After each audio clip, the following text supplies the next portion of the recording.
My Bondage and My Freedom by Frederick Douglass. Chapter 1. Childhood. In Talbot County, Eastern Shore, Maryland, near Easton, the county town of that county, there is a small district of country, thinly populated, and remarkable for nothing that I know of more than for the worn-out, sandy, desert-like appearance of its soil, the general dilapidation of its farms and fences, the indigent and spiritless character of its inhabitants, and the prevalence of ague and fever. The name of this singularly unpromising and truly famine-stricken district is Tuckahoe, a name well known to all Marylanders, black and white. It was given to this section of country probably at the first merely in derision, or it may possibly have been applied to it, as I have heard, because some one of its earlier inhabitants had been guilty of the petty meanness of stealing a hoe, or taking a hoe that did not belong to him. Eastern Shore men usually pronounce the word took as tuck. Took a hoe, therefore, is, in Maryland parlance, Tuckahoe. But whatever may have been its origin, and about this I will not be positive, that name has stuck to the district in question, and it is seldom mentioned but with contempt and derision on account of the barrenness of its soil and the ignorance, indolence, and poverty of its people. Decay and ruin are everywhere visible, and the thin population of the place would have quitted it long ago but for the Choptank River, which runs through it, from which they have taken abundance of shad and herring, and plenty of ague and fever. It was in this dull, flat, and unthrifty district or neighborhood, surrounded by a white population of the lowest order, indolent and drunken to a proverb, and among slaves who seemed to ask, "Oh, what's the use?" every time they lifted a hoe, that I, without any fault of mine, was born and spent the first years of my childhood. The reader will pardon so much about the place of my birth on the score that it is always a fact of some importance to know where a man is born, if indeed it be important to know anything about him. In regard to the time of my birth, I cannot be as definite as I have been respecting the place, nor indeed can I impart much knowledge concerning my parents. Genealogical trees do not flourish among slaves. A person of some consequence here in the North, sometimes designated father, is literally abolished in slave law and slave practice. It is only once in a while that an exception is found to this statement. I never met with a slave who could tell me how old he was. Few slave mothers know anything of the month of the year, nor of the days of the month. They keep no family records with marriages, births, and deaths. They measure the ages of their children by springtime, wintertime, harvest time, planting time, and the like, but these soon become undistinguishable and forgotten. Like other slaves, I cannot tell how old I am. This destitution was among my earliest troubles. I learned when I grew up that my master, and this is the case with masters generally, allowed no questions to be put to him by which a slave might learn his age. Such questions deemed evidence of impatience and even of impudent curiosity. From certain events, however, the dates of which I have since learned, I suppose myself to have been born about the year 1817. The first experience of life with me that I now remember, and I remember it but hazily, began in the family of my grandmother and grandfather, Betsy and Isaac Bailey. They were quite advanced in life, and had long lived on the spot where they then resided. They were considered old settlers in the neighborhood, and from certain circumstances, I infer that my grandmother especially was held in high esteem, far higher than is the lot of most colored persons in the slave states. She was a good nurse, and a capital hand at making nets for catching shad and herring, and these nets were in great demand, not only in Tuckahoe, but at Denton and Hillsborough, neighboring villages.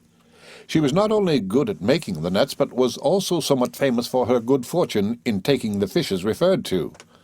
I have known her to be in the water half the day. Grandmother was likewise more provident than most of her neighbors in the preservation of seedling sweet potatoes, and it happened to her, as it will happen to any careful and thrifty person residing in an ignorant and improvident community, to enjoy the reputation of having been born to good luck. Her good luck was owing to the exceeding care which she took in preventing the succulent root from getting bruised in the digging, and in placing it beyond the reach of frost by actually burying it under the hearth of her cabin during the winter months. In the time of planting sweet potatoes, Grandmother Betty, as she was familiarly called, was sent for in all directions simply to place the seedling potatoes in the hills, for superstition had it that, if Grandmamma Betty but touches them at planting, they will be sure to grow and flourish. This high reputation was full of advantage to her and to the children around her. Though Tucko had but few of the good things of life, yet of such as it did possess, Grandmother got a full share, in the way of presents. If good potato crops came after her planting, she was not forgotten by those for whom she planted, and as she was remembered by others, so she remembered the hungry little ones around her. The dwelling of my grandmother and grandfather had few pretensions. It was a log hut or cabin built of clay, wood, and straw. At a distance it resembled, though it was smaller, less commodious, and less substantial, the cabins erected in the western states by the first settlers. To my child's eye, however, it was a noble structure, admirably adapted to promote the comforts and conveniences of its inmates. A few rough Virginia fence rails flung loosely over the rafters above answered the triple purpose of floors, ceilings, and bedsteads. To be sure, this upper apartment was reached only by a ladder, but what in the world for climbing could be better than a ladder? To me, this ladder was really a high invention, and possessed a sort of charm, as I played with delight upon the rounds of it. In this little hut there was a large family of children. I dare not say how many. My grandmother, whether because too old for field service, or because she had so faithfully discharged the duties of her station in early life, I know not, enjoyed the high privilege of living in a cabin separate from the quarter, with no other burden than her own support, and the necessary care of the little children imposed. She evidently esteemed it a great fortune to live so. The children were not her own, but her grandchildren, the children of her daughters. She took delight in having them around her, and in attending to their few wants. The practice of separating children from their mother, and hiring the latter out at distances too great to admit of their meeting except at long intervals, is a marked feature of the cruelty and barbarity of the slave system. But it is in harmony with the grand aim of slavery, which always and everywhere is to reduce man to a level with the brute.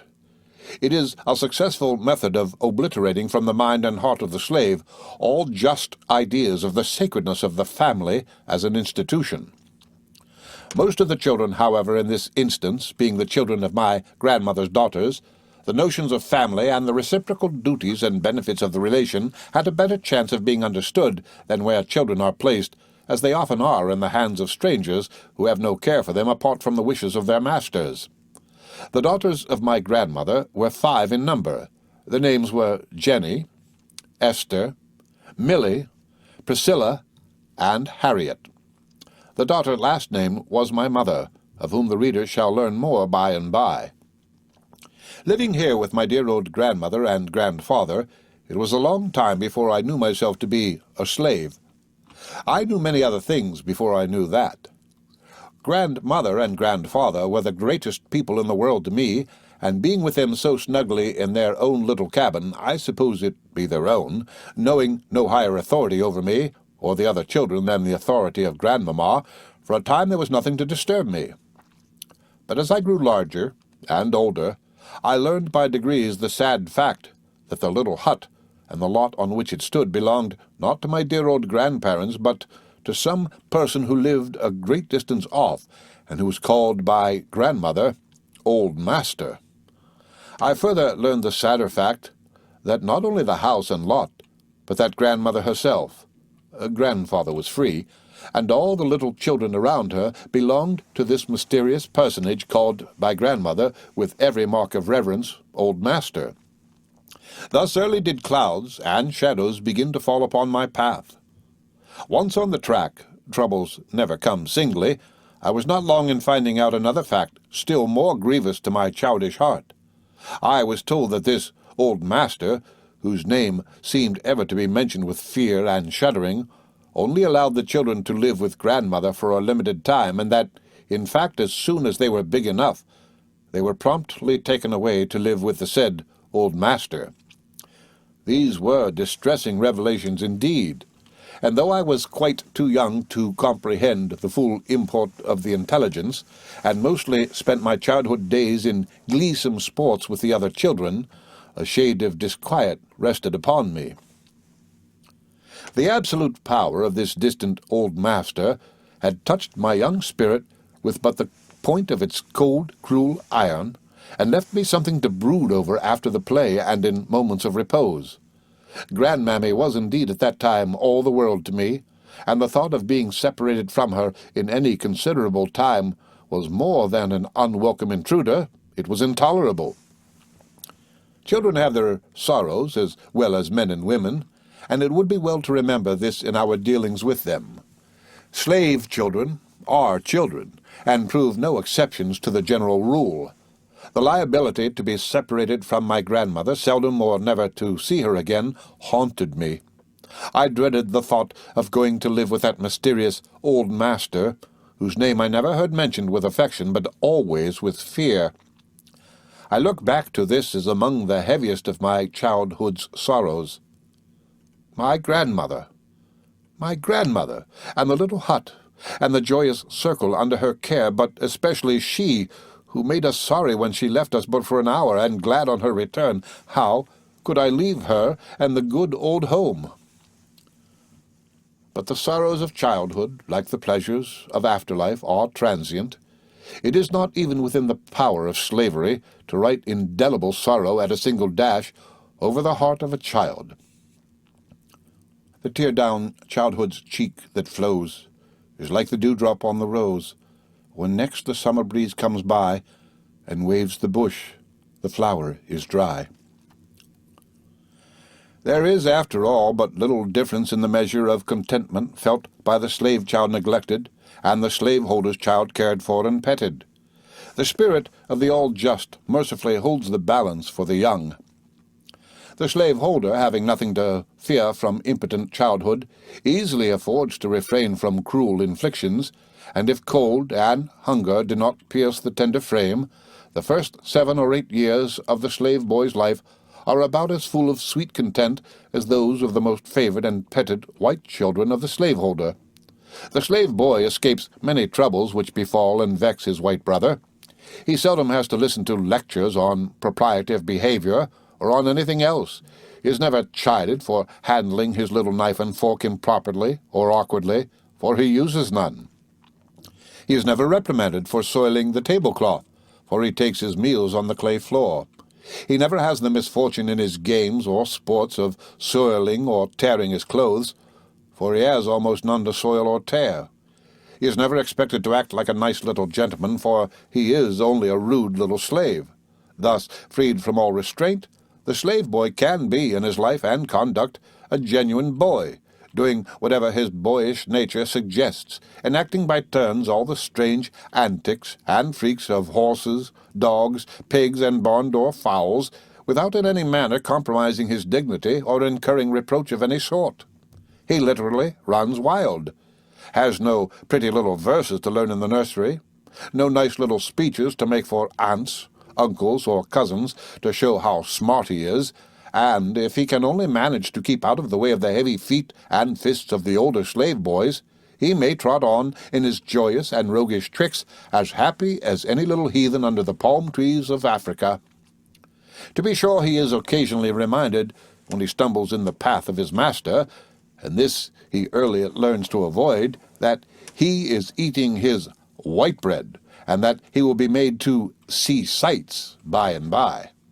The thread is soon forgotten, the shadow soon passes, and our sable boy continues to roll in the dust or play in the mud as best suits him, and in the veriest freedom. If he feels uncomfortable, from mud or from dust, the coast is clear. He can plunge into the river or the pond without the ceremony of undressing or the fear of wetting his clothes. His little tow linen shirt, for that is all he has on, is easily dried, and it needed ablution as much as did his skin. His food is of the coarsest kind, consisting for the most part of cornmeal mush, which often finds its way from the wooden tray to his mouth in an oyster shell. His days, when the weather is warm, are spent in the pure open air, and in the bright sunshine. He always sleeps in airy apartments. He seldom has to take powders or to be paid to swallow pretty little sugar-coated pills to cleanse his blood or to quicken his appetite. He eats no candies, gets no lumps of loaf sugar, always relishes his food, cries but little, for nobody cares for his crying, learns to esteem his bruises but slight because others so esteem them. In a word, he is for the most part of the first 8 years of his life a spirited, joyous, uproarious, and happy boy, upon whom troubles fall only like water on a duck's back. And such a boy, so far as I can now remember, was the boy whose life in slavery I am now narrating. The end of Chapter 1 of My Bondage and My Freedom by Frederick Douglass. Read by Rick Kissner for Lit to Go on the web at fcit.usf.edu.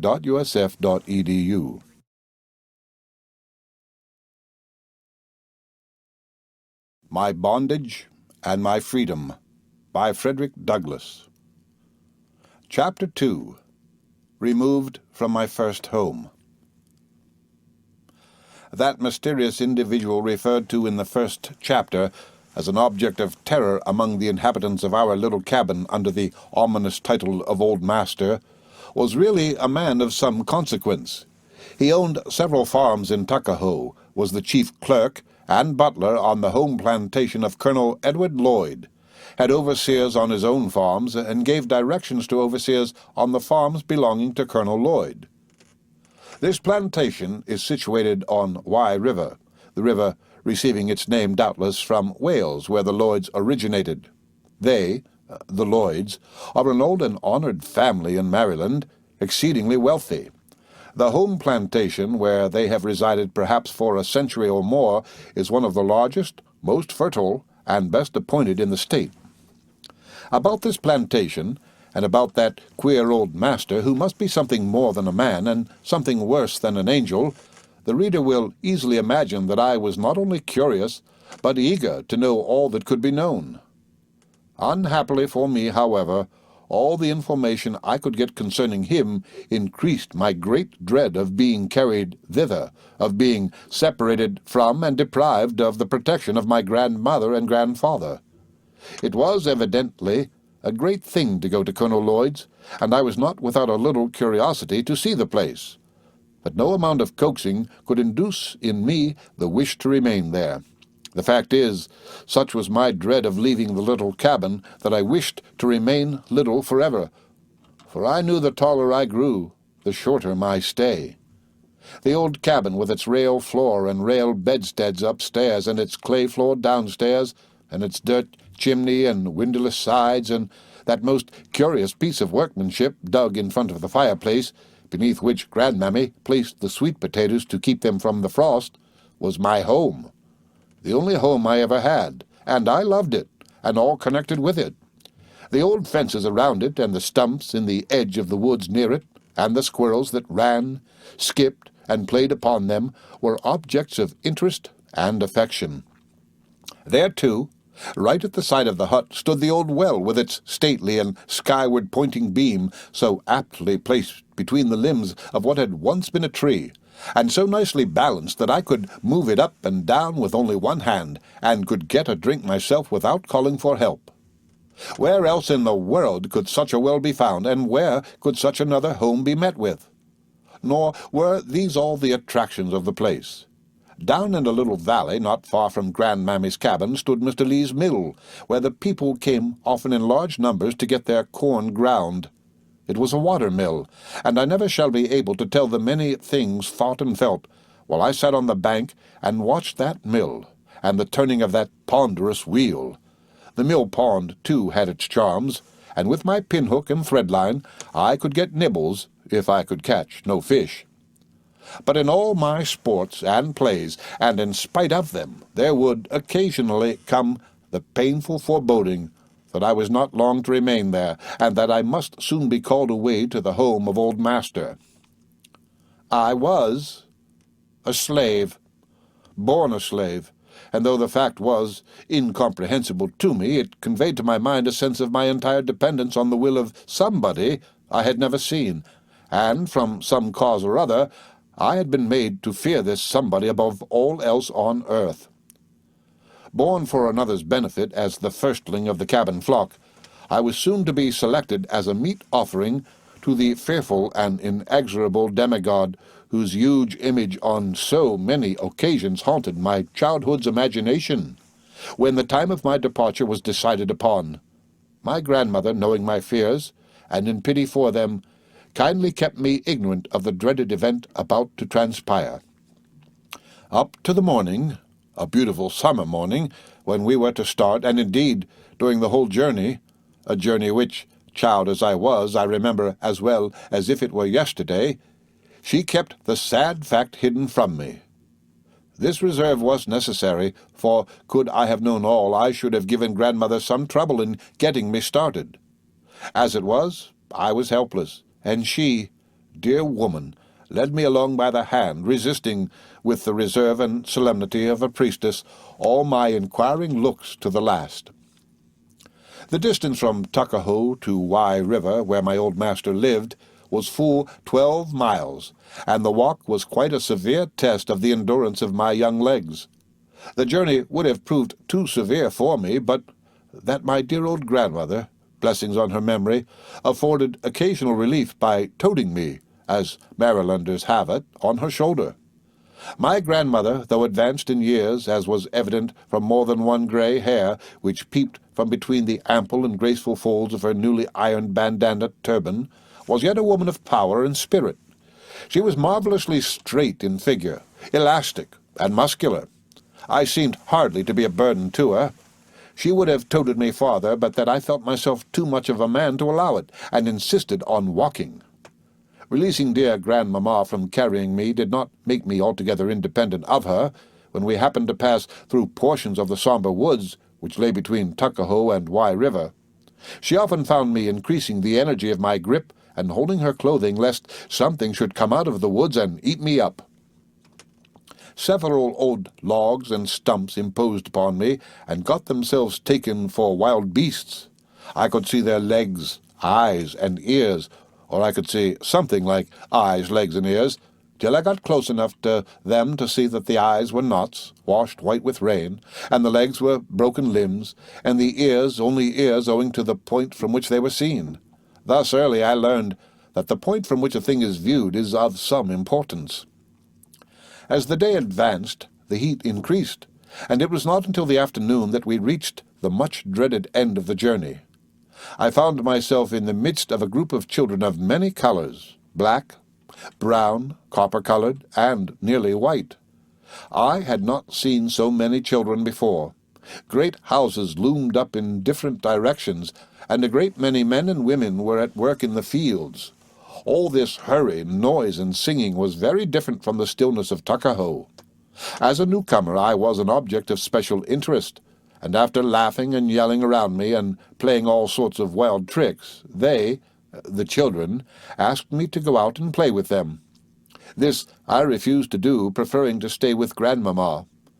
I could not help feeling that our being there boded no good to me. Grandmamma looked sad. She was soon to lose another object of affection, as she had lost many before. I knew she was unhappy, and the shadow fell from her brow on me, though I knew not the cause. All suspense, however, must have an end, and the end of mine in this instance was at hand. Affectionately patting me on the head, and exhorting me to be a good boy, grandmamma told me to go and play with the little children. "They are kin to you," said she. "Go and play with them." Among a number of cousins were Phil, Tom, Steve and Jerry, Nance and Betty. Grandmother pointed out my brother, Perry, my sister, Sarah, and my sister, Eliza, who stood in the group. I had never seen my brother nor my sisters before, and, though I had sometimes heard of them and felt a curious interest in them, I really did not understand what they were to me or I to them. We were brothers and sisters, but what of that? Why should they be attached to me or I to them? Brothers and sisters we were by blood, but slavery had made us strangers. I heard the words brother and sisters, and knew they must mean something, but slavery had robbed these terms of their true meaning. The experience through which I was passing, they had passed through before. They had already been initiated into the mysteries of old master's domicile, and they seemed to look upon me with a certain degree of compassion. But my heart clave to my grandmother. Think it not strange, dear reader, that so little sympathy of feeling existed between us. The conditions of brotherly and sisterly feeling were wanting. We had never nestled and played together. My poor mother, like many other slave women, had many children, but no family. The domestic hearth, with its holy lessons and precious endearments, is abolished in the case of a slave mother and her children. Quote, "Little children love one another," close quote, are words seldom heard in a slave cabin. I really wanted to play with my brother and sisters, but they were strangers to me, and I was full of fear that grandmother might leave without taking me with her. Entreated to do so, however, and that too by my dear grandmother, I went to the back part of the house to play with them and the other children. Play, however, I did not, but stood with my back against the wall, witnessing the playing of the others. At last, while standing there, one of the children, who had been in the kitchen, ran up to me in a sort of roguish glee, exclaiming, "Fed! Fed! Grandmammy gone! Grandmammy gone!" I could not believe it, yet fearing the worst, I ran into the kitchen to see for myself, and found it even so. Grandmammy had indeed gone, and was now far away, clean out of sight. I need not tell all that happened now. Almost heartbroken at the discovery, I fell upon the ground and wept a boy's bitter tears, refusing to be comforted. My brother and sisters came around me and said, "Don't cry," and gave me peaches and pears, but I flung them away and refused all their kindly advances. I had never been deceived before, and I felt not only grieved at parting, as I supposed forever, with my grandmother, but indignant that a trick had been played upon me in a matter so serious. It was now late in the afternoon. The day had been an exciting and wearisome one, and I knew not how or where, but I suppose I sobbed myself to sleep. There is a healing in the angel wing of sleep, even for the slave boy, and its balm was never more welcome to any wounded soul than it was to mine. The first night I spent at the domicile of old master. The reader may be surprised that I narrate so minutely an incident apparently so trivial, and which must have occurred when I was not more than 7 years old. But as I wish to give a faithful history of my experience in slavery, I cannot withhold a circumstance which, at the time, affected me so deeply. Besides, this was, in fact, my first introduction to the realities of slavery. The end of Chapter 2 of My Bondage and My Freedom by Frederick Douglass. Read by Rick Kissner for Lit to Go on the web at fcit.usf.edu.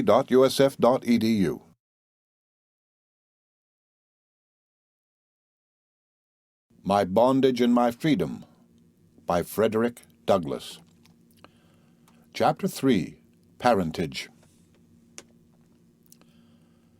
If the reader will now be kind enough to allow me time to grow bigger and afford me an opportunity for my experience to become greater, I will tell him something by and by of slave life as I saw, felt, and heard it on Colonel Edward Lloyd's plantation and at the house of old master, where I had now, despite of myself, most suddenly but not unexpectedly been dropped. Meanwhile, I will redeem my promise to say something more of my dear mother. I say nothing of father, for he is shrouded in a mystery I have never been able to penetrate. Slavery does away with fathers, as it does away with families. Slavery has no use for either fathers or families, and its laws do not recognize their existence in the social arrangements of the plantation.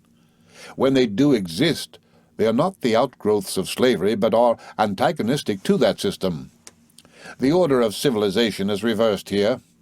The name of the child is not expected to be that of its father, and his condition does not necessarily affect that of the child.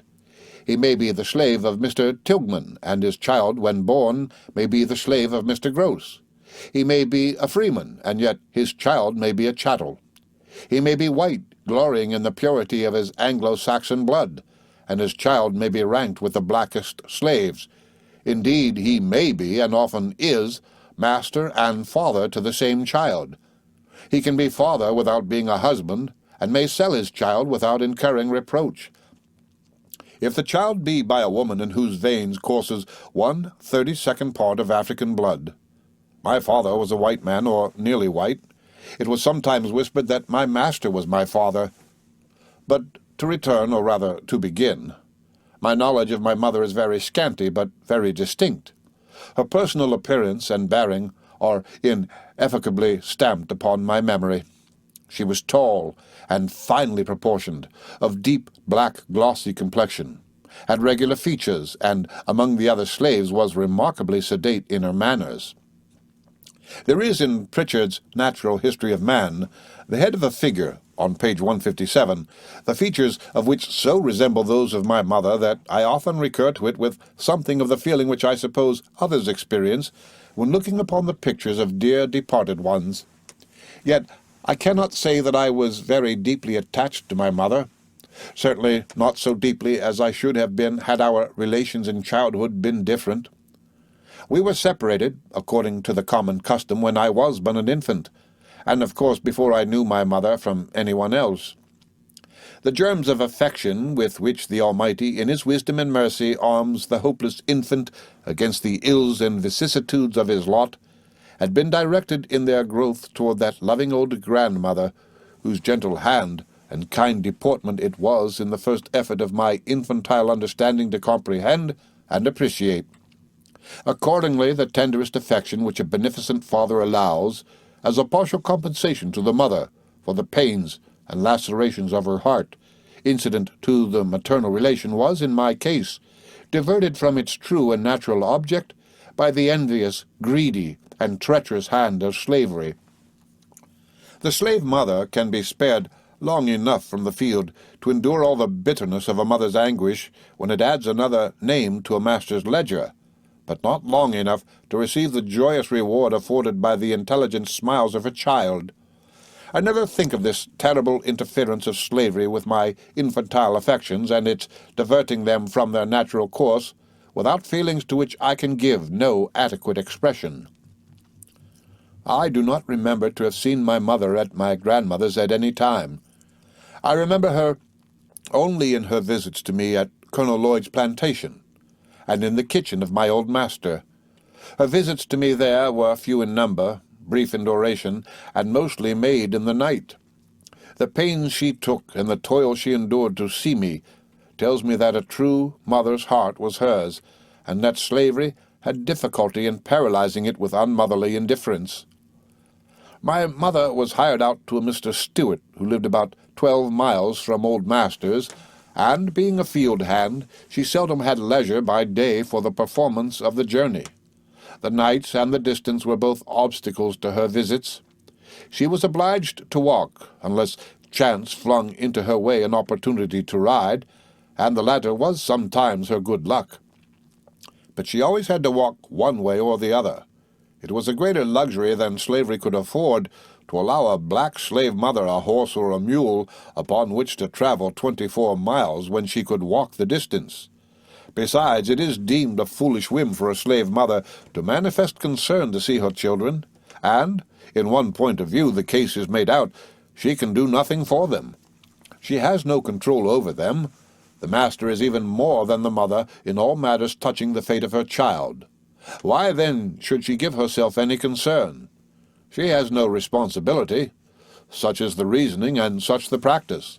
The iron rule of the plantation, always passionately and violently enforced in that neighborhood, makes flogging the penalty of failing to be in the field before sunrise in the morning, unless special permission be given to the absenting slave. "I went to see my child" is no excuse to the ear or heart of the overseer. One of the visits of my mother to me while at Colonel Lloyd's I remember very vividly as affording a bright gleam of a mother's love and the earnestness of a mother's care.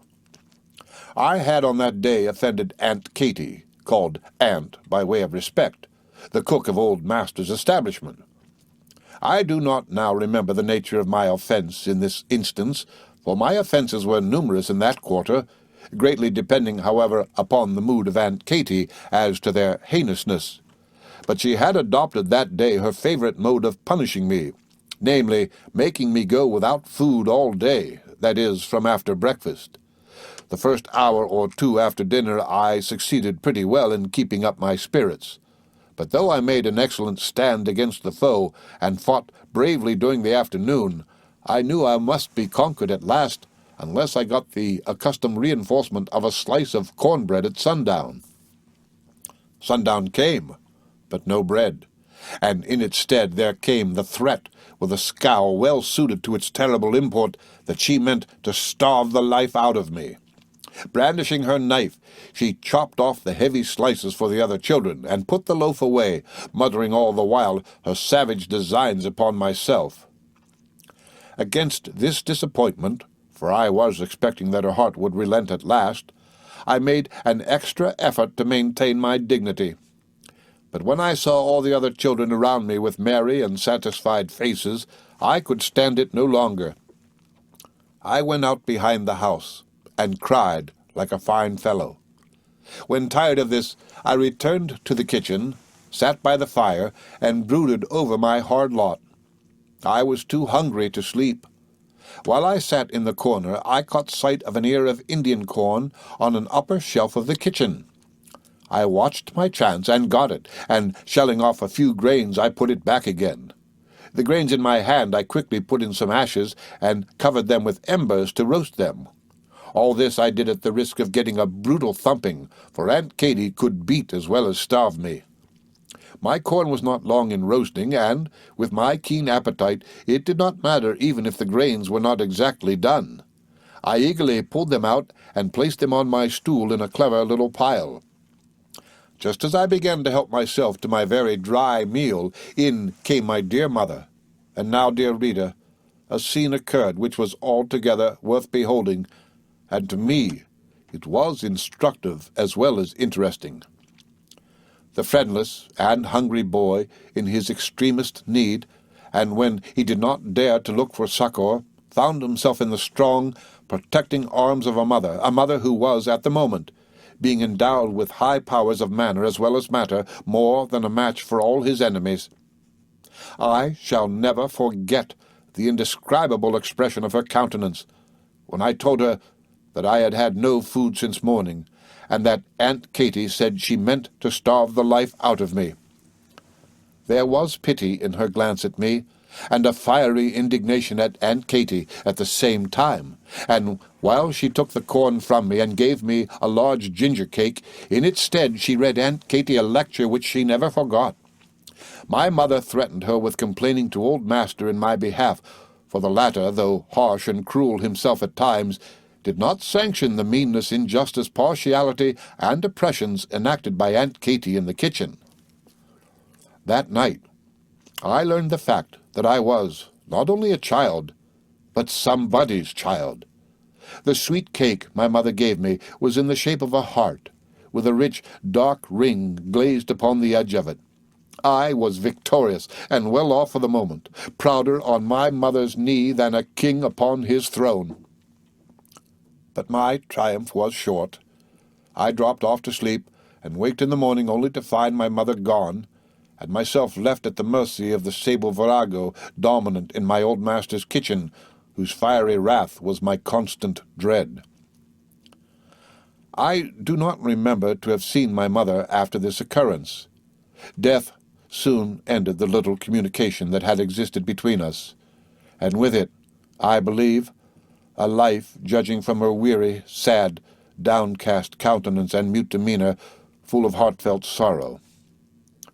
I was not allowed to visit her during any part of her long illness, nor did I see her for a long time before she was taken ill and died.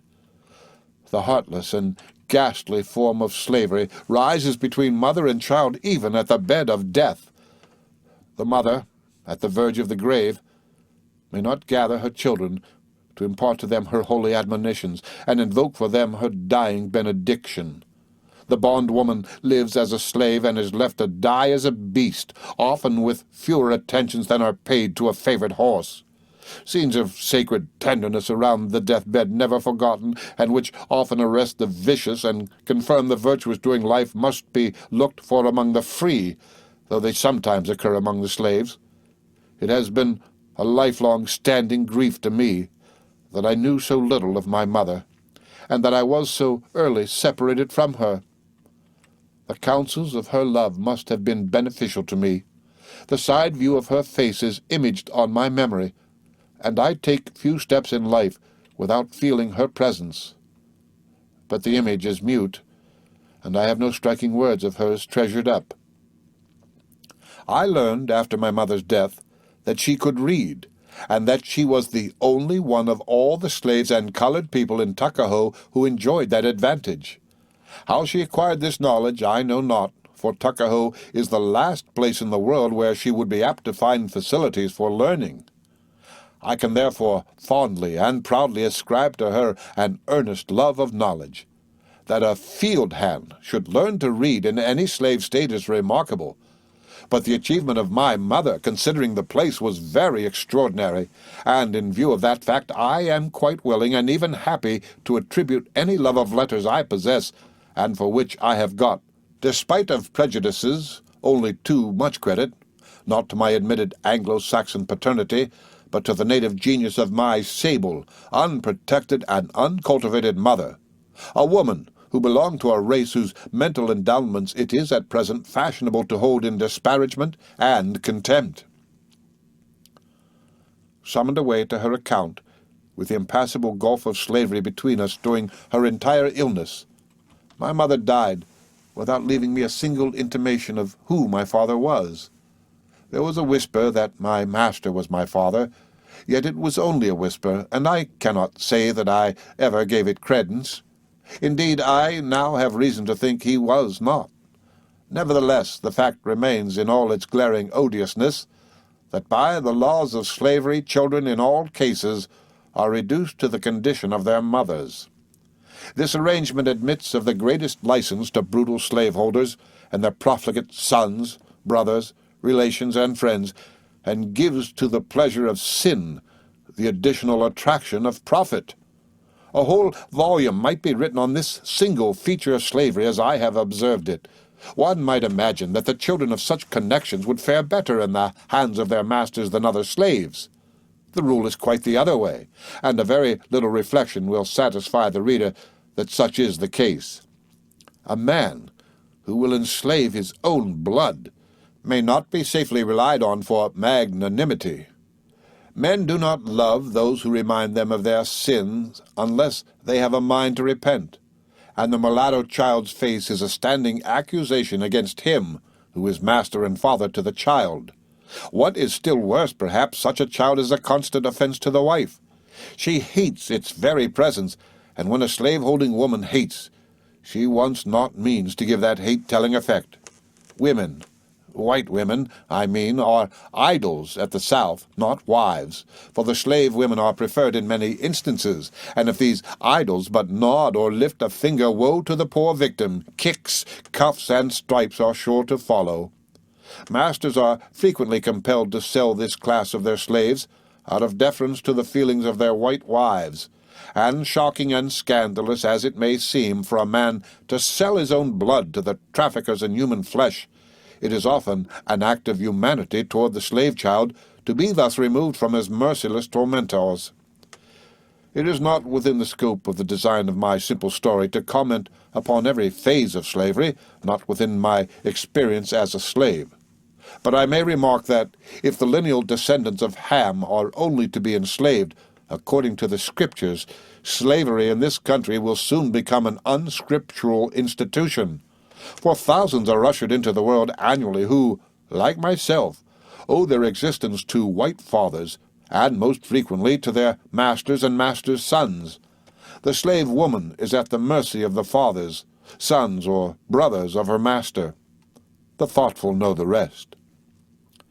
After what I have now said of the circumstances of my mother and my relations to her, the reader will not be surprised, nor be disposed to censure me, when I tell but the simple truth that I received the tidings of her death with no strong emotions of sorrow for her, and with very little regret for myself on account of her loss.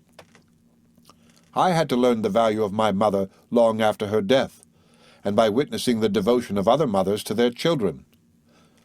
There is not beneath the sky an enemy to filial affection so destructive as slavery. It has made my brothers and sisters strangers to me. It converted the mother that bore me into a myth. It shrouded my father in mystery, and left me without an intelligible beginning in the world. My mother died when I could not have been more than 8 or 9 years old, on one of old master's farms in Tuckahoe, in the neighborhood of Hillsborough. Her grave is as the grave of the dead at sea, unmarked, and without stone or stake. The end of Chapter 3 of My Bondage and My Freedom by Frederick Douglass. Read by Rick Kissner, for Lit to Go on the web at fcit.usf.edu.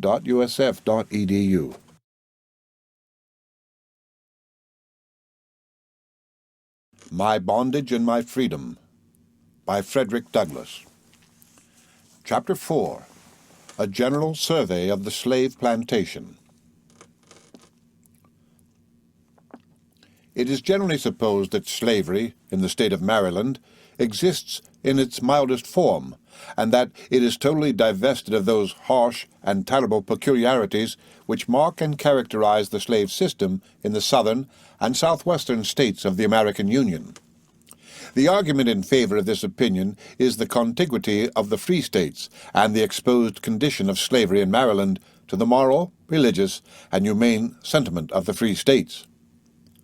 I am not about to refute this argument, so far as it relates to slavery in that state generally. On the contrary, I am willing to admit that, to this general point, the argument is well grounded.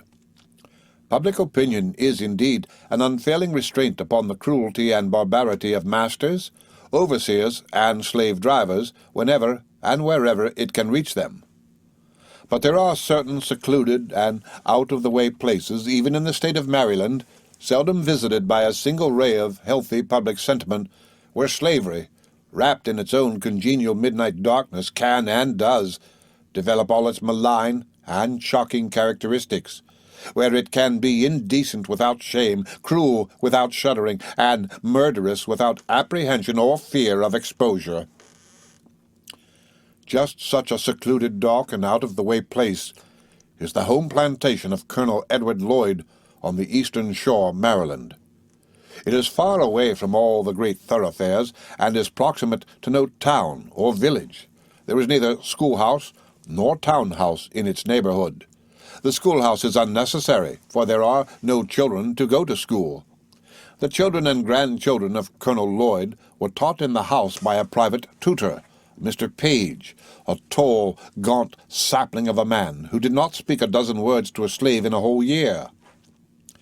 The overseer's children go off somewhere to school, and they therefore bring no foreign or dangerous influence from abroad to embarrass the natural operation of the slave system of the place. Not even the mechanics, through whom there is an occasional outburst of honest and telling indignation at cruelty and wrong on other plantations, are white men on this plantation. Its whole public is made up of and divided into 3 classes: slaveholders, slaves, and overseers. Its blacksmiths, wheelwrights, shoemakers, weavers, and coopers are slaves. Not even commerce, selfish and iron-hearted as it is, and ready as it ever is to side with the strong against the weak, the rich against the poor, is trusted or permitted within its secluded precincts. Whether with a view of guarding against the escape of its secrets, I know not, but it is a fact. The every leaf and grain of the produce of this plantation, and those of the neighboring farms belonging to Colonel Lloyd, are transported to Baltimore in Colonel Lloyd's own vessels, every man and boy on board of which, except the captain, are owned by him. In return, everything brought to the plantation comes through the same channel. Thus, even the glimmering and unsteady light of trade, which sometimes exerts a civilizing influence, is excluded from this tabooed spot. Nearly all the plantations or farms in the vicinity of the home plantation of Colonel Lloyd belong to him, and those which do not are owned by personal friends of his, as deeply interested in maintaining the slave system in all its rigor as Colonel Lloyd himself. Some of his neighbors are said to be even more stringent than he. The Skinners, the Peakers, the Tilghmans, the Lockermans, and the Gibsons are in the same boat.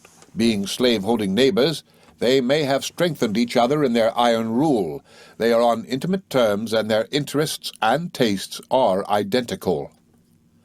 Public opinion in such a quarter, the reader will see, is not likely to be very efficient in protecting the slave from cruelty. On the contrary, it must increase and intensify his wrongs. Public opinion seldom differs very widely from public practice. To be a restraint upon cruelty and vice, public opinion must emanate from a humane and virtuous community. To no such humane and virtuous community is Colonel Lloyd's plantation exposed. That plantation is a little nation of its own, having its own language, its own rules, regulations, and customs. The laws and institutions of the state apparently touch it nowhere. The troubles arising here are not settled by the civil power of the state. The overseer is generally accuser, judge, jury, advocate, and executioner. The criminal is always dumb. The overseer attends to all sides of a case. There are no conflicting rights of property, for all the people are owned by one man, and they can themselves own no property. Religion and politics are alike excluded. One class of the population is too high to be reached by the preacher, and the other class is too low to be cared for by the preacher. The poor have the gospel preached to them in this neighborhood only when they are able to pay for it. The slaves, having no money, get no gospel. The politician keeps away because the people have no votes, and the preacher keeps away because the people have no money. The rich planter can afford to learn politics in the parlor and to dispense with religion altogether. In its isolation, seclusion, and self-reliant independence, Colonel Lloyd's plantation resembles what the baronial domains were during the Middle Ages in Europe, grim, cold, and unapproachable by all genial influences from communities without. There it stands, full 300 years behind the age in all that relates to humanity and morals. This, however, is not the only view that the place presents. Civilization is shut out, but nature cannot be. Though separated from the rest of the world, though public opinion, as I have said, seldom gets a chance to penetrate its dark domain, though the whole place is stamped with its own peculiar iron-like individuality, and though crimes high-handed and atrocious may there be committed with almost as much impunity as upon the deck of a pirate ship, it is nevertheless altogether, to outward seeming, a most strikingly interesting place, full of life, activity, and spirit, and presents a very favorable contrast to the indolent monotony and languor of Tuckahoe. Keen as was my regret, and great as was my sorrow at leaving the latter, I was not long in adapting myself to this, my new home. A man's troubles are always half disposed of when he finds endurance his only remedy. I found myself here. There was no getting away, and what remained for me but to make the best of it? Here were plenty of children to play with, and plenty of places of pleasant resort for boys of my age and boys older. The little tendrils of affection so rudely and treacherously broken from around the darling objects of my grandmother's hut gradually began to extend and to entwine about the new objects by which I now found myself surrounded. There was a windmill, always a commanding object to a child's eye, on Long Point, a tract of land dividing Miles River from the Wye, a mile or more from my old master's house. There was a creek to swim in at the bottom of an open flat space of 20 acres or more, called the Long Green, a very beautiful playground for the children. In the river, a short distance from the shore, lying quietly at anchor with her small boat dancing at her stern, was a large sloop, the Sally Lloyd, called by that name in honor of a favorite daughter of the colonel. The sloop and the mill were wondrous things, full of thoughts and ideas. A child cannot well look at such objects without thinking. Then, here were a great many houses, human habitations, full of the mysteries of life at every stage of it. There was the little red house up the road, occupied by Mr. Sevier, the overseer. A little nearer to my old master's stood a very long, rough, low building, literally alive with slaves of all ages, conditions, and sizes. This was called the Long Quarter. Perched upon a hill across the long green was a very tall, dilapidated old brick building, the architectural dimensions of which proclaimed its erection for a different purpose, now occupied by slaves in a similar manner to the Long Quarter. Besides these, there were numerous other slave houses and huts scattered around in the neighborhood, every nook and corner of which was completely occupied. Old Master's house, a long brick building, plain but substantial, stood in the center of the plantation life and constituted one independent establishment on the premises of Colonel Lloyd.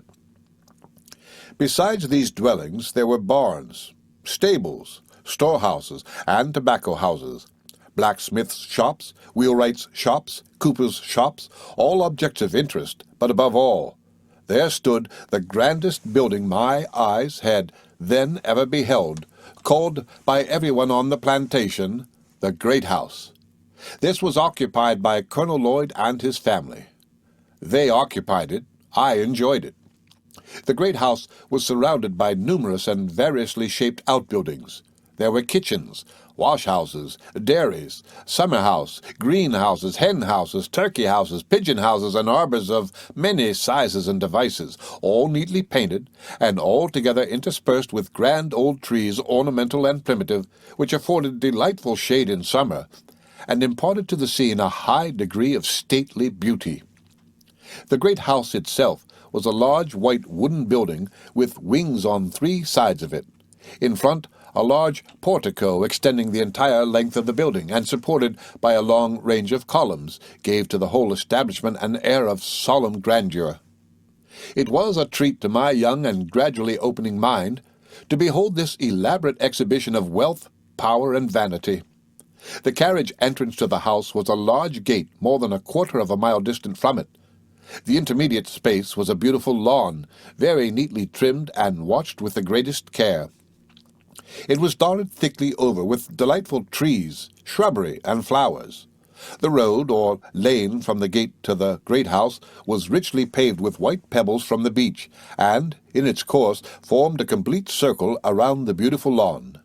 Carriages going in and retiring from the great house made the circuit of the lawn, and their passengers were permitted to behold a scene of almost Eden-like beauty.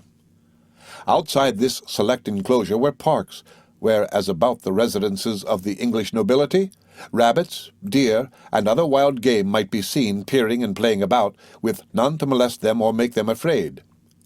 The tops of the stately poplars were often covered with the red-winged blackbirds, making all nature vocal with the joyous life and beauty of their wild warbling notes.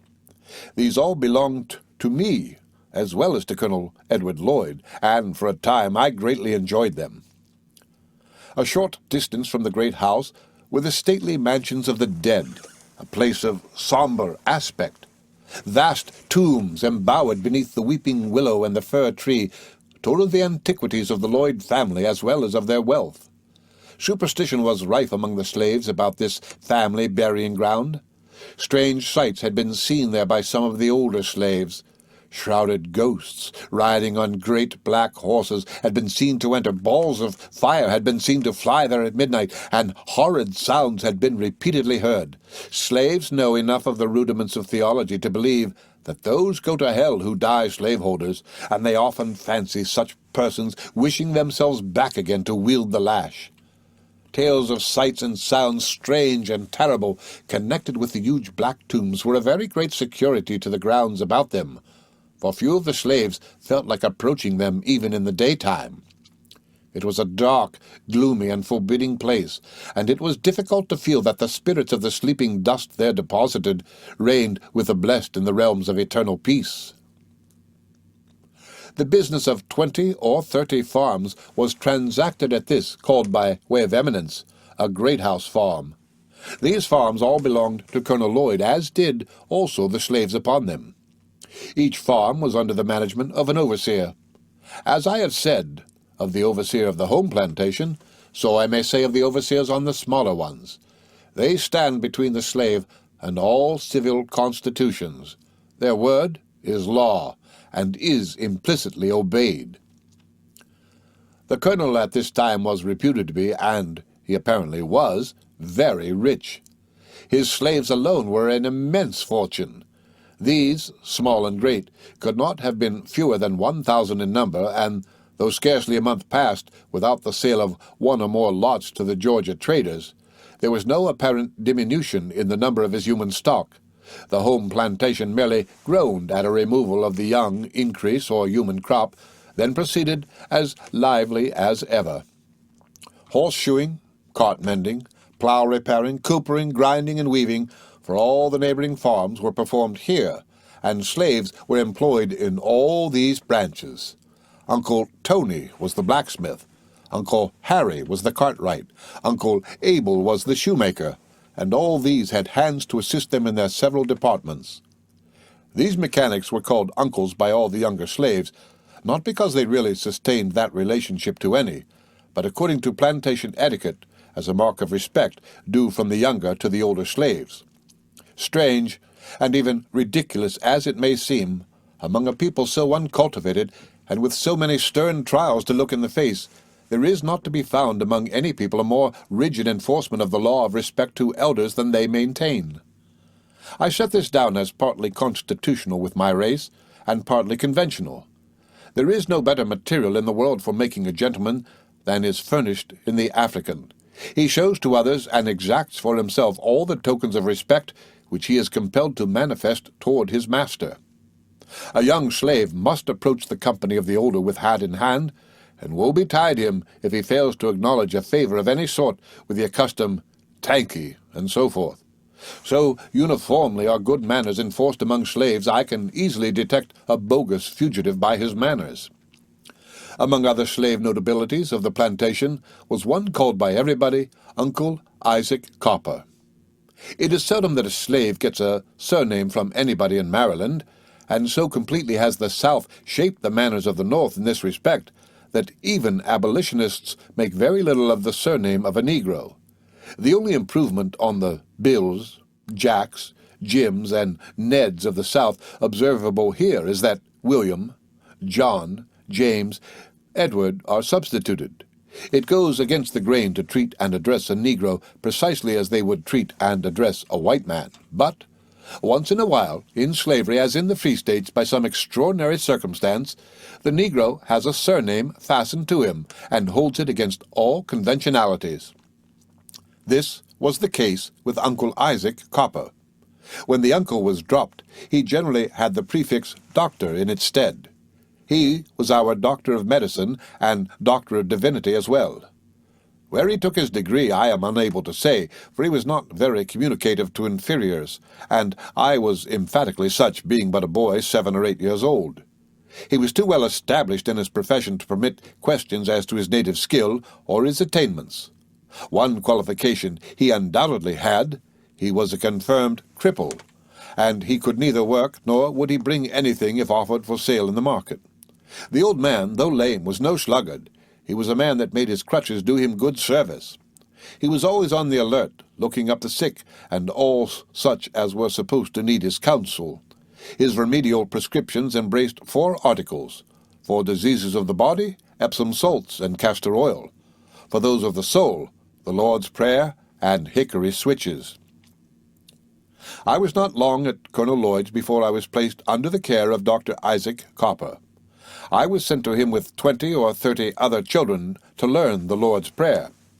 I found the old gentleman seated on a huge 3-legged oaken stool, armed with several large hickory switches, and from his position he could reach, lame as he was, any boy in the room. After standing a while to learn what was expected of us, the old gentleman, in any other than a devotional tone, commanded us to kneel down. This done, he commenced telling us to say everything he said. Our Father. This was repeated after him with promptness and uniformity. Who art in heaven, was less promptly and uniformly repeated, and the old gentleman paused in the prayer to give us a short lecture upon the consequences of inattention, both immediate and future, and especially those more immediate. About these he was absolutely certain, for he held in his right hand the means of bringing all his predictions and warnings to pass. On he proceeded with the prayer, and we with our thick tongues and unskilled ears followed him to the best of our ability. This, however, was not sufficient to please the old gentleman. Everybody in the South wants the privilege of whipping somebody else. Uncle Isaac shared the common passion of his country, and therefore seldom found any means of keeping his disciples in order short of flogging. "Say everything I say," and bang would come the switch on some poor boy's undevotional head. "What you looking at there? Stop that pushing!" And down again would come the lash. The whip is all in all. It is supposed to secure obedience to the slaveholder, and is held as a sovereign remedy among the slaves themselves for every form of disobedience, temporal or spiritual. Slaves, as well as slaveholders, use it with an unsparing hand. Our devotions at Uncle Isaac's combined too much of the tragic and comic to make them very salutary in a spiritual point of view, and it is due to truth to say I was often a truant when the time for attending the praying and flogging of Dr. Isaac Copper came on. The windmill under the care of Mr. Kinney, a kind-hearted old Englishman, was to me a source of infinite interest and pleasure. The old man always seemed pleased when he saw a troop of darky little urchins with their tow linen shirts fluttering in the breeze, approaching to view and admire the whirling wings of his wondrous machine. From the mill we could see other objects of deep interest. These were the vessels from St. Michael's on their way to Baltimore. It was a source of much amusement to view the flowing sails and complicated rigging as the little crafts dashed by, and to speculate upon Baltimore as to the kind and quality of the place. With so many sources of interest around me, the reader may be prepared to learn that I began to think very highly of Colonel L's plantation. It was just a place to my boyish taste. There were fish to be caught in the creek, if one only had a hook and line, and crabs, clams, and oysters were to be caught by wading, digging, and raking for them. Here was a field for industry and enterprise, strongly inviting, and the reader may be assured that I entered upon it with spirit. Even the much-dreaded old master, whose merciless fiat had brought me from Tuckahoe, gradually to my mind parted with his terrors. Strange enough, his reverence seemed to take no particular notice of me, nor of my coming. Instead of leaping out and devouring me, he scarcely seemed conscious of my presence. The fact is, he was occupied with matters more weighty and important than either looking after or vexing me. He probably thought as little of my advent as he would have thought of the addition of a single pig to his stock. As the chief butler on Colonel Lloyd's plantation, his duties were numerous and perplexing. In almost all important matters he answered in Colonel Lloyd's stead. The overseers of all the farms were in some sort under him, and received the law from his mouth. The colonel himself seldom addressed an overseer, or allowed an overseer to address him. Old Master carried the keys of all storehouses, measured out the allowance for each slave at the end of every month, superintended the storing of all goods brought to the plantation, dealt out the raw material to all the handicraftsmen, shipped the grain, tobacco, and all saleable produce of the plantation to market, and had the general oversight of the cooper's shop, wheelwright's shop, blacksmith's shop, and shoemaker's shop. Beside the care of these, he often had business for the plantation which required him to be absent 2 and 3 days. Thus largely employed, he had little time, and perhaps as little disposition, to interfere with the children individually. What he was to Colonel Lloyd, he made Aunt Katy to him. When he had anything to say or do about us, it was said or done in a wholesale manner, disposing of us in classes or sizes, leaving all minor details to Aunt Katy, a person of whom the reader has already received no very favorable impression. Aunt Katy was a woman who never allowed herself to act greatly within the margin of power granted to her, no matter how broad that authority might be. Ambitious, ill-tempered, and cruel, she found in her present position an ample field for the exercise of her ill-omened qualities. She had a strong hold on old Master. She was considered a first-rate cook, and she really was very industrious. She was therefore greatly favored by old Master, and as one mark of his favor, she was the only mother who was permitted to retain her children around her. Even to these children she was often fiendish in her brutality. She pursued her son Phil one day, in my presence, with a huge butcher's knife, and dealt a blow with its edge which left a shocking gash on his arm near the wrist. For this old master did sharply rebuke her, and threatened that, if she ever should do the like again, he would take the skin off her back. Cruel, however, as Aunt Katy was to her own children, at times she was not destitute of maternal feeling, as I often had occasion to know in the bitter pinches of hunger I had to endure. Differing from the practice of Colonel Lloyd, old master, instead of allowing so much for each slave, committed the allowance for all to the care of Aunt Katy, to be divided after cooking it amongst us. The allowance, consisting of coarse cornmeal, was not very abundant. Indeed, it was very slender, and in passing through Aunt Katy's hands, it was made more slender still for some of us. William, Phil, and Jerry were her children, and it is not to accuse her too severely to allege that she was often guilty of starving myself and the other children, while she was literally cramming her own. Want of food was my chief trouble the first summer at my old master's. Oysters and clams would do very well, with an occasional supply of bread, but they soon failed in the absence of bread. I speak but the simple truth when I say I have often been so pinched with hunger that I have fought with the dog, old Nep, for the smallest crumbs that fell from the kitchen table, and have been glad when I won a single crumb in the combat. Many times have I followed with eager step the waiting girl when she went out to shake the tablecloth to get the crumbs and small bones flung out for the cats. The water in which meat had been boiled was as eagerly sought for by me. It was a great thing to get the privilege of dipping a piece of bread in such water, and the skin taken from rusty bacon was a positive luxury. Nevertheless, I sometimes got full meals and kind words from sympathizing old slaves who knew my sufferings, and received the comforting assurance that I should be a man some day. "Never mind, honey, better day comin'," was even then a solace, a cheering consolation to me in my troubles. Nor were all the kind words I received from slaves. I had a friend in the parlor as well, and one to whom I shall be glad to do justice before I have finished this part of my story. I was not long at old master's before I learned that his surname was Anthony, and that he was generally called Captain Anthony, a title which he probably acquired by sailing a craft in the Chesapeake Bay. Colonel Lloyd's slaves never called Captain Anthony old master, but always Captain Anthony, and me they called Captain Anthony Fred. There is not probably in the whole South a plantation where the English language is more imperfectly spoken than on Colonel Lloyd's. It is a mixture of Guinea and everything else you please. At the time of which I am now writing, there were slaves there who had been brought from the coast of Africa. They never used the S in indication of the possessive case. Captain Anthony Tom, Lloyd Bill, Aunt Rose Harry meant Captain Anthony's Tom, Lloyd's Bill, and so forth. "Who you dem long to?" means, "Whom do you belong to?" "Who dem got any peachy?" means, "Have you got any peaches?" I could scarcely understand them when I first went among them, so broken was their speech, and I am persuaded that I could not have been dropped anywhere on the globe where I could reap less in the way of knowledge from my immediate associates than on this plantation. Even Mas Daniel, by his association with his father's slaves, had measurably adopted their dialect and their ideas, so far as they had ideas to be adopted. The equality of nature is strongly asserted in childhood, and childhood requires children for associates. Color makes no difference with a child. Are you a child with wants, tastes, and pursuits common to children, not put on but natural? Then, were you black as ebony, you would be welcome to the child of alabaster whiteness.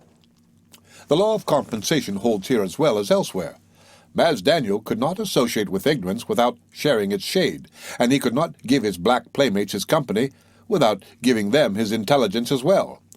Without knowing this or caring about it at the time, I, for some cause or other, spent much of my time with Mas Daniel in preference to spending it with most of the other boys. Mas Daniel was the younger son of Colonel Lloyd. His older brothers were Edward and Murray, both grown up and fine-looking men. Edward was especially esteemed by the children, and by me among the rest, not that he ever said anything to us or for us which could be called especially kind. It was enough for us that he never looked nor acted scornfully toward us. There were also 3 sisters, all married, one to Edward Winder, a second to Edward Nicholson, a third to Mr. Lowndes. The family of Old Master consisted of two sons, Andrew and Richard, his daughter Lucretia, and her newly married husband, Captain Auld. This was the house family. The kitchen family consisted of Aunt Katy, Aunt Esther, and 10 or a dozen children, most of them older than myself. Captain Anthony was not considered a rich slaveholder, but was pretty well off in the world. He owned about 30 head of slaves and 3 farms in Tuckahoe. The most valuable part of his property was his slaves, of whom he could afford to sell one every year. This crop, therefore, brought him $700 or $800 a year, besides his yearly salary and other revenue from his farms. The idea of rank and station was rigidly maintained on Colonel Lloyd's plantation. Our family never visited the great house, and the Lloyds never came to our home. Equal non-intercourse was observed between Captain Anthony's family and that of Mr. Sevier, the overseer. Such, kind reader, was the community, and such the place in which my earliest and most lasting impressions of slavery and of slave life were received, of which impressions you will learn more in the coming chapters of this book. The end of Chapter 4 of My Bondage and My Freedom by Frederick Douglass. Read by Rick Kissner for Lit2Go on the web at fcit.usf.edu.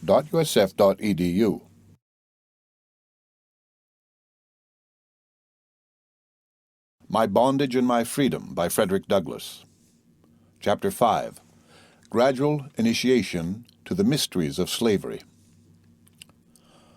Although my old master, Captain Anthony, gave me at first, as the reader will have already seen, very little attention, and although that little was of a remarkably mild and gentle description, a few months only were sufficient to convince me that mildness and gentleness were not the prevailing or governing traits of his character.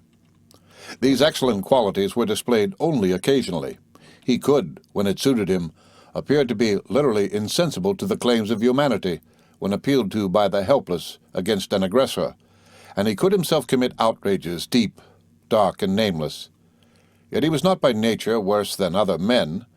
Had he been brought up in a free state, surrounded by the just restraints of free society, restraints which are necessary to the freedom of all its members, alike and equally, Captain Anthony might have been as humane a man, and every way as respectable, as many who now oppose the slave system, certainly as humane and respectable as are members of society generally.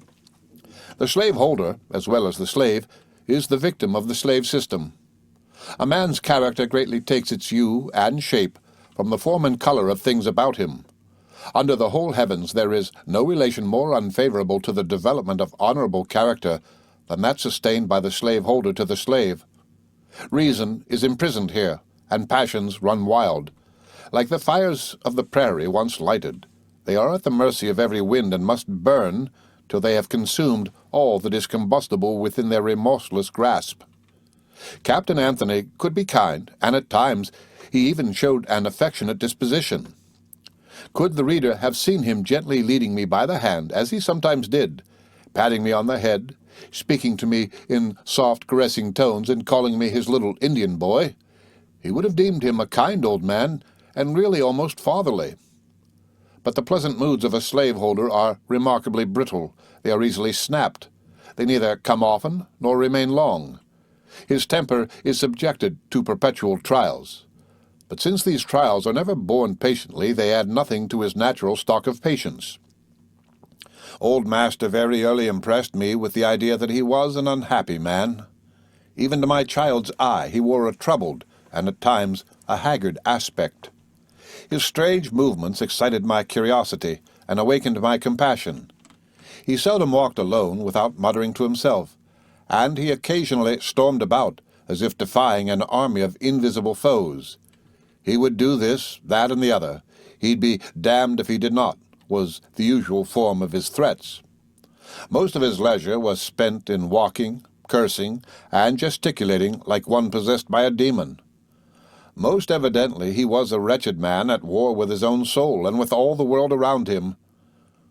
To be overheard by the children disturbed him very little. He made no more of our presence than of that of ducks or geese which he met on the green.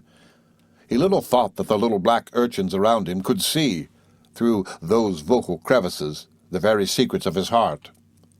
Slaveholders ever underrate the intelligence with which they have to grapple. I really understood the old man's mutterings, attitudes, and gestures about as well as he did himself. But slaveholders never encouraged that kind of communication with the slaves by which they might learn to measure the depths of his knowledge. Ignorance is a high virtue in a human chattel, and as the master studies to keep the slave ignorant, the slave is cunning enough to make the master think he succeeds. The slave fully appreciates the saying, "Where ignorance is bliss, 'tis folly to be wise." When old master's gestures were violent, ending with a threatening shake of the head and a sharp snap of his middle finger and thumb, I deemed it wise to keep at a respectable distance from him, for at such times trifling faults stood in his eyes as momentous offenses, and having both the power and the disposition, the victim had only to be near him to catch the punishment deserved or undeserved. One of the first circumstances that opened my eyes to the cruelty and wickedness of slavery, and the heartlessness of my old master, was the refusal of the latter to interpose his authority to protect and shield a young woman who had been most cruelly abused and beaten by his overseer in Tuckahoe. This overseer, a Mr. Plummer, was a man like most of his class, little better than a human brute, and, in addition to his general profligacy and repulsive coarseness, the creature was a miserable drunkard. He was, probably, employed by my old master less on account of the excellence of his services than for the cheap rate at which they could be obtained. He was not fit to have the management of a drove of mules. In a fit of drunken madness, he committed the outrage which brought the young woman in question down to my old master's for protection. This young woman was the daughter of Millie, an own aunt of mine. The poor girl, on arriving at our house, presented a pitiable appearance. She had left in haste and without preparation, and probably without the knowledge of Mr. Plummer. She had traveled 12 miles, barefooted, bare-necked, and bareheaded. Her neck and shoulders were covered with scars newly made, and not content with marring her neck and shoulders with the cowhide, the cowardly brute had dealt her a blow on the head with a hickory club, which cut a horrible gash and left her face literally covered with blood. In this condition the poor young woman came down to implore protection at the hands of my old master. I expected to see him boil over with rage at the revolting deed, and to hear him fill the air with curses upon the brutal Plummer. But I was disappointed. He sternly told her in an angry tone he believed she deserved every bit of it, and if she did not go home instantly, he would himself take the remaining skin from her neck and back. Thus was the poor girl compelled to return without redress, and perhaps to receive an additional flogging for daring to appeal to old master against the overseer. Old master seemed furious at the thought of being troubled by such complaints. I did not, at that time, understand the philosophy of his treatment of my cousin. It was stern, unnatural, violent. Had the man no bowels of compassion? Was he dead to all sense of humanity? No. I think I now understand it. This treatment is part of the system rather than a part of the man. Were slaveholders to listen to complaints of this sort against the overseers, the luxury of owning large numbers of slaves would be impossible. It would do away with the office of overseer entirely, or, in other words, it would convert the master himself into an overseer. It would occasion great loss of time and labor, leaving the overseer in fetters and without the necessary power to secure obedience to his orders. A privilege so dangerous as that of appeal is therefore strictly prohibited, and anyone exercising it runs a fearful hazard.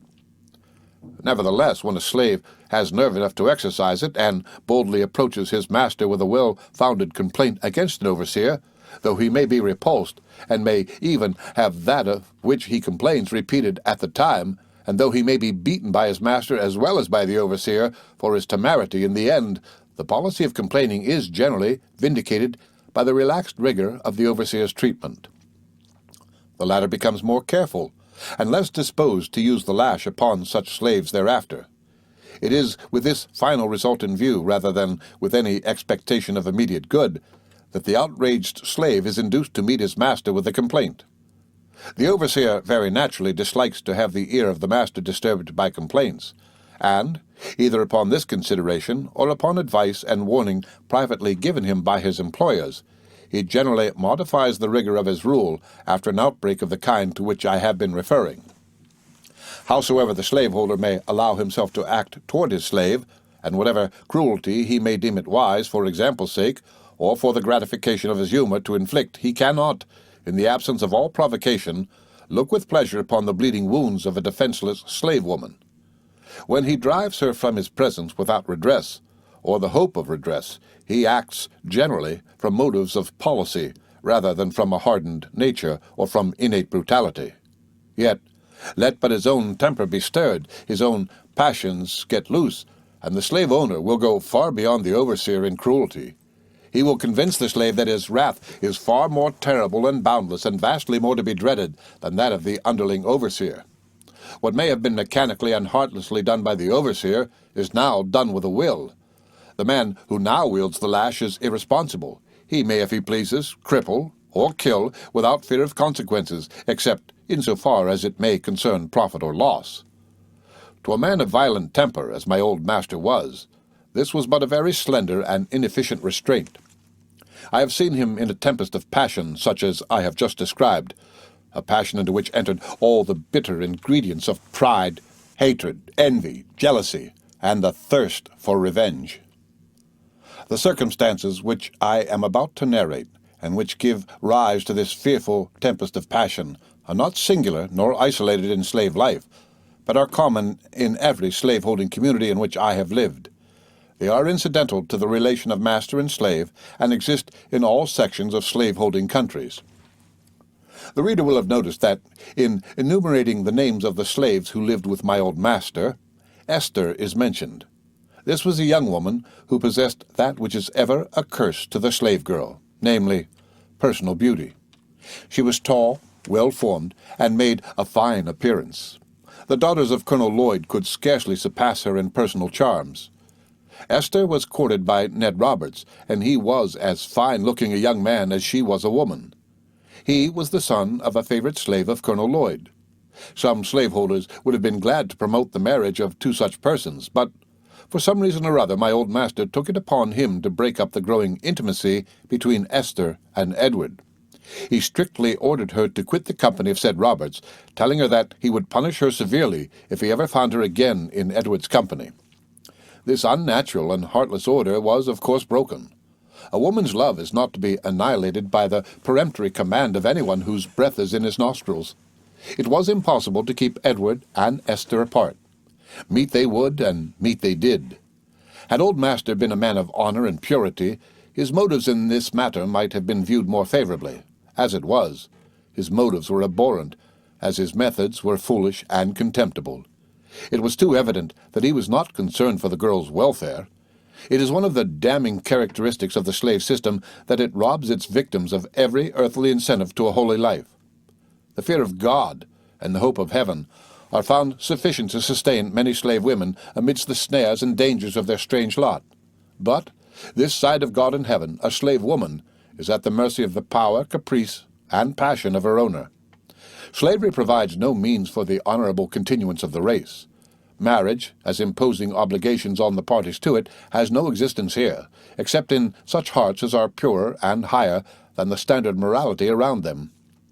It is one of the consolations of my life that I know of many honorable instances of persons who maintained their honor where all around was corrupt. Esther was evidently much attached to Edward, and abhorred, as she had reason to do, the tyrannical and base behavior of old master. Edward was young and fine-looking, and he loved and courted her. He might have been her husband in the high sense just alluded to, but who and what was this old master? His attentions were plainly brutal and selfish, and it was as natural that Esther should loathe him as that she should love Edward.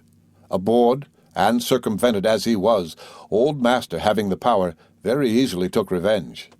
I happened to see this exhibition of his rage and cruelty toward Esther. The time selected was singular. It was early in the morning, when all besides was still, and before any of the family in the house or kitchen had left their beds. I saw but few of the shocking preliminaries, for the cruel work had begun before I awoke. I was probably awakened by the shrieks and piteous cries of poor Esther. My sleeping place was on the floor of a little rough closet which opened into the kitchen, and through the cracks of its unplaned boards I could distinctly see and hear what was going on, without being seen by old master. Esther's wrists were firmly tied, and the twisted rope was fastened to a strong staple in a heavy wooden joist above near the fireplace. Here she stood on a bench, her arms tightly drawn over her breast. Her back and shoulders were bare to the waist. Behind her stood old master with cowskin in hand, preparing his barbarous work with all manner of harsh, coarse, and tantalizing epithets. The screams of his victim were most piercing. He was cruelly deliberate, and protracted the torture as one who is delighted with the scene. Again and again he drew the hateful whip through his hand, adjusting it with a view of dealing the most pain-giving blow. Poor Esther had never yet been severely whipped, and her shoulders were plump and tender. Each blow, vigorously laid on, brought screams as well as blood. "Have mercy! Oh, have mercy!" she cried. "I won't do so no more." But her piercing cries seemed only to increase his fury. His answers to them are too coarse and blasphemous to be produced here. The whole scene, with all its attendants, was revolting and shocking to the last degree, and when the motives of this brutal castigation are considered, language has no power to convey a just sense of its awful criminality. After laying on some 30 or 40 stripes, old master untied his suffering victim and let her get down. She could scarcely stand when untied. From my heart I pitied her, and child though I was, the outrage kindled in me a feeling far from peaceful. But I was hushed, terrified, stunned, and could do nothing, and the fate of Esther might be mine next.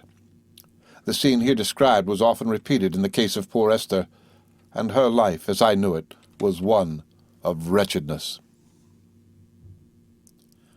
The end of Chapter 5 of My Bondage and My Freedom by Frederick Douglass. Read by Rick Kissner for Lit2Go on the web at fcit.usf.edu.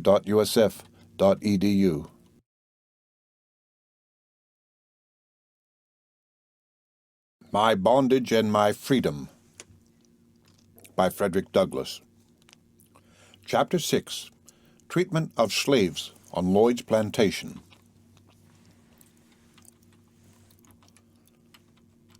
The heart-rending incidents related in the foregoing chapter led me thus early to inquire into the nature and history of slavery. Why am I a slave? Why are some people slaves and others masters? Was there ever a time this was not so? How did the relation commence? These were the perplexing questions which began now to claim my thoughts, and to exercise the weak powers of my mind, for I was still but a child, and knew less than children of the same age in the Free States. As my questions concerning these things were only put to children a little older and little better informed than myself, I was not rapid in reaching a solid footing.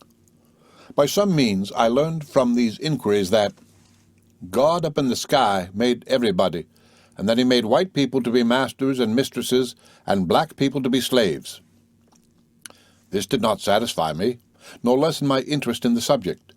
I was told, too, that God was good, and that he knew what was best for me and best for everybody. This was less satisfactory than the first statement, because it came point-blank against all my notions of goodness. It was not good to let old master cut the flesh off Esther and make her cry so. Besides, how did people know that God made black people to be slaves? Did they go up in the sky and learn it, or did he come down and tell them so? All was dark here. It was some relief to my hard notions of the goodness of God that, although he made white men to be slaveholders, he did not make them to be bad slaveholders, and that in due time he would punish the bad slaveholders, that he would, when they died, send them to the bad place where they would be burnt up. Nevertheless, I could not reconcile the relation of slavery with my crude notions of goodness. Then, too, I found that there were puzzling exceptions to this theory of slavery on both sides and in the middle. I knew of blacks who were not slaves. I knew of whites who were not slaveholders, and I knew of persons who were nearly white who were slaves. Color, therefore, was a very unsatisfactory basis for slavery. Once, however, engaged in the inquiry, I was not very long in finding out the true solution of the matter. It was not color, but crime, not God, but man, that afforded the true explanation of the existence of slavery, nor was I long in finding out another important truth, that is, what man can make, man can unmake. The appalling darkness faded away, and I was master of the subject. There were slaves here direct from Guinea, and there were many who could say that their fathers and mothers were stolen from Africa, forced from their homes, and compelled to serve as slaves. This, to me, was knowledge. But it was a kind of knowledge which filled me with a burning hatred of slavery, increased my suffering, and left me without the means of breaking away from my bondage. Yet it was knowledge quite worth possessing. I could not have been more than 7 or 8 years old when I began to make this subject my study. It was with me in the woods and fields, along the shore of the river, and wherever my boyish wanderings led me, and though I was at that time quite ignorant of the existence of the free states, I distinctly remember being, even then, most strongly impressed with the idea of being a freeman some day. This cheering assurance was an inborn dream of my human nature, a constant menace to slavery, and one which all the powers of slavery were unable to silence or extinguish. Up to the time of the brutal flogging of my Aunt Esther, for she was my own aunt, and the horrid plight in which I had seen my cousin from Tuckahoe, who had been so badly beaten by the cruel Mr. Plummer, my attention had not been called especially to the gross feature of slavery. I had, of course, heard of whippings and of savage rencontres between overseers and slaves, but I had always been out of the way at the times and the places of their occurrence. My plays and sports most of the time took me from the corn and tobacco fields where the great body of the hands were at work, and where scenes of cruelty were enacted and witnessed. But after the whipping of Aunt Esther, I saw many cases of the same shocking nature, not only in my master's house, but on Colonel Lloyd's plantation. One of the first which I saw, and which greatly agitated me, was the whipping of a woman belonging to Colonel Lloyd, named Nellie.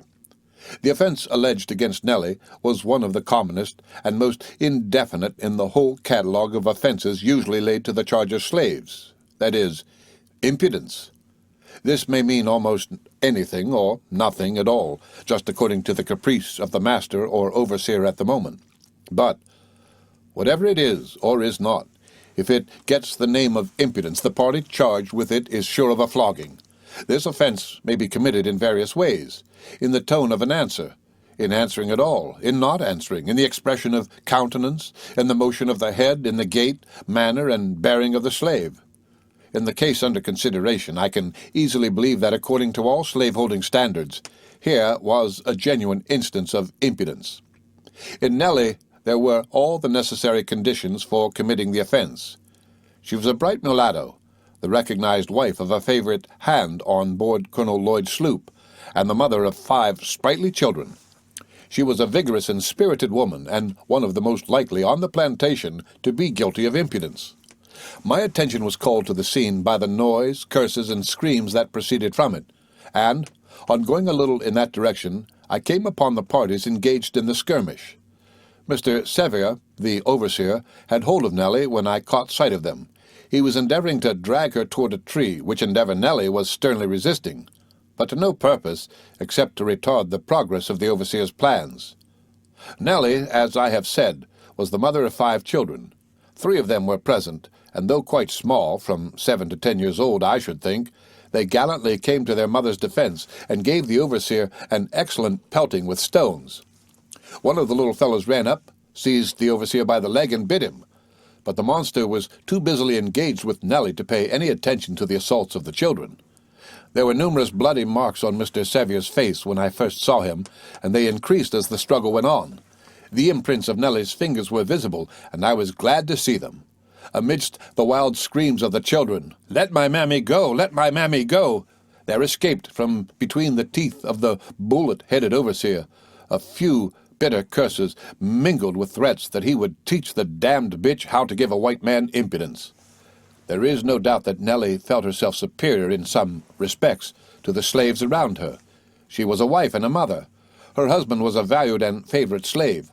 Besides, he was one of the first hands on board of the sloop, and the sloop hands, since they had to represent the plantation abroad, were generally treated tenderly. The overseer never was allowed to whip Harry. Why then should he be allowed to whip Harry's wife? Thoughts of this kind no doubt influenced her, but, for whatever reason, she nobly resisted, and unlike most of the slaves, seemed determined to make her whipping cost Mr. Sevier as much as possible. The blood on his and her face attested her skill as well as her courage and dexterity in using her nails. Maddened by her resistance, I expected to see Mr. Sevier level her to the ground by a stunning blow. But no. Like a savage bulldog which he resembled both in temper and appearance, he maintained his grip and steadily dragged his victim toward the tree, disregarding alike her blows and the cries of the children for their mother's release. He would doubtless have knocked her down with his hickory stick, but that such act might have cost him his place. It is often deemed advisable to knock a man-slave down in order to tie him, but it is considered cowardly and inexcusable in an overseer thus to deal with a woman. He is expected to tie her up and to give her what is called in southern parlance a genteel flogging, without any very great outlay of strength or skill. I watched with palpitating interest the course of the preliminary struggle, and was saddened by every new advantage gained over her by the ruffian.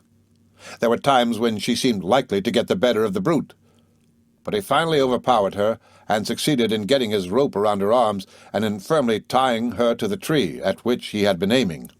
This done, and Nellie was at the mercy of his merciless lash. And now what followed, I have no heart to describe. The cowardly creature made good his every threat, and wielded the lash with all the hot zest of furious revenge. The cries of the woman while undergoing the terrible infliction were mingled with those of the children, sounds which I hope the reader may never be called upon to hear. When Nellie was untied, her back was covered with blood. The red stripes were all over her shoulders. She was whipped, severely whipped, but she was not subdued, for she continued to denounce the overseer and to call him every vile name. He had bruised her flesh, but had left her invincible spirit undaunted. Such floggings are seldom repeated by the same overseer. They prefer to whip those who are most easily whipped. The old doctrine that submission is the very best cure for outrage and wrong does not hold good on the slave plantation. He is whipped oftenest who is whipped easiest, and that slave who has the courage to stand up for himself against the overseer, although he may have many hard stripes at the first, becomes in the end a freeman, even though he sustained the former relation of a slave. "You can shoot me, but you can't whip me," said a slave to Rigby Hopkins, and the result was that he was neither whipped nor shot. If the latter had been his fate, it would have been less deplorable than the living and lingering death to which cowardly and slavish souls are subjected. I do not know that Mr. Sevier ever undertook to whip Nellie again. He probably never did, for it was not long after his attempt to subdue her that he was taken sick and died. The wretched man died as he had lived, unrepentant, and it was said, with how much truth I know not, that in the very last hours of his life his ruling passion showed itself, and that, when wrestling with death, he was uttering horrid oaths and flourishing the cowskin as though he was tearing the flesh off some helpless slave. One thing is certain, that when he was in health, it was enough to chill the blood and to stiffen the hair of an ordinary man to hear Mr. Sevier talk. Nature, or his cruel habits, had given to his face an expression of unusual savageness, even for a slave-driver. Tobacco and rage had worn his teeth short, and nearly every sentence that escaped their compressed grating was commenced or concluded with some outburst of profanity. His presence made the field alike the field of blood and of blasphemy. Hated for his cruelty, despised for his cowardice, his death was deplored by no one outside his own house, if indeed it was deplored there. It was regarded by the slaves as a merciful interposition of Providence. Never went there a man to the grave loaded with heavier curses. Mr. Sevier's place was promptly taken by a Mr. Hopkins, and the change was quite a relief, he being a very different man. He was in all respects a better man than his predecessor, as good as any man can be and yet be an overseer. His course was characterized by no extraordinary cruelty, and when he whipped a slave, as he sometimes did, he seemed to take no especial pleasure in it, but on the contrary, acted as though he felt it to be a mean business. Mr. Hopkins stayed but a short time. His place, much to the regret of the slaves generally, was taken by a Mr. Gore, of whom more will be said hereafter. It is enough for the present to say that he was no improvement on Mr. Sevier, except that he was less noisy and less profane. I have already referred to the businesslike aspect of Colonel Lloyd's plantation. This businesslike appearance was much increased on the 2 days at the end of each month when the slaves from the different farms came to get their monthly allowance of meal and meat. These were gala days for the slaves, and there was much rivalry among them as to who should be elected to go up to the great house farm for the allowance, and indeed to attend to any business at this, for them, the capital. The beauty and grandeur of the place, its numerous slave population, and the fact that Harry, Peter, and Jake, the sailors of the sloop, almost always kept privately little trinkets which they bought at Baltimore to sell, made it a privilege to come to the great house farm. Being selected, too, for this office was deemed a high honor. It was taken as a proof of confidence and favor, but probably the chief motive of the competitors for the place was a desire to break the dull monotony of the field, and to get beyond the overseer's eye and lash. Once on the road with an ox team and seated on the tongue of his cart with no overseer to look after him, the slave was comparatively free, and, if thoughtful, he had time to think. Slaves are generally expected to sing as well as to work.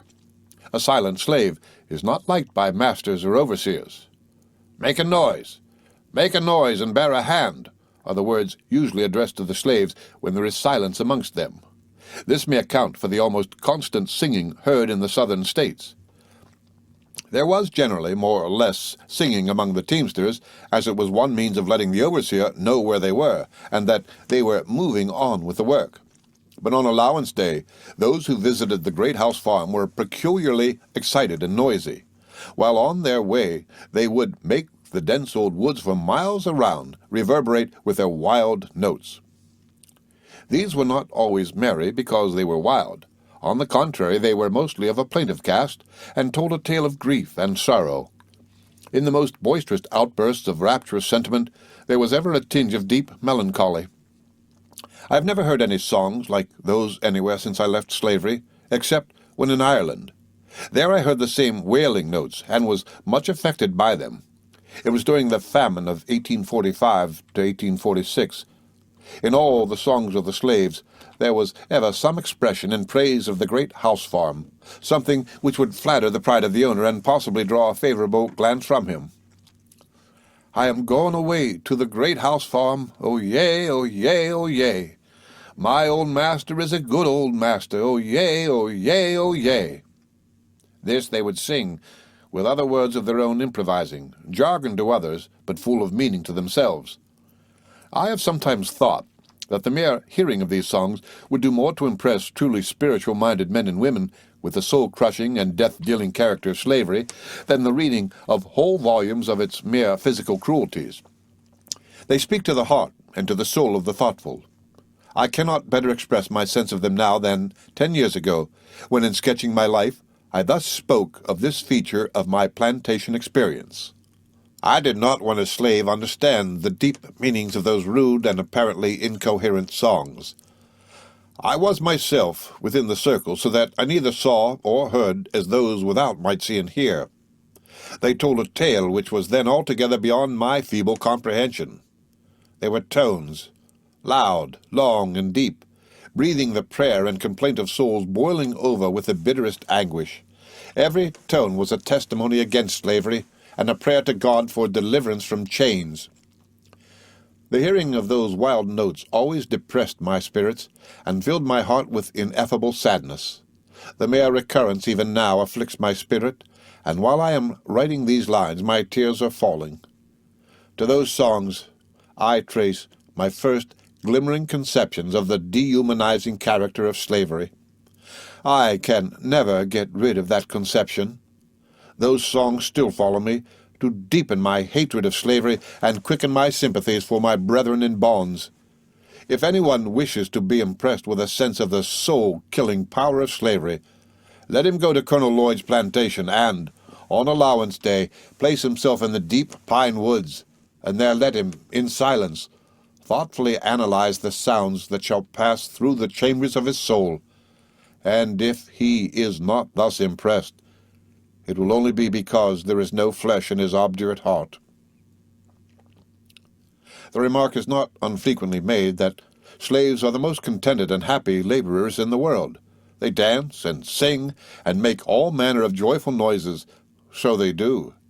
but it is a great mistake to suppose them happy because they sing. The songs of the slave represent the sorrows rather than the joys of his heart, and he is relieved by them only as an aching heart is relieved by its tears. Such is the constitution of the human mind that, when pressed to extremes, it often avails itself of the most opposite methods. Extremes meet in mind as in matter. When the slaves on board of the Pearl were overtaken, arrested, and carried to prison, their hopes for freedom blasted as they marched in chains, they sang and found, as Emily Edmondson tells us, a melancholy relief in singing. The singing of a man cast away on a desolate island might be as appropriately considered an evidence of his contentment and happiness as the singing of a slave. Sorrow and desolation have their songs as well as joy and peace. Slaves sing more to make themselves happy than to express their happiness. It is the boast of slaveholders that their slaves enjoy more of the physical comforts of life than the peasantry of any country in the world. My experience contradicts this. The men and women slaves on Colonel Lloyd's farm received as their monthly allowance of food 8 pounds of pickled pork or their equivalent in fish. The pork was often tainted, and the fish was of the poorest quality, herrings, which would bring very little if offered for sale in any northern market. With their pork or fish, they had 1 bushel of Indian meal, unbolted, of which quite 15% was fit only to feed pigs. With this, 1 pint of salt was given, and this was the entire monthly allowance of a full-grown slave working constantly in the open field from morning until night, every day in the month except Sunday, living on a fraction more than 1/4 of a pound of meat per day and less than a peck of cornmeal per week. There is no kind of work that a man can do which requires a better supply of food to prevent physical exhaustion than the field work of a slave. So much for the slave's allowance of food. Now for his raiment. The yearly allowance of clothing for the slaves on this plantation consisted of 2 tow linen shirts, such linen as the coarsest crash towels are made of, 1 pair of trousers of the same material for summer, and a pair of trousers and a jacket of woolen, most slavishly put together for winter, 1 pair of yarn stockings, and 1 pair of shoes of the coarsest description. The slave's entire apparel could not have cost more than $8 per year. The allowance of food and clothing for the little children was committed to their mothers or to the older slave women having the care of them. Children who were unable to work in the field had neither shoes, stockings, jackets, nor trousers given them. Their clothing consisted of 2 coarse tow linen shirts already described per year, and when these failed them, as they often did, they went naked until the next allowance day. Flocks of little children from 5 to 10 years old might be seen on Colonel Lloyd's plantation as destitute of clothing as any little heathen on the west coast of Africa, and this not merely during the summer months, but during the frosty weather of March. The little girls were no better off than the boys. All were nearly in a state of nudity. As to beds to sleep on, they were known to none of the field hands. Nothing but a coarse blanket, not so good as those used in the North to cover horses, was given them, and this only to the men and women. The children stuck themselves in holes and corners about the quarters, often in the corner of the huge chimneys with their feet in the ashes to keep them warm. The want of beds, however, was not considered a very great privation. Time to sleep was of far greater importance, for, when the day's work is done, most of the slaves have their washing, mending, and cooking to do, and having few or none of the ordinary facilities for doing such things, very many of their sleeping hours are consumed in necessary preparations for the duties of the coming day. The sleeping apartments, if they may be called such, have little regard to comfort or decency. Old and young, male and female, married and single, drop down upon the common clay floor, each covering up with his or her blanket, the only protection they have from cold or exposure. The night, however, is shortened at both ends. The slaves work often as long as they can see and are late in cooking and mending for the coming day, and at the first gray streak of morning they are summoned to the field by the driver's horn. More slaves are whipped for oversleeping than for any other fault. Neither age nor sex finds any favor. The overseer stands at the quarter door armed with stick and cowskin, ready to whip any who may be a few minutes behind time. When the horn is blown, there is a rush for the door, and the hindermost one is sure to get a blow from the overseer. Young mothers who worked in the field were allowed an hour, about 10 o'clock in the morning, to go home to nurse their children. Sometimes they were compelled to take their children with them and to leave them in the corner of the fences to prevent loss of time in nursing them. The overseer generally rides about the field on horseback. A cowskin and a hickory stick are his constant companions. The cowskin is a kind of whip seldom seen in the northern states. It is made entirely of untanned but dried oxhide, and is about as hard as a piece of well-seasoned live oak. It is made of various sizes, but the usual length is about 3 feet. The part held in the hand is nearly an inch in thickness, and, from the extreme end of the butt or handle, the cowskin tapers its whole length to a point. This makes it quite elastic and springy. A blow with it on the hardest back will gash the flesh and make the blood start. Cowskins are painted red, blue, and green, and are the favorite slave whip. I think this whip worse than the cat-o'-nine-tails. It condenses the whole strength of the arm to a single point, and comes with a spring that makes the air whistle. It is a terrible instrument, and is so handy that the overseer can always have it on his person and ready for use. The temptation to use it is ever strong, and an overseer can, if disposed, always have cause for using it. With him it is literally a word and a blow, and in most cases the blow comes first. As a general rule, slaves do not come to the quarters for either breakfast or dinner, but take their ash cake with them and eat it in the field. This was so on the home plantation, probably because the distance from the quarter to the field was sometimes 2 and even 3 miles. The dinner of the slaves consisted of a huge piece of ash cake and a small piece of pork or 2 salt herrings. Not having ovens nor any suitable cooking utensils, the slaves mixed their meal with a little water to such thickness that a spoon would stand erect in it, and after the wood had burned away to coal and ashes, they would place the dough between oak leaves and lay it carefully in the ashes, completely covering it. Hence, the bread is called ash cake. The surface of this peculiar bread is covered with ashes to the depth of a 16th part of an inch, and the ashes certainly do not make it very grateful to the teeth, nor render it very palatable. The bran, or coarse part of the meal, is baked with the fine and bright scales run through the bread. This bread, with its ashes and bran, would disgust and choke a northern man, but it is quite liked by the slaves. They eat it with avidity, and are more concerned about the quantity rather than the quality. They are far too scantily provided for, and are worked too steadily to be much concerned for the quality of their food. The few minutes allowed them at dinner-time after partaking of their coarse repast are variously spent. Some lie down on the turning row and go to sleep. Others draw together and talk, and others are at work with needle and thread, mending their tattered garments. Sometimes you may hear a wild, hoarse laugh arise from a circle, and often a song. Soon, however, the overseer comes dashing through the field. Tumble up, and to work, work, is the cry. And now, from 12 o'clock, midday, till dark, the human cattle are in motion, wielding their clumsy hoes, hurried on by no hope of reward, no sense of gratitude, no love of children, no prospect of bettering their condition, nothing, save the dread and terror of the slave-driver's lash. So goes one day, and so comes and goes another. But let us now leave the rough usage of the field where vulgar coarseness and brutal cruelty spread themselves and flourish, rank as weeds in the tropics, where a vile wretch in the shape of a man rides, walks, or struts about dealing blows, and leaving gashes on broken-spirited men and helpless women for $30 per month, a business so horrible, hardening, and disgraceful that rather than engage in it, a decent man would blow his own brains out, and let the reader view with me the equally wicked but less repulsive aspects of slave life, where pride and pomp roll luxuriously at ease, where the toil of 1,000 men supports a single family in easy idleness and sin. This is the great house. It is the home of the Lloyds. Some idea of its splendor has already been given, and it is here that we shall find that height of luxury which is the opposite of that depth of poverty and physical wretchedness that we have just now been contemplating. But there is this difference in the two extremes, that is, that in the case of the slave the miseries and hardships of his lot are imposed by others, and in the master's case they are imposed by himself.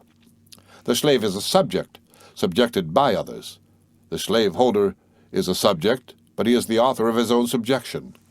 There is more truth in the saying that slavery is a greater evil to the master than to the slave, than many who utter it suppose. The self-executing laws of eternal justice follow close on the heels of the evildoer here, as well as elsewhere, making escape from all its penalties impossible. But let others philosophize. It is my province here to relate and describe, only allowing myself a word or two occasionally to assist the reader in the proper understanding of the facts narrated.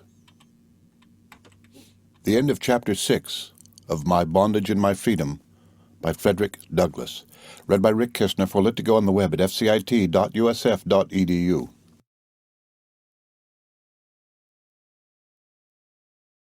My Bondage and My Freedom by Frederick Douglass. Chapter 7. Life in the Great House. The close-fisted stinginess that fed the poor slave on coarse cornmeal and tainted meat, that clothed him in crashy tow linen, and hurried him to toil through the field in all weathers with wind and rain beating through his tattered garments, that scarcely gave even the young slave mother time to nurse her hungry infant in the fence corner, wholly vanishes on approaching the sacred precincts of the great house, the home of the lloyds. There the scriptural phrase finds an exact illustration. The highly favored inmates of this mansion are literally arrayed, quote, in purple and fine linen, end quote, and fare sumptuously every day. The table groans under the heavy and blood-bought luxuries gathered with painstaking care at home and abroad. Fields, forests, rivers, and seas are made tributary here. Immense wealth and its lavish expenditure fill the great house with all that can please the eye or tempt the taste. Here appetite, not food, is the great desideratum. Fish, flesh, and fowl are here in profusion. Chickens of all breeds, ducks of all kinds, wild and tame, the common and the huge muscovite. Guinea fowls, turkeys, geese, and peafowls are in their several pens, fat and fatting for the destined vortex. The graceful swan, the mongrels, the black-necked wild goose, partridges, quails, pheasants, and pigeons, choice waterfowl, with all their strange varieties, are caught in this huge family net. Beef, veal, mutton, and venison of the most select kinds and quality roll bounteously to this grand consumer. The teeming riches of the Chesapeake Bay, its rock, perch, drums, crocus, trout, oysters, crabs, and terrapin, are drawn hither to adorn the glittering table of the great house. The dairy, too, probably the finest on the eastern shore of Maryland, supplied by cattle of the best English stock imported for the purpose, pours its rich donations of fragrant cheese, golden butter, and delicious cream to heighten the attractions of the gorgeous, unending round of feasting.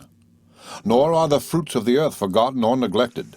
The fertile garden, many acres in size, constituting a separate establishment distinct from the common farm, with its scientific gardener imported from Scotland, a Mr. McDermott, with 4 men under his direction, was not behind either in the abundance or in the delicacy of its contributions to the same full board. The tender asparagus, the succulent celery, and the delicate cauliflower, eggplants, beets, lettuce, parsnips, peas, and French beans early and late, radishes, cantaloupes, melons of all kinds, the fruits and flowers of all climes and of all descriptions, from the hardy apple of the north to the lemon and orange of the south, culminated at this point. Baltimore gathered figs, raisins, almonds, and juicy grapes from Spain, wines and brandies from France, teas of various flavor from China, and rich aromatic coffee from Java, all conspired to swell the tide of high life, where pride and indolence rolled and lounged in magnificence and satiety. Behind the tall-backed and elaborately wrought chairs stand the servants, men and maidens, 15 in number, discriminately selected not only with a view to their industry and faithfulness, but with special regard to their personal appearance, their graceful agility and captivating address. Some of these are armed with fans and are fanning reviving breezes toward the overheated brows of the alabaster ladies. Others watch with eager eye and with fawn-like step anticipate and supply wants before they are sufficiently formed to be announced by word or sign.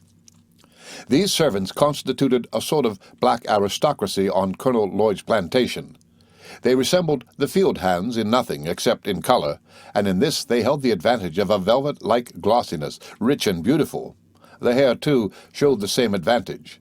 The delicate-colored maid rustled in the scarcely worn silk of her young mistress, while the servant men were equally well attired from the overflowing wardrobe of their young masters, so that, in dress, as well as in form and feature, in manner and speech, in tastes and habits, the distance between these favored few and the sorrow and hunger-smitten multitudes of the quarter and the field was immense, and this is seldom passed over. Let us now glance at the stables in the carriage-house, and we shall find the same evidence of pride and luxurious extravagance. Here are 3 splendid coaches, soft within and lustrous without. Here, too, are gigs, phaetons, barouches, sulkies, and sleighs. Here are saddles and harnesses, beautifully wrought and silver-mounted, kept with every care. In the stable you will find, kept only for pleasure, full 35 horses of the most approved blood for speed and beauty. There are 2 men here constantly employed in taking care of these horses. One of these men must be always in the stable to answer every call from the great house. Over the way from the stable is a house built expressly for the hounds, a pack of 25 or 30 whose fare would have made glad the heart of a dozen slaves. Horses and hounds are not the only consumers of the slave's toil. There was practiced at the Lloyds a hospitality which would have astonished and charmed any health-seeking northern divine or merchant who might have chanced to share it. Viewed from his own table and not from the field, the colonel was a model of generous hospitality.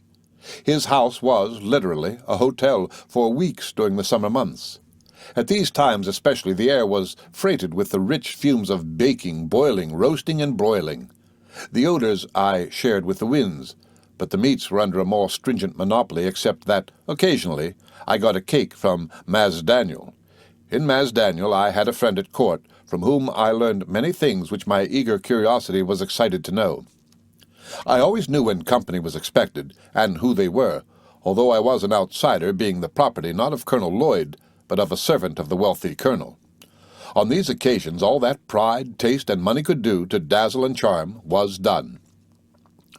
Who could say that the servants of Colonel Lloyd were not well clad and cared for after witnessing one of his magnificent entertainments? Who could say that they did not seem to glory in being the slaves of such a master? Who but a fanatic could get up any sympathy for persons whose every movement was agile, easy, and graceful, and who evinced a consciousness of high superiority? And who would ever venture to suspect that Colonel Lloyd was subject to the troubles of ordinary mortals? Master and slave seem alike in their glory here. Can it all be seeming?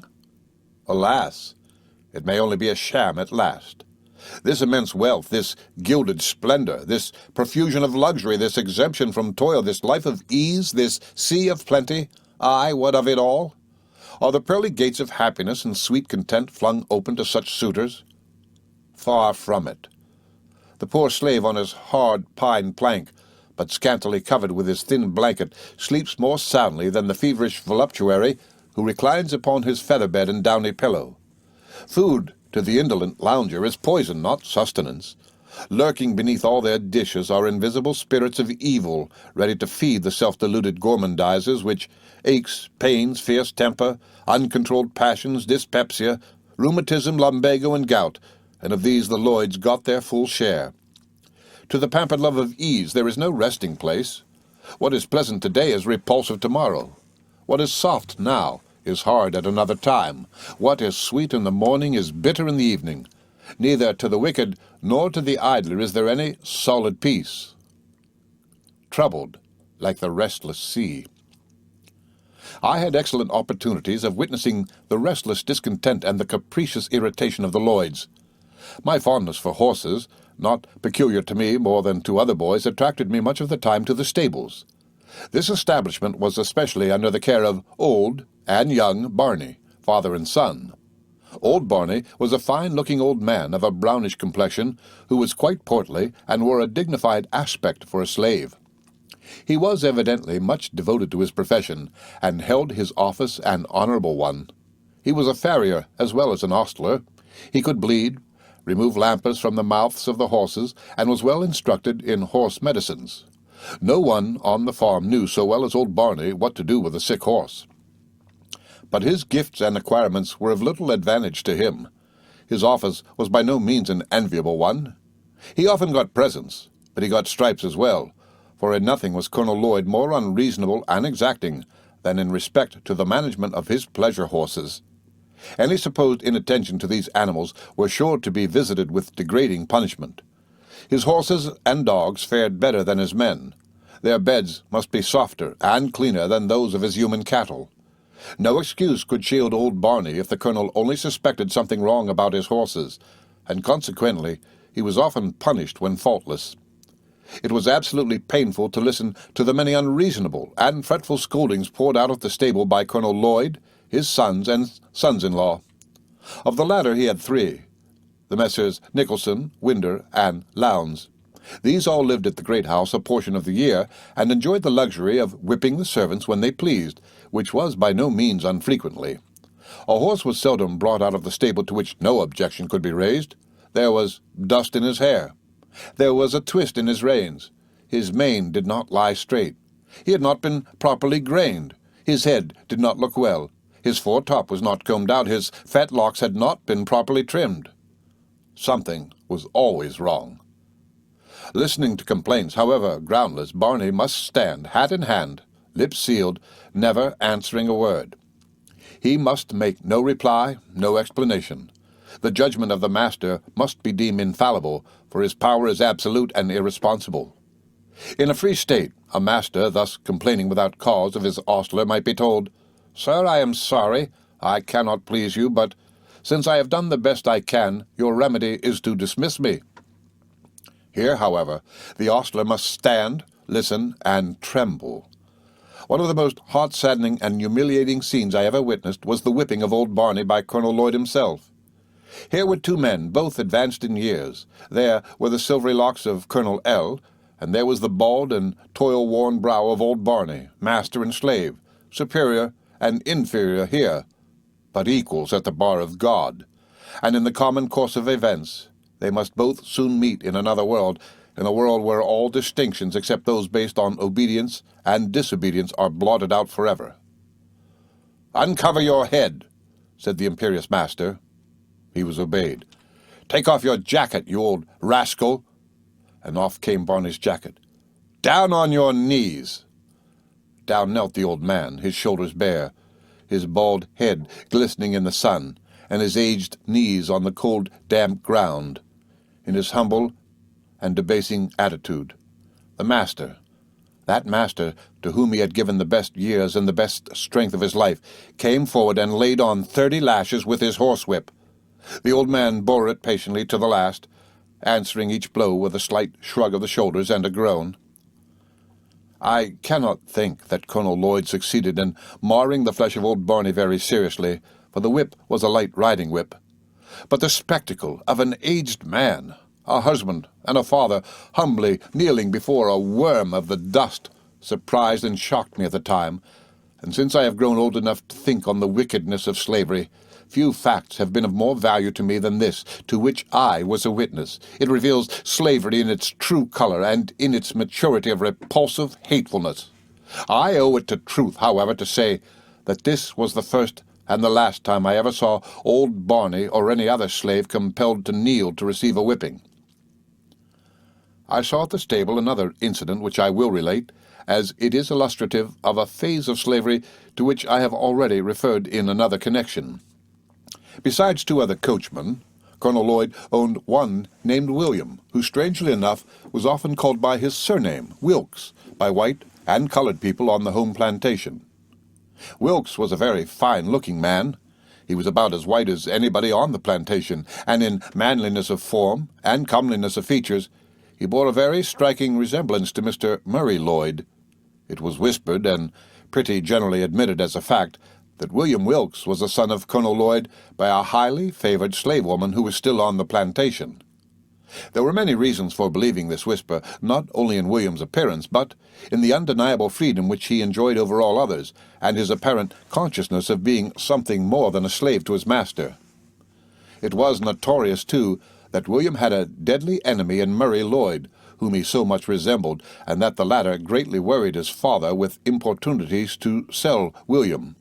Indeed, he gave his father no rest until he did sell him to Austin Woldfolk, the great slave trader at that time. Before selling him, however, Mr. L. tried what giving William a whipping would do toward making things smooth. But this was a failure.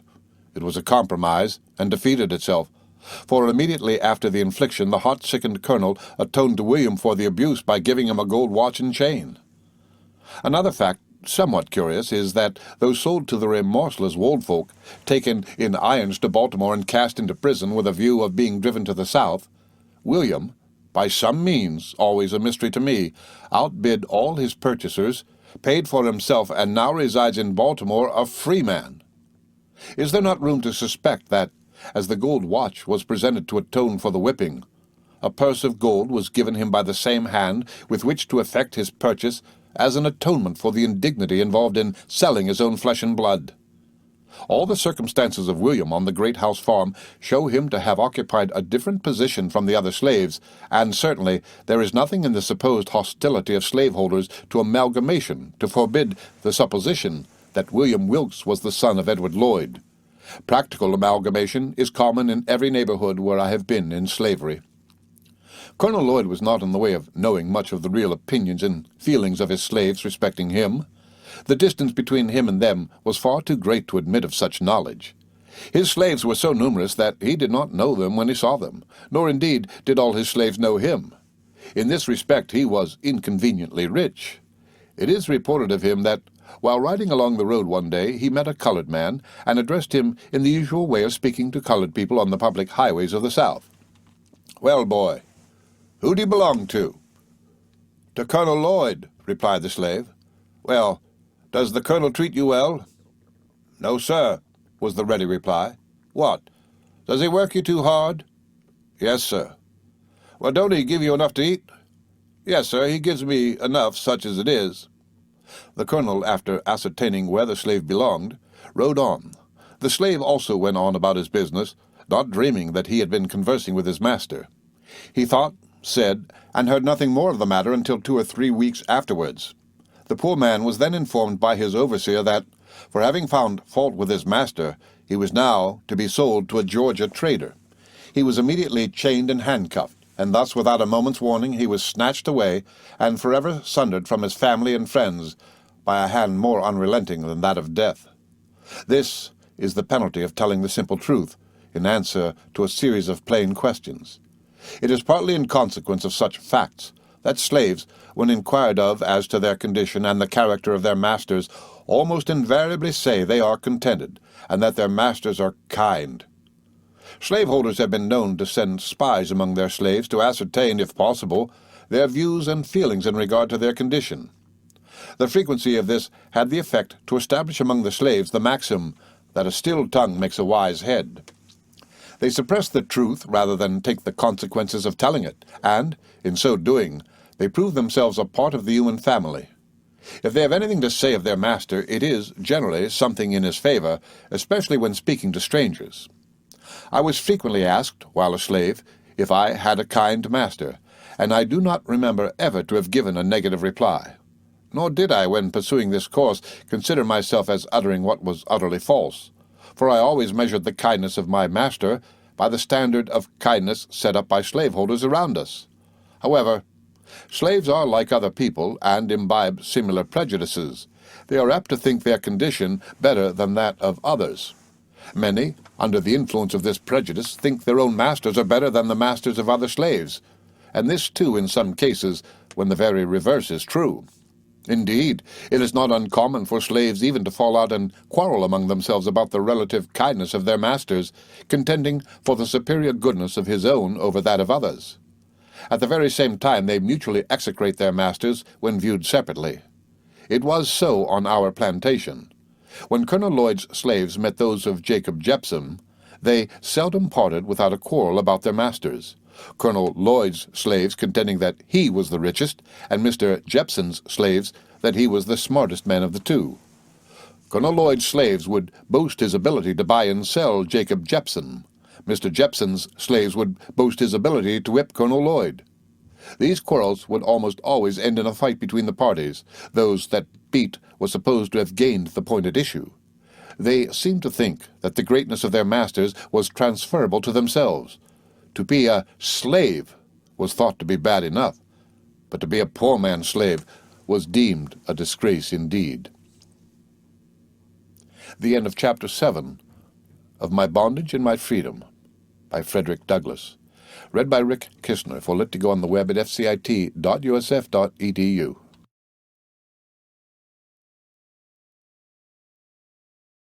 My Bondage and My Freedom by Frederick Douglass.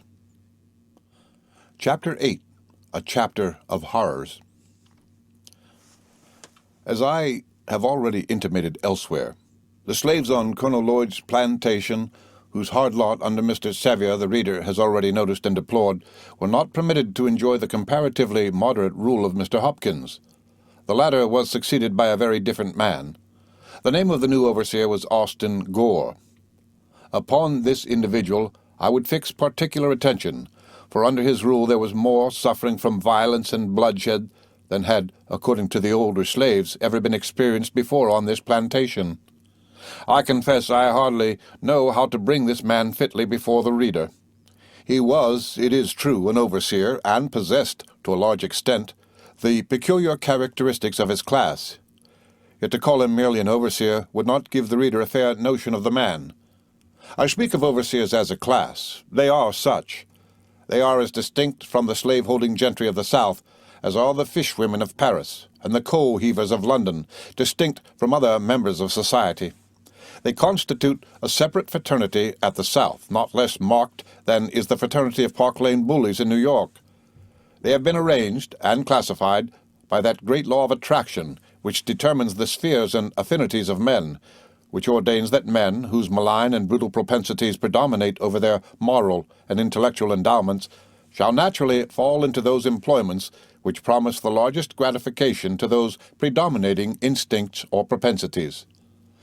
The office of overseer takes this raw material of vulgarity and brutality and stamps it as a distinct class of Southern society. But in this class, as in all other classes, there are characters of marked individuality, even while they bear a general resemblance to the mass. Mr. Gore was one of those to whom a general characterization would do no manner of justice. He was an overseer, but he was something more. With the malign and tyrannical qualities of an overseer, he combined something of the lawful master. He had the artfulness and the mean ambition of his class, but he was wholly free from the disgusting swagger and noisy bravado of his fraternity. There was an easy air of independence about him, a calm self-possession, and a sternness of glance which might well daunt hearts less timid than those of poor slaves accustomed from childhood and through life to cower before a driver's lash. The home plantation of Colonel Lloyd afforded an ample field for the exercise of the qualifications for overseership, which he possessed in such an eminent degree. Mr. Gore was one of those overseers who could torture the slightest word or look into impudence. He had the nerve not only to resent, but to punish promptly and severely. He never allowed himself to be answered back by a slave. In this he was as lordly and as imperious as Colonel Edward Lloyd himself, acting always up to the maxim practically maintained by slaveholders that it is better that a dozen slaves suffer under the lash without fault than that the master or the overseer should seem to have been wrong in the presence of the slave. Everything must be absolute here. Guilty or not guilty, it is enough to be accused to be sure of a flogging. The very presence of this man Gore was painful, and I shunned him as I would have shunned a rattlesnake. His piercing black eyes and sharp, shrill voice ever awakened sensations of terror among the slaves.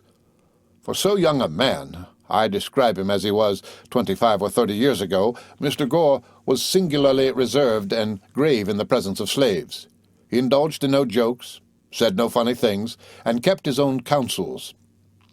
Other overseers, how brutal soever they might be, were at times inclined to gain favor with the slaves by indulging a little pleasantry.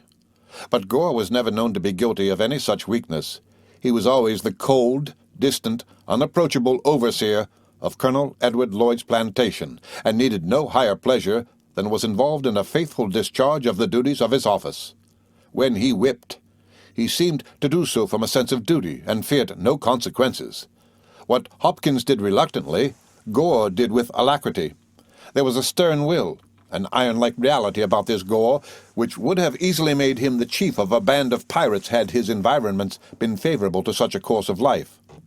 All the coolness, savage barbarity, and freedom from moral restraint which are necessary in the character of a pirate chief centered, I think, in this man Gore.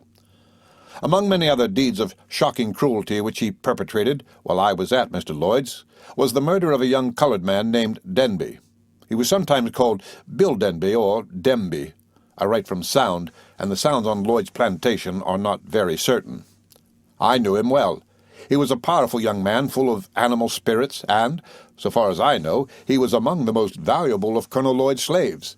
In something, I know not what, he offended this Mr. Austin Gore, and in accordance with the custom of the latter, he undertook to flog him. He gave Denby but few stripes. The latter broke away from him and plunged into the creek, and standing there to the depth of his neck in water, he refused to come out at the order of the overseer, whereupon, for this refusal, Gore shot him dead. It is said that Gore gave Denby 3 calls, telling him that, if he did not obey the last call, he would shoot him. When the 3rd call was given, Denby stood his ground firmly, and this raised the question in the minds of the bystanding slaves, will he dare to shoot? Mr. Gore, without further parley and without making any further effort to induce Denby to come out of the water, raised his gun deliberately to his face, took deadly aim at his standing victim, and in an instant poor Denby was numbered with the dead. His mangled body sank out of sight, and only his warm red blood marked the place where he had stood. This devilish outrage, this fiendish murder, produced, as it was well calculated to do, a tremendous sensation. A thrill of horror flashed through every soul on the plantation, if I may except the guilty wretch who had committed the hell-black deed. While the slaves generally were panic-struck and howling with alarm, the murderer himself was calm and collected, and appeared as though nothing unusual had happened. The atrocity roused my old master, and he spoke out in reprobation of it. But the whole thing proved to be less than a 9-days' wonder. Both Colonel Lloyd and my old master arraigned Gore for his cruelty in the matter, but this amounted to nothing. His reply, or explanation, as I remember to have heard it at the time, was that the extraordinary expedient was demanded by necessity, that Denby had become unmanageable, that he had set a dangerous example to the other slaves, and that, without some such prompt measure as that to which he had resorted were adopted, there would be an end to all rule and order on the plantation. That very convenient covert for all manner of cruelty and outrage, that cowardly alarm cry that the slaves would take the place, was pleaded in extenuation of this revolting crime, just as it had been cited in defense of 1,000 similar ones. He argued that if one slave refused to be corrected and was allowed to escape with his life when he had been told that he should lose it if he persisted in his course, the other slaves would soon copy his example, the result of which would be the freedom of the slaves and the enslavement of the whites. I have every reason to believe that Mr. Gore's defense, or explanation, was deemed satisfactory, at least to Colonel Lloyd.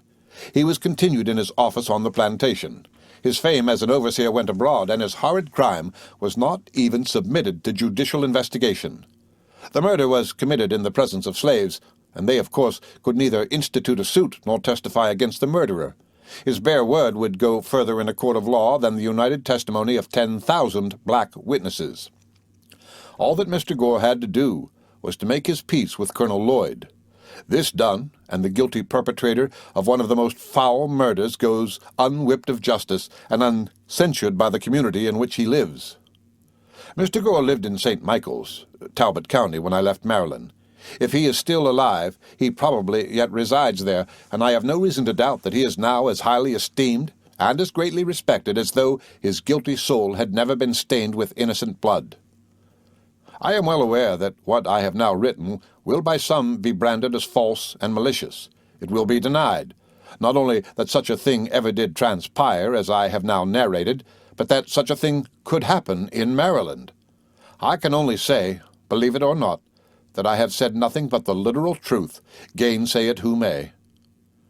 I speak advisedly when I say this, that killing a slave, or any colored person in Talbot County, Maryland, is not treated as a crime either by the courts or the community.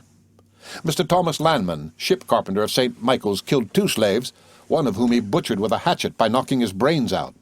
He used to boast of the commission of the awful and bloody deed. I have heard him do so, laughingly, saying, among other things, that he was the only benefactor of his country in the company, and that when others would do as much as he had done, we should be relieved of the damned niggers.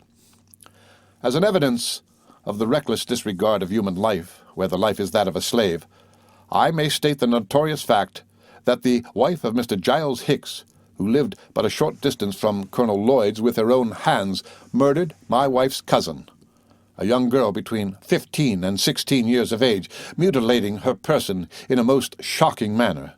The atrocious woman, in the paroxysm of her wrath, not content with murdering her victim, literally mangled her face and broke her breastbone. Wild, however, and infuriated as she was, she took the precaution to cause the slave girl to be buried. But the facts of the case, coming abroad, very speedily led to the disinterment of the remains of the murdered slave girl. A coroner's jury was assembled, who decided that the girl had come to her death by severe beating. It was ascertained that the offense for which this girl was thus hurried out of the world was this: she had been set that night, and several preceding nights, to mind Mrs. Hicks's baby, and having fallen into a sound sleep, the baby cried, waking Mrs. Hicks, but not the slave girl. Mrs. Hicks, becoming infuriated at the girl's tardiness, after calling several times, jumped from her bed and seized a piece of firewood from the fireplace, and then, as she lay fast asleep, she deliberately pounded in her skull and breastbone, and thus ended her life. I will not say that this most horrid murder produced no sensation in the community. It did produce a sensation, but, incredible to tell, the moral sense of the community was blunted too entirely by the ordinary nature of slavery horrors to bring the murderess to punishment. A warrant was issued for her arrest, but for some reason or other that warrant was never served. Thus did Mrs. Hicks not only escape condign punishment, but even the pain and mortification of being arraigned before a court of justice. Whilst I am detailing the bloody deeds that took place during my stay on Colonel Lloyd's plantation, I will briefly narrate another dark transaction which occurred about the same time as the murder of Denby by Mr. Gore. On the side of the River Wye, opposite from Colonel Lloyd's, there lived a Mr. Beale Bondley, a wealthy slaveholder.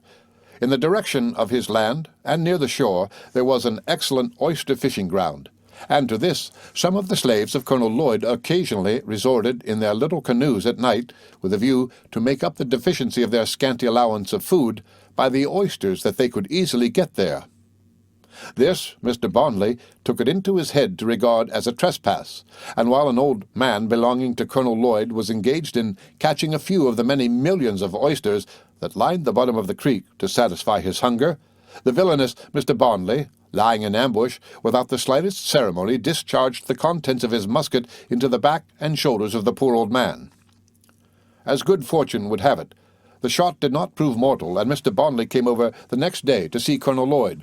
Whether to pay him for his property or to justify himself for what he had done, I know not, but this I can say: the cruel and dastardly transaction was speedily hushed up. There was very little said about it at all, and nothing was publicly done which looked like the application of the principle of justice to the man whom chance only saved from being an actual murderer. One of the commonest sayings to which my ears early became accustomed on Colonel Lloyd's plantation, and elsewhere in Maryland, was that it was worth but half a cent to kill a nigger and half a cent to bury him. And the facts of my experience go far to justify the practical truth of this strange proverb. Laws for the protection of the lives of the slaves are, as they must needs be, utterly incapable of being enforced, where the very parties who are nominally protected are not permitted to give evidence in courts of law against the only class of persons from whom abuse, outrage, and murder might be reasonably apprehended. While I heard of numerous murders committed by slaveholders on the eastern shores of Maryland, I never knew a solitary instance in which a slaveholder was either hung or imprisoned for having murdered a slave. The usual pretext for killing a slave is that the slave has offered resistance. Should a slave, when assaulted, but raise his hand in self-defense, the white assaulting party is fully justified by Southern or Maryland public opinion in shooting the slave down. Sometimes this is done simply because it is alleged that the slave has been saucy. But here I leave this phase of the society of my early childhood, and will relieve the kind reader of these heart-sickening details.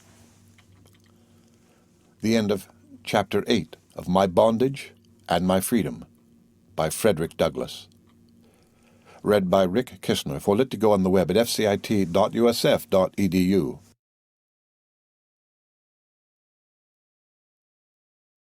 My Bondage and My Freedom by Frederick Douglass. Chapter 9. Personal Treatment. I have nothing cruel or shocking to relate of my own personal experience while I remained on Colonel Lloyd's plantation at the home of my old master.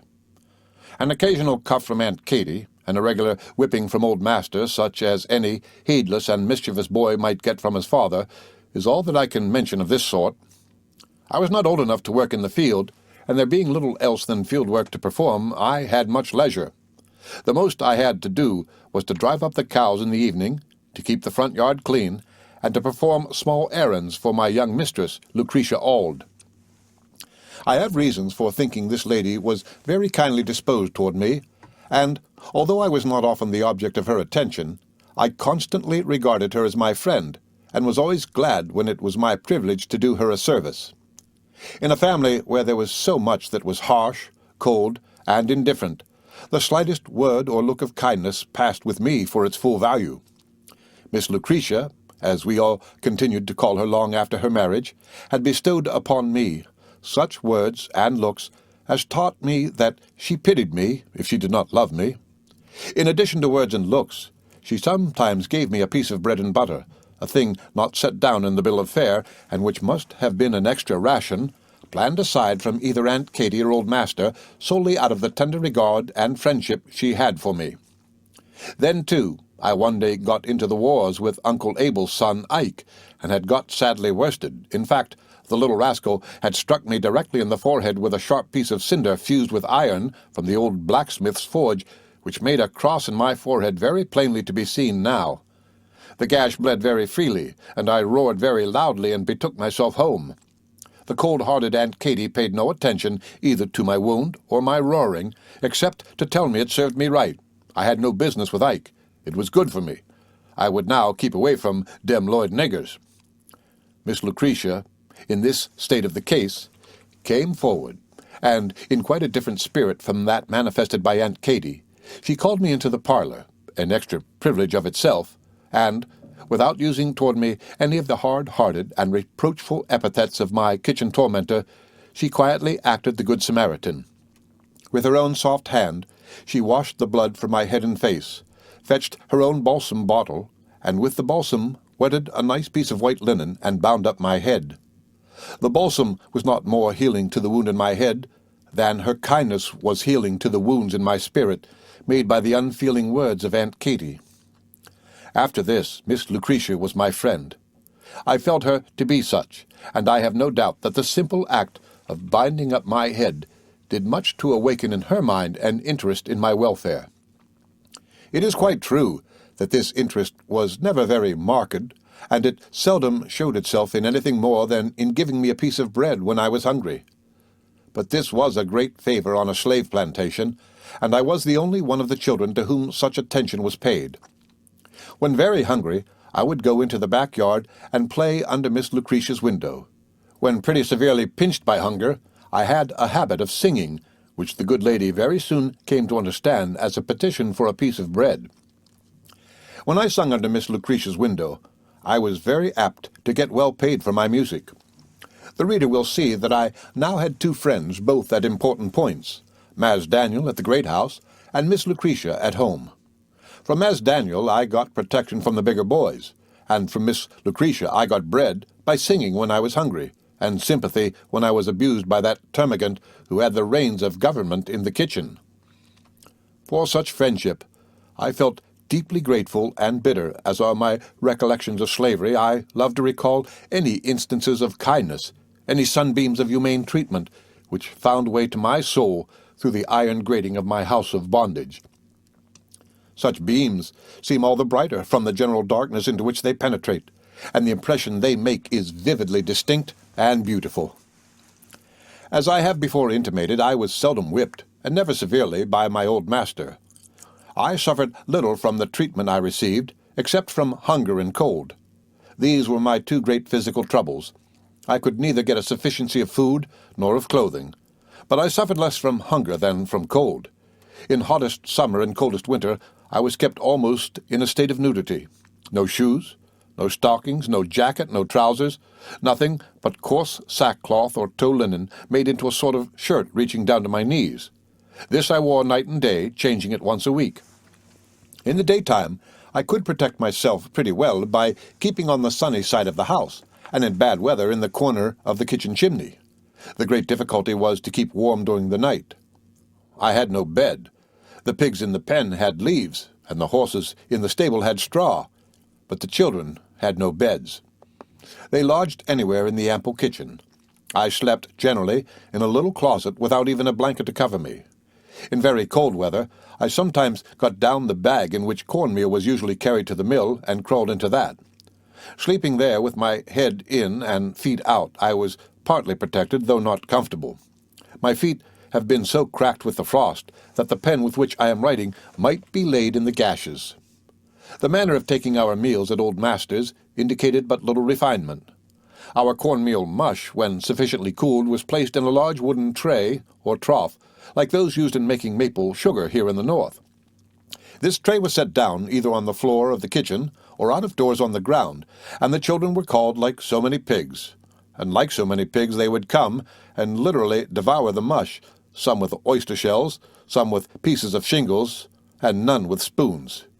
He that ate fastest got most, and he that was strongest got the best place, and few left the trough really satisfied.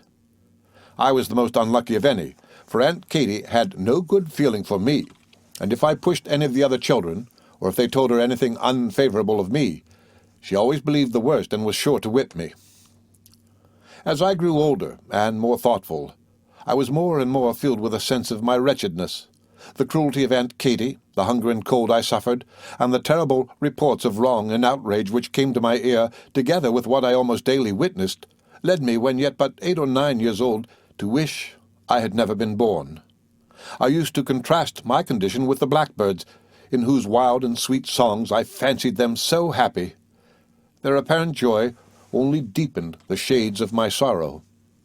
There are thoughtful days in the lives of children, at least there were in mine, when they grapple with all the great primary subjects of knowledge and reach, in a moment, conclusions which no subsequent experience can shake.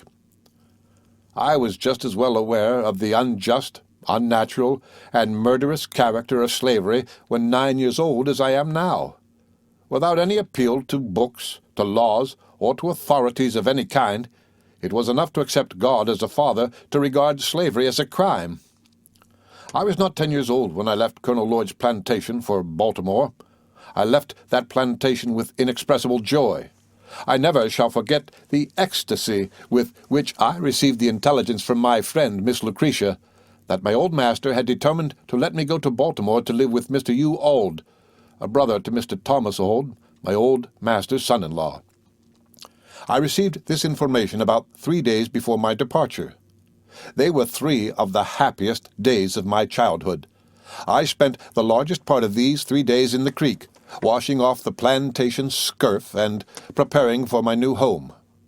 Miss Lucretia took a lively interest in getting me ready. She told me I must get all the dead skin off my feet and knees before I could go to Baltimore, for the people there were very cleanly and would laugh at me if I looked dirty. And besides, she was intending to give me a pair of trousers which I should not put on unless I got all the dirt off. This was a warning to which I was bound to take heed, for the thought of owning a pair of trousers was great indeed. It was almost a sufficient motive, not only to induce me to scrub off the mange, as pig drovers would call it, but the skin as well. So I went at it in good earnest, working for the first time in the hope of reward. I was greatly excited, and could hardly consent to sleep, lest I should be left. The ties that ordinarily bind children to their homes were all severed, or they never had any existence in my case, at least so far as the home plantation of Colonel L. was concerned. I therefore found no severe trial at the moment of my departure, such as I had experienced when separated from my home in Tuckahoe. My home at my old master's was charmless to me. it was not home but a prison to me. On parting from it, I could not feel that I was leaving anything which I could have enjoyed by staying. My mother was now long dead. My grandmother was far away, so that I seldom saw her. Aunt Katy was my unrelenting tormentor, and my 2 sisters and brothers, owing to our early separation in life and the family-destroying power of slavery, were comparatively strangers to me. The fact of our relationship was almost blotted out. I looked for a home elsewhere, and was confident of finding none which I should relish less than the one I was leaving. If, however, I found in my new home, to which I was going with such blissful anticipations, hardship, whipping, and nakedness, I had the questionable consolation that I should not have escaped any one of these evils by remaining under the management of Aunt Katy. Then, too, I thought, since I had endured much in this line on Lloyd's plantation, I could endure as much elsewhere, and especially at Baltimore, for I had something of the feeling about that city which is expressed in the saying that being hanged in England is better than dying a natural death in Ireland. I had the strongest desire to see Baltimore. My cousin Tom, a boy 2 or 3 years older than I, had been there, and though not fluent, he stuttered immoderately in speech, he had inspired me with that desire by his eloquent description of the place. Tom was sometimes Captain Auld's cabin boy, and when he came from Baltimore he was always a sort of hero amongst us, at least till his Baltimore trip was forgotten. I could never tell him of anything or point out anything that struck me as beautiful or powerful, but that he had seen something in Baltimore far surpassing it. Even the great house itself, with all its pictures within and pillars without, he had the hardihood to say, was nothing like Baltimore. He bought a trumpet worth 6 pence and brought it home, told what he had seen in the windows of stores, that he had heard shooting crackers and seen soldiers, that he had seen a steamboat, that there were ships in Baltimore that could carry 4 such sloops as the Sally Lloyd. He said a great deal about the market house. He spoke of the bells ringing, and of many other things which roused my curiosity very much, and indeed which heightened my hopes of happiness in my new home. We sailed out of Miles River for Baltimore early on a Saturday morning. I remember only the day of the week, for at that time I had no knowledge of the days of the month, nor indeed of the months of the year. On setting sail, I walked aft, and gave to Colonel Lloyd's plantation what I hoped would be the last look I should ever give to it, or to any place like it. My strong aversion to the great farm was not owing to my own personal suffering, but the daily suffering of others, and to the certainty that I must, sooner or later, be placed under the barbarous rule of an overseer such as the accomplished Gore, or the brutal and drunken Plummer. After taking this last view, I quitted the quarter-deck, made my way to the bow of the sloop, and spent the remainder of the day in looking ahead, interesting myself in what was in the distance, rather than what was nearby or behind. The vessels, sweeping along the bay, were very interesting objects. The broad bay opened like a shoreless ocean on my boyish vision, filling me with wonder and admiration. Late in the afternoon, we reached Annapolis, the capital of the state, stopping there not long enough to admit of my going ashore. It was the first large town I had ever seen, and though it was inferior to many a factory village in New England, my feelings on seeing it were excited to a pitch very little below that reached by travelers at the first view of Rome. The dome of the State House was especially imposing, and surpassed in grandeur the appearance of the Great House. The great world was opening upon me very rapidly, and I was eagerly acquainting myself with its multifarious lessons. We arrived in Baltimore on Sunday morning, and landed at Smith's Wharf, not far from Bowley's Wharf. We had on board the sloop a large flock of sheep for the Baltimore market, and after assisting in driving them to the slaughterhouse of Mr. Curtis on Loudon Slater's Hill, I was speedily conducted by Rich, one of the hands belonging to the sloop, to my new home in Elysiana Street near Gardner's Shipyard on Fell's Point. Mr. and Mrs. U. Auld, my new mistress and master, were both at home, and met me at the door with their rosy-cheeked little son Thomas, to take care of whom was to constitute my future occupation. In fact, it was to little Tommy, rather than to his parents, that old master made a present of me, and though there was no legal form or arrangement entered into, I have no doubt that Mr. and Mrs. Auld felt that, in due time, I should be the legal property of their bright-eyed and beloved boy Tommy. I was struck with the appearance, especially of my new mistress. Her face was lighted with the kindliest emotions, and the reflex influence of her countenance, as well as the tenderness with which she seemed to regard me, while asking me sundry little questions, greatly delighted me and lit up to my fancy the pathway of my future. Miss Lucretia was kind, but my new mistress, Miss Sophie, surpassed her in kindness of manner. Little Thomas was affectionately told by his mother that there was his Freddie, and that Freddie would take care of him, and I was told to be kind to little Tommy, an injunction I scarcely needed, for I had already fallen in love with the dear boy, and with these little ceremonies I was initiated into my new home, and entered upon my peculiar duties with not a cloud above the horizon. I may say here that I regard my removal from Colonel Lloyd's plantation as one of the most interesting and fortunate events of my life. Viewing it in the light of human likelihoods, it is quite probable that, but for the mere circumstances of being thus removed before the rigors of slavery had fastened upon me, before my young spirit had been crushed under the iron control of the slave-driver, instead of being today a free man, I might have been wearing the galling chains of slavery. I have sometimes felt, however, that there was something more intelligent than chance, and something more certain than luck to be seen in the circumstance. If I have made any progress in knowledge, if I have cherished any honorable aspirations, or have in any manner worthily discharged the duties of a member of an oppressed people, this little circumstance must be allowed its due weight in giving my life that direction. I have ever regarded it as the first plain manifestation of that divinity that shapes our ends, rough hew them as we will. I was not the only boy on the plantation that might have been sent to live in Baltimore. There was a wide margin from which to select. There were boys younger, boys older, and boys of the same age belonging to my old master, some at his own house, and some at his farm. But the high privilege fell to my lot.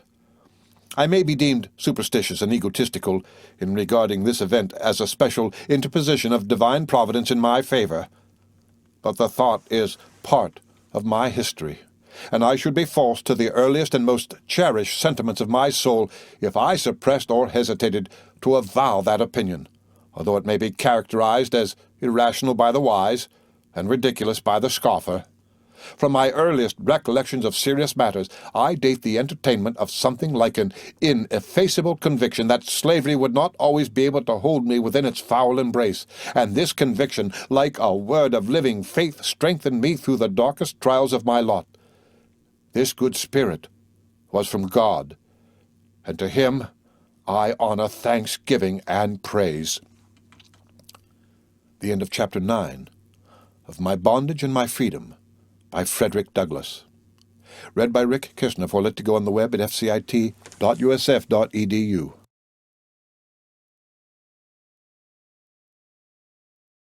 My Bondage and My Freedom by Frederick Douglass. Chapter 10. Life in Baltimore. Once in Baltimore, with hard brick pavements under my feet, which almost raised blisters by their very heat, for it was in the height of summer, walled in on all sides by towering brick buildings, with troops of hostile boys ready to pounce upon me at every street corner, with new and strange objects glaring upon me at every step, and with startling sounds reaching my ears from all directions, I for a time thought that, after all, the home plantation was a more desirable place of residence than my home on Elysiana Street in Baltimore. My country eyes and ears were confused and bewildered here, but the boys were my chief trouble. They chased me and called me Eastern Shore man, till really I almost wished myself back on the Eastern Shore. I had to undergo a sort of moral acclimation, and when that was over I did much better. My new mistress happily proved to be all she seemed to be when, with her husband, she met me at the door with a most beaming, benignant countenance. She was naturally of an excellent disposition, kind, gentle, and cheerful. The supercilious contempt for the rights and feelings of the slave, and the petulance and bad humor which generally characterize slaveholding ladies, were all quite absent from kind Miss Sophia's manner and bearing toward me. She had, in truth, never been a slaveholder, but had, a thing quite unusual in the South, depended almost entirely upon her own industry for a living. To this fact the dear lady no doubt owed the excellent preservation of her natural goodness of heart, for slavery can change a saint into a sinner, and an angel into a demon. I hardly knew how to behave toward Miss Sofa, as I used to call Mrs. U. Auld. I had been treated as a pig on the plantation. I was treated as a child now. I could not even approach her as I had formerly approached Mrs. Thomas Auld. How could I hang down my head and speak with bated breath when there was no pride to scorn me, no coldness to repel me, and no hatred to inspire me with fear? I therefore soon learned to regard her as something more akin to a mother than a slave-holding mistress. The crouching servility of a slave, usually so acceptable a quality to the haughty slaveholder, was not understood nor desired by this gentlewoman. So, far from deeming it impudent in a slave to look her straight in the face as some slave-holding ladies do, she seemed ever to say, "Look up, child. Don't be afraid. See, I am full of kindness and good will toward you." The hands belonging to Colonel Lloyd's sloop esteemed it a great privilege to be the bearers of parcels or messages to my new mistress, for whenever they came, they were sure of a most kind and pleasant reception.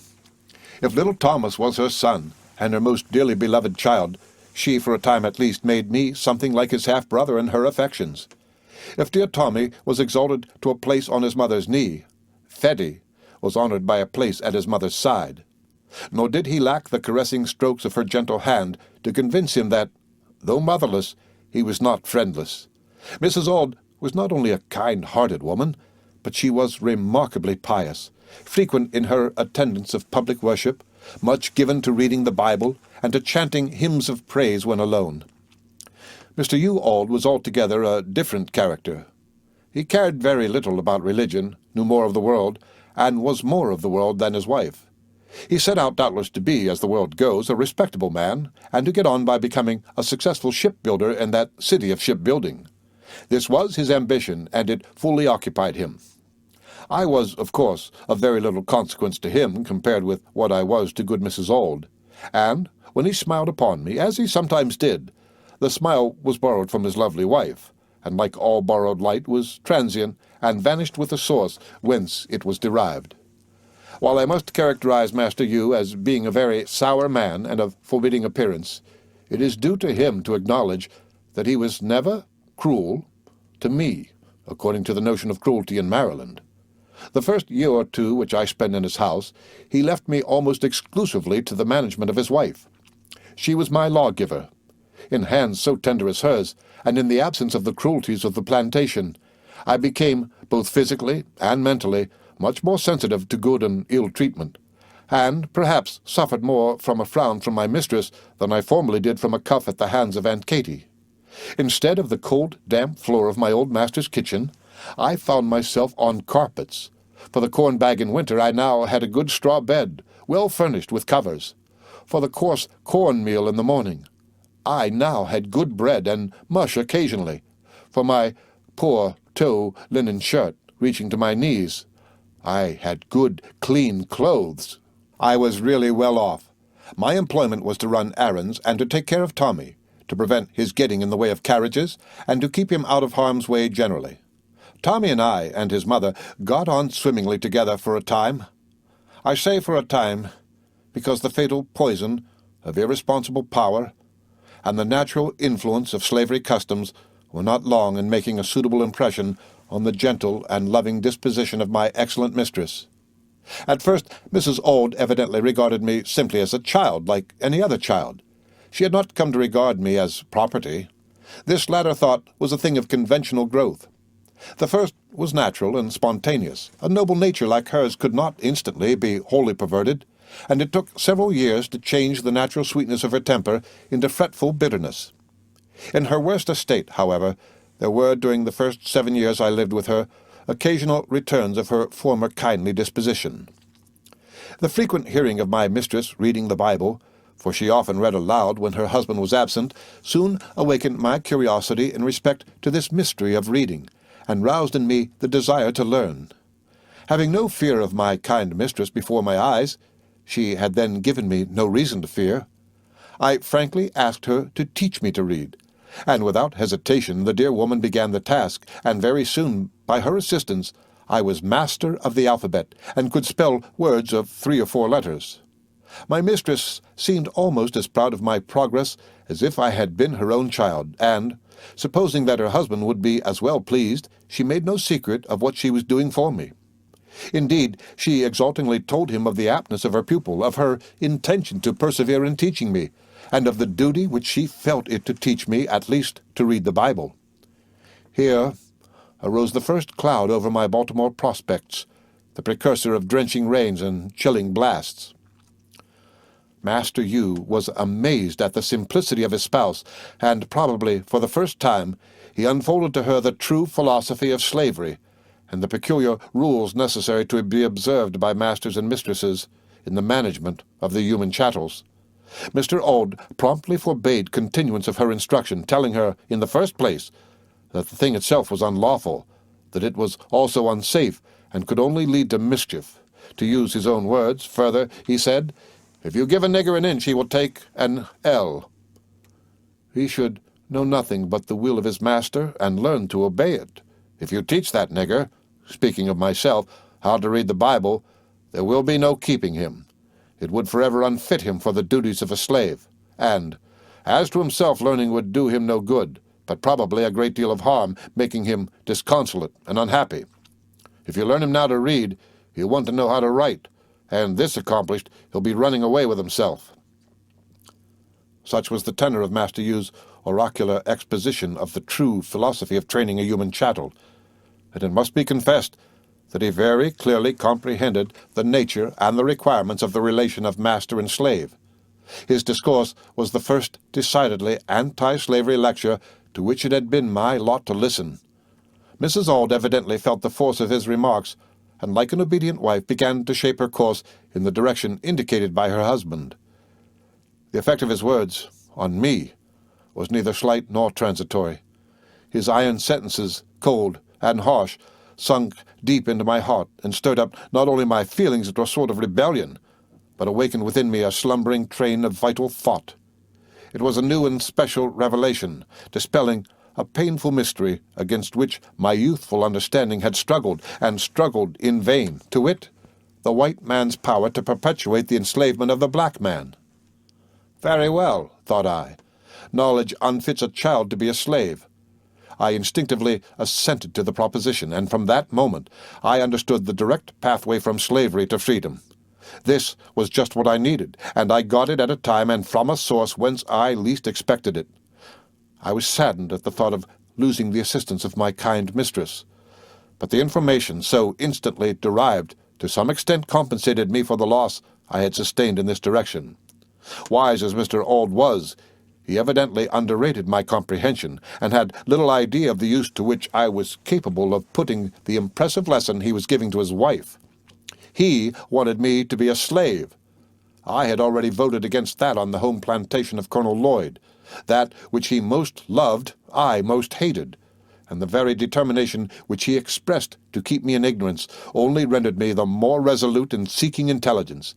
In learning to read, therefore, I am not sure that I do not owe quite as much to the opposition of my master as to the kindly assistance of my amiable mistress.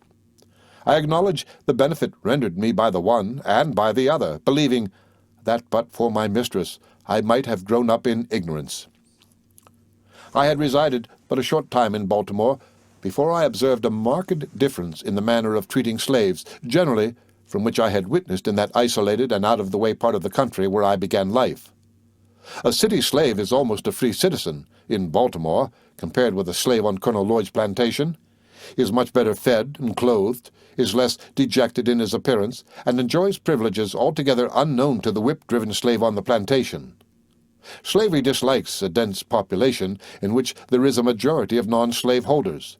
The general sense of decency that must pervade such a population does much to check and prevent those outbreaks of atrocious cruelty and those dark crimes without a name almost openly perpetrated on the plantation. He is a desperate slaveholder who will shock the humanity of his non-slaveholding neighbors by the cries of the lacerated slaves, and very few in the city are willing to incur the odium of being cruel masters. I found in Baltimore that no man was more odious to the white as well as to the colored people than he who had the reputation of starving his slaves. Work them, flog them if need be, but don't starve them. These are, however, some painful exceptions to this rule. While it is quite true that most of the slaveholders in Baltimore feed and clothe their slaves well, there are others who keep up their country cruelties in the city. An instance of this sort is furnished in the case of a family who lived directly opposite to our house and were named Hamilton. Mrs. Hamilton owned 2 slaves. The names were Henrietta and Mary. They had always been house slaves. One was aged about 22 and the other about 14. They were a fragile couple by nature, and the treatment they received was enough to break down the constitution of a horse. Of all the dejected, emaciated, mangled, and excoriated creatures I ever saw, those 2 girls in the refined, church-going, and Christian city of Baltimore were the most deplorable. Of stone must that heart be made that could look upon Henrietta and Mary without being sickened to the core with sadness. Especially was Mary a heart-sickening object. Her head, neck, and shoulders were literally cut to pieces. I have frequently felt her head, and found it nearly covered over with festering sores caused by the lash of her cruel mistress. I do not know that her master ever whipped her, but I have often been an eye-witness of the revolting and brutal inflictions by Mrs. Hamilton, and what lends a deeper shade to this woman's conduct is the fact that, almost in the very moments of her shocking outrages of humanity and decency, she would charm you by the sweetness of her voice and her seeming piety. She used to sit in a large rocking chair near the middle of the room with a heavy cowskin, such as I have elsewhere described, and I speak within the truth when I say that these girls seldom passed that chair during the day without a blow from that cowskin, either upon their bare arms or upon their shoulders. As they passed her, she would draw her cowskin and give them a blow, saying, "Move faster, you black gyp," and again, "Take that, you black gyp," continuing, "If you don't move faster, I will give you more." Then the lady would go on, singing her sweet hymns, as though her righteous soul were sighing for the holy realms of paradise. Added to the cruel lashings to which these poor slave girls were subjected, enough in themselves to crush the spirit of men, they were really kept nearly half-starved. They seldom knew what it was to eat a full meal, except when they got it in the kitchens of neighbors less mean and stingy than the psalm-singing Mrs. Hamilton. I have seen poor Mary contending for the offal with the pigs in the street. So much was the poor girl pinched, kicked, cut, and pecked to pieces that the boys in the street knew her only by the name of Pecked, a name derived from the scars and blotches on her neck, head, and shoulders. It is some relief to this picture of slavery in Baltimore to say, what is but the simple truth, that Mrs. Hamilton's treatment of her slaves was generally condemned as disgraceful and shocking. But while I say this, it must also be remembered that the very parties who censured the cruelty of Mrs. Hamilton would have condemned and promptly punished any attempt to interfere with Mrs. Hamilton's right to cut and slash her slave to pieces. There must be no force between the slave and the slaveholder to restrain the power of the one and protect the weakness of the other, and the cruelty of Mrs. Hamilton is as justly chargeable to the upholders of the slave system as drunkenness is chargeable on those who by precept and example or by indifference uphold the drinking system. The end of Chapter 10 of My Bondage and My Freedom by Frederick Douglass. Read by Rick Kissner for Lit to Go on the web at fcit.usf.edu.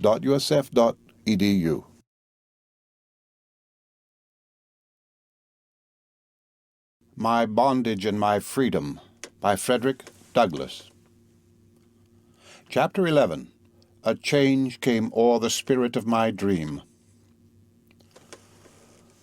I lived in the family of Master U at Baltimore 7 years, during which time, as the almanac makers say of the weather, my condition was variable. The most interesting feature of my history here was my learning to read and write under somewhat marked disadvantages. In attaining this knowledge, I was compelled to resort to indirections by no means congenial to my nature, and which were really humiliating to me. My mistress, who, as the reader has already seen, had begun to teach me, was suddenly checked in her benevolent design by the strong advice of her husband. In faithful compliance with this advice, the good lady had not only ceased to instruct me herself, but had set her face as a flint against my learning to read by any means. It is due, however, to my mistress to say that she did not adopt this course in all its stringency at the first. She either thought it unnecessary, or she lacked the depravity indispensable to shutting me up in mental darkness. It was at least necessary for her to have some training and some hardening in the exercise of the slaveholder's prerogative to make her equal to forgetting my human nature and character, and to treating me as a thing destitute of a moral or an intellectual nature. Mrs. Auld, my mistress, was, as I have said, a most kind and tender-hearted woman, and, in the humanity of her heart and the simplicity of her mind, she set out when I first went to live with her to treat me as she supposed one human being ought to treat another. It is easy to see that, in entering upon the duties of a slaveholder, some little experience is needed. Nature has done almost nothing to prepare men and women to be either slaves or slaveholders. Nothing but rigid training, long persisted in, can perfect the character of the one or the other. One cannot easily forget to love freedom, and it is as hard to cease to respect that natural love in our fellow creatures. On entering upon the career of a slave-holding mistress, Mrs. Auld was singularly deficient. Nature, which fits nobody for such an office, had done less for her than any lady I had known. It was no easy matter to induce her to think and to feel that the curly-headed boy who stood by her side, and even leaned on her lap, who was loved by little Tommy, and who loved little Tommy in turn, sustained to her only the relation of a chattel. I was more than that, and she felt me to be more than that. I could talk and sing. I could laugh and weep. I could reason and remember. I could love and hate. I was human, and she, dear lady, knew and felt me to be so. How could she then treat me as a brute, without a mighty struggle with all the noble powers of her own soul? That struggle came, and the will and power of the husband was victorious. Her noble soul was overthrown, but he that overthrew it did not himself escape the consequences. He, not less than the other parties, was injured in his domestic peace by the fall. When I went into their family, it was the abode of happiness and contentment. The mistress of the house was a model of affection and tenderness. Her fervent piety and watchful uprightness made it impossible to see her without thinking and feeling, "That woman is a Christian." There was no sorrow nor suffering for which she had not a tear, and there was no innocent joy for which she did not a smile. She had bread for the hungry, clothes for the naked, and comfort for every mourner that came within her reach. Slavery soon proved its ability to divest her of these excellent qualities, and her home of its early happiness. Conscience cannot stand much violence. Once thoroughly broken down, who is he that can repair the damage? It may be broken toward the slave on Sunday, and toward the master on Monday. It cannot endure such shocks. It must stand entire, or it does not stand at all. If my condition waxed bad, that of the family waxed not better. The first step in the wrong direction was the violence done to nature and to conscience in arresting the benevolence that would have enlightened my young mind. In ceasing to instruct me, she must begin to justify herself to herself, and once consenting to take sides in such a debate, she was riveted to her position. One needs very little knowledge of moral philosophy to see where my mistress now landed. She finally became even more violent in her opposition to my learning to read than was her husband herself. She was not satisfied with simply doing as well as her husband had commanded her, but seemed resolved to better his instruction. Nothing appeared to make my poor mistress, after her turning toward the downward path, more angry than seeing me seated in some nook or corner, quietly reading a book or a newspaper. I have had her rush at me with the utmost fury, and snatch from my hand such newspaper or book with something of the wrath and consternation which a traitor might be supposed to feel on being discovered in a plot by some dangerous spy. Mrs. Auld was an apt woman, and the advice of her husband and her own experience soon demonstrated to her entire satisfaction that education and slavery are incompatible with each other. When this conviction was thoroughly established, I was most narrowly watched in all my movements. If I remained in a separate room from the family for any considerable length of time, I was sure to be suspected of having a book, and was at once called upon to give an account of myself. All this, however, was entirely too late.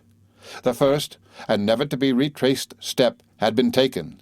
In teaching me the alphabet in the days of her simplicity and kindness, my mistress had given me the inch, and now no ordinary precaution could prevent me from taking the L.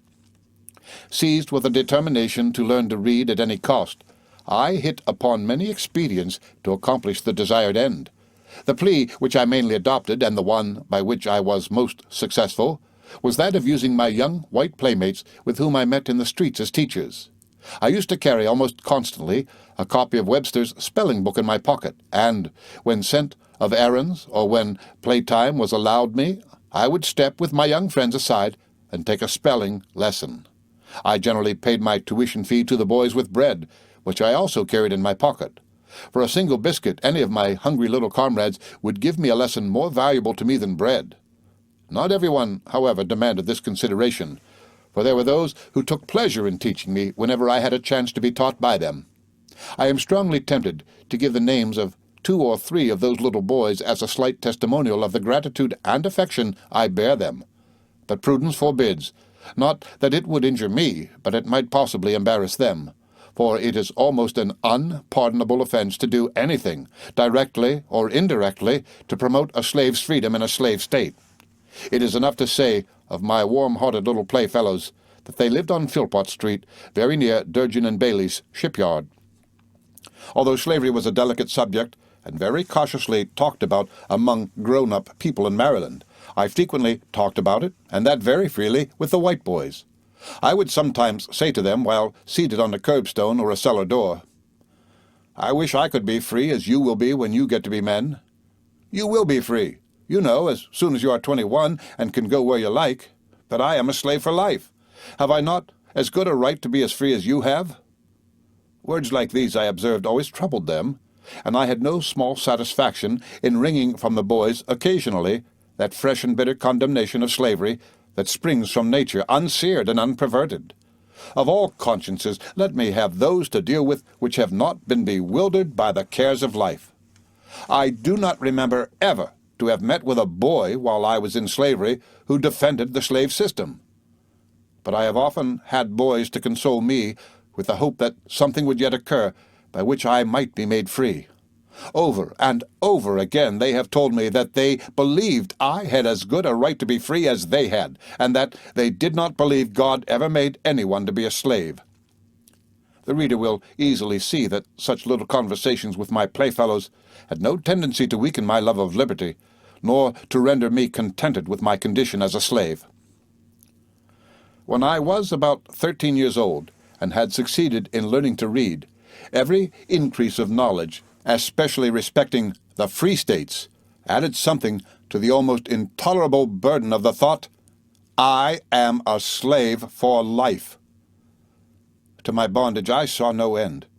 It was a terrible reality, and I shall never be able to tell how sadly that thought chafed my young spirit. Fortunately, or unfortunately, about this time in my life, I had made enough money to buy what was then a very popular schoolbook, that is, the Columbian Orator. I bought this edition to my library of Mr. Knight on Thames Street, Fells Point, Baltimore, and paid him 50 cents for it. I was first led to buy this book by hearing some little boys say they were going to learn some little pieces out of it for the exhibition. This volume was indeed a rich treasure, and every opportunity afforded me for a time was spent in diligently perusing it. Among much other interesting matter, that which I had perused and reperused with unflagging satisfaction was a short dialogue between a master and his slave. The slave is represented as having been recaptured in a second attempt to run away, and the master opens the dialogue with an upbraiding speech, charging the slave with ingratitude and demanding to know what he has to say in his own defense.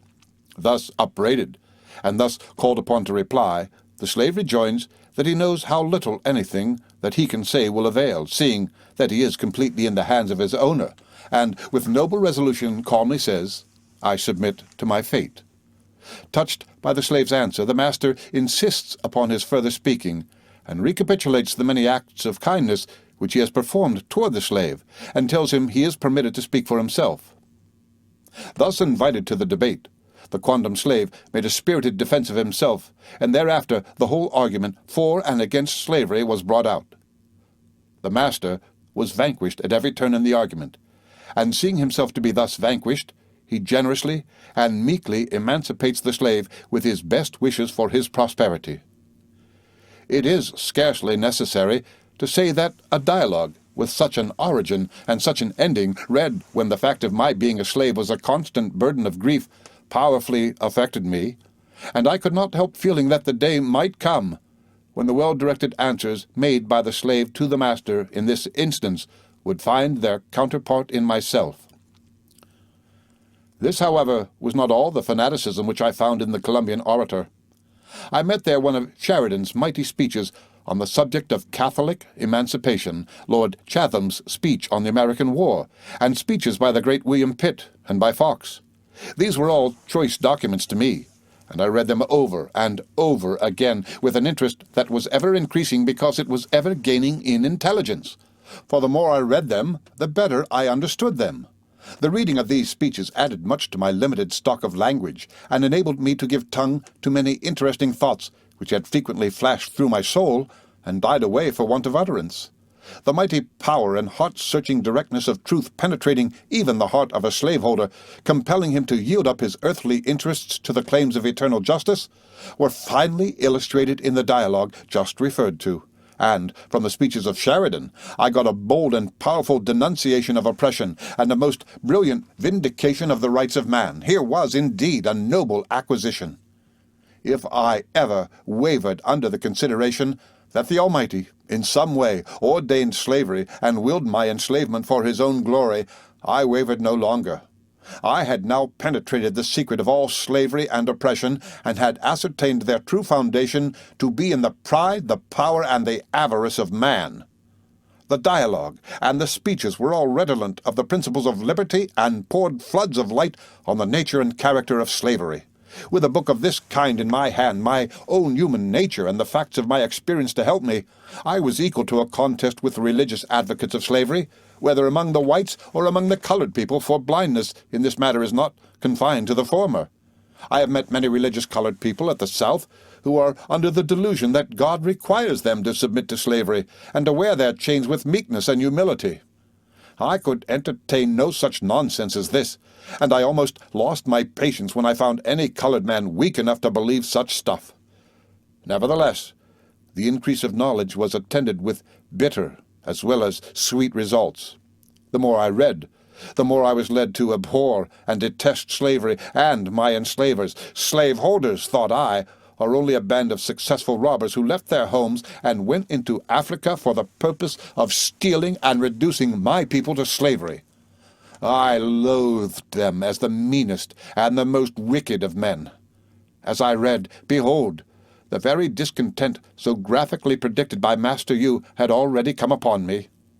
I was no longer the light-hearted, gleesome boy full of mirth and play, as when I landed first at Baltimore. Knowledge had come. Light had penetrated the moral dungeon where I dwelt, and behold, there lay the bloody whip for my back, and here was the iron chain, and my good, kind master, he was the author of my situation. The revelation haunted me, stung me, and made me gloomy and miserable. As I writhed under the sting and torment of this knowledge, I almost envied my fellow slaves their stupid contentment. This knowledge opened my eyes to the horrible pit, and revealed the teeth of the frightful dragon that was ready to pounce upon me, but it opened no way for my escape. I have often wished myself a beast, or a bird, anything rather than a slave. I was wretched and gloomy beyond my ability to describe. I was too thoughtful to be happy. It was this everlasting thinking which distressed and tormented me, and yet there was no getting rid of the subject of my thoughts. All nature was redolent of it. Once awakened by the silver trump of knowledge, my spirit was roused to eternal wakefulness. Liberty, the inestimable birthright of every man, had, for me, converted every object into an assertor of this great right. It was heard in every sound and beheld in every object. It was ever present to torment me with a sense of my wretched condition. The more beautiful and charming were the smiles of nature, the more horrible and desolate was my condition. I saw nothing without seeing it, and I heard nothing without hearing it. I do not exaggerate when I say that it looked from every star, smiled in every calm, breathed in every wind, and moved in every storm. I have no doubt that my state of mind had something to do with the change in the treatment adopted by my once kind mistress toward me. I can easily believe that my leaden, downcast, and discontented look was very offensive to her, poor lady. She did not know my trouble, and I dared not tell her. Could I have freely made her acquainted with the real state of my mind, and given her the reasons therefor, it might have been well for both of us. Her abuse of me fell upon me like the blows of the false prophet upon his ass. She did not know that an angel stood in the way, and, such is the relation of master and slave, I could not tell her. Nature had made us friends, slavery made us enemies. My interests were in a direction opposite to hers, and we both had our private thoughts and plans. She aimed to keep me ignorant, and I resolved to know, although knowledge only increased my discontent. My feelings were not the result of any marked cruelty in the treatment I received. They sprung from the consideration of my being a slave at all. It was slavery, not its mere incidents, that I hated. I had been cheated. I saw through the attempt to keep me in ignorance. I saw that slaveholders would have gladly made me believe that they were merely acting under the authority of God in making a slave of me and in making slaves of others, and I treated them as robbers and deceivers. The feeding and clothing me well could not atone for taking my liberty from me. The smiles of my mistress could not remove the deep sorrow that dwelt in my young bosom. Indeed, these in time came only to deepen my sorrow. She had changed, and the reader will see that I had changed too. We were both victims to the same overshadowing evil, she as mistress, I as slave. I will not censure her harshly. She cannot censure me, for she knows I speak but the truth, and have acted in my opposition to slavery just as she herself would have acted in a reverse of circumstances. The end of Chapter 11 of My Bondage and My Freedom by Frederick Douglass. Read by Rick Kissner for Lit to Go on the web at fcit.usf.edu.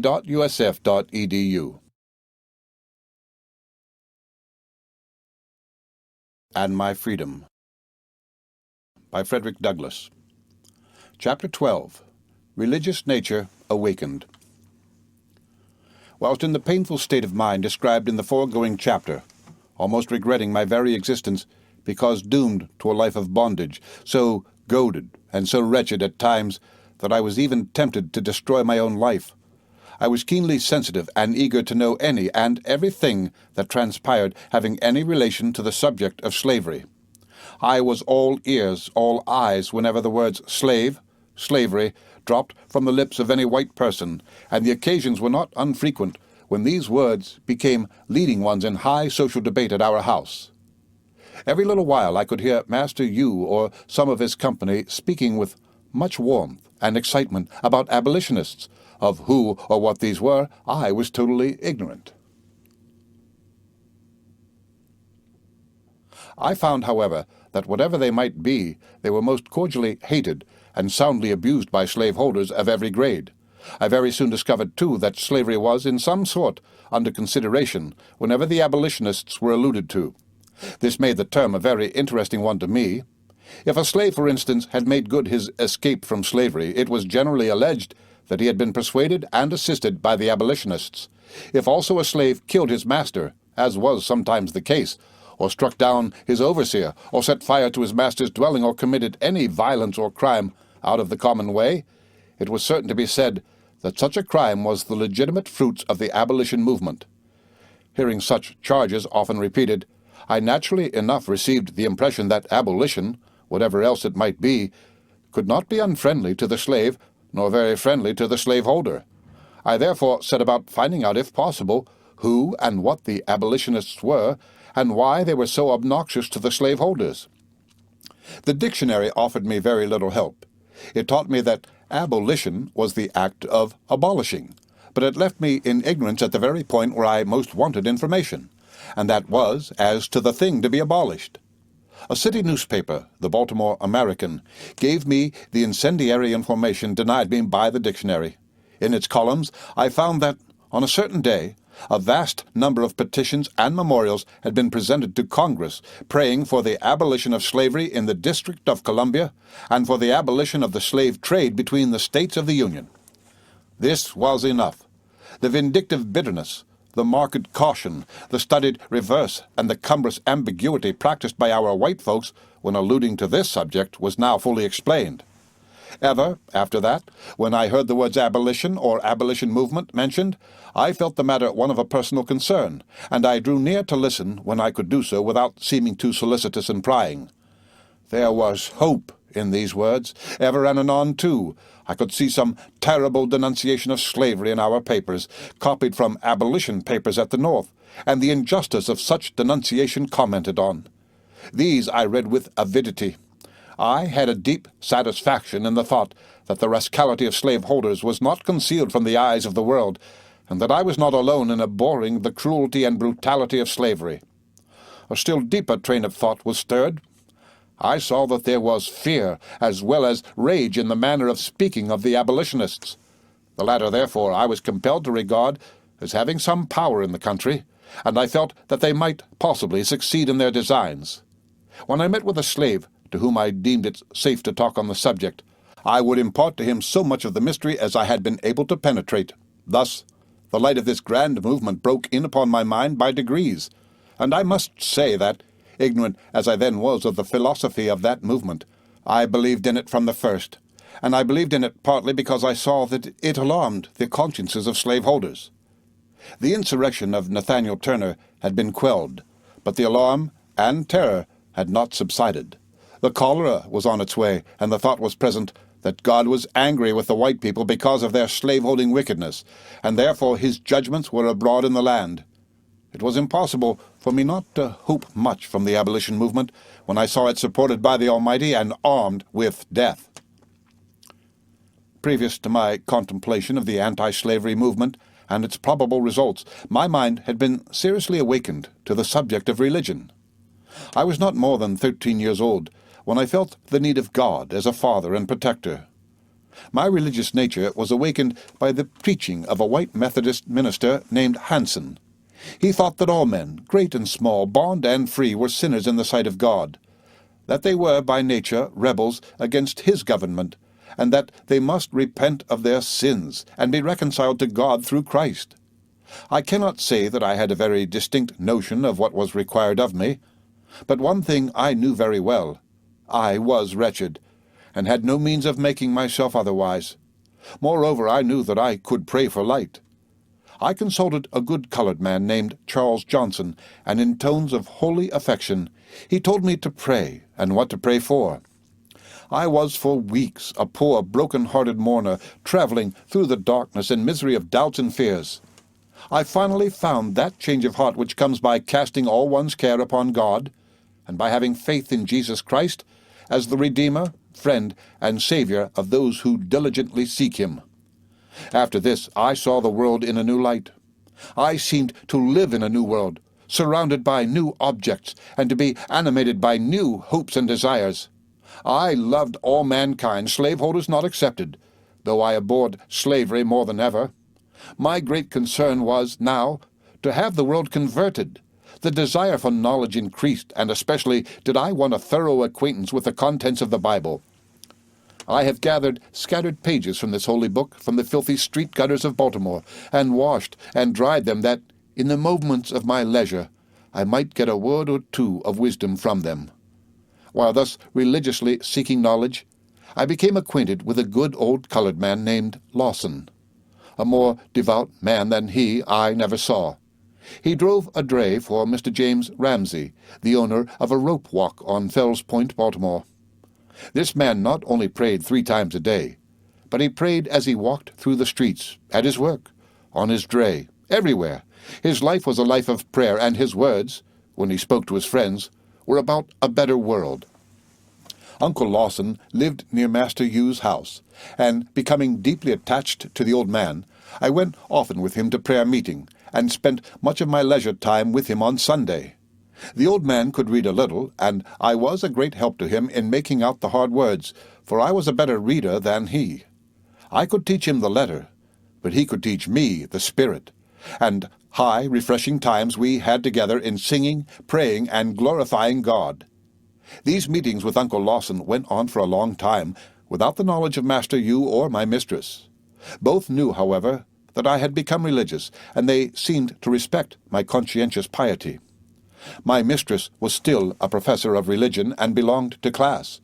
Her leader was no less a person than the Reverend Beverly Waugh, the presiding elder, and now one of the bishops of the Methodist Episcopal Church. Mr. Waugh was then stationed over Wilk Street Church. I am careful to state these facts, that the reader may be able to form an idea of the precise influences which had to do with shaping and directing my mind. In view of the cares and anxieties incident to the life she was then leading, and especially in view of the separation from religious associations to which she was subjected, my mistress had, as I have before stated, become lukewarm, and needed to be looked up by her leader. This brought Mr. Waugh to our house, and gave me an opportunity to hear him exhort and pray. But my chief instructor in matters of religion was Uncle Lawson. He was my spiritual father, and I loved him intensely, and was at his house every chance I got. This pleasure was not long allowed me. Master Hugh became averse to my going to Father Lawson's, and threatened to whip me if I ever went there again. I now felt myself persecuted by a wicked man, and I would go to Father Lawson's, notwithstanding the threat. The good old man had told me that the Lord had a great work for me to do, and I must prepare to do it, and that he had been shown that I must preach the gospel. His words made a deep impression on my mind, and I verily felt that some such work was before me, though I could not see how I should ever engage in its performance. The good Lord, he said, would bring it to pass in his own good time, and that I must go on reading and studying the Scriptures.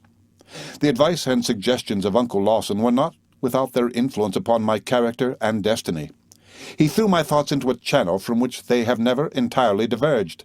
He fanned my already intense love of knowledge into a flame by assuring me that I was to be a useful man in the world.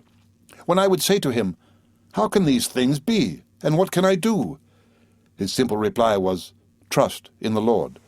When I told him that I was a slave, and a slave for life, he said, "The Lord can make you free, my dear.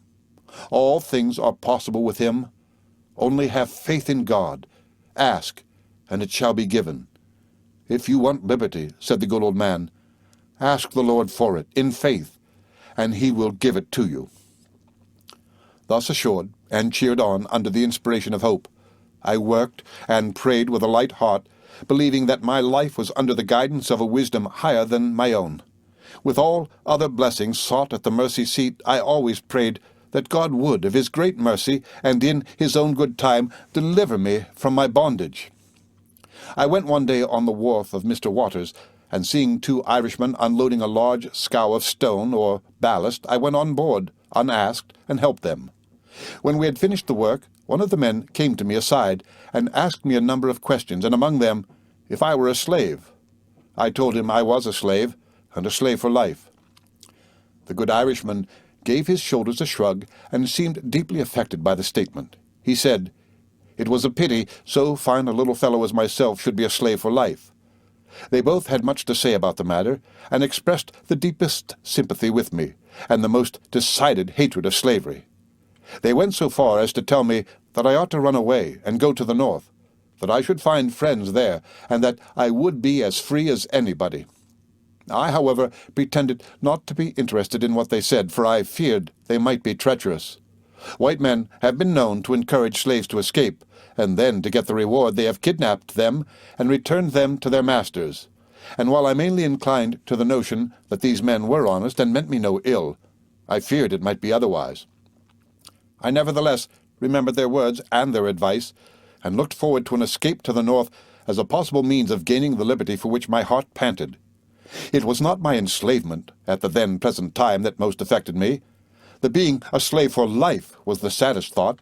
I was too young to think of running away immediately. Besides, I wished to learn how to write before going, as I might have occasion to write my own pass. I now not only had the hope of freedom, but a foreshadowing of the means by which I might some day gain that inestimable boon. Meanwhile, I resolved to add to my educational attainments the art of writing. After this manner I began to learn to write. I was much in the shipyard, Master Hugh's, and that of Durgan and Bailey, and I observed that the carpenters, after hewing and getting a piece of timber ready for use, wrote on it the initials of the name of that part of the ship for which it was intended. When, for instance, a piece of timber was ready for the starboard side, it was marked with a capital S. A piece for the larboard side was marked L, larboard forward, LF, larboard aft was marked LA, starboard aft, SA, and starboard forward, SF. I soon learned these letters and for what they were placed on the timbers. My work was now to keep fire under the steam box and to watch the shipyard while the carpenters had gone to dinner. This interval gave me a fine opportunity for copying the letters named. I soon astonished myself with the ease with which I made the letters, and the thought was soon present, if I can make 4, I can make more. But having made these easily, when I met boys about Bethel Church, or any of our playgrounds, I entered the lists with them in the art of writing, and would make the letters which I had been so fortunate as to learn, and ask them to beat that if they could. With playmates for my teachers, fences, and pavements for my copybooks, and chalk for my pen and ink, I learned the art of writing. I, however, afterward adopted various methods of improving my hand. The most successful was copying the italics in Webster's spelling book until I could make them all without looking on the book. By this time my little Master Tommy had grown to be a big boy and had written over a number of copybooks and brought them home. They had been shown to the neighbors, had elicited due praise, and were now laid carefully away. Spending my time between the shipyard and house, I was as often the lone keeper of the latter as of the former. When my mistress left me in charge of the house, I had a grand time. I got Master Tommy's copybooks and a pen and ink, and in the ample spaces between the lines I wrote other lines, as nearly like his as possible. The process was a tedious one, and I ran the risk of getting a flogging for marring the highly prized copybooks of the oldest son. In addition to those opportunities, sleeping as I did in the kitchen loft, a room seldom visited by any of the family, I got a flour barrel up there and a chair, and upon the head of that barrel I have written, or endeavored to write, copying from the Bible and the Methodist hymn book, and other books which had accumulated on my hands till late at night, and when all the family were in bed and asleep. I was supported in my endeavors by renewed advice, and by holy promises from the good Father Lawson, with whom I continued to meet and pray, and read the Scriptures. Although Master Hugh was aware of my going there, I must say, for his credit, that he never executed his threat to whip me for having thus innocently employed my leisure time. The end of Chapter 12 of My Bondage and My Freedom by Frederick Douglass. Read by Rick Kissner for Lit to Go on the web at fcit.usf.edu.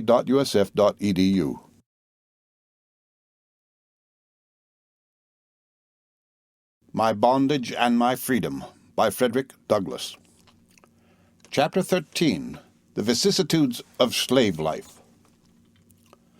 I must now ask the reader to go with me a little back in point of time in my humble story, and to notice another circumstance that entered into my slavery experience, and which doubtless has had a share in deepening my horror of slavery and increasing my hostility toward those men and measures that practically uphold the slave system.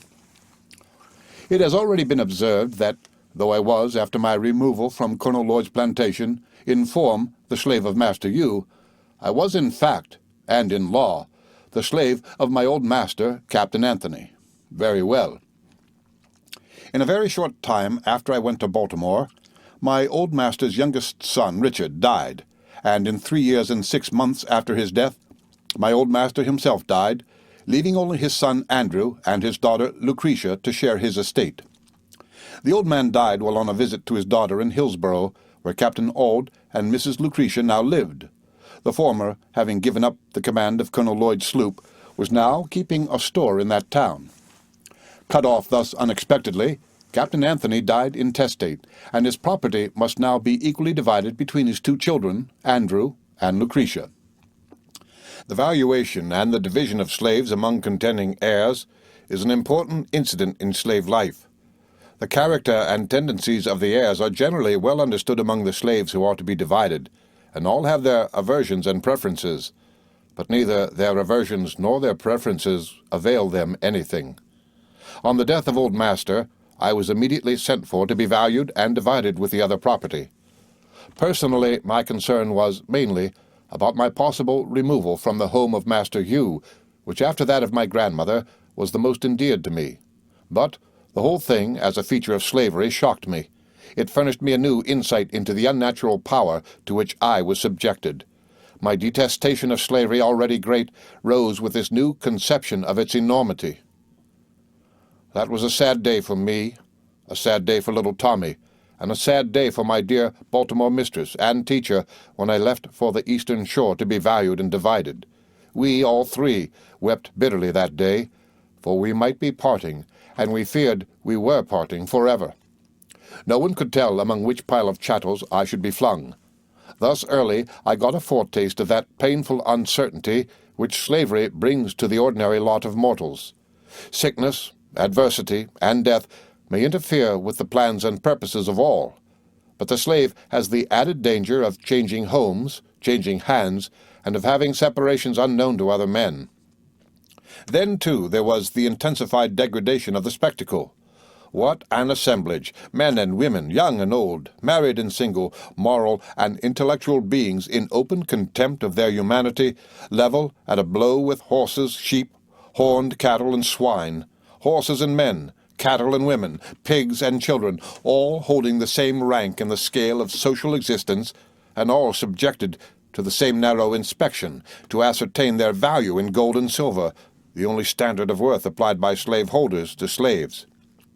How vividly at that moment did the brutalizing power of slavery flash before me. Personality swallowed up in the sordid idea of property, manhood lost in chattelhood. After the valuation, then came the division. This was an hour of high excitement and distressing anxiety.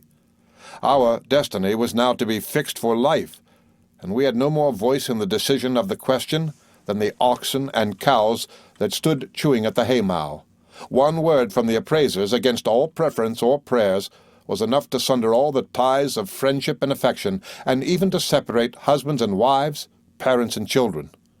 We were all appalled before that power, which, to human seeming, could bless or blast us in a moment. Added to the dread of separation most painful to the majority of the slaves, we all had a decided horror of the thought of falling into the hands of Master Andrew. He was distinguished for cruelty and intemperance. Slaves generally dread to fall into the hands of drunken owners. Master Andrew was already a confirmed sot, and had already, by his reckless mismanagement and profligate dissipation, wasted a large portion of old Master's property. To fall into his hands was, therefore, considered merely as the first step toward being sold away to the far south. He would spend his fortune in a few years, and his farms and slaves would be sold, we thought, at public outcry, and we should be hurried away to the cotton fields and rice swamps of the sunny South. This was the cause of deep consternation. The people of the North, and free people generally, I think, have less attachment to the places where they are born and brought up than have the slaves. Their freedom to go and come, to be here and there as they list, prevents any extravagant attachment to any one particular place, in their case. On the other hand, the slave is a fixture. He has no choice, no goal, no destination, but is pegged down to a single spot, and must take root here or nowhere. The idea of removal elsewhere comes generally in the shape of a threat, and in punishment of crime. It is therefore attended with fear and dread.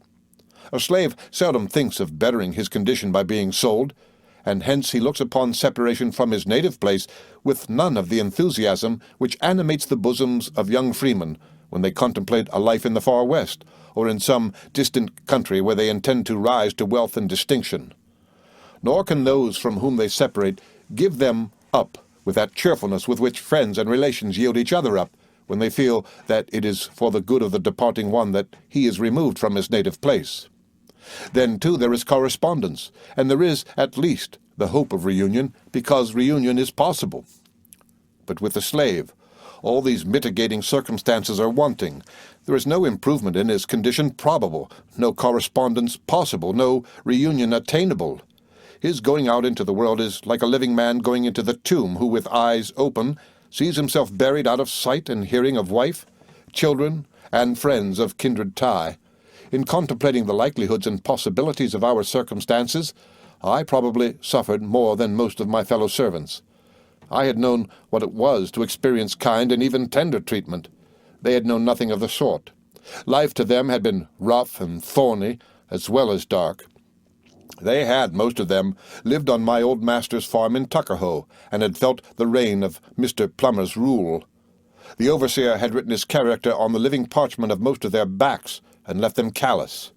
My back, thanks to my early removal from the plantation to Baltimore, was yet tender. I had left a kind mistress at Baltimore, who was almost a mother to me. She was in tears when we parted, and the probabilities of her ever seeing me again, trembling in the balance as they did, could not be viewed without alarm and agony. The thought of leaving that kind mistress forever, and worse still, of being the slave of Andrew Anthony, a man who but a few days before the division of the property had, in my presence, seized my brother Perry by the throat, dashed him on the ground, and with the heel of his boot stamped him on the head until the blood gushed from his nose and ears, was terrible.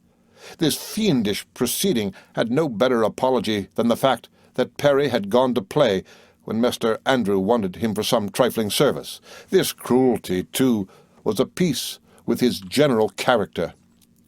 After inflicting his heavy blows on my brother, on observing me looking at him with intense astonishment, he said, "That is the way I will serve you one of these days," meaning, no doubt, when I should come into his possession. This threat, the reader may well suppose, was not very tranquilizing to my feelings. I could see that he really thirsted to get hold of me. But I was there only for a few days. I had not received any orders, and had violated none, and there was, therefore, no excuse for flogging me. At last the anxiety and suspense were ended, and they ended thanks to a kind providence in accordance with my wishes.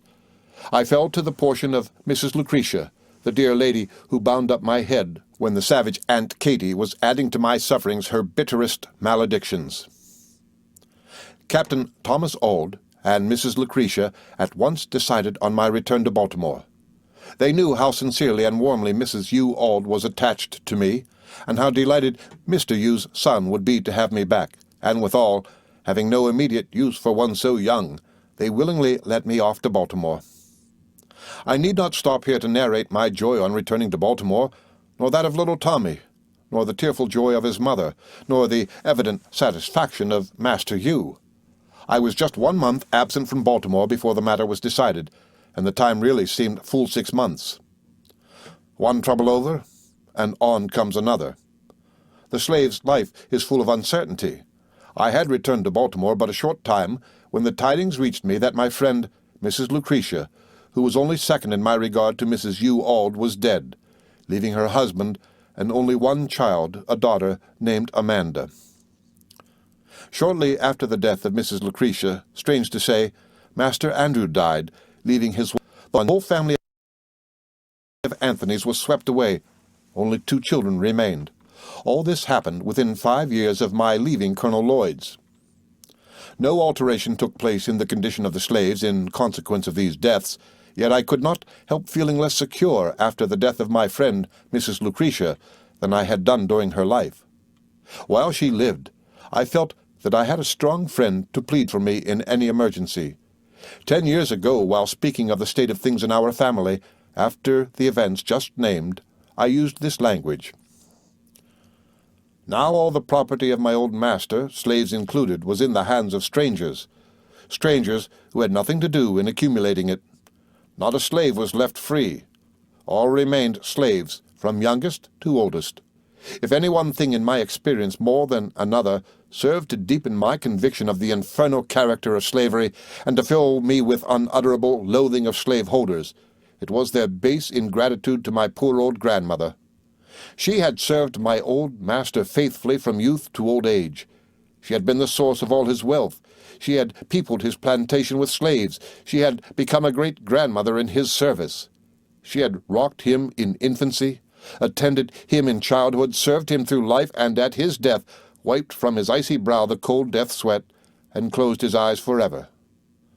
She was nevertheless left a slave for life, a slave in the hands of strangers, and in their hands she saw her children, her grandchildren, and her great-grandchildren divided like so many sheep, without being gratified with the small privilege of a single word as to their or her own destiny.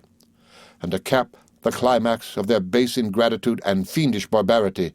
My grandmother, who was now very old, having outlived my old master and all his children, having seen the beginning and end of all of them, and her present owners finding she was of but little value, her frame already racked with the pains of old age, and complete helplessness fast stealing over her once active limbs, they took her to the woods, built her a little hut, put up a little mud chimney, and then made her welcome to the privilege of supporting herself there in perfect loneliness, thus virtually turning her out to die. If my poor old grandmother now lives, she lives to suffer in utter loneliness. She lives to remember and mourn over the loss of children, the loss of grandchildren, and the loss of great-grandchildren. They are, in the language of the slave's poet Whittier, gone, gone, sold and gone, to the rice swamp, dank and lone, where the slave whip ceaseless swings, where the noisome insect stings, where the fevered demon strews poison with the falling dews, where the sickly sunbeams glare through the hot and misty air. Gone, gone, sold and gone to the rice swamp, dank and lone, from Virginia hills and waters. Woe is me, my stolen daughters. The hearth is desolate. The children, the unconscious children, who once sang and danced in her presence, are gone. She gropes her way in the darkness of age for a drink of water. Instead of the voices of her children, she hears by day the moans of the dove, and by night the screams of the hideous owl. All is gloom. The grave is at the door. And now, when weighed down by the pains and aches of old age, when the head inclines to the feet, when the beginning and ending of human existence meet, and helpless infancy and painful old age combine together, at this time, this most needful time, the time for the exercise of that tenderness and affection which children only can exercise toward a declining parent, my poor old grandmother, the devoted mother of 12 children, is left all alone in yonder little hut before a few dim embers. 2 years after the death of Mrs. Lucretia, Master Thomas married his second wife. Her name was Rowena Hamilton, the eldest daughter of Mr. William Hamilton, a rich slaveholder on the eastern shore of Maryland, who lived about 5 miles from St. Michael's, the then place of my master's residence. Not long after his marriage, Master Thomas had a misunderstanding with Master Hugh, and as a means of punishing his brother, he ordered him to send me home. As the ground of misunderstanding will serve to illustrate the character of Southern chivalry and humanity, I will relate it. Among the children of my Aunt Millie was a daughter named Henny. When quite a child, Henny had fallen into the fire and burnt her hands so bad that they were of very little use to her. Her fingers were drawn almost into the palms of her hands. She could make out to do something, but she was considered hardly worth the having, of little more value than a horse with a broken leg. This unprofitable piece of human property, ill-shapen and disfigured, Captain Auld sent off to Baltimore, making his brother Hugh welcome to her services. After giving poor Henny a fair trial, Master Hugh and his wife came to the conclusion that they had no use for the crippled servant, and they sent her back to Master Thomas. Thus the latter took as an act of ingratitude on the part of his brother, and as a mark of his displeasure he required him to send me immediately to St. Michael's, saying, "If he cannot keep Hen, he shall not have Fred." Here was another shock to my nerves, another breaking up of my plans, and another severance of my religious and social alliances. I was now a big boy. I had become quite useful to several young colored men who had made me their teacher. I had taught some of them to read, and was accustomed to spend many of my leisure hours with them. Our attachment was strong, and I greatly dreaded the separation. But regrets, especially in a slave, are unavailing. I was only a slave, my wishes were nothing, and my happiness was the sport of my masters. My regrets at now leaving Baltimore were not for the same reasons as when I before left that city, to be valued and handed over to my proper owner. My home was not now the pleasant place it had formerly been. A change had taken place both in Master Hugh and in his once pious and affectionate wife. The influence of brandy and bad company on him, and the influence of slavery and social isolation upon her, had wrought disastrously upon the characters of both. Thomas was no longer little Tommy, but was a big boy and had learned to assume the airs of his class toward me. My condition, therefore, in the house of Master Hugh was not by any means so comfortable as in former years. My attachments were now outside of our family. They were felt to those to whom I imparted instruction, and to those little white boys from whom I had received instruction. There, too, was my dear old father, the pious Lawson, who was, in Christian graces, the very counterpart of Uncle Tom. The resemblance is so perfect that he might have been the original of Mrs. Stowe's Christian hero. The thought of leaving these dear friends greatly troubled me, for I was going without the hope of ever returning to Baltimore again, the feud between Master Hugh and his brother being bitter and irreconcilable, or at least supposed to be so. In addition to thoughts of friends from whom I was parting, as I supposed forever, I had the grief of neglected chances of escape to brood over. I had put off running away until now I was to be placed where the opportunities for escaping were much fewer than in a large city like Baltimore. On my way from Baltimore to St. Michael's down the Chesapeake Bay, our sloop, the Amanda, was passed by the steamers plying between that city and Philadelphia, and I watched the course of those steamers, and while going to St. Michael's, I formed a plan to escape from slavery, of which plan and matters connected therewith the kind reader shall learn more hereafter. The end of Chapter 13 of My Bondage and My Freedom by Frederick Douglass. Read by Rick Kissner for Lit to Go on the web at fcit.usf.edu.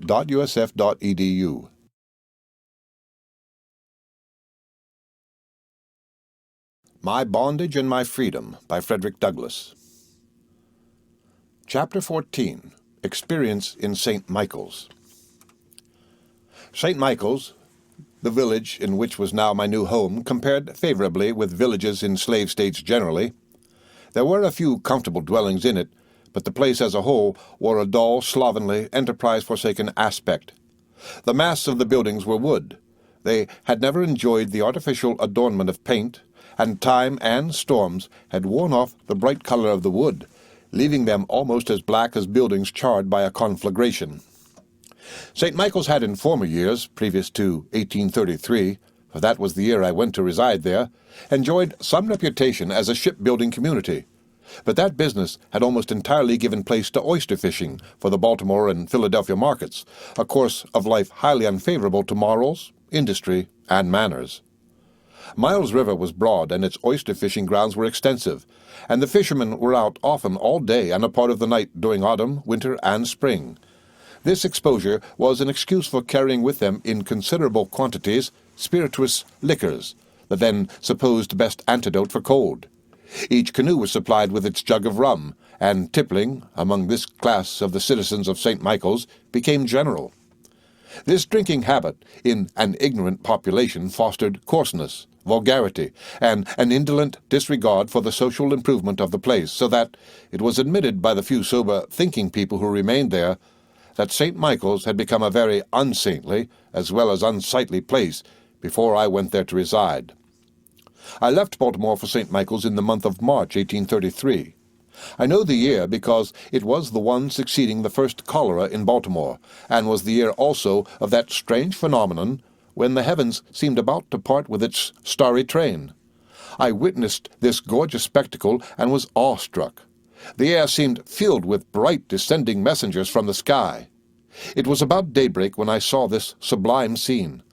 I was not without the suggestion at the moment that it might be the harbinger of the coming of the Son of Man, and, in my then state of mind, I was prepared to hail him as my friend and deliverer. I had read that the stars shall fall from heaven, and they were now falling. I was suffering much in my mind.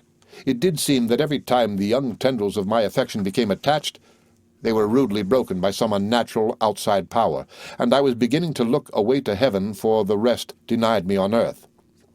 But to my story. It was now more than 7 years since I had lived with Master Thomas Auld in the family of my old master on Colonel Lloyd's plantation. We were almost entire strangers to each other, for when I knew him at the house of my old master, it was not as master, but simply as Captain Auld, who had married old master's daughter. All my lessons concerning his temper and disposition, and the best methods of pleasing him, were yet to be learnt.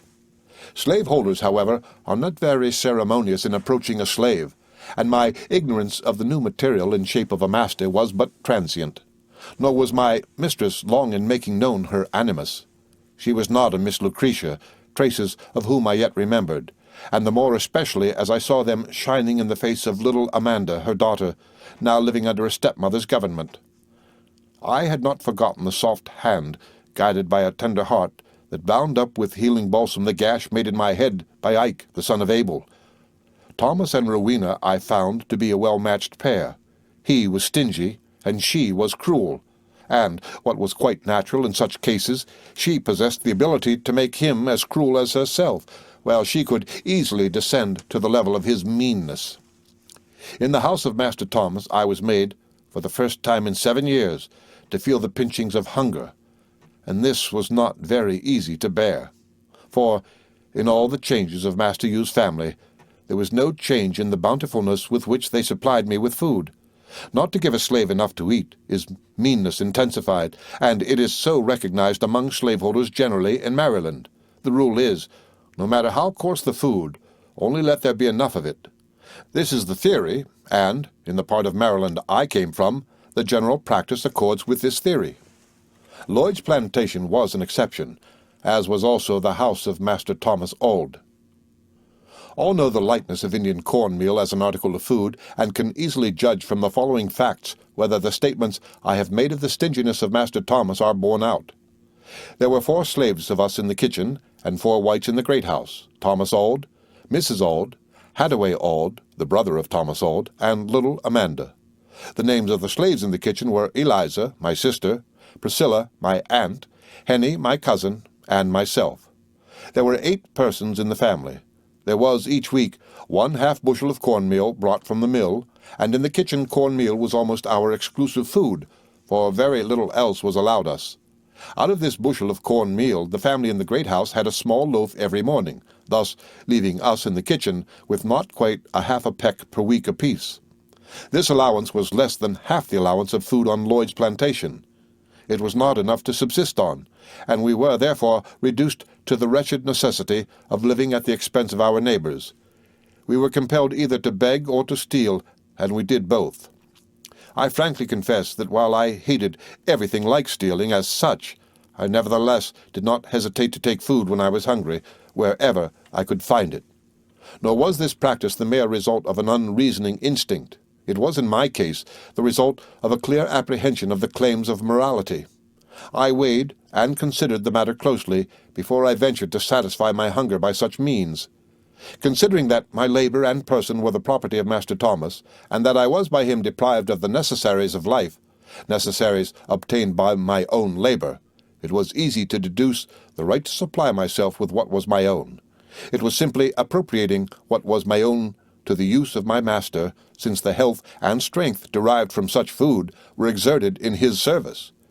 To be sure, this was stealing, according to the law and gospel I heard from St. Michael's pulpit, but I had already begun to attach less importance to what dropped from that quarter on that point, while as yet I retained my reverence for religion. It was not always convenient to steal from master, and the same reason why I might innocently steal from him did not seem to justify me in stealing from others. In the case of my master, it was only a question of removal, the taking his meat out of one tub and putting it into another. The ownership of the meat was not affected by the transaction. At first he owned it in the tub, and last he owned it in me. His meat-house was not always open. There was a strict watch kept on that point, and the key was on a large bunch in Rowena's pocket. A great many times have we, poor creatures, been severely pinched with hunger, when meat and bread have been moulding under the lock, while the key was in the pocket of our mistress. This had been so when she knew we were nearly half-starved, and yet that mistress, with saintly air, would kneel with her husband and pray each morning that a merciful God would bless them in basket and in store, and save them at last in his kingdom. But I proceed with the argument. It was necessary that right to steal from others should be established, and this could only rest upon a wider range of generalization than that which supposed the right to steal from my master. It was some time before I arrived at this clear right. The reader will get some idea of my train of reasoning by a brief statement of the case. I am, thought I, not only the slave of Thomas, but I am the slave of society at large. Society at large has bound itself in form and in fact to assist Master Thomas in robbing me of my rightful liberty and of the just reward of my labor. Therefore, whatever rights I have against Master Thomas, I have equally against those confederated with him in robbing me of liberty. As society has marked me out as privileged plunder on the principle of self-preservation, I am justified in plundering in turn. Since each slave belongs to all must therefore belong to each. I shall here make a profession of faith, which may shock some, offend others, and be dissented from by all.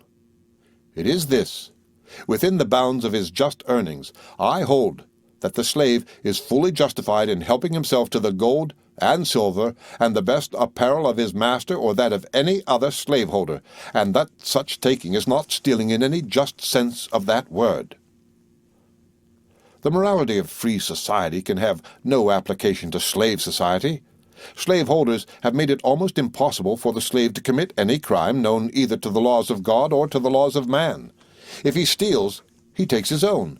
If he kills his master, he imitates only the heroes of the Revolution. Slaveholders I hold to be individually and collectively responsible for all the evils which grow out of the horrid relation, and I believe they will be so held at the judgment in the sight of a just God.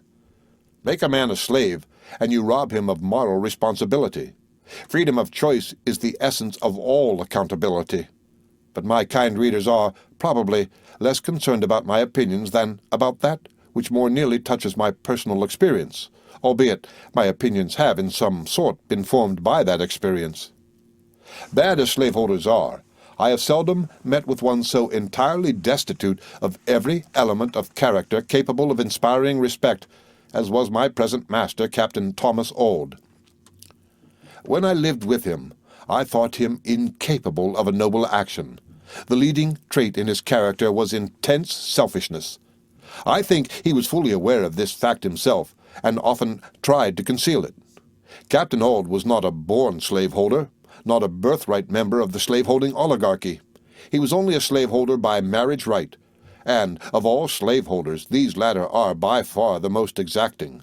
There was in him all the love of domination, the pride of mastery, and the swagger of authority. But his rule lacked the vital element of consistency. He could be cruel, but his methods of showing it were cowardly, and evinced his meanness rather than his spirit. His commands were strong, his enforcement weak. Slaves are not insensible to the whole-souled characteristics of a generous, dashing slaveholder who is fearless of consequences, and they prefer a master of this bold and daring kind, even with the risk of being shot down for impudence, to the fretful little soul who never uses the lash, but at the suggestion of a love of gain. Slaves too readily distinguish between the birthright bearing of the original slaveholder and the assumed attitudes of the accidental slaveholder, and while they cannot respect either, they certainly despise the latter more than the former. The luxury of having slaves wait upon him was something new to Master Thomas, and for it he was wholly unprepared. He was a slaveholder without the ability to hold or manage his slaves. We seldom called him master, but generally addressed him by his Baycraft title, Captain Auld. It is easy to see that such conduct might do much to make him appear awkward and consequently fretful. His wife was especially solicitous to have us call her husband master. Is your master at the store? Where is your master? Go and tell your master. I will make your master acquainted with your conduct, she would say. But we were inapt scholars, especially were I and my sister Eliza inapt in this particular. Aunt Priscilla was less stubborn and defiant in her spirit than Eliza and myself, and I think her road was less rough than ours. In the month of August 1833, when I had almost become desperate under the treatment of Master Thomas, and when I entertained more strongly than ever the oft-repeated determination to run away, a circumstance occurred which seemed to promise brighter and better days for us all. At a Methodist camp meeting held in the Bayside, a famous place for camp meetings, about 8 miles from St. Michael's, Master Thomas came out with a profession of religion. He had long been an object of interest to the church, and to the ministers, as I had seen by the repeated visits and lengthy exhortations of the latter. He was a fish quite worth catching, for he had money and standing. In the community of St. Michael's he was equal to the best citizen. He was strictly temperate, perhaps from principle, but most likely from interest. There was very little to do for him to give him the appearance of piety and to make him a pillar in the church. Well, the camp meeting continued a week. People gathered from all parts of the county, and 2 steamboat loads came from Baltimore. The ground was happily chosen, seats were arranged, a stand erected, a rude altar fenced in, fronting the preacher's stand, with straw in it for the accommodation of mourners. This latter would hold at least 100 persons in front and on the sides of the preacher's stand, and outside the long row of seats rose the first class of stately tents, each vying with the other in strength, neatness, and capacity for accommodating its inmates. Behind this first circle of tents was another, less imposing, which reached round the campground to the speaker's stand. Outside this second class of tents were covered wagons, ox carts, and vehicles of every shape and size. These served as tents to their owners. Outside of these, huge fires were burning. In all directions where roasting and boiling and frying were going on for the benefit of those who were attending to their own spiritual welfare within the circle. Behind the preacher's stand, a narrow space was marked out for the use of the colored people. There were no seats provided for this class of persons. The preachers addressed them over the left, if they addressed them at all. After the preaching was over at every service, an invitation was given to mourners to come into the pen, and in some cases ministers went out to persuade men and women to come in. By one of these ministers, Master Thomas Auld, was persuaded to go inside the pen. I was deeply interested in that matter and followed, and though colored people were not allowed either in the pen or in front of the preacher's stand, I ventured to take my stand at a sort of halfway place between the blacks and whites, where I could distinctly see the movements of mourners, and especially the progress of Master Thomas. If he has got religion, thought I, he will emancipate his slaves, and if he should not do so much as this, he will at any rate behave toward us more kindly, and feed us more generously than he has heretofore done.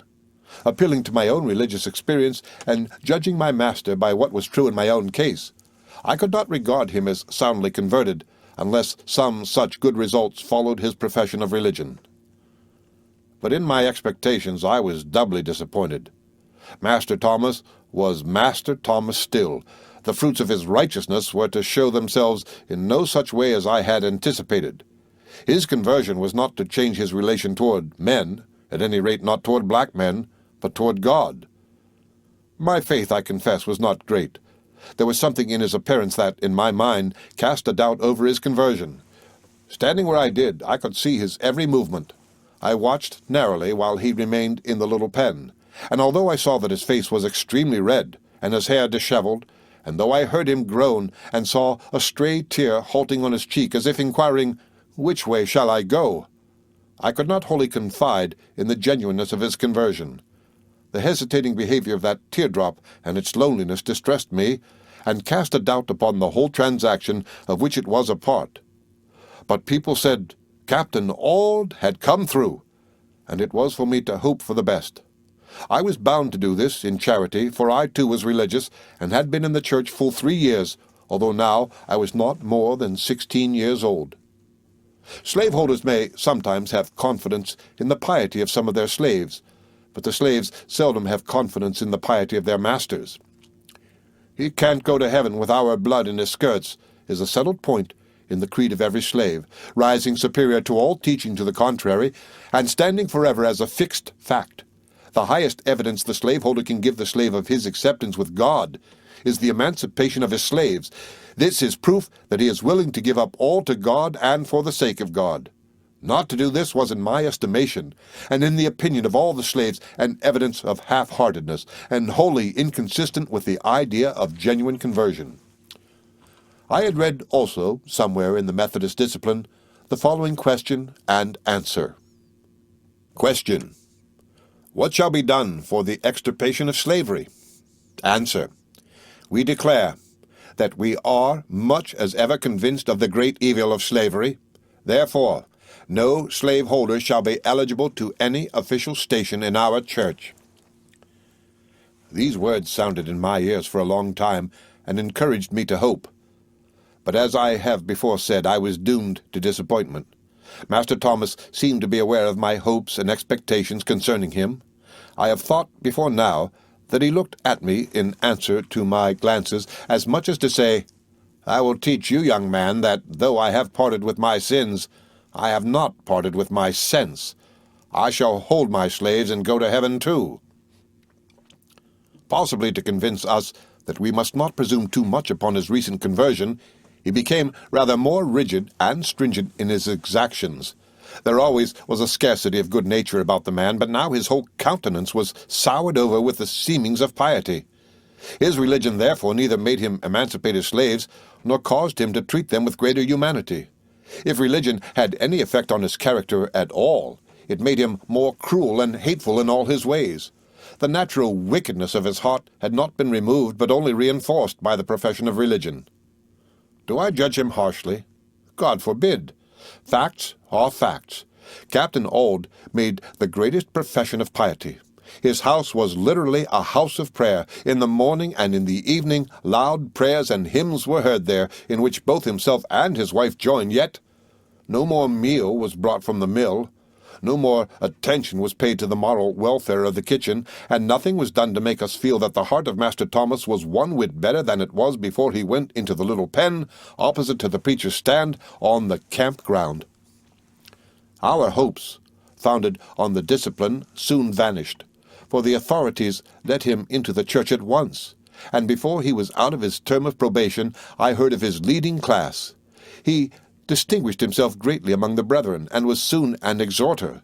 His progress was almost as rapid as the growth of the fabled vine of Jack's bean. No man was more active than he in revivals. He would go many miles to assist in carrying them on, and in getting outsiders interested in religion. His house, being one of the holiest, if not the happiest, in St. Michael's, became the preacher's home. These preachers evidently liked to share Master Thomas's hospitality, for while he starved us, he stuffed them. 3 or 4 of these ambassadors of the gospel, according to slavery, have been there at a time, all living on the fat of the land while we in the kitchen were nearly starving. Not often did we get a smile of recognition from these holy men. They seemed almost as unconcerned about our getting to heaven as they were about our getting out of slavery. To this general charge there was one exception, the Reverend George Cookman. Unlike Reverend Messrs. Storks, Urey, Hickey, Humphrey, and Cooper, all whom were on the St. Michael's circuit, he kindly took an interest in our temporal and spiritual welfare. Our souls and our bodies were all alike sacred in his sight, and he really had a good deal of genuine anti-slavery feeling mingled with his colonization ideas. There was not a slave in our neighborhood that did not love and almost venerate Mr. Cookman. It was pretty generally believed that he had been chiefly instrumental in bringing one of the largest slaveholders, Mr. Samuel Harrison, in that neighborhood, to emancipate all his slaves, and indeed the general impression was that Mr. Cookman had labored faithfully with slaveholders, whenever he met them, to induce them to emancipate their bondmen, and that he did this as a religious duty. When this good man was at our house, we were all sure to be called into prayers in the morning, and he was not slow in making inquiries as to the state of our minds, nor in giving us a word of exhortation and of encouragement.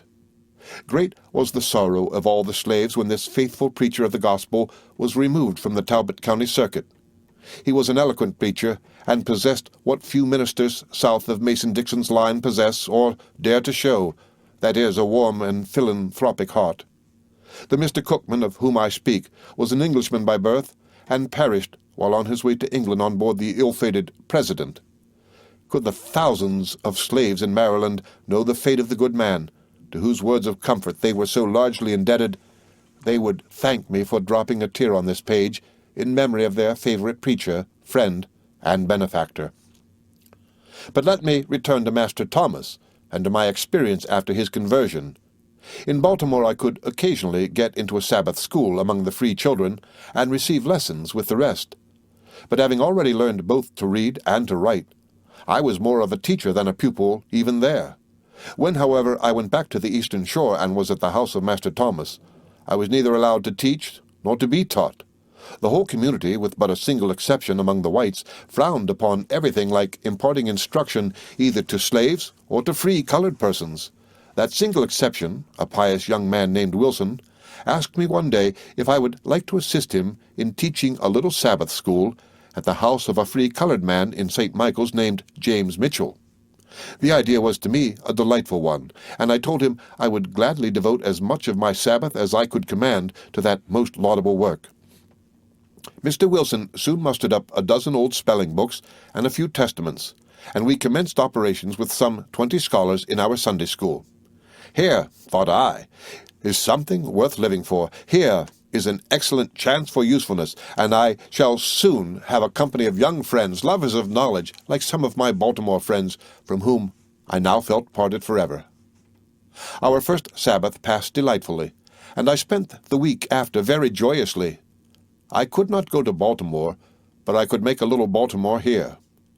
At our second meeting I learned that there was some objection to the existence of the Sabbath school, and sure enough, we had scarcely got at work, good work, simply teaching a few colored children how to read the gospel of the Son of God, when in rushed a mob headed by Mr. Wright Fairbanks and Mr. Garrison West, two class leaders, and Master Thomas, who, armed with sticks and other missiles, drove us off and commanded us never to meet for such a purpose again. One of this pious crew told me that, as for my part, I wanted to be another Nat Turner, and if I did not look out I should get as many balls into me as Nat did into him. Thus ended the infant Sabbath school in the town of St. Michael's. The reader will not be surprised when I say that the breaking up of my Sabbath school by these class leaders and professedly holy men did not serve to strengthen my religious convictions. The cloud over my St. Michael's home grew heavier and blacker than ever. It was not merely the agency of Master Thomas in breaking up and destroying my Sabbath school that shook my confidence in the power of Southern religion to make men wiser or better, but I saw in him all the cruelty and meanness after his conversion which he had exhibited before he made a profession of religion. His cruelty and meanness were especially displayed in his treatment of my unfortunate cousin Henny, whose lameness made her a burden to him.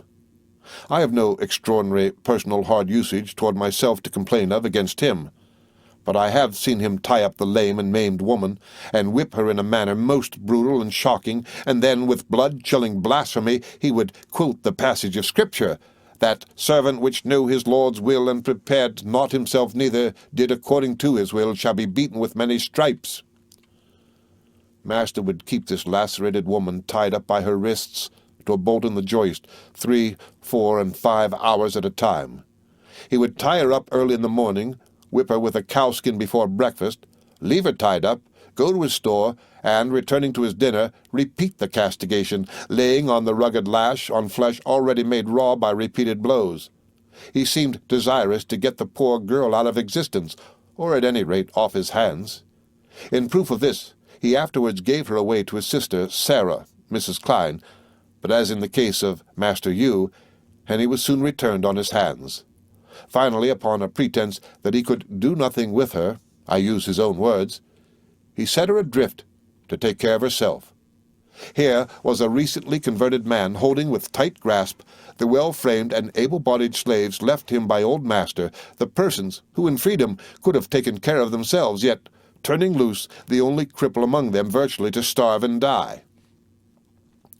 No doubt, had Master Thomas been asked by some pious northern brother why he continued to sustain the relation of a slaveholder to those whom he retained, his answer would have been precisely the same as many other religious slaveholders have returned to that inquiry.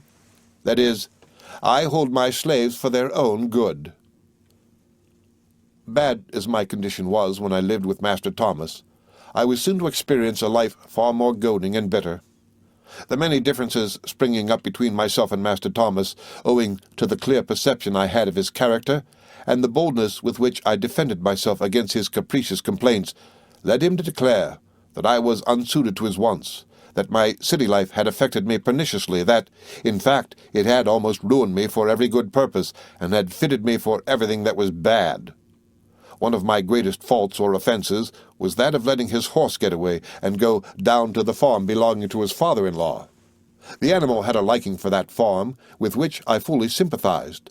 Whenever I let it out, it would go dashing down the road to Mr. Ham and frolic. My horse gone, of course, I must go after it. The explanation of our mutual attachment to the place is the same. The horse found there good pasturage, and I found there plenty of bread. Mr. Hamilton had his faults, but starving his slaves was not among them. He gave food in abundance, and that, too, of an excellent quality. In Mr. Hamilton's cook, Aunt Mary, I found a most generous and considerate friend. She never allowed me to go there without giving me bread enough to make good the deficiencies of a day or two. Master Thomas at last resolved to endure my behavior no longer. He could neither keep me nor his horse. We liked so well to be at his father-in-law's farm. I had now lived with him nearly 9 months, and he had given me a number of severe whippings, without any visible improvement in my character or my conduct, and now he resolved to put me out, as he said, to be broken.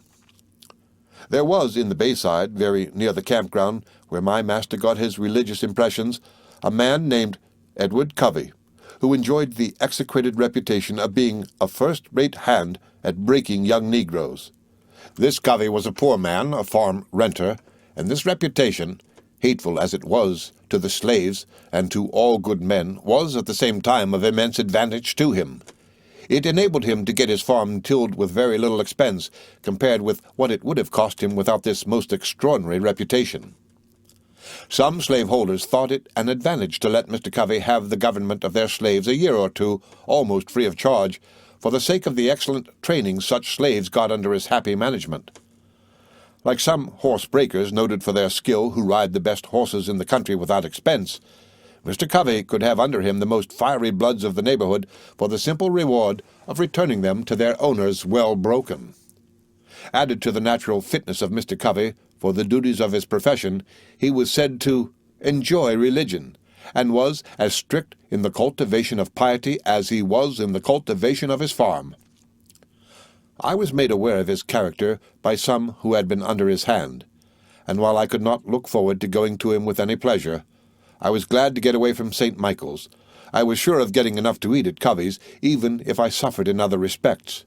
This, to a hungry man, is not a prospect to be regarded with indifference. The end of Chapter 14 of My Bondage and My Freedom, by Frederick Douglass. Read by Rick Kissner for Lit2Go on the web at fcit.usf.edu.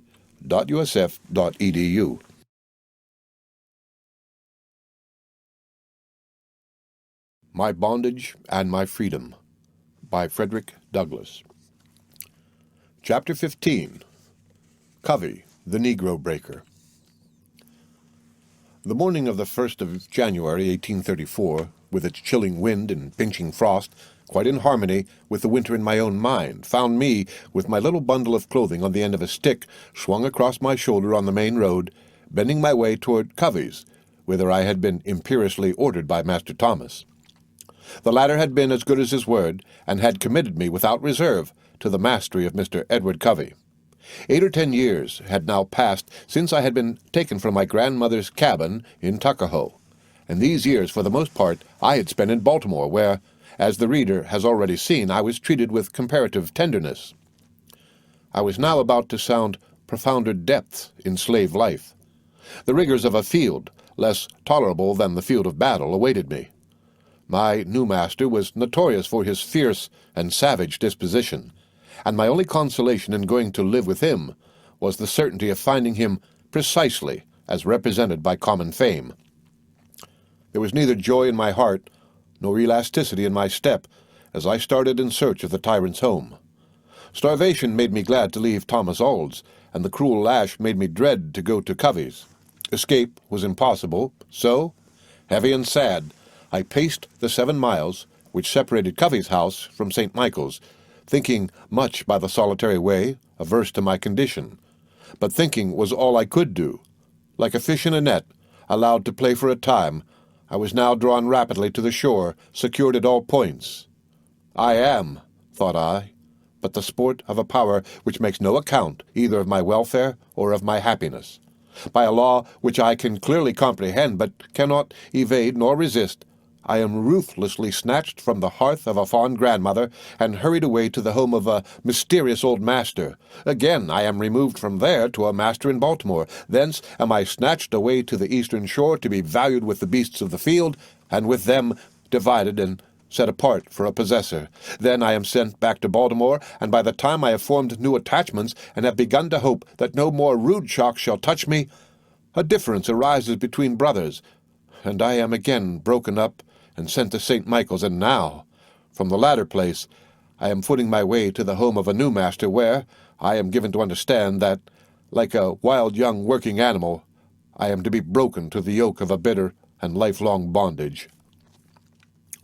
With thoughts and reflections like these, I came in sight of a small wood-colored building about a mile from the main road, which, from the description I had received at starting, I easily recognized as my new home.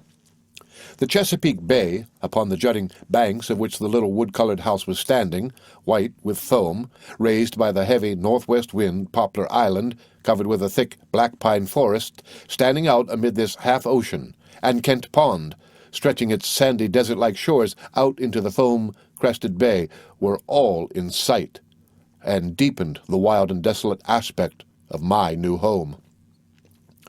The good clothes I had brought with me from Baltimore were now worn thin, and had not been replaced, for Master Thomas was as little careful to provide us against cold as against hunger. Met here by a north wind sweeping through an open space of 40 miles, I was glad to make any port, and therefore I speedily pressed on to the little wood-colored house. The family consisted of Mr. and Mrs. Covey, Miss Kemp, a broken-backed woman, a sister of Mrs. Covey, William Hughes, cousin to Edward Covey, Carolyn the cook, Bill Smith, a hired man, and myself. Bill Smith, Bill Hughes, and myself were the working force of the farm, which consisted of 300 or 400 acres. I was now, for the first time in my life, to be a field hand, and in my new employment I found myself even more awkward than a green country boy may be supposed to be upon his first entrance into the bewildering scenes of city life, and my awkwardness gave me much trouble. Strange and unnatural as it may seem, I had been at my new home but 3 days before Mr. Covey, my brother in the Methodist Church, gave me a little bitter foretaste of what was in reserve for me. I presume he thought that, since he had but a single year in which to complete his work, the sooner he began the better. Perhaps he thought that by coming to blows at once we should mutually better understand our relations, but to whatever motive, direct or indirect, the cause may be referred, I had not been in his possession then 3 whole days before he subjected me to a most brutal chastisement. Under his heavy blows blood flowed freely, and wales were left on my back as large as my little finger. The sores on my back from this flogging continued for weeks, for they were kept open by the rough and coarse cloth which I wore for shirting. The occasion and details of this first chapter of my experience as a field hand must be told that the reader may see how unreasonable, as well as how cruel, my new master Covey was. The whole thing I found to be characteristic of the man, and I was probably treated no worse by him than scores of lads who had previously been committed to him, for reasons similar to those which induced my master to place me with him. But here are the facts connected with the affair precisely as they occurred. On one of the coldest days of the whole month of January, 1834, I was ordered at daybreak to get a load of wood from a forest about 2 miles from the house. In order to perform this work, Mr. Covey gave me a pair of unbroken oxen, for it seems his breaking abilities had not been turned in this direction. And I may remark in passing that working animals in the South are seldom so well trained as in the North. In due form, and with all proper ceremony, I was introduced to this huge yoke of unbroken oxen, and was carefully told which was Buck and which was Darby, which was the in-hand and which was the off-hand ox. The master of this important ceremony was no less a person than Mr. Covey himself, and the introduction was the first of the kind I had ever had. My life hitherto had led me away from horned cattle, and I had no knowledge of the art of managing them. What was meant by the in-ox as against the off-ox, when both were equally fastened to one cart and under one yoke, I could not very easily divine, and the difference implied by the names and the peculiar duties of each were alike Greek to me. Why was not the off-ox called the in-ox? Where and what is the reason for this distinction in names, when there is nothing in the things themselves? After initiating me into the woa, back, gee, hither, the entire spoken language between oxen and driver, Mr. Covey took a rope about 10 feet long and 1 inch thick, and placed one end of it around the horns of the in-hand ox, and gave the other end to me, telling me that if the oxen started to run away, as the scamp knew they would, I must hold on to the rope and stop them. I need not tell anyone who is acquainted with either the strength of the disposition of an untamed ox that this order was about as unreasonable as a command to shoulder a mad bull. I had never driven oxen before, and I was as awkward as a driver as it is possible to conceive. It did not answer for me to plead ignorance to Mr. Covey. There was something in his manner that quite forbade that. He was a man to whom a slave seldom felt any disposition to speak.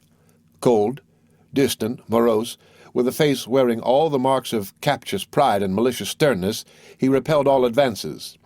Covey was not a large man. He was only about 5 feet 10 inches in height, I should think, short-necked, round shoulders, of quick and wiry motion, of thin and wolfish visage, with a pair of small greenish-grey eyes set well back under a forehead without dignity, and constantly in motion, and floating his passions rather than his thoughts in sight, but denying them utterance in words. The creature presented an appearance altogether ferocious and sinister, disagreeable and forbidding in the extreme.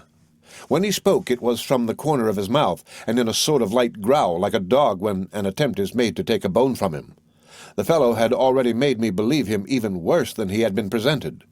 With his directions, and without stopping to question, I started for the woods, quite anxious to perform my first exploit in driving in a creditable manner.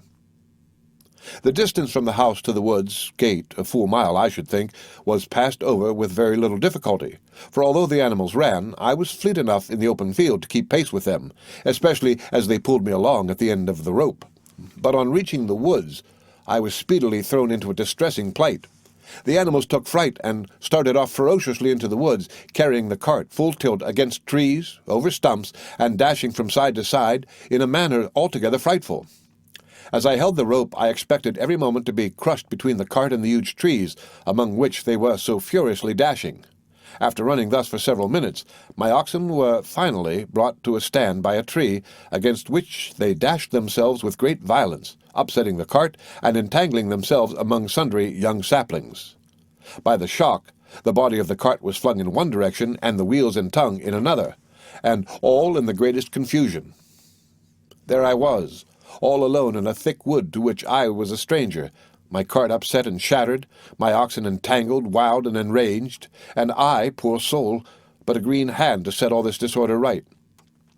I knew no more of oxen than the ox-driver is supposed to know of wisdom. After standing a few moments surveying the damage and disorder, and not without a presentiment that this trouble would draw after it others even more distressing, I took one end of the cart body, and, by an extra outlay of strength, I lifted it toward the axle tree from which it had been violently flung, and after much pulling and straining, I succeeded in getting the body of the cart in its place. This was an important step out of the difficulty, and its performance increased my courage for the work which remained to be done. The cart was provided with an axe, a tool with which I had become pretty well acquainted in the shipyard at Baltimore. With this I cut down the saplings by which my oxen were entangled, and again pursued my journey with my heart in my mouth, lest the oxen should again take it into their senseless heads to cut up a caper. My fears were groundless. Their spree was over for the present, and the rascals now moved off as soberly as though their behavior had been natural and exemplary. On reaching the part of the forest where I had been the day before chopping wood, I filled the cart with a heavy load as a security against another running away. But the neck of an ox is equal in strength to iron. It defies all ordinary burdens when excited. Tame and docile to a proverb when well trained, the ox is the most sullen and intractable of animals when but half broken to the yoke. I now saw, in my situation, several points of similarity with that of the oxen. They were property, so was I. They were to be broken, so was I. Covey was to break me, I was to break them, break and be broken. Such is life.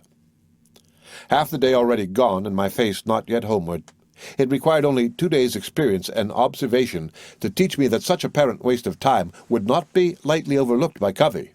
I therefore hurried toward home, but on reaching the lane gate, I met with the crowning disaster for the day. This gate was a fair specimen of southern handicraft. There were 2 huge posts, 18 inches in diameter, rough-hewed and square, and the heavy gate was so hung on one of these that it opened only about half the proper distance. On arriving here, it was necessary for me to let go the end of the rope on the horns of the in-hand ox, and now, as soon as the gate was open, and I let go of it to get the rope off, again off went my oxen, making nothing of their load full tilt, and in doing so they caught the huge gate between the wheel and the cart body, literally crushing it to splinters, and coming only within a few inches of subjecting me to a similar crushing, for I was just in advance of the wheel when it struck the left gate post. With these 2 hairbreadth escapes, I thought I could successfully explain to Mr. Covey the delay and avert apprehended punishment. I was not without a faint hope of being commended for the stern resolution which I had displayed in accomplishing the difficult task, a task which, I afterwards learned, even Covey himself would not have undertaken without first driving the oxen for some time in the open field, preparatory to their going into the woods. But in this I was disappointed. On coming to him, his countenance assumed an aspect of rigid displeasure, and, as I gave him a history of the casualties of my trip, his wolfish face with his greenish eyes became intensely ferocious. "Go back to the woods again," he said, muttering something else about wasting time. I hastily obeyed, but I had not gone far on my way when I saw him coming after me. My oxen now behaved themselves with singular propriety, opposing their present conduct to my representation of their former antics. I almost wished now that Covey was coming. They would do something in keeping with the character I had given them. But no, they had already had their spree, and they could afford now to be extra good, readily obeying my orders, and seeming to understand them quite as well as I did myself. On reaching the woods, my tormentor, who seemed all the way to be remarking upon the good behavior of his oxen, came up to me and ordered me to stop the cart, accompanying the same with a threat that he would now teach me how to break gates and idle away my time when he sent me to the woods. Suiting the action to the word, Covey paced off in his own wiry fashion to a large black gum tree, the young shoots of which are generally used for ox goads, they being exceedingly tough. 3 of these goads, from 4 to 6 feet long, he cut off and trimmed up with his large jackknife. This done, he ordered me to take off my clothes. To this unreasonable order I made no reply, but sternly refused to take off my clothing. "If you will beat me," thought I, "you shall do so over my clothes."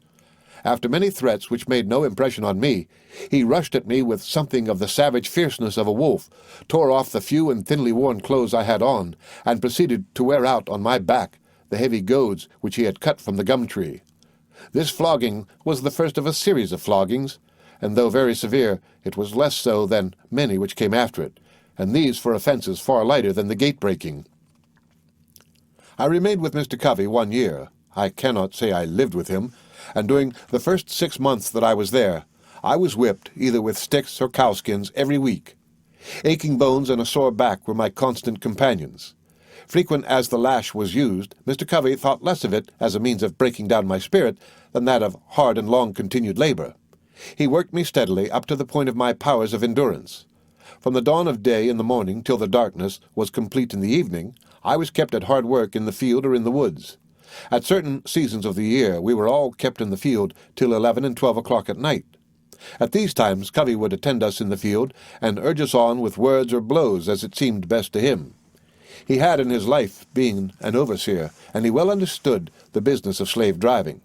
There was no deceiving him. He knew just what a man or boy could do, and he held both to strict account. When he pleased, he would work himself like a very Turk, making everything fly before him. It was, however, scarcely necessary for Mr. Covey to be really present in the field to have his work go on industriously. He had the faculty of making us feel that he was always present. By a series of adroitly managed surprises which he practiced, I was prepared to expect him at any moment. His plan was never to approach the spot where his hands were at work in an open, manly, and direct manner. No thief was ever more artful in his devices than this man Covey. He would creep and crawl in ditches and gullies, hide behind stumps and bushes, and practice so much of the cunning of the serpent that Bill Smith and I, between ourselves, never called him by any other name than the snake. We fancied that in his eyes and his gait we could see a snakish resemblance. One half of his proficiency in the art of negro breaking consisted, I should think, in this species of cunning. We were never secure. He could see or hear us nearly all the time. He was to us behind every stump, tree, bush, and fence on the plantation. He carried this kind of trickery so far that he would sometimes mount his horse and make believe he was going to St. Michael's, and in 30 minutes afterward you might find his horse tied in the woods and the snake-like Covey lying flat in the ditch with his head lifted above his edge or in a fence corner watching every movement of the slaves. I have known him walk up to us and give us special orders as to our work in advance, as if he were leaving home with a view to being absent several days, and before he got halfway to the house he would avail himself of our inattention to his movements to turn short on his heels, conceal himself behind a fence corner or a tree, and watch us until the going down of the sun. Mean and contemptible as is all this, it is in keeping with the character which the life of a slaveholder is calculated to produce. There is no earthly inducement in the slave's condition to incite him to labor faithfully. The fear of punishment is the sole motive for any sort of industry with him. Knowing this fact as the slaveholder does, and judging the slave by himself, he naturally concludes the slave will be idle whenever the cause for this fear is absent. Hence, all sorts of petty deceptions are practiced to inspire this fear. But with Mr. Covey, trickery was natural. Everything in the shape of learning or religion which he possessed was made to conform to this semi-lying propensity. He did not seem conscious that the practice had anything unmanly, base, or contemptible about it. It was a part of an important system with him, essential to the relation of master and slave. I thought I saw in his very religious devotions this controlling element of his character. A long prayer at night made up for the short prayer in the morning, and few men could seem more devotional than he when he had nothing else to do. Mr. Covey was not content with the cold style of family worship adopted in these cold latitudes, which begin and end with a simple prayer. No, the voice of praise as well as of prayer must be heard in his house night and morning. At first I was called upon to bear some part in these exercises, but the repeated flogging given me by Covey turned the whole thing into mockery. He was a poor singer, and mainly relied on me for raising the hymn for the family, and when I failed to do so, he was thrown into much confusion. I do not think that he ever abused me on account of these vexations. His religion was a thing altogether apart from his worldly concerns. He knew nothing of it as a holy principle, directing and controlling his daily life, making the latter conform to the requirements of the gospel. One or two facts will illustrate his character better than a volume of generalities. I have already said or implied that Mr. Edward Covey was a poor man. He was, in fact, just commencing to lay the foundation of his fortune, as fortune is regarded in a slave state. The first condition of wealth and respectability there being the ownership of human property, every nerve is strained by the poor man to obtain it, and very little regard is had to the manner of obtaining it. In pursuit of this object, pious as Mr. Covey was, he proved himself to be as unscrupulous and base as the worst of his neighbors. In the beginning he was only able, as he said, to buy one slave, and scandalous and shocking as is the fact, he boasted that he bought her simply as a breeder. But the worst is not told in this naked statement. This young woman, Caroline was her name, was virtually compelled by Mr. Covey to abandon herself to the object for which he had purchased her, and the result was the birth of twins at the end of the year. At this addition to his human stock, both Edward Covey and his wife Susan were ecstatic with joy.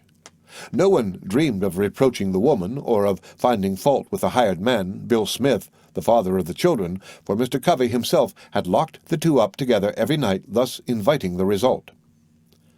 But I will pursue this revolting subject no further.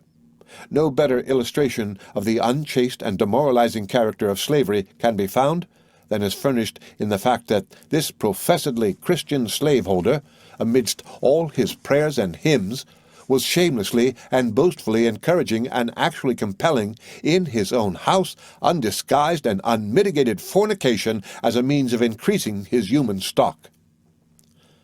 I may remark here that, while this fact will be read with disgust and shame at the North, it will be laughed at as smart and praiseworthy in Mr. Covey at the South, for a man is no more condemned there for buying a woman and devoting her to this life of dishonor than for buying a cow and raising stock from her.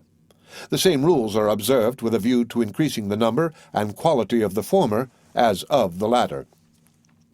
I will here reproduce what I said of my own experience in this wretched place more than 10 years ago. If at any one time of my life more than another I was made to drink the bitterest dregs of slavery, that time was during the first 6 months of my stay with Mr. Covey. We were worked all weathers. It was never too hot or too cold. It could never rain, blow, snow, or hail too hard for us to work in the field. Work, work, work was scarcely more the order of the day than the night. The longest days were too short for him, and the shortest nights were too long for him. I was somewhat unmanageable when I first went there, but a few months of his discipline tamed me. Mr. Covey succeeded in breaking me. I was broken in body, soul, and spirit. My natural elasticity was crushed. My intellect languished. The disposition to read departed. The cheerful spark that lingered about my eye died. The dark night of slavery closed in upon me, and behold, a man transformed into a brute. Sunday was my only leisure time. I spent this in a sort of beast-like stupor between sleep and wake under some large tree. At times I would rise up, a flash of energetic freedom would dart through my soul, accompanied with a faint beam of hope, flickered for a moment, and then vanished. I sank down again, mourning over my wretched condition. I was sometimes prompted to take my life and that of Covey, but it was prevented by a combination of hope and fear. My sufferings on this plantation seemed now like a dream rather than a stern reality. Our house stood within a few rods of the Chesapeake Bay, whose broad bosom was ever white with sails from every quarter of the habitable globe. Those beautiful vessels, robed in purest white, so delightful to the eye of freemen, were to me so many shrouded ghosts to terrify and torment me with thoughts of my wretched condition. I have often, in the deep stillness of a summer's Sabbath, stood all alone upon the banks of that noble bay, and traced with saddened heart and tearful eye the countless number of sails moving off to the mighty ocean. The sight of these always affected me powerfully. My thoughts would compel utterance, and there, with no audience but the Almighty, I would pour out my soul's complaint in my rude way, with an apostrophe to the moving multitude of ships. You are loosed from your moorings and free. I am fast in my chains and am a slave. You move merrily before the gentle gale, and I, sadly, before the bloody whip. You are freedom's swift-winged angels that fly around the world. I am confined in bands of iron. Oh, that I were free! Oh, that I were on one of your gallant decks, and under your protecting wing. Alas, betwixt me and you the turbid waters roll. Go on, go on. Oh, that I could also go. Could I but swim, if I could fly! Oh, why was I born a man, of whom to make a brute? The glad ship is gone, she hides in the dim distance. I am left in the hottest hell of unending slavery. Oh, God, save me!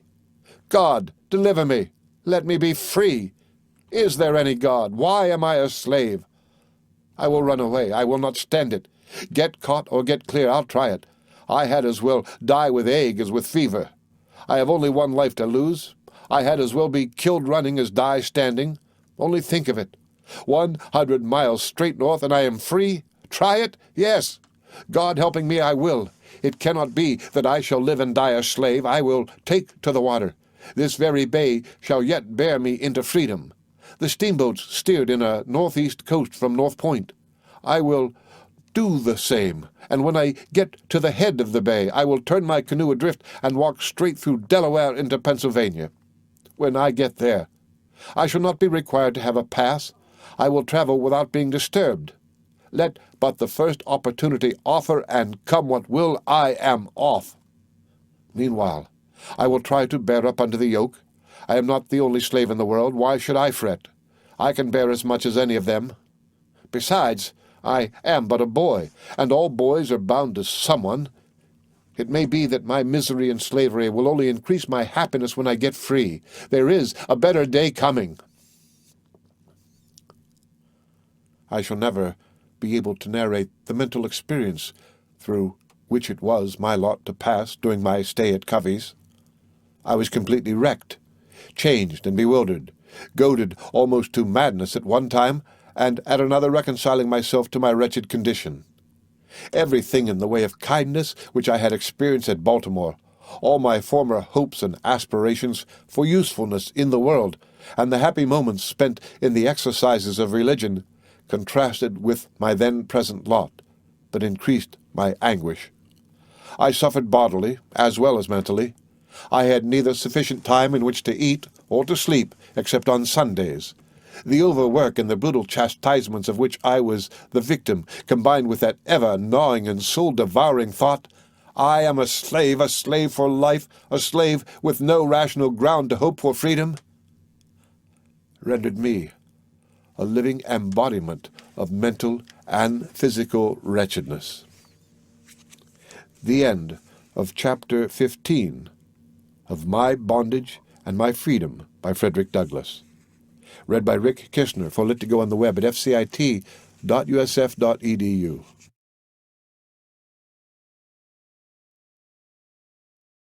My Bondage and My Freedom by Frederick Douglass. Chapter 16. Another Pressure of the Tyrant's Vice. The foregoing chapter, with all its horrid incidents and shocking features, may be taken as a fair representation of the first 6 months of my life at Covey's. The reader has but to repeat in his own mind once a week the scene in the woods, where Covey subjected me to his merciless lash, to have a true idea of my bitter experience there during the first period of the breaking process through which Mr. Covey carried me. I have no heart to repeat each separate transaction in which I was victim of his violence and brutality. Such a narration would fill a volume much larger than the present one. I aim only to give the reader a truthful impression of my slave life without unnecessarily affecting him with harrowing details.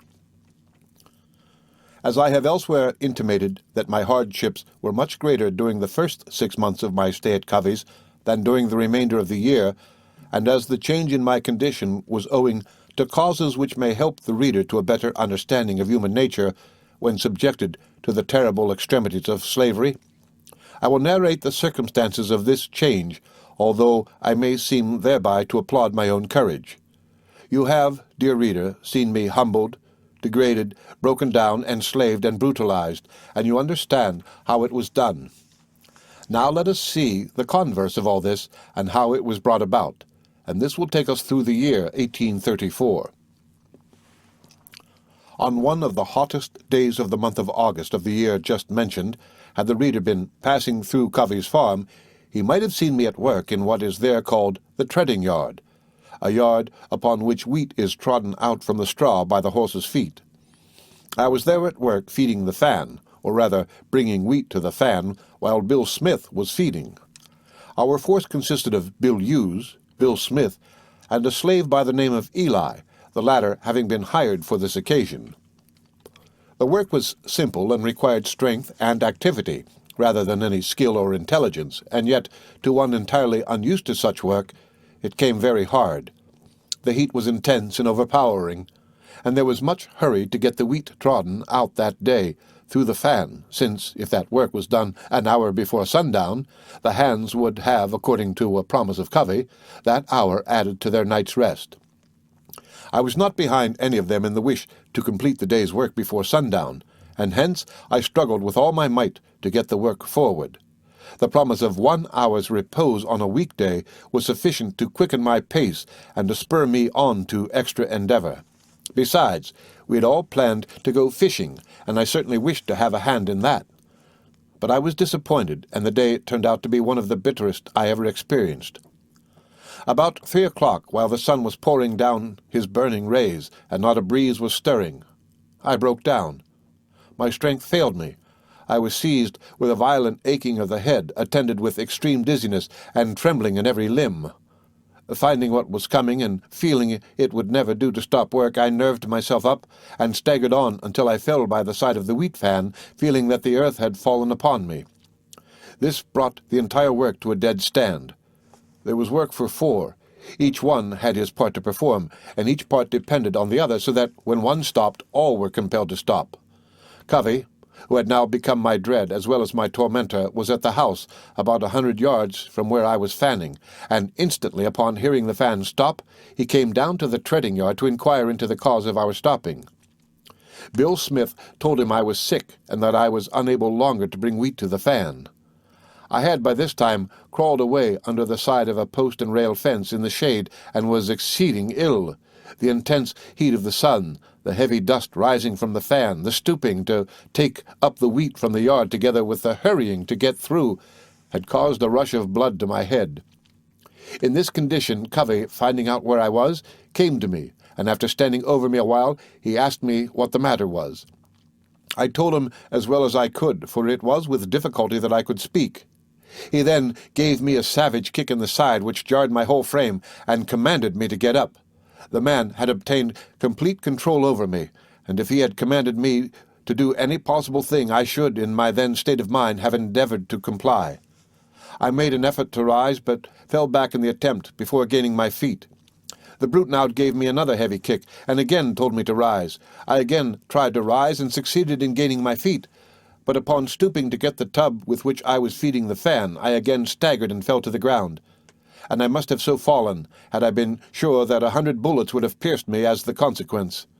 While down in this sad condition and perfectly helpless, the merciless negro breaker took up the hickory slab with which Hughes had been striking off the wheat to a level with the sides of the half-bushel measure, a very hard weapon, and with the sharp edge of it he dealt me a heavy blow on my head, which made a large gash and caused the blood to run freely, saying at the same time, "If you have got the headache, I'll cure you." This done, he ordered me again to rise, but I made no effort to do so, for I had made up my mind that it was useless, and that the heartless monster might now do his worst. He could but kill me, and that might put me out of my misery. Finding me unable to rise, or rather despairing of my doing so, Covey left me with a view to getting on with the work without me. I was bleeding very freely, and my face was soon covered with my warm blood. Cruel and merciless as was the motive that dealt that blow, dear reader, the wound was fortunate for me. Bleeding was never more efficacious. The pain in my head speedily abated, and I was soon able to rise. Covey had, as I have said, now left me to my fate, and the question was, shall I return to my work, or shall I find my way to St. Michael's and make Captain Auld acquainted with the atrocious cruelty of his brother Covey, and beseech him to get me another master? Remembering the object he had in view, in placing me under the management of Covey, and further his cruel treatment of my poor crippled cousin Henny, and his meanness in the matter of feeding and clothing his slaves, there was little ground to hope for a favorable reception at the hands of Captain Thomas Auld. Nevertheless, I resolved to go straight to Captain Auld, thinking that, if not animated by motives of humanity, he might be induced to interfere on my behalf from selfish considerations. He cannot, thought I, allow his property to be thus bruised and battered, marred and defaced, and I will go to him and tell him the simple truth about the matter.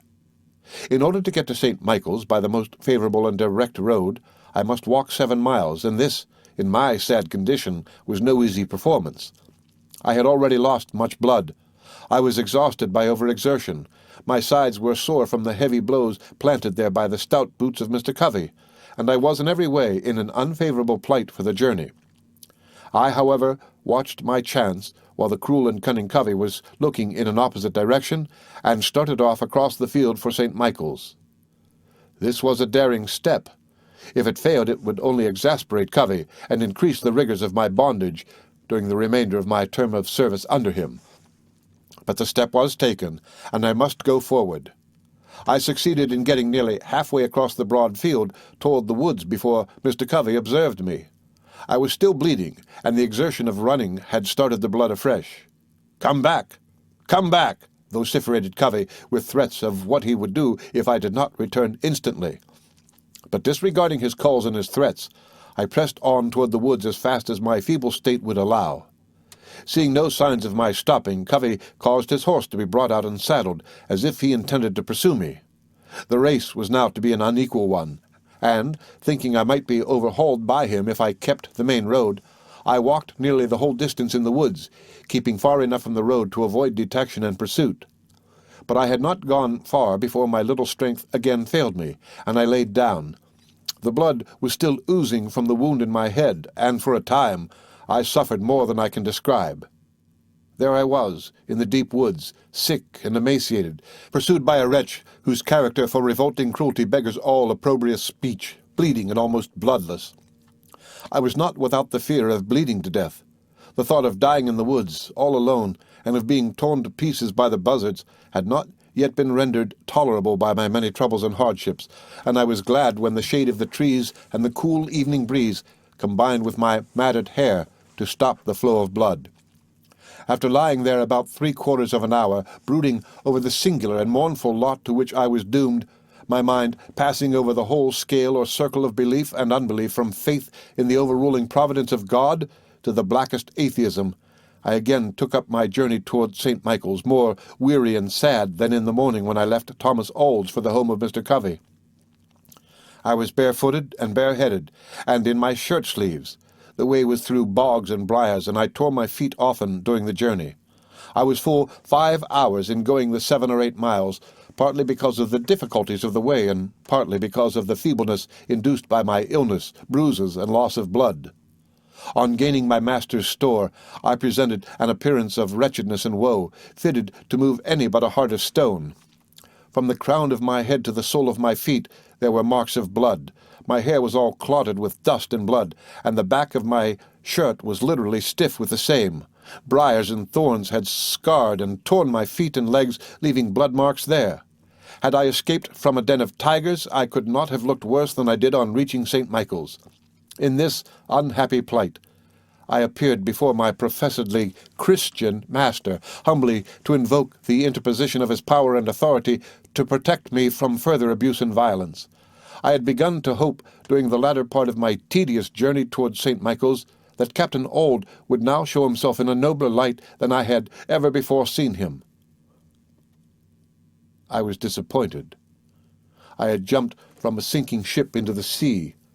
I had fled from the tiger to something worse. I told him all the circumstances as well as I could, how I was endeavoring to please Covey, how hard I was at work in the present instance, how unwilling I sunk down under the heat, toil, and pain, the brutal manner in which Covey had kicked me in the side, the gash cut in my head, my hesitation about troubling him, Captain Auld, with complaints, but that now I felt it would not be best longer to conceal from him the outrages committed on me from time to time by Covey. At first, Master Thomas seemed somewhat affected by the story of my wrongs, but he soon repressed his feelings and became cold as iron. It was impossible, as I stood before him at the first, for him to seem indifferent. I distinctly saw his human nature asserting its conviction against the slave system, which made cases like mine possible. But as I have said, humanity fell before the systematic tyranny of slavery. He first walked the floor, apparently much agitated by my story and the sad spectacle I presented. But presently it was his turn to talk. He began moderately by finding excuses for Covey, and ending with a full justification of him and a passionate condemnation of me. He had no doubt I deserved the flogging. He did not believe I was sick. I was only endeavoring to get rid of work. My dizziness was laziness, and Covey did right to flog me as he had done. After thus fairly annihilating me, and rousing himself by his own eloquence, he fiercely demanded what I wished him to do in the case. With such a complete knock-down to all my hopes as he had given me, and feeling as I did my entire subjection to his power, I had very little heart to reply. I must not affirm my innocence of the allegations which he had piled up against me, for that would be impudence, and would probably call down fresh violence as well as wrath upon me. The guilt of a slave is always and everywhere presumed, and the innocence of the slaveholder or the slave employer is always asserted. The word of the slave against this presumption is generally treated as impudence worthy of punishment. "Do you contradict me, you rascal?" is a final silencer of counter-statements from the lips of a slave. Calming down a little in view of my silence and hesitation, and perhaps from a rapid glance at the picture of misery I presented, he inquired again what I would have him do. Thus, invited a second time, I told Master Thomas I wished him to allow me to get a new home and to find a new master, that, as sure as I went back to live with Mr. Covey again, I should be killed by him, that he would never forgive my coming to him, Captain Auld, with a complaint against him, Covey, that since I had lived with him he almost crushed my spirit, and I believed that he would ruin me for future service, that my life was not safe in his hands. This Master Thomas, my brother in the church, regarded as nonsense. There was no danger of Mr. Covey's killing me. He was a good man, industrious and religious, and he would not think of removing me from that home. Besides, said he, and this I found was the most distressing thought of all to him, if you should leave Covey now, that your year has but half expired, I should lose your wages for the entire year. You belong to Mr. Covey for 1 year, and you must go back to him, come what will. You must not trouble me with any more stories about Mr. Covey, and if you do not go immediately home, I will get hold of you myself. This was just what I expected when I found he had prejudged the case against me. But, sir, I said, I am sick and tired, and I cannot get home tonight. At this he again relented, and finally he allowed me to remain all night at St. Michael's, but said I must be off early in the morning, and concluded his directions by making me swallow a huge dose of Epsom salts, about the only medicine ever administered to slaves.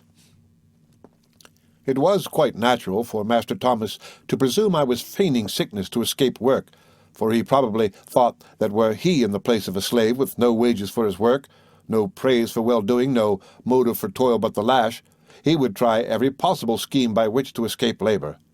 I say I have no doubt of this. The reason is that there are not under the whole heavens a set of men who cultivate such an intense dread of labor as do the slaveholders. The charge of laziness against the slave is ever on their lips, and is the standing apology for every species of cruelty and brutality. These men literally bind heavy burdens grievous to be borne and lay them on men's shoulders, but they themselves will not move them with one of their fingers. My kind readers shall have in the next chapter what they were led perhaps to expect to find in this, namely, an account of my partial disenthrallment from the tyranny of Covey, and the marked change which it brought about. The end of Chapter 16 of My Bondage and My Freedom, by Frederick Douglass. Read by Rick Kissner, for Lit to Go on the web at fcit.usf.edu.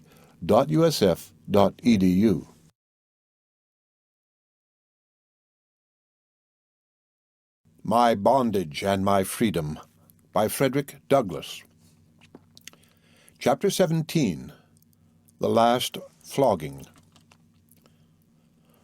Sleep itself does not always come to the relief of the weary in body, and the broken in spirit, especially when past troubles only foreshadow coming disasters. The last hope had been extinguished.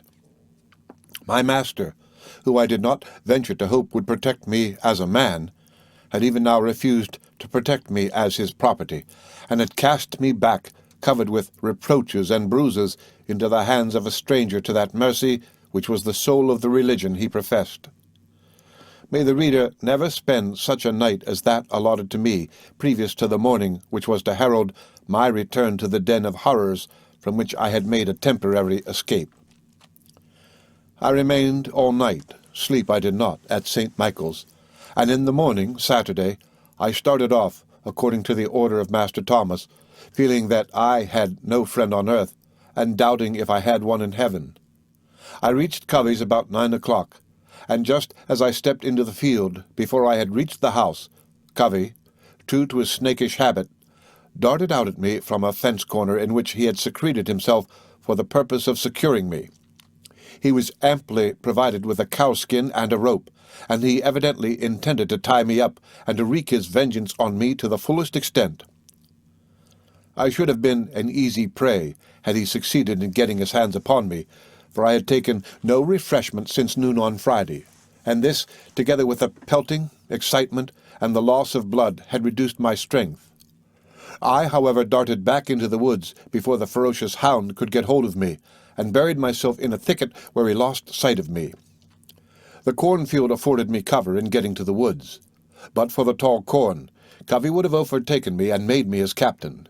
He seemed very much chagrined that he did not catch me, and gave up the chase very reluctantly, for I could see his angry movements toward the house from which he had sallied on his foray. Well, now I am clear of Covey, and of his wrathful lash for present. I am in the wood, buried in its somber gloom, and hushed in its solemn silence, hid from all human eyes, shut in with nature and nature's God, and absent from all human contrivances. Here was a good place to pray for help for deliverance, a prayer I had often made before. But how could I pray? Covey could pray. Captain Auld could pray. I would fain pray, but doubts, arising partly from my own neglect of the means of grace, and partly from the sham religion which everywhere prevailed, cast in my mind a doubt upon all religion, and led me to the conviction that prayers were unavailing and elusive, prevented my embracing the opportunity as a religious one. Life, in itself, had almost become burdensome to me. All my outward relations were against me. I must stay here and starve.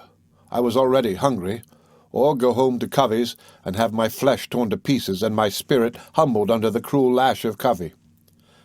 This was the painful alternative presented to me. The day was long and irksome. My physical condition was deplorable. I was weak from the toils of the previous day, and from the want of food and rest, and had been so little concerned about my appearance that I had not yet washed the blood from my garments. I was an object of horror even to myself.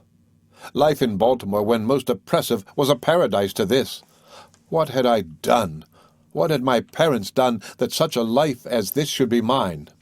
That day in the woods, I would have exchanged my manhood for the brutehood of an ox. Night came. I was still in the woods, unresolved what to do.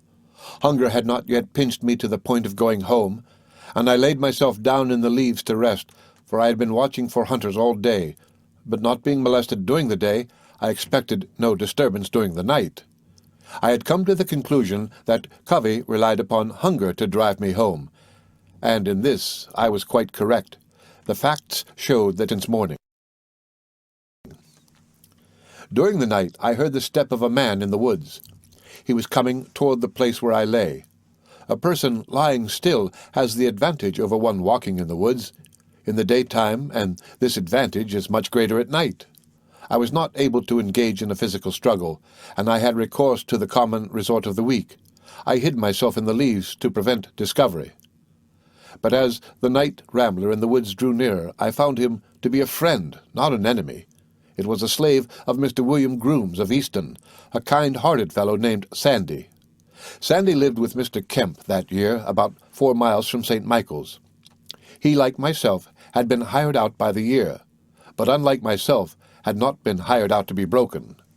Sandy was the husband of a free woman who lived in the lower part of Pot-Pie Neck, and he was now on his way through the woods to see her and to spend the Sabbath with her. As soon as I had ascertained that the disturber of my solitude was not an enemy, but the good-hearted Sandy, a man as famous among the slaves of the neighborhood for his good nature as for his good sense, I came out from my hiding-place and made myself known to him. I explained the circumstances of the past 2 days which had driven me to the woods, and he deeply compassionated my distress. It was a bold thing for him to shelter me, and I could not ask him to do so, for, had I been found in his hut, he would have suffered the penalty of 39 lashes on his bare back, if not something worse. But Sandy was too generous to permit the fear of punishment to prevent his relieving a brother bondman from hunger and exposure, and therefore, on his own motion, I accompanied him to his home, or rather to the home of his wife, for the house and lot were hers. His wife was called up, for it was now about midnight. A fire was made, some Indian meal was soon mixed with salt and water, and an ash cake was baked in a hurry to relieve my hunger. Sandy's wife was not behind him in kindness.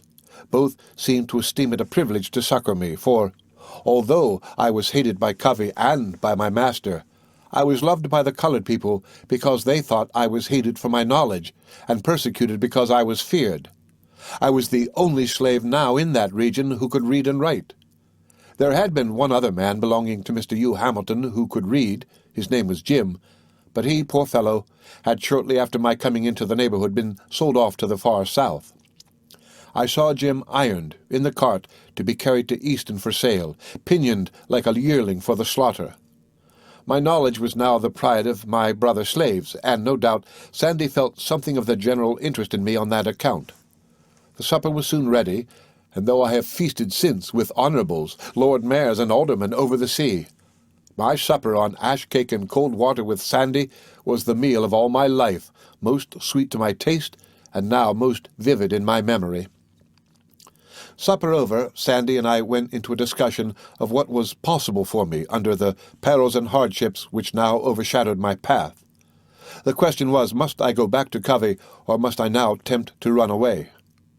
Upon a careful survey, the latter was found to be impossible, for I was on a narrow neck of land, every avenue from which would bring me in sight of pursuers.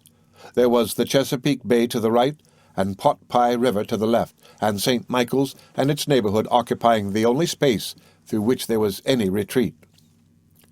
I found Sandy an old adviser. He was not only a religious man, but he professed to believe in a system for which I have no name. He was a genuine African, and had inherited some of the so-called magical powers said to be possessed by African and Eastern nations. He told me that he could help me, that in those very woods there was an herb which in the morning might be found, possessing all the powers required for my protection. I put his thoughts in my own language, and that, if I would take his advice, he would procure me the root of the herb of which he spoke. He told me further that if I would take that root and wear it on my right side, it would be impossible for Covey to strike me a blow, that with this root about my person no white man could whip me. He said he had carried it for years, and that he had fully tested its virtues. He had never received a blow from a slaveholder since he carried it, and he never expected to receive one, for he always meant to carry that root as a protection. He knew Covey well, for Mrs. Covey was the daughter of Mr. Kemp, and he, Sandy, had heard of the barbarous treatment to which I was subjected, and he wanted to do something for me. Now all this talk about the root was to me very absurd and ridiculous, if not positively sinful. I at first rejected the idea that the simple carrying a root on my right side, a root, by the way, over which I walked every time I went into the woods, could possess any such magic power as he ascribed to it, and I was therefore not disposed to cumber my pocket with it. I had a positive aversion to all pretenders to divination. It was beneath one of my intelligence to countenance such dealings with the devil as this power implied. But, with all my learning, it was really precious little. Sandy was more than a match for me. My book learning, he said, had not kept Covey off me, a powerful argument just then, and he entreated me with flashing eyes to try this. If it did me no good, it could do me no harm, and it would cost me nothing anyway. Sandy was so earnest and so confident of the good qualities of this weed that, to please him rather than from any conviction of its excellence, I was induced to take it. He had been to me the Good Samaritan, and had almost providentially found me, and helped me when I could not help myself. How did I know but that the hand of the Lord was in it? With thoughts of this sort I took the roots from Sandy, and put them in my right-hand pocket. This was, of course, Sunday morning. Sandy now urged me to go home with all speed, and to walk bravely to the house as though nothing had happened. I saw in Sandy too deep an insight into human nature, with all his superstition, not to have some respect for his advice, and perhaps, too, a slight gleam or shadow of his superstition had fallen upon me. At any rate, I started off toward Covey's as directed by Sandy. Having the previous night poured my griefs into Sandy's ears, and got him enlisted in my behalf, having made his wife a sharer in my sorrows, and having also become well refreshed by sleep and food, I moved off quite courageously toward the much-dreaded Covey's. Singularly enough, just as I entered his yard gate, I met him and his wife, dressed in their Sunday best, looking as smiling as angels on their way to church. The manner of Covey astonished me. There was something really benignant in his countenance. He spoke to me as never before, told me that the pigs had got into the lot, and he wished me to drive them out, inquired how I was, and seemed an altered man. This extraordinary conduct of Covey really made me begin to think that Sandy's herb had more virtue in it than I in my pride had been willing to allow, and, had the day been other than Sunday, I should have attributed Covey's altered manner solely to the magic power of the root. I suspected, however, that the Sabbath, and not the root, was the real explanation of Covey's manner. His religion hindered him from breaking the Sabbath, but not from breaking my skin. He had more respect for the day than for the man, for whom the day was mercifully given, for while he would cut and slash my body during the week, he would not hesitate on Sunday to teach me the value of my soul or the way of life and salvation by Jesus Christ. All went well with me till Monday morning, and then whether the root had lost its virtue, or whether my tormentor had gone deeper into the black art than myself, as was sometimes said of him, or whether he had obtained a special indulgence for his faithful Sabbath day's worship, it is not necessary for me to know, or to inform the reader. But this I may say, the pious and benignant smile which graced Covey's face on Sunday wholly disappeared on Monday. Long before daylight, I was called up to go and feed, rub, and curry the horses.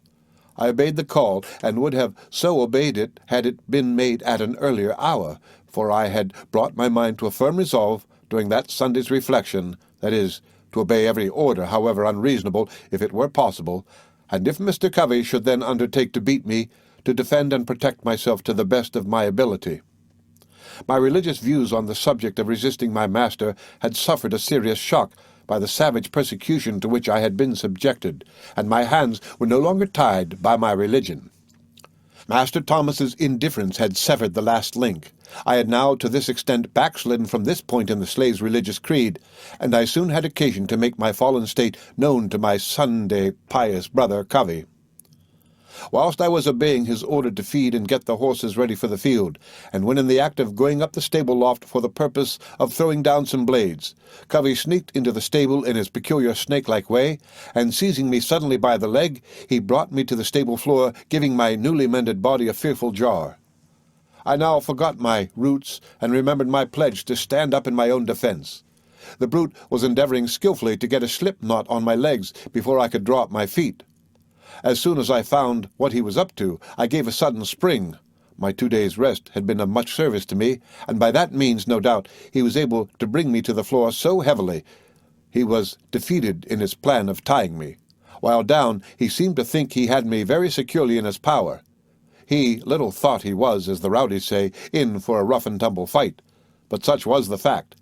Whence came the daring spirit necessary to grapple with a man who 48 hours before could with the slightest word have made me tremble like a leaf in a storm, I do not know. At any rate, I was resolved to fight, and, what was better still, I was actually hard at it. The fighting madness had come upon me, and I found my strong fingers firmly attached to the throat of my cowardly tormentor, as heedless of consequences at the moment as though we stood as equals before the law. The very color of the man was forgotten. I felt as supple as a cat, and was ready for the snakish creature at every turn. Every blow of his was parried, though I dealt no blows in turn. I was strictly on the defensive, preventing him from injuring me rather than trying to injure him.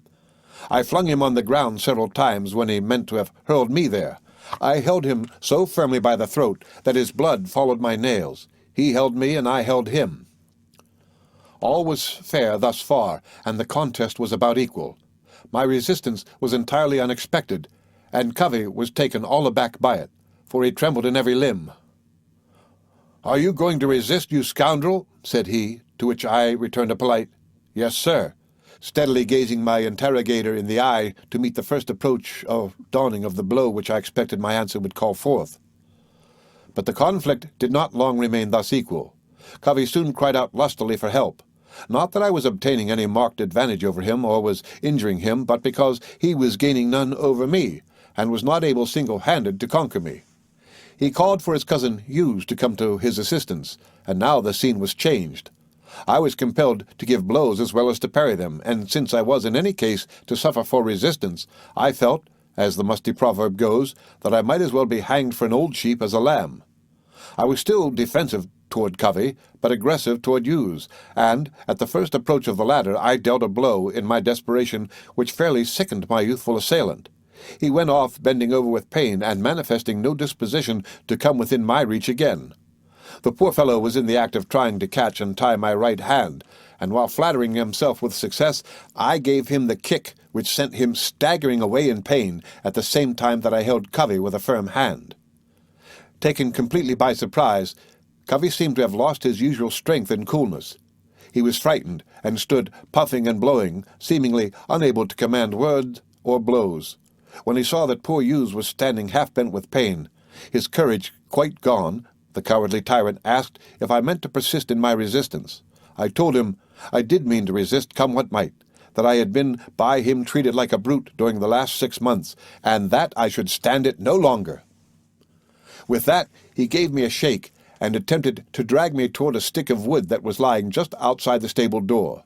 He meant to knock me down with it, but just as he leaned over to get the stick, I seized him with both hands by the collar, and with a vigorous and sudden snatch, I brought my assailant harmlessly, his full length, on the not over-clean ground, for we were now in the cow-yard. He had selected the place for the fight, and it was but right that he should have all the advantages of his own selection. By this time Bill, the hired man, came home. He had been to Mr. Hemsley's to spend the Sunday with his nominal wife, and was coming home on Monday morning to go to work. Covey and I had been skirmishing from before daybreak till now that the sun was almost shooting his beams over the eastern woods, and we were still at it. I could not see where the matter was to terminate. He evidently was afraid to let me go, lest I should again make off to the woods. Otherwise he would probably have obtained arms from the house to frighten me. Holding me, Covey called upon Bill for assistance. The scene here had something comic about it. Bill, who knew precisely what Covey wished him to do, affected ignorance, and pretended he did not know what to do. "What shall I do, Mr. Covey?" said Bill. "Take hold of him, take hold of him," said Covey. With a toss of his head peculiar to Bill, he said, "Indeed, Mr. Covey, I want to go to work." "This is your work," said Covey. "Take hold of him." Bill replied with spirit, "My master hired me here to work, and not to help you whip Frederick." It was now my turn to speak. "Bill," said I, "don't put your hands on me." To which he replied, "My God, Frederick, I ain't going to tetch ye." And Bill walked off, leaving Covey and myself to settle our matters as best we might. But my present advantage was threatened when I saw Caroline, the slave woman of Covey, coming to the cow-yard to milk, for she was a powerful woman, and could have mastered me very easily, exhausted as I now was. As soon as she came into the yard, Covey attempted to rally her to his aid. Strangely, and I may add fortunately, Caroline was in no humor to take a hand in any such sport. We were all in open rebellion that morning.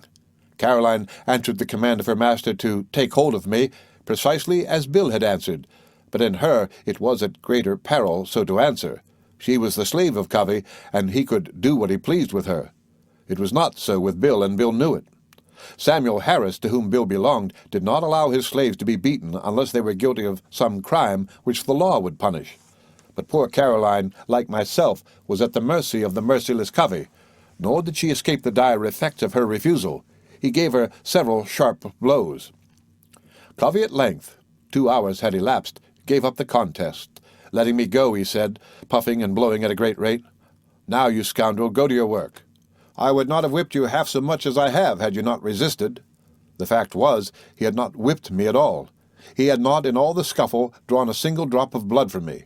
I had drawn blood from him, and, even without this satisfaction, I should have been victorious, because my aim had not been to injure him, but to prevent him from injuring me.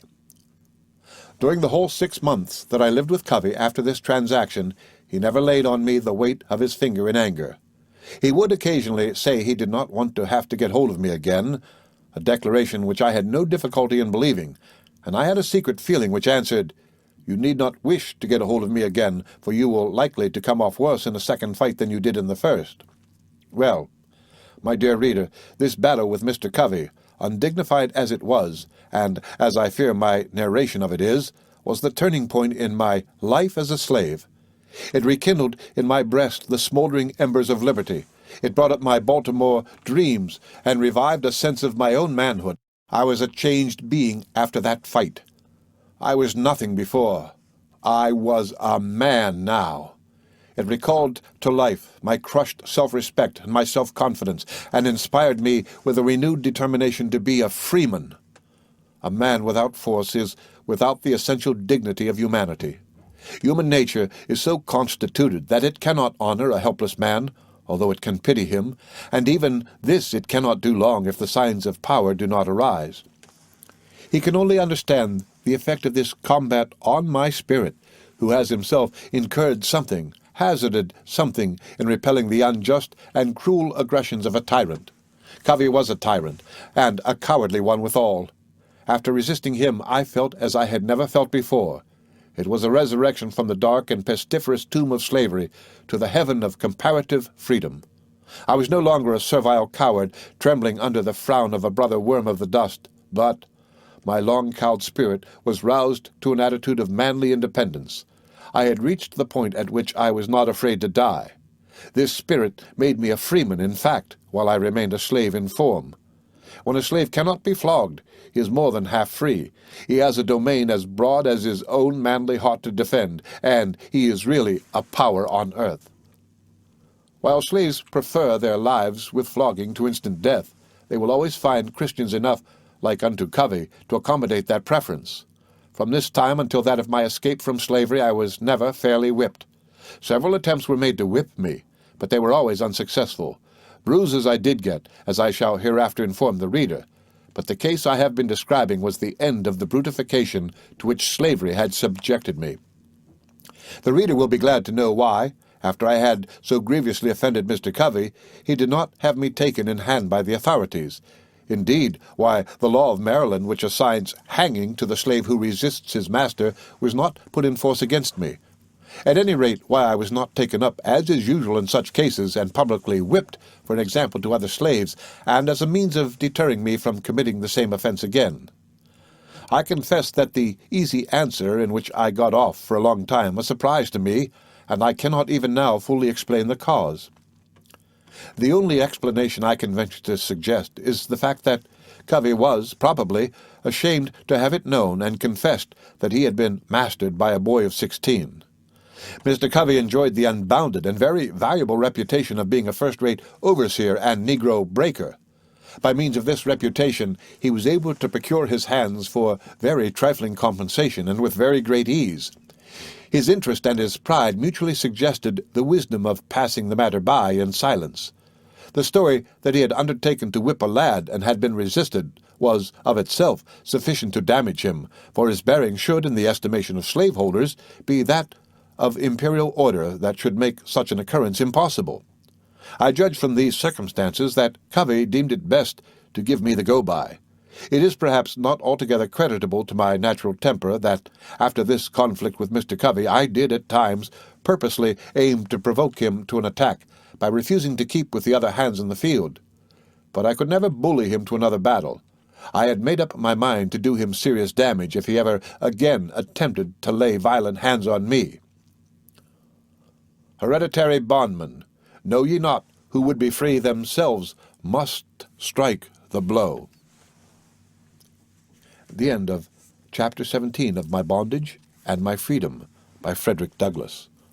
Read by Rick Kissner for Lit to Go on the web at fcit.usf.edu.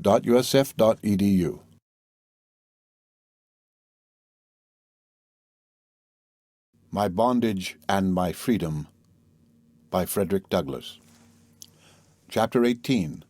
New Relations and Duties.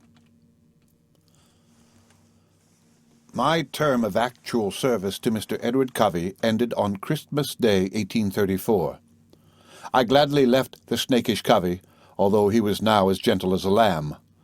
My home for the next year, 1835, was already secured. My next master was already selected. There was always more or less excitement about the matter of changing hands, but I had become somewhat reckless. I cared very little into whose hands I fell. I meant to fight my way. Despite of Covey, too, the report got abroad that I was hard to whip, that I was guilty of kicking back, that though generally a good-tempered negro, I sometimes got the devil in me. These sayings were rife in Talbot County, and they distinguished me among my servile brethren. Slaves generally will fight each other and die at each other's hands, but there are few who are not held in awe by a white man. Trained from the cradle up to think and feel that their masters are superior and invested with a sort of sacredness, there are few who can outgrow or rise above the control which that sentiment exercises. I had now got free from it, and the thing was known. One bad sheep will spoil a whole flock. Among the slaves, I was a bad sheep. I hated slavery, slaveholders, and all pertaining to them, and I did not fail to inspire others with the same feeling wherever and whenever opportunity was presented. This made me a marked lad among the slaves, and a suspected one among the slaveholders. A knowledge of my ability to read and write got pretty widely spread, which was very much against me. The days between Christmas Day and New Year's are allowed the slaves as holidays. During these days all regular work was suspended, and there was nothing to do but to keep fires and look after the stock. This time was regarded as our own, by the grace of our masters, and we therefore used it or abused it as we pleased. Those who had families at a distance were now expected to visit them, and to spend with them the entire week. The younger slaves, or the unmarried ones, were expected to see to the cattle, and attend to incidental duties at home. The holidays were variously spent. The sober, thinking, and industrious ones of our number would employ themselves in manufacturing corn brooms, mats, horse collars, and baskets, and some of these were very well made. Another class spent their time in hunting opossums, coons, rabbits, and other game. But the majority spent the holidays in sports, ball-playing, wrestling, boxing, running foot races, dancing, and drinking whiskey, and this latter mode of spending the time was generally most agreeable to their masters. A slave who would work during the holidays was thought by his master undeserving of holidays. Such an one had rejected the favor of his master. There was in this simple act of continued work an accusation against slaves, and a slave could not help thinking that if he made $3 during the holidays, he might make $300 during the year. Not to be drunk during the holidays was disgraceful, and he was esteemed a lazy and improvident man who could not afford to drink whiskey during Christmas. The fiddling, dancing, and jubilee beating was going on in all directions. This latter performance is strictly Southern. It supplies the place of a violin or of other musical instruments, and is played so easily that almost every farm has its juba beater. The performer improvises as he beats, and sings his merry songs, so ordering the words as to have them fall pat with the movement of his hands. Among a mass of nonsense and wild frolic, once in a while a sharp hit is given to the meanness of slaveholders. Take the following for an example. We raise de wheat, dey give us de corn. We bake de bread, dey give us de crust. We sift de meal, dey give us de husk. We peel de meat, dey give us de skin, and dat's de way dey takes us in. We skim de pot, dey give us de liquor, and say dat's good enough for a nigger. Walk over, Tom butter and de fat. Poor nigger, you can't get over dat. Walk over. This is not a bad summary of the palpable injustice and fraud of slavery, giving, as it does, to the lazy and idle the comforts which God designed should be given solely to the honest laborer. But to the holidays. Judging from my own observation and experience, I believe these holidays to be among the most effective means, in the hands of slaveholders, of keeping down the spirit of insurrection among the slaves. To enslave men successfully and safely, it is necessary to have their minds occupied with thoughts and aspirations short of the liberty of which they are deprived. A certain degree of attainable good must be kept before them. These holidays serve the purpose of keeping the minds of the slaves occupied with prospective pleasure within the limits of slavery. The young man can go wooing. The married man can visit his wife.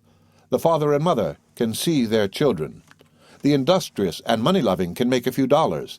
The great wrestler can win laurels. The young people can meet and enjoy each other's society.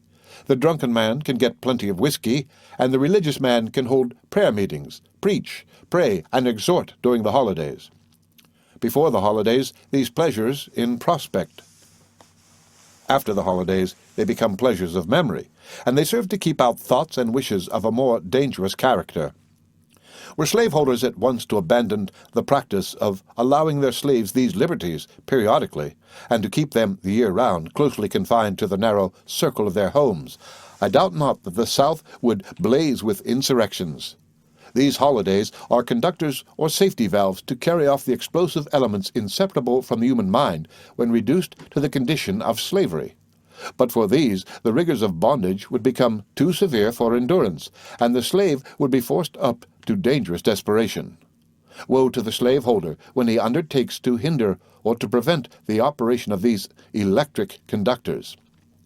A succession of earthquakes would be less destructive than the insurrectionary fires which would be sure to burst forth in different parts of the South from such interference.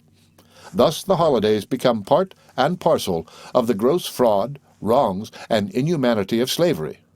Ostensibly, they are institutions of benevolence designed to mitigate the rigors of slave life.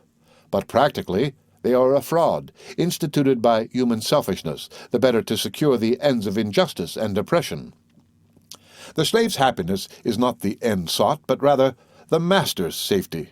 It is not from a generous unconcern for the slave's labor that this cessation from labor is allowed, but from a prudent regard to the safety of the slave system. I am strengthened in this opinion by the fact that most slaveholders like to have their slaves spend the holidays in such a manner as to be of no real benefit to the slaves. It is plain that everything like rational enjoyment among the slaves is frowned upon, and only those wild and low sports peculiar to semi-civilized people are encouraged. All the license allowed appears to have no other object than to disgust the slaves with their temporary freedom and to make them as glad to return to their work as they were to leave it. By plunging them into exhausting depths of drunkenness and dissipation, this effect is almost certain to follow. I have known slaveholders resort to cunning tricks with a view of getting their slaves deplorably drunk. A usual plan is to make bets on a slave that he can drink more whiskey than any other, and so to induce a rivalry among them for the mastery in this degradation. The scenes brought about in this way were often scandalous and loathsome in the extreme. Whole multitudes might be found stretched out in brutal drunkenness, at once helpless and disgusting. Thus, when the slave asks for a few hours of virtuous freedom, his cunning master takes advantage of his ignorance and cheers him with a dose of vicious and revolting dissipation, artfully labeled with the name of liberty. We were induced to drink, I among the rest, and when the holidays were over, we all staggered up from our filth and wallowing, took a long breath, and went away to our various fields of work, feeling, upon the whole, rather glad to go from that which our masters artfully deceived us into the belief was freedom, back again to the arms of slavery. It was not what we had taken it to be, nor what it might have been, had it not been abused by us. It was about as well to be a slave to master as to be a slave to rum and whiskey. I am the more induced to take this view of the holiday system adopted by slaveholders from what I know of their treatment of slaves in regard to other things. It is the commonest thing for them to try to disgust their slaves with what they do not want them to have or to enjoy. A slave, for instance, likes molasses. He steals some. To cure him of the taste for it, his master in many cases will go away to town and buy a large quantity of the poorest quality and set it before his slave, and with whip in hand compel him to eat it until the poor fellow is made to sicken at the very thought of molasses. The same course is often adopted to cure slaves of the disagreeable and inconvenient practice of asking for more food when their allowance has failed them. The same disgusting process works well, too, in other things, but I need not cite them. When a slave is drunk, the slaveholder has no fear that he will plan an insurrection, no fear that he will escape to the north. It is the sober, thinking slave who is dangerous and needs the vigilance of his master to keep him a slave. But, to proceed with my narrative. On the 1st of January, 1835, I proceeded from St. Michael's to Mr. William Freeland's, my new home. Mr. Freeland lived only 3 miles from St. Michael's on an old worn-out farm which required much labor to restore it to anything like a self-supporting establishment. I was not long in finding Mr. Freeland to be a very different man from Mr. Covey. Though not rich, Mr. Freeland was what may be called a well-bred Southern gentleman, as different from Covey as a well-trained and hardened Negro breaker is from the best specimen of the first families of the South. Though Freeland was a slaveholder and shared many of the vices of his class, he seemed alive to the sentiment of honor. He had some sense of justice and some feelings of humanity. He was fretful, impulsive, and passionate, but I must do him the justice to say he was free from the mean and selfish characteristics which distinguished the creature from which I had now happily escaped. He was open, frank, imperative, and practiced no concealments, disdaining to play the spy.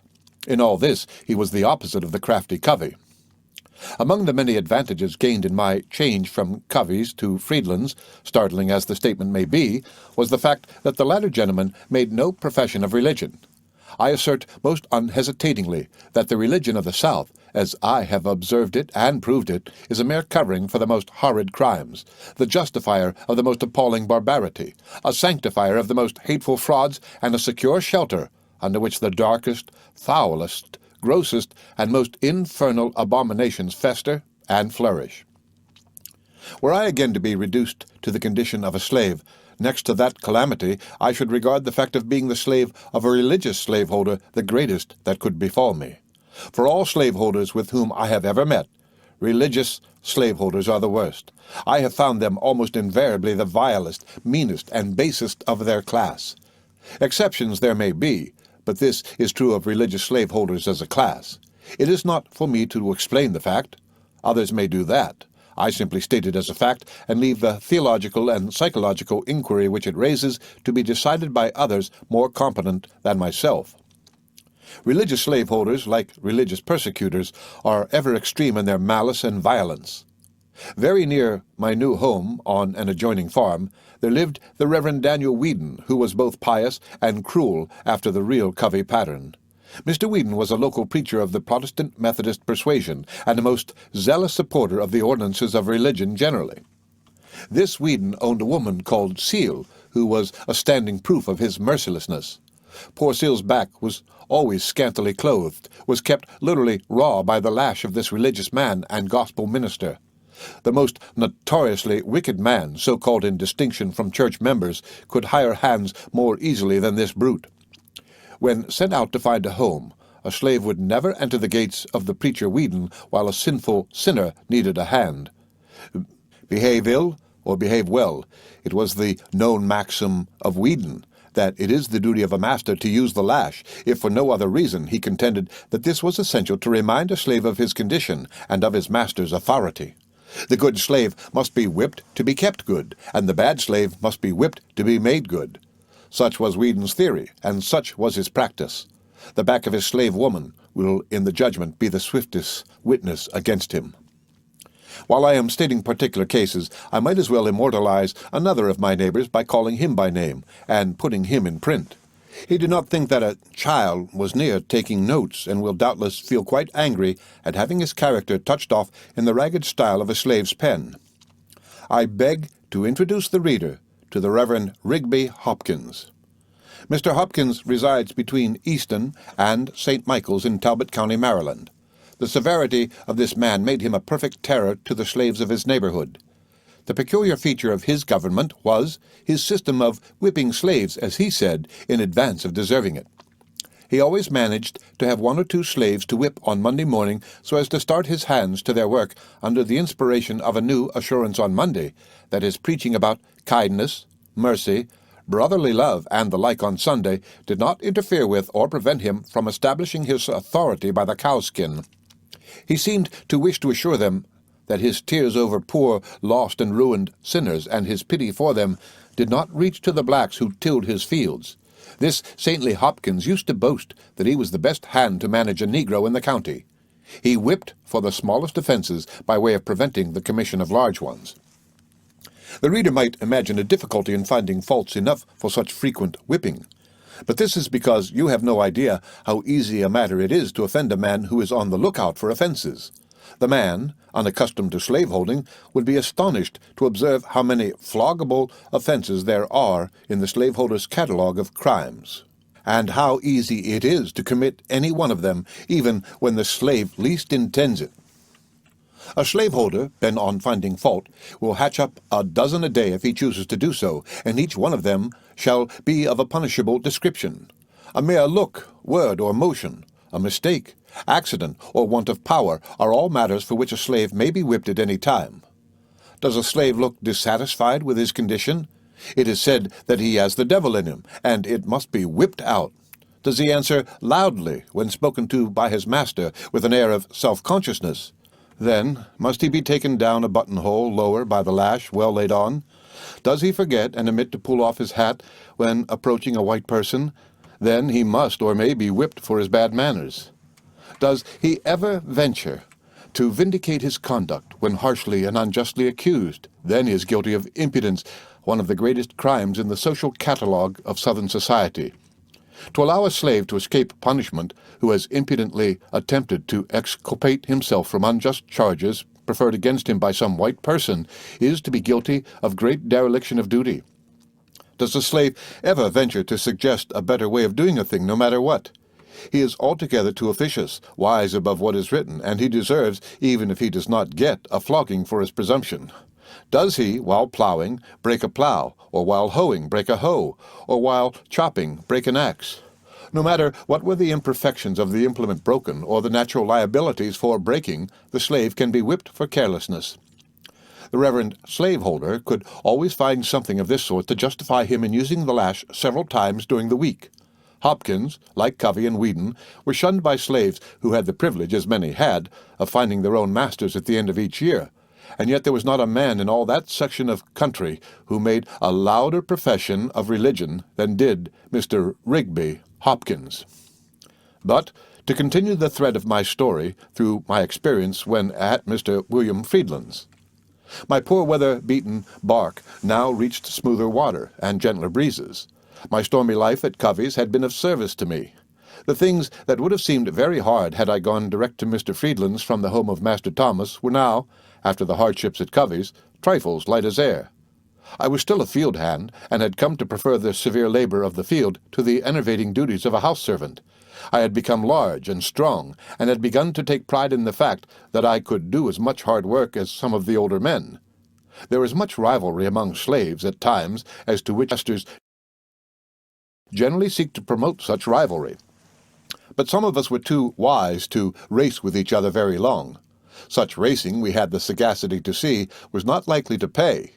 We had our times for measuring each other's strength, but we knew too much to keep up the competition so long as to produce an extraordinary day's work. We knew that if, by extraordinary exertion, a large quantity of work was done in one day, the fact, becoming known to the master, might lead him to require the same amount every day. This thought was enough to bring us to a dead halt when over so much excited for the race. At Mr. Friedland's, my condition was every way improved. I was no longer the poor scapegoat that I was when at Covey's, where every wrong thing done was saddled upon me, and where other slaves were ripped over my shoulders. Mr. Friedland was too just a man thus to impose upon me, or upon anyone else. It is quite usual to make one slave the object of a special abuse, and to beat him often, with a view to its effect upon others, rather than with any expectation that the slave whipped will be improved by it. But the man with whom I now was could descend to no such meanness and wickedness. Every man here was held individually responsible for his own conduct. This was a vast improvement on the rule at Covey's. There I was the general pack-horse. Bill Smith was protected by a positive prohibition made by his rich master, and the command of the rich slaveholder is law to the poor one.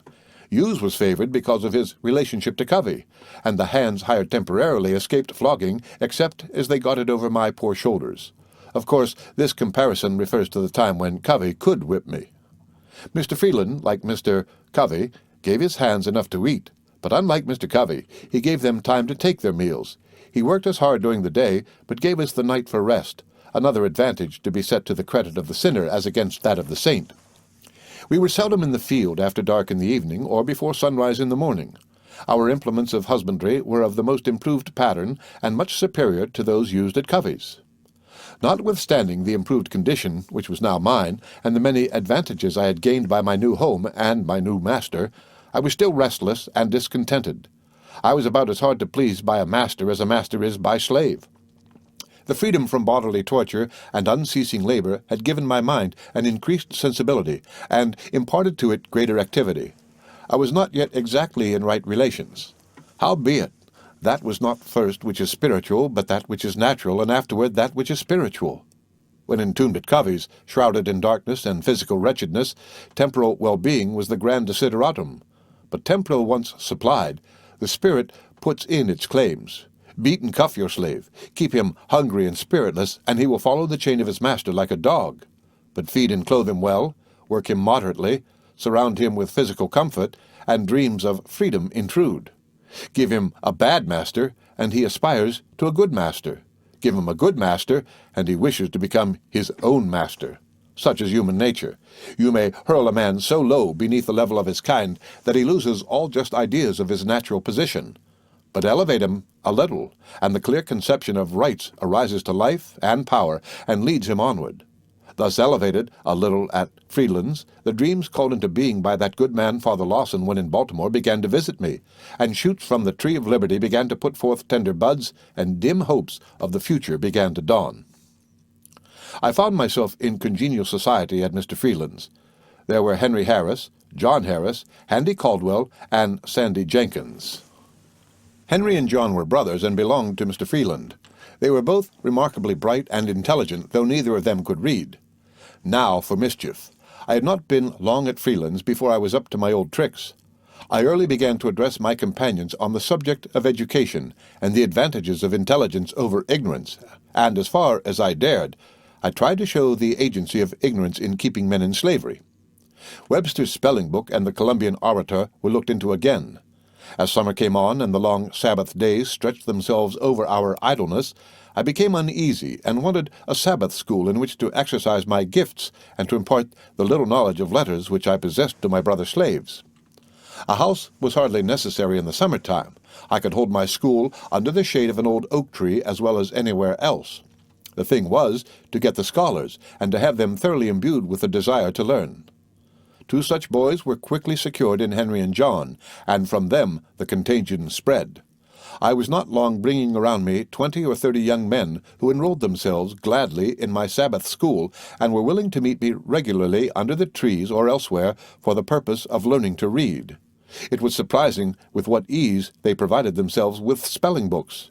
These were mostly the cast-off books of their young masters or mistresses.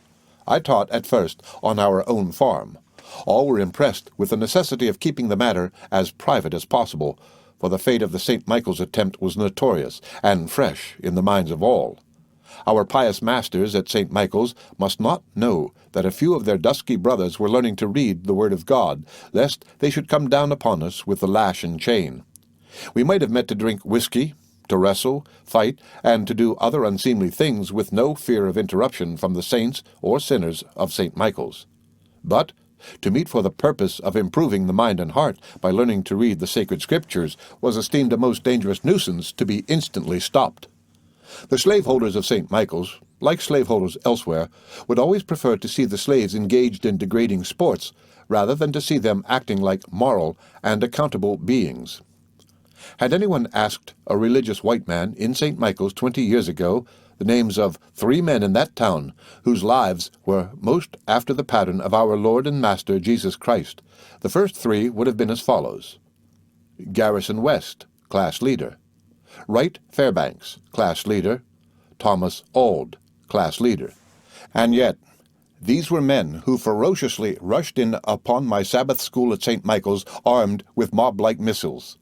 This same Garrison West was my class leader, and I must say I thought him a Christian until he took part in breaking up my school. He led me no more after that. The plea for this outrage was then, as it is now, and at all times, the danger to good order.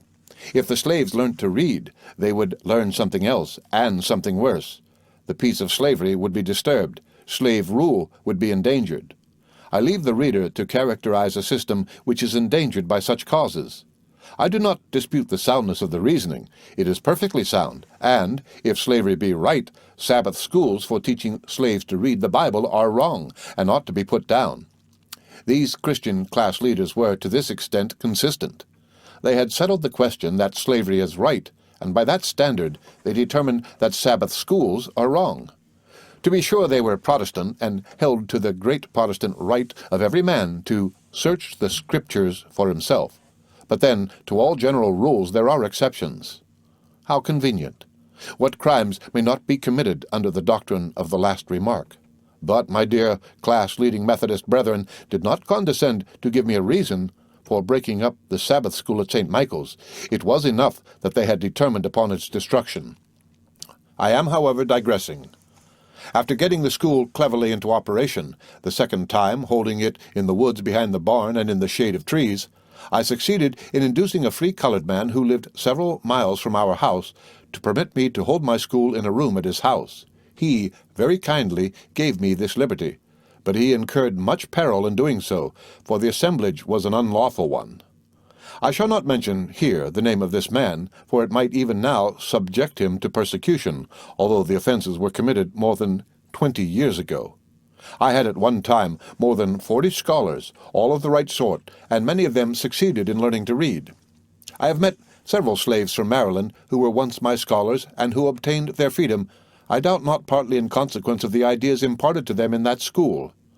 I have had various employments during my short life, but I look back to none with more satisfaction than to that afforded by my Sunday school. An attachment deep and lasting sprung up between me and my persecuted pupils, which made parting from them intensely grievous, and, when I think that most of these dear souls are yet shut up in this abject thraldom, I am overwhelmed with grief. Besides my Sunday school, I devoted 3 evenings a week to my fellow slaves during the winter.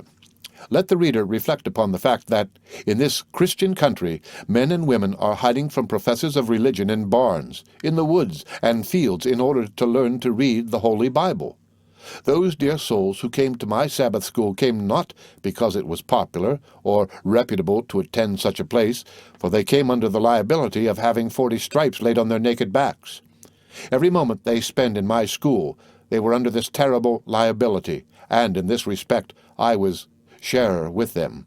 Their minds had been cramped and starved by their cruel masters. The light of education had been completely excluded, and their hard earnings had been taken to educate their masters' children. I felt a delight in circumventing the tyrants and in blessing the victims of their curses. The year at Mr. Freeland's passed off very smoothly to outward seeming. Not a blow was given me during the whole year. To the credit of Mr. Freeland, irreligious though he was, it must be stated that he was the best master I ever had until I became my own master and assumed for myself, as I had a right to do, the responsibility of my own existence and the exercise of my own powers. For much of the happiness, or absence of misery, with which I passed this year with Mr. Freeland, I am indebted to the genial temper and ardent friendship of my brother slaves. They were, every one of them, manly, generous, and brave. Yes, I say they were brave, and I will add fine-looking. It is seldom the lot of mortals to have truer and better friends than were the slaves on this farm. It is not uncommon to charge slaves with great treachery toward each other, and to believe them incapable of confiding in each other. But I must say that I never loved, esteemed, or confided in men more than I did in these. They were as true as steel, and no band of brothers could have been more loving. There were no mean advantage taken of each other, as is sometimes the case where slaves are situated as we were. No tattling, no giving each other bad names to Mr. Freeland, and no elevating one at the expense of the other. We never undertook to do anything of any importance which was likely to affect each other without mutual consultation. We were generally a unit and moved together. Thoughts and sentiments were exchanged between us which might well be called very incendiary by oppressors and tyrants, and perhaps the time has not even now come when it is safe to unfold all the flying suggestions which arise in the minds of intelligent slaves. Several of my friends and brothers, if yet alive, are still in some part of the house of bondage, and though 20 years have passed away, the suspicious malice of slavery might punish them for even listening to my thoughts. The slaveholder, kind or cruel, is a slaveholder still, the every hour violator of the just and inalienable rights of man, and he is therefore every hour silently whetting the knife of vengeance for his own throat. He never lisps a syllable in commendation of the fathers of this republic, nor denounces any attempted oppression of himself, without inviting the knife to his own throat, and asserting the rights of rebellion for his own slaves. The year is ended, and we are now in the midst of the Christmas holidays, which are kept this year at last, according to the general description previously given. The end of Chapter 18 of My Bondage and My Freedom, by Frederick Douglass. Read by Rick Kissner for Lit2Go on the web at fcit.usf.edu.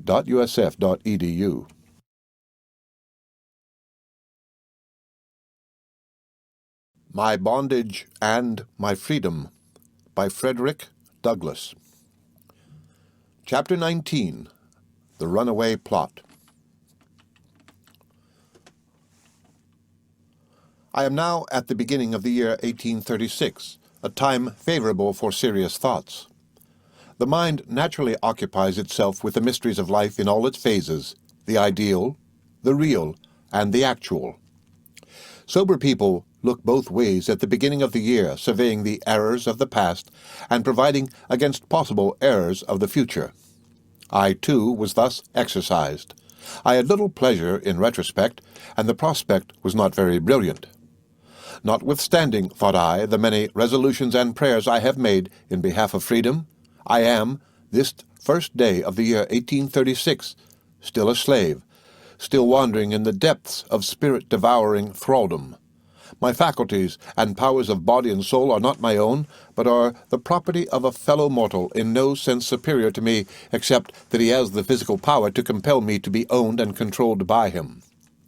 By the combined physical force of the community, I am his slave, a slave for life. With thoughts like these, I was perplexed and chafed. They rendered me gloomy and disconsolate. The anguish of my mind may not be written. At the close of the year 1835, Mr. Freeland, my temporary master, had bought me of Captain Thomas Auld for the year 1836. His promptness in securing my services would have been flattering to my vanity had I been ambitious to win the reputation of being a valuable slave. Even as it was, I felt a slight degree of complacency at the circumstance.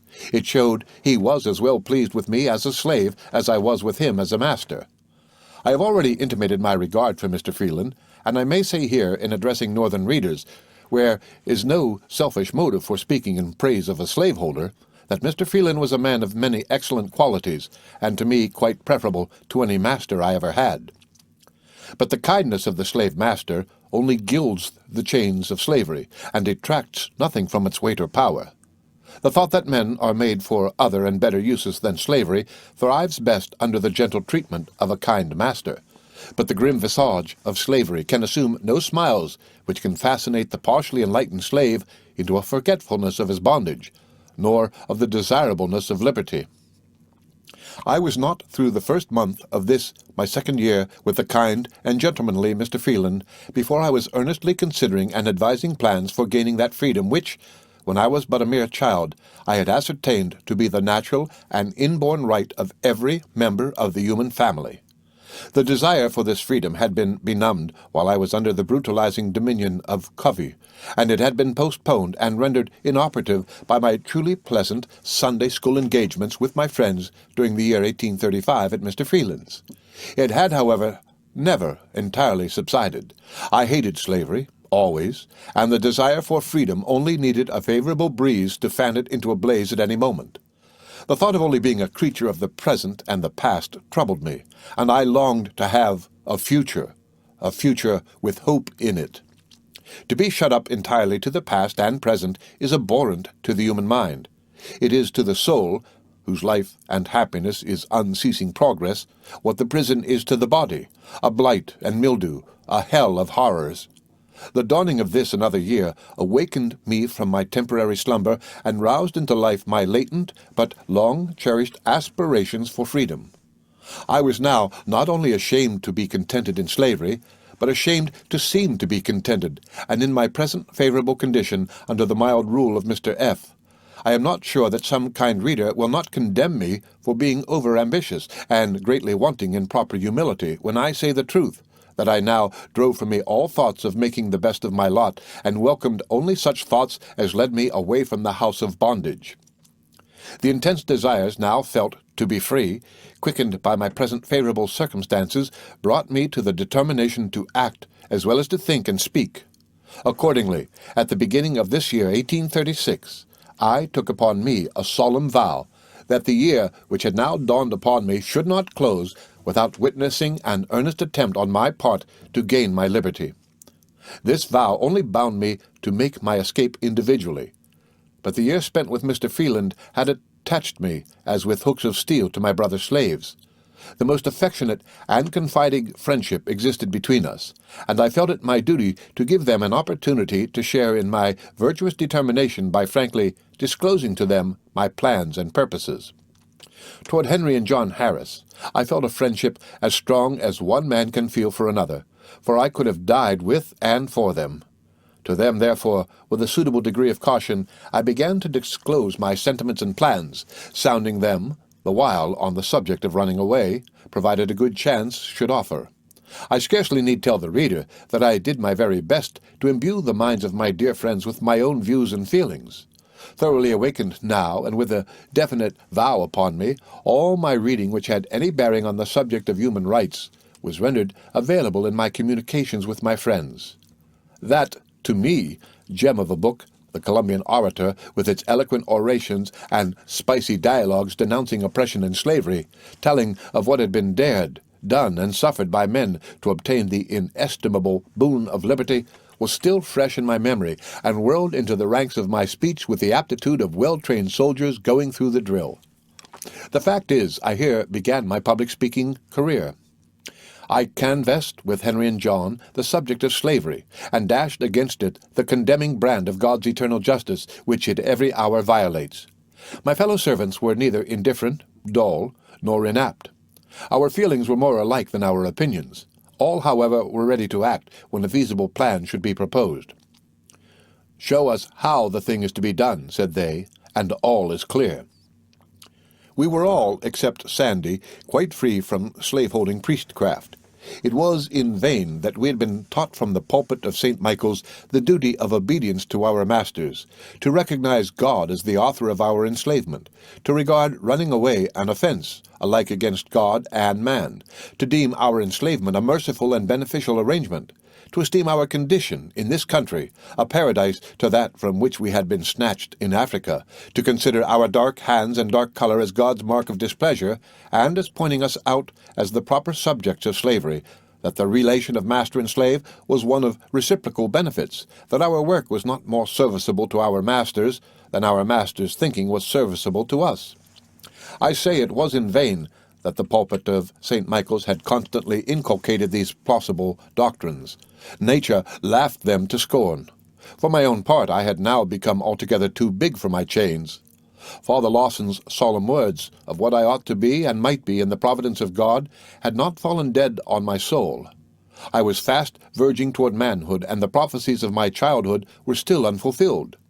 The thought that year after year had passed away, and my resolutions to run away had failed and faded, that I was still a slave, and a slave too, with chances for gaining my freedom diminished and still diminishing, was not a matter to be slept over easily, nor did I easily sleep over it.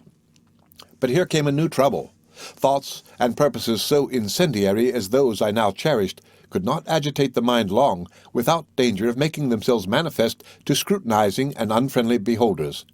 I had reason to fear that my sable face might prove altogether too transparent for the safe concealment of my hazardous enterprise.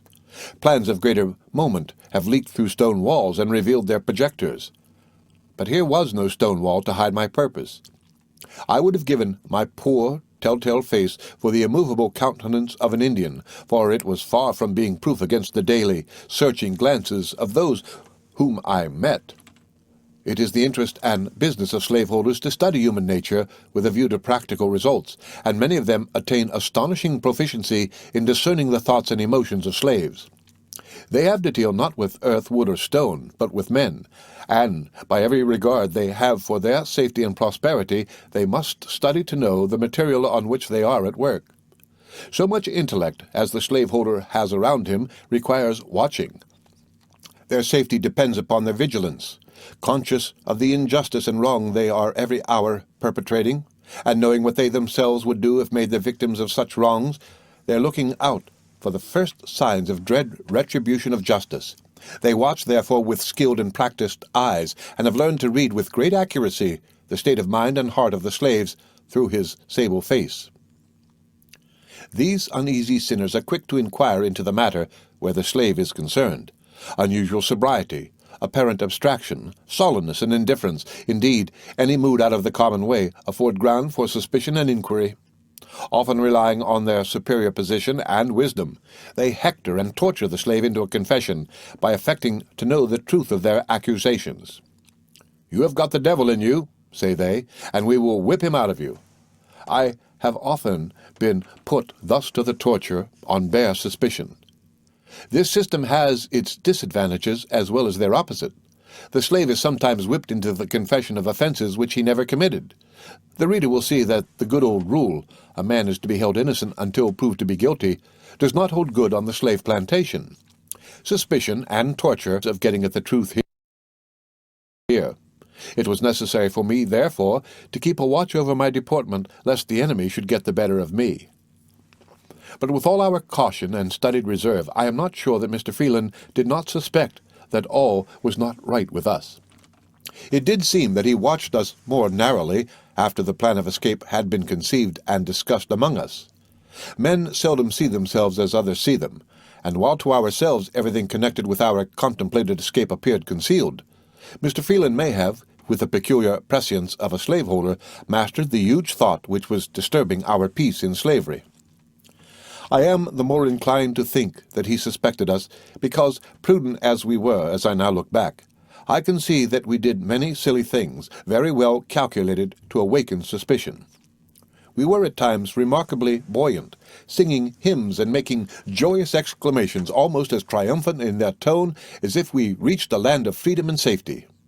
A keen observer might have detected in our repeated singing of, "O Canaan, sweet Canaan, I am bound for the land of Canaan," something more than a hope of reaching heaven. We meant to reach the north, and the north was our Canaan. "I thought I heard them say there were lions in the way. I don't expect to starve much longer here. Run to Jesus, shun the danger. I don't expect to stay much longer here," was a favorite air, and had a double meaning. In the lips of some, it meant the expectation of a speedy summons to a world of spirits. But in the lips of our company it simply meant a speedy pilgrimage toward a free state, and deliverance from all the evils and dangers of slavery. I had succeeded in winning to my, what slaveholders would call wicked, scheme, a company of 5 young men, the very flower of the neighborhood, each one of whom would have commanded $1,000 in the home market. At New Orleans they would have brought $1,500 apiece, and perhaps more. The names of our party were as follows: Henry Harris, John Harris, brother to Henry, Sandy Jenkins of root memory, Charles Roberts, and Henry Bailey. I was the youngest, but one of the party. I had, however, the advantage of them all in experience and in a knowledge of letters. This gave me great influence over them. Perhaps not one of them left to himself would have dreamed of escape as a possible thing. Not one of them was self-moved in the matter. They all wanted to be free, but the serious thought of running away had not entered into their minds until I won them to the undertaking. They were all tolerably well off for slaves, and had dim hopes of being set free some day by their masters. If anyone is to blame for disturbing the quiet of the slaves and slave masters of the neighborhood of St. Michael's, I am the man. I claim to be the instigator of the high crime, as the slaveholders regard it, and I kept life in it until life could be kept in it no longer. Pending the time of our contemplated departure out of our Egypt, we met often by night and on every Sunday.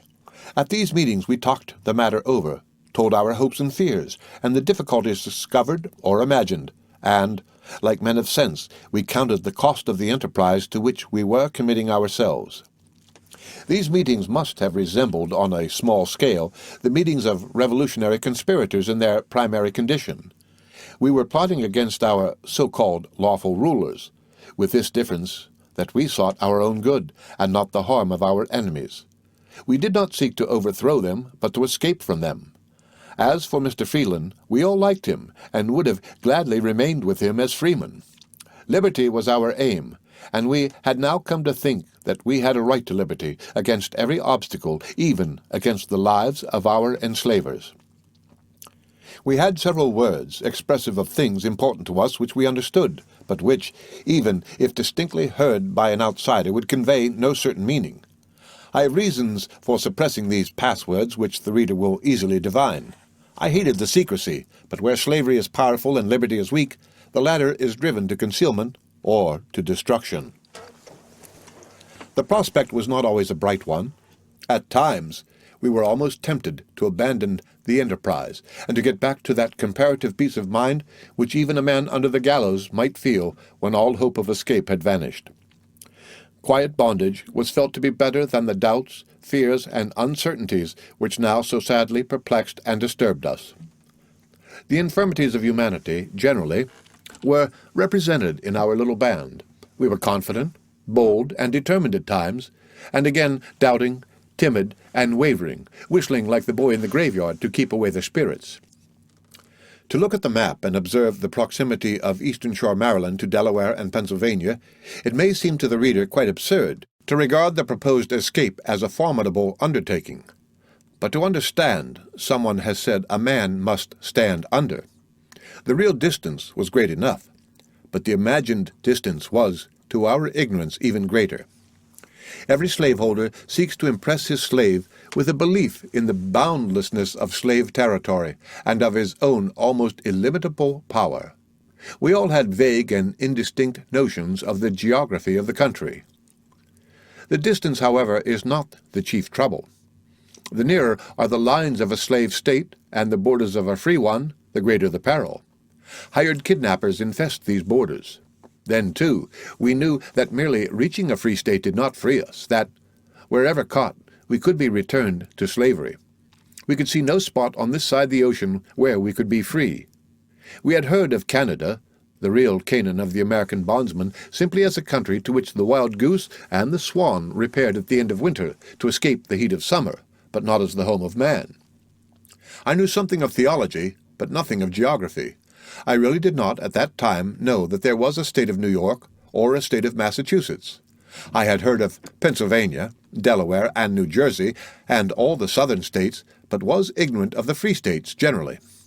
New York City was our northern limit, and to go there and be forever harassed with the liability of being hunted down and returned to slavery, with the certainty of being treated 10 times worse than we had ever been treated before, was a prospect far from delightful, and it might well cause some hesitation about engaging in the enterprise.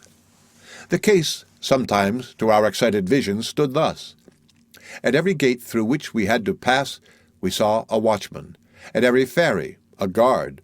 On every bridge, a sentinel, and in every wood, a patrol or slave hunter. We were hemmed in on every side.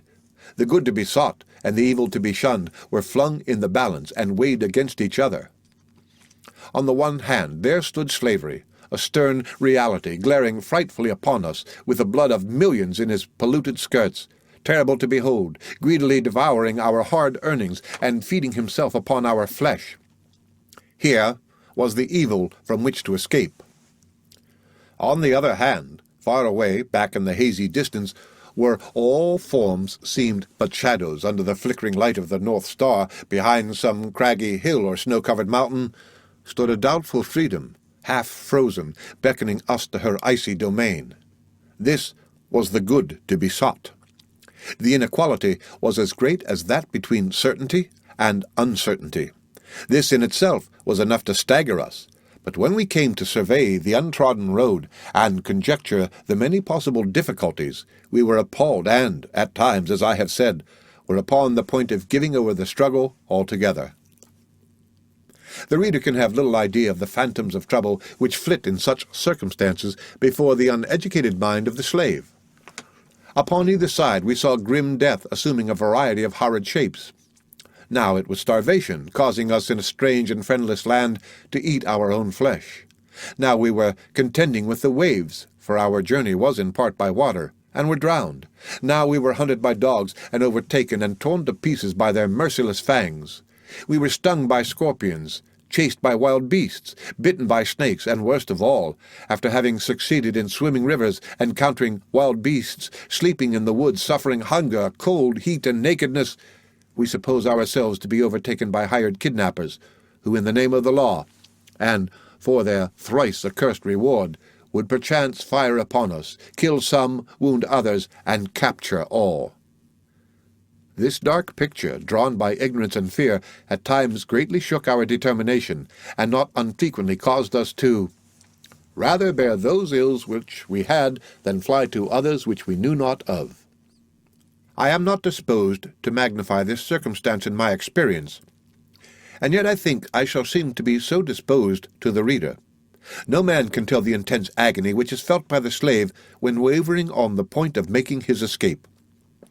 All that he has is at stake, and even that which he has not is at stake also. The life which he has may be lost, and the liberty which he seeks may not be gained. Patrick Henry, to a listening Senate, thrilled by his magic eloquence and ready to stand by him in the boldest flights, could say, "Give me liberty or give me death," and this saying was a sublime one, even for a freeman.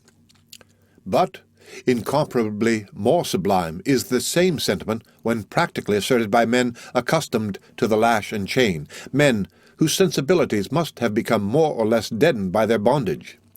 With us it was a doubtful liberty at best that we sought, and a certain lingering death in the rice swamps and sugar fields if we failed. Life is not lightly regarded by men of sane minds. It is precious alike to the pauper and to the prince, to the slave and to his master, and yet I believe there was not one among us who would not rather have been shot down than pass away life in hopeless bondage.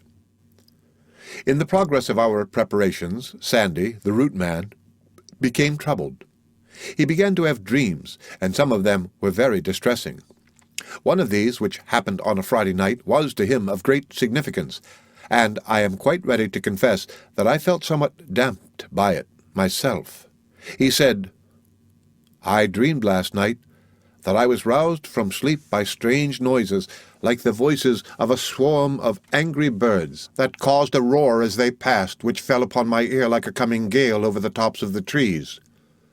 Looking up to see what it could mean," said Sandy, "I saw you, Frederick, in the claws of a huge bird, surrounded by a large number of birds of all colors and sizes. These were all picking at you, while you, with your arms, seemed to be trying to protect your eyes. Passing over me, the birds flew in a southwesterly direction, and I watched them until they were clean out of sight. Now I saw this as plainly as I now see you. And further, honey, watch de Friday night dream. There is something in it, shows you born. There is indeed, honey." I confess I did not like this dream, but I threw off concern about it, attributing it to the general excitement and perturbation consequent upon our contemplated plan of escape. I could not, however, shake off its effect at once. I felt that it boded me no good. Sandy was unusually emphatic and oracular, and his manner had much to do with the impression made upon me. The plan of escape which I recommended, and to which my comrades assented, was to take a large canoe owned by Mr. Hamilton, and on the Saturday night previous to the Easter holidays, launch out into the Chesapeake Bay and paddle for its head, a distance of 70 miles, with all our might. Our course on reaching this point was to turn the canoe adrift and bend our steps toward the North Star till we reached a free state.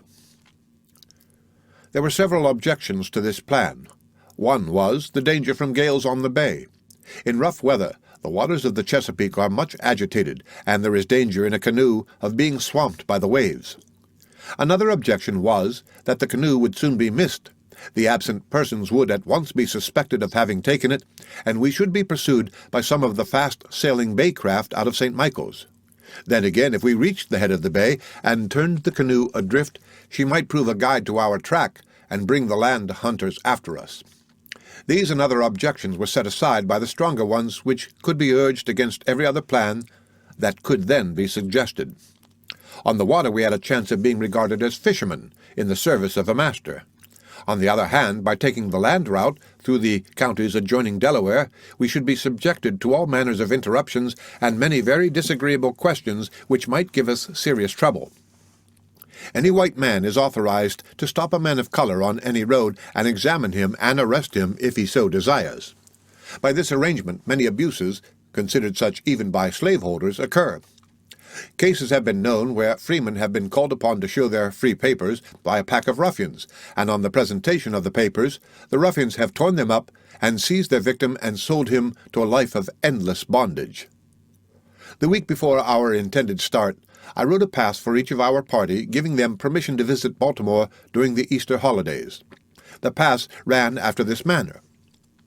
This is to certify that I, the undersigned, have given the bearer, my servant, John, full liberty to go to Baltimore to spend the Easter holidays. W.H., near St. Michael's, Talbot County, Maryland. Although we were not going to Baltimore, and were intending to land east of North Point in the direction where I had seen the Philadelphia steamers go, these passes might be made useful to us in the lower part of the bay while steering toward Baltimore. These were not, however, to be shown by us until all other answers failed to satisfy the inquirer. We were all fully alive to the importance of being calm and self-possessed when accosted, if accosted we should be, and we more times than one rehearsed to each other how we should behave in the hour of trial. These were long, tedious days and nights. The suspense was painful in the extreme. To balance probabilities where life and liberty hang on the result requires steady nerves. I panted for action, and was glad when the day, at the close of which we were to start, dawned upon us. Sleeping the night before was out of the question. I probably felt more deeply than any of my companions because I was the instigator of the movement. The responsibility of the whole enterprise rested on my shoulders. The glory of success and the shame and confusion of failure could not be matters of indifference to me. Our food was prepared, our clothes were packed up, we were all ready to go, and impatient for Saturday morning, considering that the last morning of our bondage. I cannot describe the tempest and tumult of my brain that morning. The reader will please to bear in mind that, in a slave state, an unsuccessful runaway is not only subjected to cruel torture and sold away to the far south, but he is frequently execrated by the other slaves. He is charged with making the condition of the other slaves intolerable by laying them all under the suspicion of their masters, subjecting them to greater vigilance, and imposing greater limitations on their privileges. I dreaded murmurs from this quarter. It is difficult, too, for a slave master to believe that slaves escaping have not been aided in their flight by some one of their fellow slaves. When therefore a slave is missing, every slave on the place is closely examined as to his knowledge of the undertaking, and they are sometimes even tortured to make them disclose what they are suspected of knowing of such escape. Our anxiety grew more and more intense as the time of our intended departure for the North drew nigh. It was truly felt to be a matter of life and death with us, and we fully intended to fight as well as run, if necessity should occur for that extremity. But the trial hour was not yet to come. It was easy to resolve, but not so easy to act. I expected there might be some drawing back at the last. It was natural that there should be. Therefore, during the intervening time, I lost no opportunity to explain away difficulties, to remove doubts, to dispel fears, and to inspire all with firmness. It was too late to look back, and now was the time to go forward. Like most other men, we had done the talking part of our work long and well, and the time had come to act as if we were in earnest, and meant to be as true in action as in words. I did not forget to appeal to the pride of my comrades by telling them that, if after having solemnly promised to go, as they had done, they now failed to make the attempt, they would, in effect, brand themselves with cowardice, and might as well sit down, fold their arms, and acknowledge themselves as fit only to be slaves. This detestable character all were unwilling to assume. Every man, except Sandy, he, much to our regret, withdrew, stood firm, and at our last meeting we pledged ourselves afresh, and in the most solemn manner, that at the time appointed we would certainly start on our long journey for a free country. This meeting was in the middle of the week, at the end of which we were to start. Early that morning we went as usual to the field, but with hearts that beat quickly and anxiously. Anyone intimately acquainted with us might have seen that all was not well with us, and that some monster lingered in our thoughts. Our work that morning was the same as it had been for several days past, drawing out and spreading manure. While thus engaged, I had a sudden presentiment, which flashed upon me like lightning in a dark night, revealing to the lonely traveler the gulf before and the enemy behind. I instantly turned to Sandy Jenkins, who was near me, and said to him, "Sandy, we are betrayed. Something has just told me so. I felt as sure of it as if the officers were there in sight." Sandy said, "Man, that is strange, but I feel just as you do." If my mother, then long in her grave, had appeared before me and told me that we were betrayed, I could not at that moment have felt more certain of the fact. In a few minutes after this, the long, low, and distant notes of the horn summoned us from the field to breakfast. I felt as one may be supposed to feel before being led forth to be executed for some great offense. I wanted no breakfast, but I went with the other slaves toward the house, for form's sake. My feelings were not disturbed as to the right of running away. On that point I had no trouble whatever. My anxiety arose from a sense of the consequences of failure. In 30 minutes after that vivid presentiment came the apprehended crash. On reaching the house for breakfast and glancing my eye toward the lane gate, the worst was at once made known. The lane gate off Mr. Freeland's house is nearly a half-mile from the door and shaded by the heavy wood which bordered the main road. I was, however, able to descry 4 white men and 2 colored men approaching. The white men were on horseback, and the colored men were walking behind and seemed to be tied. It is all over with us, thought I. We are surely betrayed. I now became composed, or at least comparatively so, and calmly awaited the result. I watched the ill-omened company till I saw them enter the gate. Successful flight was impossible, and I made up my mind to stand and meet the evil, whatever it might be, for I was not without a slight hope that things might turn differently from what I at first expected. In a few moments in came Mr. William Hamilton, riding very rapidly and evidently much excited. He was in the habit of riding very slowly, and was seldom known to gallop his horse. This time his horse was nearly at full speed, causing the dust to roll thick behind him. Mr. Hamilton, though one of the most resolute men in the whole neighborhood, was, nevertheless, a remarkably mild-spoken man, and even when greatly excited his language was cool and circumspect. He came to the door and inquired if Mr. Freeland was in. I told him that Mr. Freeland was at the barn. Off the old gentleman rode toward the barn with unwonted speed. Mary, the cook, was at a loss to know what was the matter, and I did not profess any skill in making her understand. I knew she would have united as readily as anyone in cursing me for bringing trouble into the family, so I held my peace, leaving matters to develop themselves without my assistance. In a few moments Mr. Hamilton and Mr. Freeland came down from the barn to the house, and just as they made their appearance in the front yard, 3 men, who proved to be constables, came dashing into the lane on horseback as if summoned by a sign requiring quick work. A few seconds brought them into the front yard, where they hastily dismounted and tied their horses.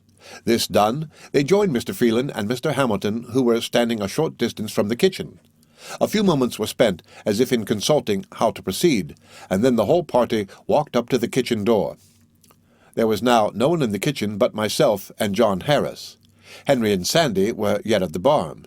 Mr. Freeland came inside the kitchen door, and with an agitated voice called me by name and told me to come forward, that there was some gentleman who wished to see me. I stepped toward them at the door and asked what they wanted, when the constables grabbed me and told me that I had better not resist, that I had been in a scrape, or was said to have been in one, that they were merely going to take me where I could be examined, that they were going to carry me to St. Michael's to have me brought before my master. They further said that, in case the evidence against me was not true, I should be acquitted. I was now firmly tied, and completely at the mercy of my captors. Resistance was idle. They were 5 in number, armed to the very teeth. When they had secured me, they next turned to John Harris, and, in a few moments, succeeded in tying him as firmly as they had already tied me. They next turned toward Henry Harris, who had now returned from the barn. "Cross your hands," said the constables to Henry. "I won't," said Henry, in a voice so firm and clear, and in a manner so determined as for a moment to arrest all the proceedings. "Won't you cross your hands?" said Tom Graham, the constable. "No, I won't," said Henry, with increasing emphasis. Mr. Hamilton, Mr. Freeland, and the officers now came near to Henry. 2 of the constables drew out their shining pistols and swore by the name of God that he should cross his hands or they would shoot him down. Each of these hired ruffians now cocked their pistols, and with fingers apparently on the triggers, presented their deadly weapons to the breast of the unarmed slave, saying at the same time, if he did not cross his hands, they would blow his damned heart out of him. "Shoot! Shoot me," said Henry. "You can't kill me but once. Shoot! Shoot, and be damned, I won't be tied." This the brave fellow said in a voice as defiant and heroic in its tone as was the language itself, and at the moment of saying this, with the pistols at his very breast, he quickly raised his arms and dashed them from the puny hands of his assassins, the weapons flying in opposite directions. Now came the struggle. All hands were now rushed upon the brave fellow, and after beating him for some time, they succeeded in overpowering and tying him. Henry put me to shame. He fought, and fought bravely. John and I had made no resistance. The fact is, I never see much use in fighting unless there is a reasonable probability of whipping somebody. Yet there was something almost providential in the resistance made by the gallant Henry. But for that resistance, every soul of us would have been hurried off to the far south. Just a moment previous to the trouble with Henry, Mr. Hamilton mildly said, and this gave me the unmistakable clue to the cause of our arrest, "Perhaps we had now better make a search for those protections which we understand Frederick has written for himself and the rest." Had these passes been found, they would have been point-blank proof against us, and would have confirmed all the statements of our betrayer. Thanks to the resistance of Henry, the excitement produced by the scuffle drew all attention in that direction, and I succeeded in flinging my pass unobserved into the fire. The confusion attendant upon the scuffle, and the apprehension of further trouble, perhaps led our captors to forego, for the present, any search for those protections which Frederick was said to have written for his companions. So we were not yet convicted of the purpose to run away, and it was evident that there was some doubt on the part of all whether we had been guilty of such a purpose. Just as we were all completely tied and about ready to start toward St. Michael's and thence to jail, Mrs. Betsy Freeland, mother to William, who was very much attached, after the Southern fashion, to Henry and John, they having been reared from childhood in her house, came to the kitchen door with her hands full of biscuits, for we had not had time to take our breakfast that morning, and divided them between Henry and John. This done, the lady made the following parting address to me, looking and pointing her bony finger at me. "You devil! You yellow devil, it was you that put it into the heads of Henry and John to run away. But for you, you long-legged yellow devil, Henry and John would never have thought of running away." I gave the lady a look which called forth a scream of mingled wrath and terror as she slammed the kitchen door, and went in, leaving me with the rest in hands as harsh as her own broken voice. Could the kind reader have been quietly riding along the main road to or from Easton that morning, his eye would have met a painful sight.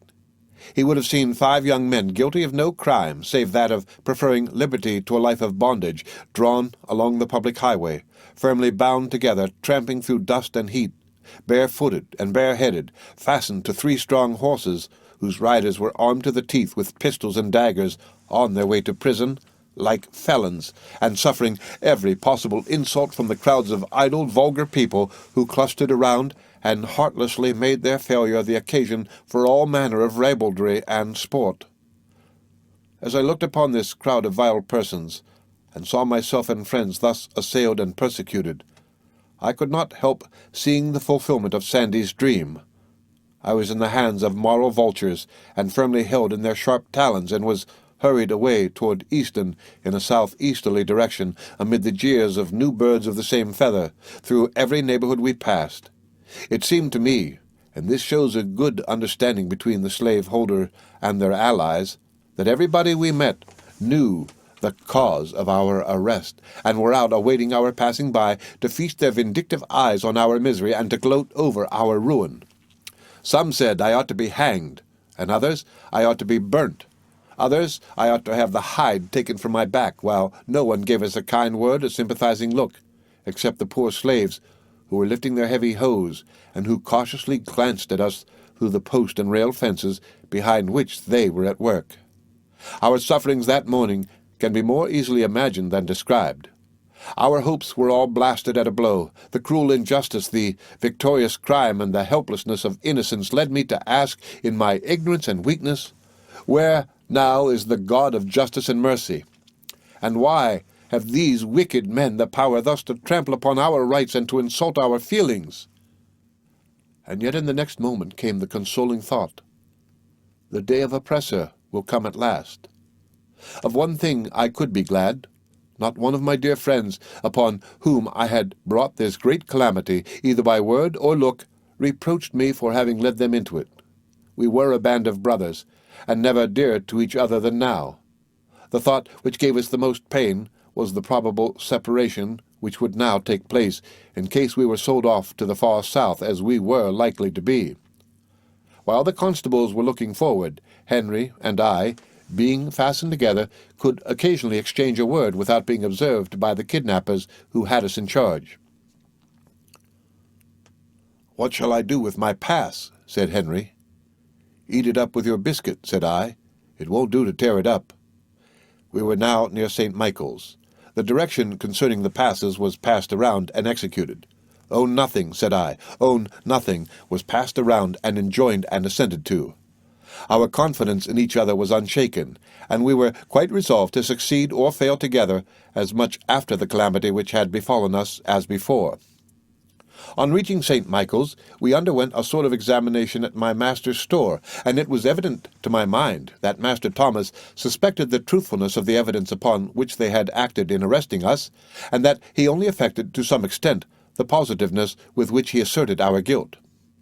There was nothing said by any of our company which could in any manner prejudice our cause, and there was hope yet that we should be able to return to our homes, if for nothing else, at least to find out the guilty man or woman who had betrayed us.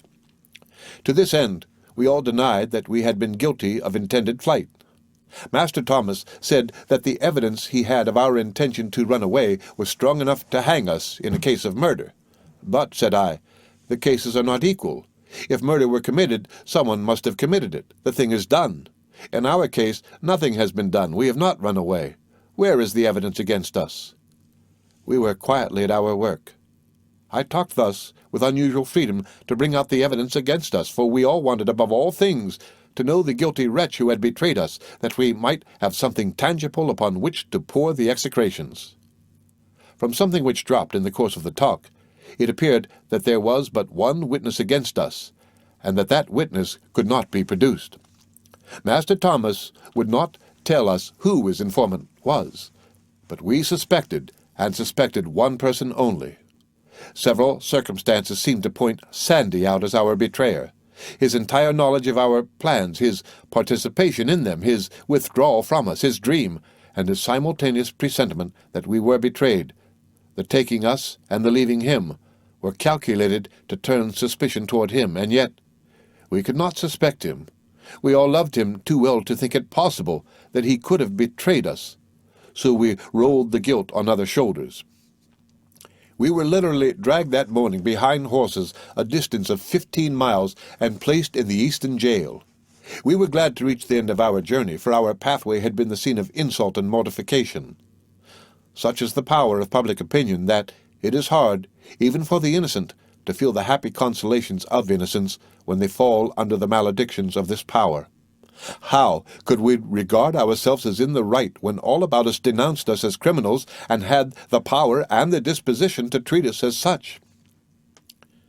In jail we were placed under the care of Mr. Joseph Graham, the sheriff of the county. Henry and John and myself were placed in one room, and Henry Bailey and Charles Roberts in another by themselves. This separation was intended to deprive us of the advantage of concert and to prevent trouble in jail. Once shut up, a new set of tormentors came upon us, a swarm of imps in human shape, the slave traders, deputy slave traders, and agents of slave traders that gather in every country town of the state, watched for chances to buy human flesh, as buzzards do to eat carrion, flocked in upon us to ascertain if our masters had placed us in jail to be sold.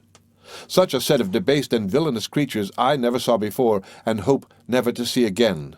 I felt myself surrounded as by a pack of fiends fresh from perdition. They laughed, leered, and grinned at us, saying, "Ah, boys, we got you, ain't we? So you were about to make your escape? What were you going to do?" After taunting us and peering at us, as long as they liked, they one by one subjected us to an examination, with a view to ascertain our value, feeling our arms and legs, and shaking us by the shoulders to see if we were sound and healthy, impudently asking us how we would like to have them for masters. To such questions we were very much to their annoyance quite dumb, disdaining to answer them. For one, I detested the whiskey-bloated gamblers in human flesh, and I believe I was as much detested by them in turn. One fellow told me if he had me, he would cut the devil out of me pretty quick. These Negro buyers are very offensive to the genteel Southern Christian public. They are looked upon in respectable Maryland society as necessary but detestable characters. As a class, they are hardened ruffians, made such by nature and by occupation. Their ears are made quite familiar with the agonizing cry of outraged and woe-smitted humanity. Their eyes are forever open to human misery. They walk amid desecrated affections, insulted virtue, and blasted hopes. They have grown intimate with vice and blood. They gloat over the wildest illustrations of their soul-damning and earth-polluting business, and are moral pests. Yes, they are a legitimate fruit of slavery, and it is a puzzle to make out a case of greater villainy for them than for the slaveholders who make such a class possible. They are mere hucksters of the surplus slave produce of Maryland and Virginia, coarse, cruel, and swaggering bullies whose very breathing is of blasphemy and blood. Aside from these slave buyers who infested the prison from time to time, our quarters were much more comfortable than we had any right to expect they would be. Our allowance of food was small and coarse, but our room was the best in the jail, neat and spacious, and with nothing about it necessarily reminding us of being in prison, but its heavy locks and bolts and the black iron lattice-work at the windows. We were prisoners of state compared with most slaves who are put into that Eastern jail, but the place was not one of contentment. Bolts, bars, and grated windows are not acceptable to freedom-loving people of any color. The suspense, too, was painful. Every step on the stairway was listened to, in the hope that the comer would cast a ray of light on our fate. We would have given the hair off our heads for half a dozen words with one of the waiters in Sol Lo's hotel. Such waiters were in the way of hearing, at the table, the probable course of things. We could see them flitting about in their white jackets in front of this hotel, but could speak to none of them. Soon after the holidays were over, contrary to all our expectations, the Messrs. Hamilton and Phelan came up to Easton, not to make a bargain with the Georgia traders, nor to send us up to Austin Woldfolk, as is usual in the case of runaway slaves, but to release Charles, Henry Harris, Henry Bailey, and John Harris from prison, and this, too, without the infliction of a single blow. I was now left entirely alone in prison. The innocent had been taken, and the guilty left. My friends were separated from me, and apparently forever. This circumstance caused me more pain than any other incident connected with our capture and imprisonment. 39 lashes on my naked and bleeding back would have been joyfully borne in preference to this separation from these, the friends of my youth. And yet I could not but feel that I was the victim of something like justice. Why should these young men, who were led into this scheme by me, suffer as much as the instigator? I felt glad that they were leased from prison, and from the dread prospect of a life, or death I should rather say, in the rice swamps. It is due to the noble Henry to say that he seemed almost as reluctant to leave the prison with me in it as he was to be tied and dragged to prison. But he and the rest knew that we should, in all the likelihoods of the case, be separated in the event of being sold, and since we were now completely in the hands of our owners, we all concluded it would be best to go peaceably home. Not until this last separation, dear reader, had I touched those profounder depths of desolation which it is the lot of slaves often to reach. I was solitary in the world, and alone within the walls of a stone prison, left to a fate of lifelong misery. I had hoped and expected much for months before, but my hopes and expectations were now withered and blasted. The ever-dreaded slave life in Georgia, Louisiana, and Alabama, from which escape is next to impossible now, in my loneliness stared me in the face. The possibility of ever becoming anything but an abject slave, a mere machine in the hands of an owner, had now fled, and it seemed to me it had fled forever. A life of living death beset with the innumerable horrors of the cotton field and the sugar plantation seemed to be my doom. The fiends who rushed into the prison when we were first put there continued to visit me and to ply me with questions and with their tantalizing remarks. I was insulted, but helpless, keenly alive to the demands of justice and liberty, but with no means of asserting them. To talk to those imps about justice and mercy would have been as absurd as to reason with bears and tigers. Lead and steel are the only arguments that they understand. After remaining in this life of misery and despair about a week, which, by the way, seemed a month, Master Thomas, very much to my surprise, and greatly to my relief, came to the prison and took me out for the purpose, as he said, of sending me to Alabama with a friend of his who would emancipate me at the end of 8 years. I was glad enough to get out of prison, but I had no faith in the story that this friend of Captain Auld would emancipate me at the end of the time indicated. Besides, I never had heard of his having a friend in Alabama, and I took the announcement simply as an easy and comfortable method of shipping me off to the far South. There was a little scandal, too, connected with the idea of one Christian selling another to the Georgia traders, while it was deemed every way proper for them to sell to others. I thought this friend in Alabama was an invention to meet this difficulty, for Master Thomas was quite jealous of his Christian reputation, however unconcerned he might be about his real Christian character. In these remarks, however, it is possible that I do Master Thomas Auld injustice. He certainly did not exhaust his power upon me in the case, but acted upon the whole very generously, considering the nature of my offense. He had the power and the provocation to send me without reserve into the very Everglades of Florida, beyond the remotest hopes of emancipation, and his refusal to exercise that power must be set down to his credit. After lingering about St. Michael's a few days, and no friend from Alabama making his appearance to take me there, Master Thomas decided to send me back again to Baltimore to live with his brother Hugh, with whom he was now at peace. Possibly he became so by his profession of religion at the camp meeting in the Bayside. Master Thomas told me that he wished me to go to Baltimore and learn a trade, and that, if I behaved myself properly, he would emancipate me at 25. Thanks for this one beam of hope in the future, the promise had but one fault. It seemed too good to be true. The end of Chapter 19 of My Bondage and My Freedom by Frederick Douglass. Read by Rick Kissner for Lit to Go on the web at fcit.usf.edu.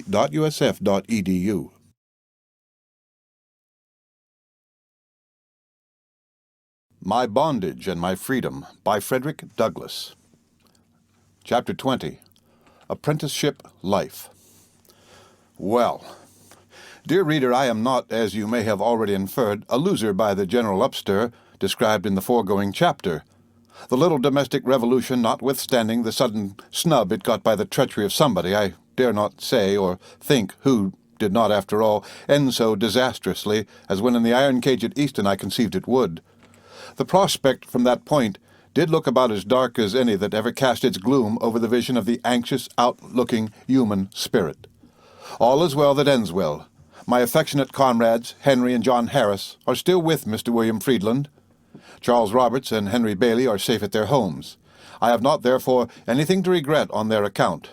Their masters have mercifully forgiven them, probably on the ground suggested in the spirited little speech of Mrs. Freeland made to me just before leaving for the jail, namely, that they had been allured into the wicked scheme of making their escape by me, and that, but for me, they would never have dreamed of a thing so shocking.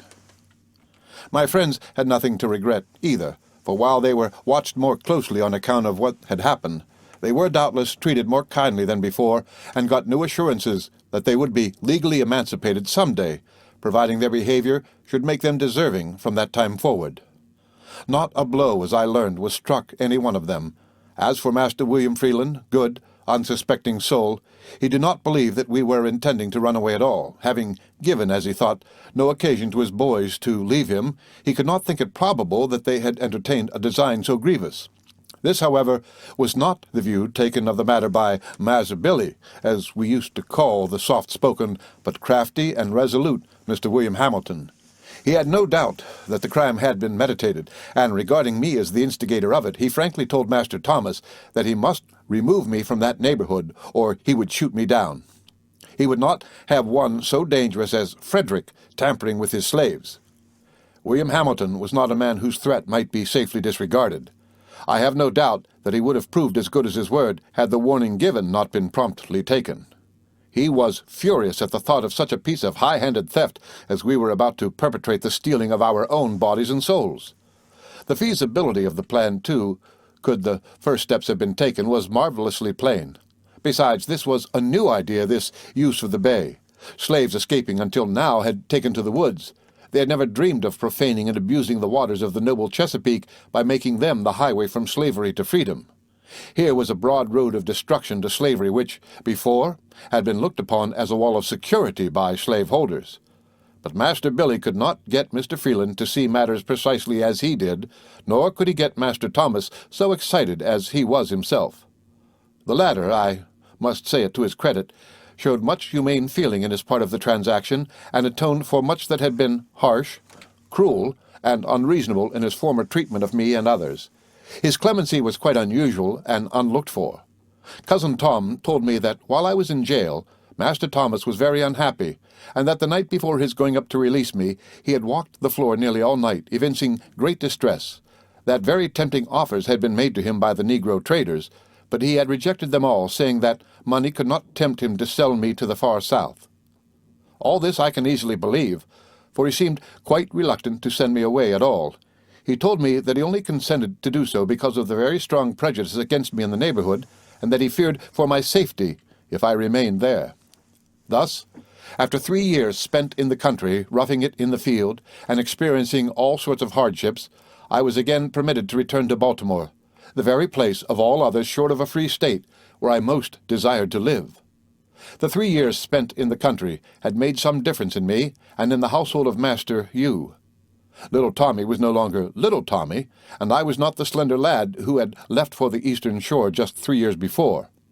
The loving relations between me and Mas Tommy were broken up.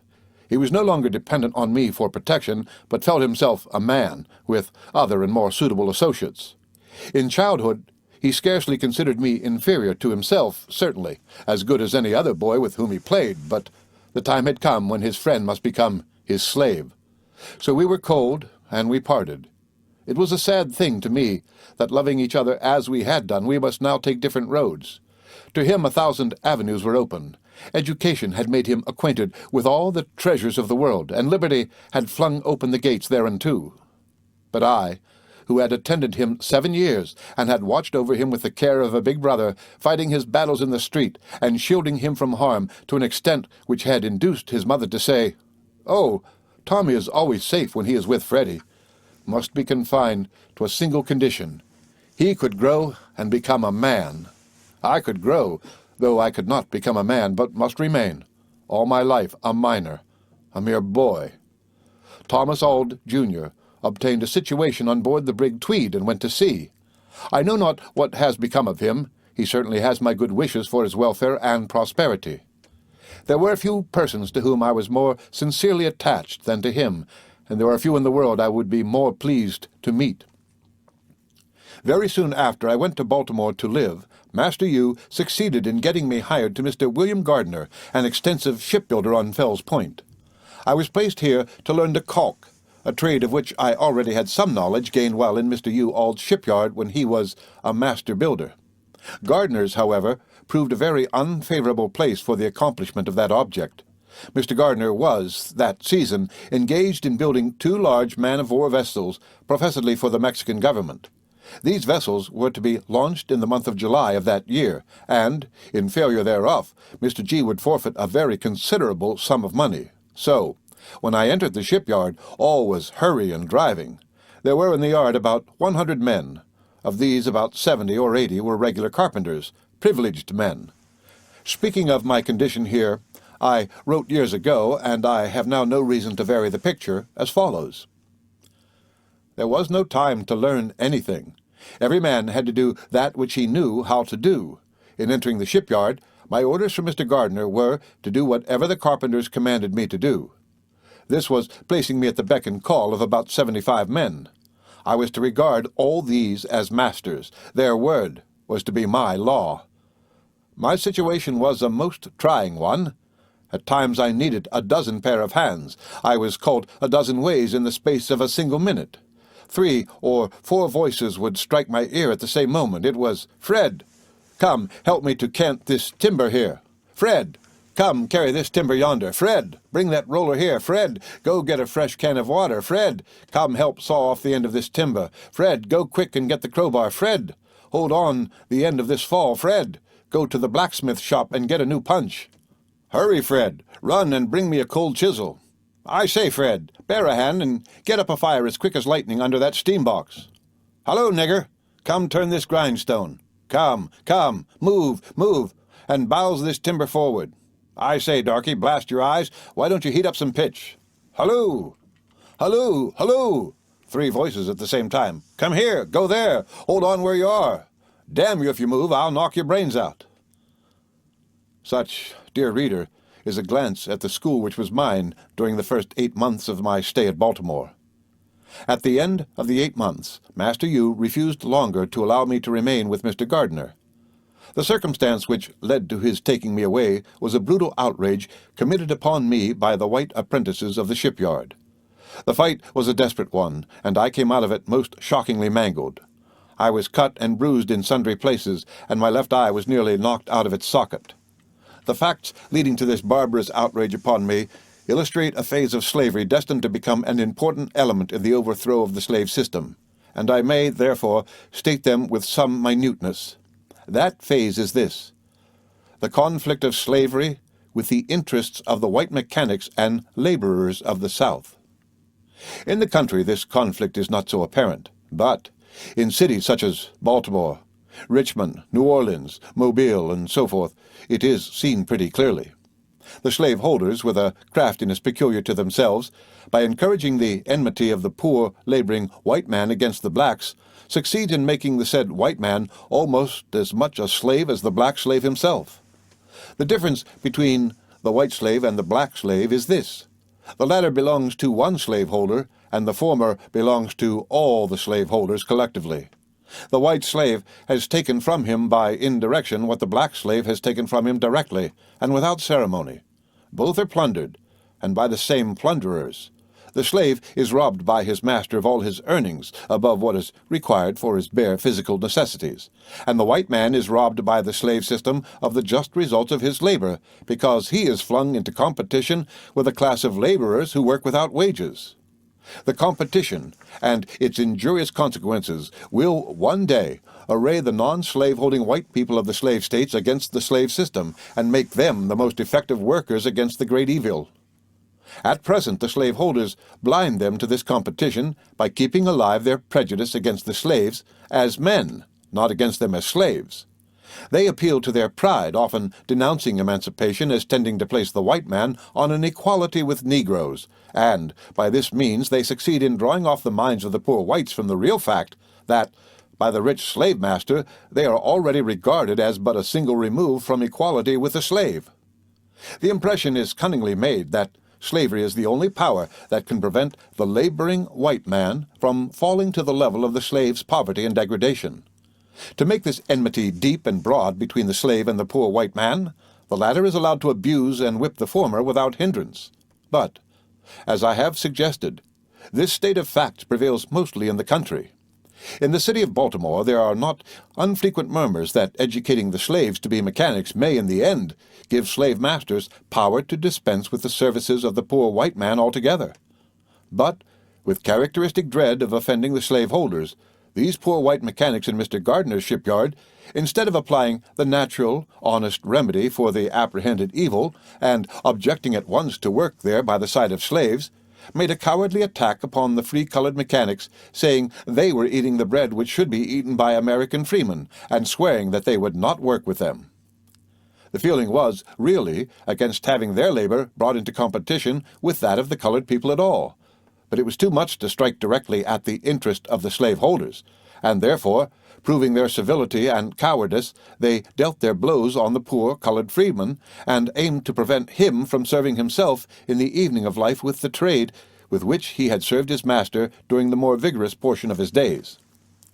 Had they succeeded in driving the black freemen out of the shipyard, they would have determined also upon the removal of the black slaves. The feeling was very bitter toward all colored people in Baltimore about this time, 1836, and they, free and slave, suffered all manner of insult and wrong. Until a very little while before I went there, white and black ship carpenters worked side by side in the shipyards of Mr. Gardner, Mr. Duncan, Mr. Walter Price, and Mr. Robb. Nobody seemed to see any impropriety in it. To outward seeming, all hands were well satisfied. Some of the blacks were first-rate workmen and were given jobs requiring highest skill. All at once, however, the white carpenters knocked off and swore that they would no longer work on the same stage with free Negroes. Taking advantage of the heavy contract resting upon Mr. Gardner to have the war vessels for Mexico ready to launch in July, and of the difficulty of getting other hands at that season of the year, they swore they would not strike another blow for him unless he would discharge his free colored workmen. Now, although this movement did not extend to me in form, it did reach me in fact. The spirit which it awakened was one of malice and bitterness toward colored people generally, and I suffered with the rest, and suffered severely. My fellow apprentices very soon began to feel it to be degrading to work with me. They began to put on high looks, and to talk contemptuously and maliciously of the niggers, saying that they would take the country, that they ought to be killed. Encouraged by the cowardly workmen, who, knowing me to be a slave, made no issue with Mr. Gardner about my being there, these young men did their utmost to make it impossible for me to stay. They seldom called me to do anything without coupling the call with a curse, and Edward North, the biggest in everything, rascality included, ventured to strike me, whereupon I picked him up and threw him into the dock. Whenever any of them struck me, I struck back again, regardless of consequences. I could manage any of them singly, and while I could keep them from combining, I succeeded very well. In the conflict which ended my stay at Mr. Gardner's, I was beset by 4 of them at once, Ned North, Ned Hayes, Bill Stewart, and Tom Humphreys. 2 of them were as large as myself, and they came near killing me in broad daylight. The attack was made suddenly and simultaneously. One came in front, armed with a brick. There was one at each side and one behind, and they closed up around me. I was struck on all sides, and while I was attending to those in front, I received a blow on my head from behind, dealt with a heavy handspike. I was completely stunned by the blow and fell heavily on the ground among the timbers. Taking advantage of my fall, they rushed upon me and began to pound me with their fists. I let them lay on for a while, after I came to myself, with a view of gaining strength. They did me little damage so far, but finally, getting tired of that sport, I gave a sudden surge, and despite their weight, I rose to my hands and knees. Just as I did this, one of their number, I know not which, planted a blow with his boot in my left eye, which, for a time, seemed to have burst my eyeball. When they saw my eye completely closed, my face covered with blood, and I staggering under the stunning blows they had given me, they left me. As soon as I had gathered sufficient strength, I picked up the handspike and madly enough attempted to pursue them. But here the carpenters interfered and compelled me to give up my frenzied pursuit. It was impossible to stand against so many. Dear reader, you can hardly believe the statement, but it is true, and therefore I write it down. Not fewer than 50 white men stood by and saw this brutal and shameless outrage committed, and not a man of them all interposed a single word of mercy. There were 4 against 1, and that one's face was beaten and battered most horribly, and no one said, "That is enough." But some cried out, "Kill him! Kill him! Kill the damned nigger! Knock his brains out! He struck a white person!" I mention this inhuman outcry to show the character of the men, and the spirit of the times at Gardner's shipyard, and, indeed, in Baltimore generally, in 1836. As I look back to this period, I am almost amazed that I was not murdered outright in that shipyard, so murderous was the spirit which prevailed there. On 2 occasions while there I came near losing my life. I was driving bolts in the hold through the keelson with Hayes. In its course the bolt bent. Hayes cursed me and said that it was my blow which bent the bolt. I denied this and charged it upon him. In a fit of rage he seized an adze and darted toward me. I met him with a maul and parried his blow, or I should have then lost my life. A son of old Tom Landman, the latter's double murder I have elsewhere charged upon him, in the spirit of his miserable father made an assault upon me, but the blow with his maul missed me.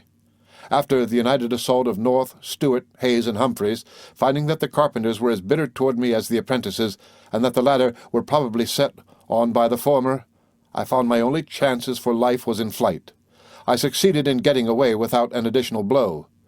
To strike a white man was death by lynch law in Gardner's shipyard, nor was there much of any other law toward colored people at that time in any other part of Maryland. The whole sentiment of Baltimore was murderous. After making my escape from the shipyard, I went straight home and related the story of the outrage to Master Hugh Auld, and it is due to him to say that his conduct, though he was not a religious man, was every way more humane than that of his brother Thomas when I went to the latter in a somewhat similar plight from the hands of brother Edward Covey. He listened attentively to my narration of the circumstances leading to the ruffianly outrage, and gave many proofs of his strong indignation at what was done. Hugh was a rough but manly-hearted fellow, and at this time his best nature showed itself. The heart of my once almost overkind mistress Sophia was again melted in pity toward me. My puffed-out eye and my scarred and blood-covered face moved the dear lady to tears. She kindly drew a chair by me, and with friendly, consoling words she took water and washed the blood from my face. No mother's hand could have been more tender than hers. She bound up my head and covered my wounded eye with a lean piece of fresh beef. It was almost compensation for the murderous assault and my suffering that it furnished an occasion for the manifestation once more of the originally characteristic kindness of my mistress. Her affectionate heart was not yet dead, though much hardened by time and by circumstances. As for Master Hugh's part, as I have said, he was furious about it, and he gave expression to his fury in the usual forms of speech in that locality. He poured curses on the heads of the whole shipyard company, and swore that he would have satisfaction for the outrage. His indignation was really strong and healthy, but, unfortunately, it resulted from the thought that his rights of property in my person had not been respected more than from any sense of the outrage committed on me as a man. I inferred as much as this from the fact that he could himself beat and mangle when it suited him to do so. Bent on having satisfaction, as he said, just as soon as I got a little better, after my bruises, Master Hugh took me to Esquire Watson's office on Bond Street, Fells Point, with a view to procuring the arrest of those who had assaulted me. He related the outrage to the magistrate, as I had related it to him, and seemed to expect that a warrant would at once be issued for the arrest of the lawless ruffians. Mr. Watson heard it all, and instead of drawing up his warrant, he inquired, "Mr. Auld, who saw this assault of which you speak?" "It was done, sir, in the presence of a shipyard full of hands." "Sir," said Watson, "I am sorry, but I cannot move in this matter except upon the oath of white witnesses." "But here's the boy. Look at his head and face," said the excited Master Hugh. "They show what has been done." But Watson insisted that he was not authorized to do anything unless white witnesses of the transaction would come forward and testify to what had taken place. He could issue no warrant on my word against white persons, and if I had been killed in the presence of 1,000 blacks, their testimony combined would have been insufficient to arrest a single murderer. Master Hugh, for once, was compelled to say that this state of things was too bad, and he left the office of the magistrate disgusted.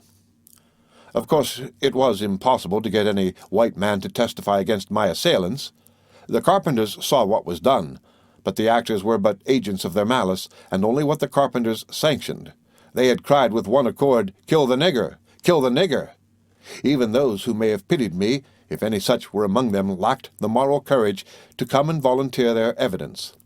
The slightest manifestation of sympathy or justice towards a person of color was denounced as abolitionism, and the name of abolitionist subjected its bearer to frightful liabilities. "Damn abolitionists and kill the niggers" were the watchwords of the foul-mouthed ruffians of those days. Nothing was done, and probably there would not have been anything done had I been killed in the affray. The laws and morals of the Christian city of Baltimore afforded no protection to the sable denizens of that city. Master Hugh, on finding he could get no redress for the cruel wrong, withdrew me from the employment of Mr. Gardner and took me into his own family, Mrs. Auld kindly taking care of me and dressing my wounds until they were healed, and I was ready to go again to work. While I was on the eastern shore, Master Hugh had met with reverses which overthrew his business, and he had given up shipbuilding in his own yard on the city block, and was now acting as foreman of Mr. Walter Price. The best he could now do for me was to take me into Mr. Price's yard and afford me the facilities there for completing the trade which I had begun to learn at Gardner's. Here I rapidly became expert in the use of my caulking tools, and in the course of a single year I was able to command the highest wages paid to journeyman caulkers in Baltimore. The reader will observe that I was now of some pecuniary value to my master. During the busy season, I was bringing $6 and $7 per week. I have sometimes brought him as much as $9 a week, for the wages were $1.50 per day. After learning to caulk, I sought my own employment, made my own contracts, and collected my own earnings, giving Master Yu no trouble in any part of the transactions to which I was a party. Here, then, were better days for the Eastern Shore slave. I was now free from the vexatious assaults of the apprentices at Mr. Gardner's, and free from the perils of plantation life, and once more in a favorable condition to increase my little stock of education, which had been at a dead stand since my removal from Baltimore. I had, on the Eastern Shore, been only a teacher when in company with other slaves, but now there were colored persons who could instruct me. Many of the young caulkers could read, write, and cipher. Some of them had high notions about mental improvement, and the free ones on Fell's Point organized what they called the East Baltimore Mental Improvement Society. To this society, notwithstanding, it was intended that only free persons should attach themselves. I was admitted, and was several times assigned a prominent part in its debates. I owe much to the society of these young men. The reader already knows enough of the ill effects of good treatment on a slave to anticipate what was now the case in my improved condition. It was not long before I began to show signs of disquiet with slavery, and to look around for means to get out of that condition by the shortest route. I was living among free men, and was in all respects equal to them by nature and by attainments. Why should I be a slave? There was no reason why I should be the thrall of any man. Besides, I was now getting, as I have said, $1.50 per day. I contracted for it, worked for it, earned it, collected it. It was paid to me, and it was rightfully my own. And yet, upon every returning Saturday night, this money, my own hard earnings, every cent of it, was demanded of me and taken from me by Master Yu. He did not earn it. He had no hand in earning it. Why, then, should he have it? I owed him nothing. He had given me no schooling, and I had received from him only my food and raiment, and for these my services were supposed to pay from the first. The right to take my earnings was the right of the robber. He had the power to compel me to give him the fruits of my labor, and this power was his only right in the case. I became more and more dissatisfied with this state of things, and in so becoming, I only gave proof of the same human nature which every reader of this chapter in my life, slaveholder or non-slaveholder, is conscious of possessing. To make a contented slave, you must make a thoughtless one. It is necessary to darken his moral and mental vision, and, as far as possible, to annihilate his power of reason. He must be able to detect no inconsistencies in slavery. The man that takes his earnings must be able to convince him that he has a perfect right to do it. The slave must know no higher law than his master's will. The whole relationship must not only demonstrate to his mind its necessity, but its absolute rightfulness. If there be one crevice through which a single drop can fall, it will certainly rust off the slave's chain. The end of Chapter 20 of My Bondage and My Freedom by Frederick Douglass. Read by Rick Kissner for Lit to Go on the web at fcit.usf.edu.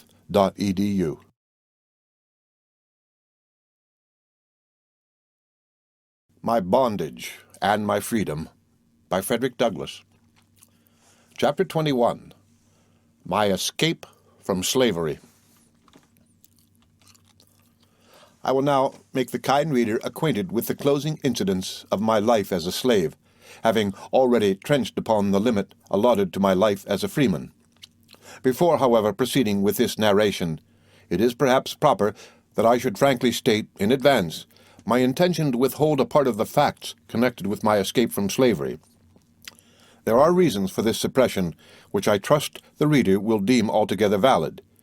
It may be easily conceived that a full and complete statement of all facts pertaining to the flight of a bondman might implicate and embarrass some who may have, wittingly or unwittingly, assisted him, and no one can wish me to involve any man or woman who has befriended me, even in the liability of embarrassment or trouble. Keen is the scent of the slaveholder. Like the fangs of the rattlesnake, his malice retains its poison long, and although it is now nearly 17 years since I made my escape, it is well to be careful in dealing with the circumstances relating to it. Were I to give but a shadowy outline of the process adopted, with characteristic aptitude, the crafty and malicious among the slaveholders might possibly hit upon the track I pursued, and involve someone in suspicion which, in a slave state, is about as bad as positive evidence. The colored man there must not only shun evil, but shun the very appearance of evil, or be condemned as a criminal. A slaveholding community has a peculiar taste for ferreting out offenses against the slave system, justice there being more sensitive in its regard for the peculiar rights of this system than for any other interest or institution. By stringing together a train of events and circumstances, even if I were not very explicit, the means of escape might be ascertained, and possibly those means be rendered thereafter no longer available to the liberty-seeking children of bondage I have left behind me. No anti-slavery man can wish me to do anything favoring such results, and no slaveholding reader has any right to expect the impartment of such information. While therefore it would afford me pleasure, and perhaps would materially add to the interest of my story were I at liberty to gratify a curiosity which I know to exist in the minds of many as to the manner of my escape, I must deprive myself of this pleasure and the curious of the gratification which such a statement of facts would afford. I would allow myself to suffer under the greatest imputations that evil-minded men might suggest, rather than exculpate myself by explanation, and thereby run the hazards of closing the slightest avenue by which a brother in suffering might clear himself of the chains and fetters of slavery. The practice of publishing every new invention by which a slave is known to have escaped from slavery has neither wisdom nor necessity to sustain it. Had not Henry Box Brown and his friends attracted slaveholding attention to the manner of his escape, we might have had 1,000 Box Browns per annum. The singularly original plan adopted by William and Ellen Crafts perished with the first using because every slaveholder in the land was apprised of it. The saltwater slave, who hung in the guards of a steamer being washed 3 days and 3 nights like another Jonah by the waves of the sea, has, by the publicity given to the circumstance, set a spy on the guards of every steamer departing from southern ports. I have never approved of the very public manner in which some of our Western friends have conducted what they call the Underground Railroad, but which I think by their open declarations has been made most emphatically the Upperground Railroad. Its stations are far better known to the slaveholders than to the slaves. I honor those good men and women for their noble daring in willingly subjecting themselves to persecution by openly avowing their participation in the escape of slaves. Nevertheless, the good resulting from such avowals is of a very questionable character. It may kindle an enthusiasm very pleasant to inhale, but that is of no practical benefit to themselves, nor to the slaves escaping. Nothing is more evident than that such disclosures are a positive evil to the slaves remaining, and seeking to escape. In publishing such accounts, the anti-slavery man addresses the slaveholder, not the slave. He stimulates the former to greater watchfulness, and adds to his facilities for capturing his slave. We owe something to the slaves south of Mason and Dixon's line, as well as to those north of it, and in discharging the duty of aiding the latter on their way to freedom, we should be careful to do nothing which would be likely to hinder the former in making their escape from slavery. Such is my detestation of slavery that I would keep the merciless slaveholder profoundly ignorant of the means of flight adopted by the slave. He should be left to imagine himself surrounded by myriads of invisible tormentors, ever ready to snatch from his infernal grasp his trembling prey. In pursuing his victim, let him be left to feel his way in the dark. Let shades of darkness commensurate with his crime shut every ray of light from his pathway, and let him be made to feel that, at every step he takes with the hellish purpose of reducing a brother man to slavery, he is running the frightful risk of having his hot brains dashed out by an invisible hand. But enough of this. I will now proceed to the statement of those facts connected with my escape, for which I am alone responsible, and for which no one can be made to suffer but myself. My condition in the year 1838 of my escape was comparatively a free and easy one, so far at least as the wants of the physical man were concerned. But the reader will bear in mind that my troubles from the beginning have been less physical than mental, and he will thus be prepared to find, after what is narrated in the previous chapters, that slave life was adding nothing to its charms for me as I grew older and became better acquainted with it. The practice, from week to week, of openly robbing me of all my earnings kept the nature and character of slavery constantly before me. I could be robbed by indirection, but this was too open and barefaced to be endured. I could see no reason why I should, at the end of each week, pour the reward of my honest toil into the purse of any man. The thought itself vexed me, and the manner in which Master Yu received my wages vexed me more than the original wrong.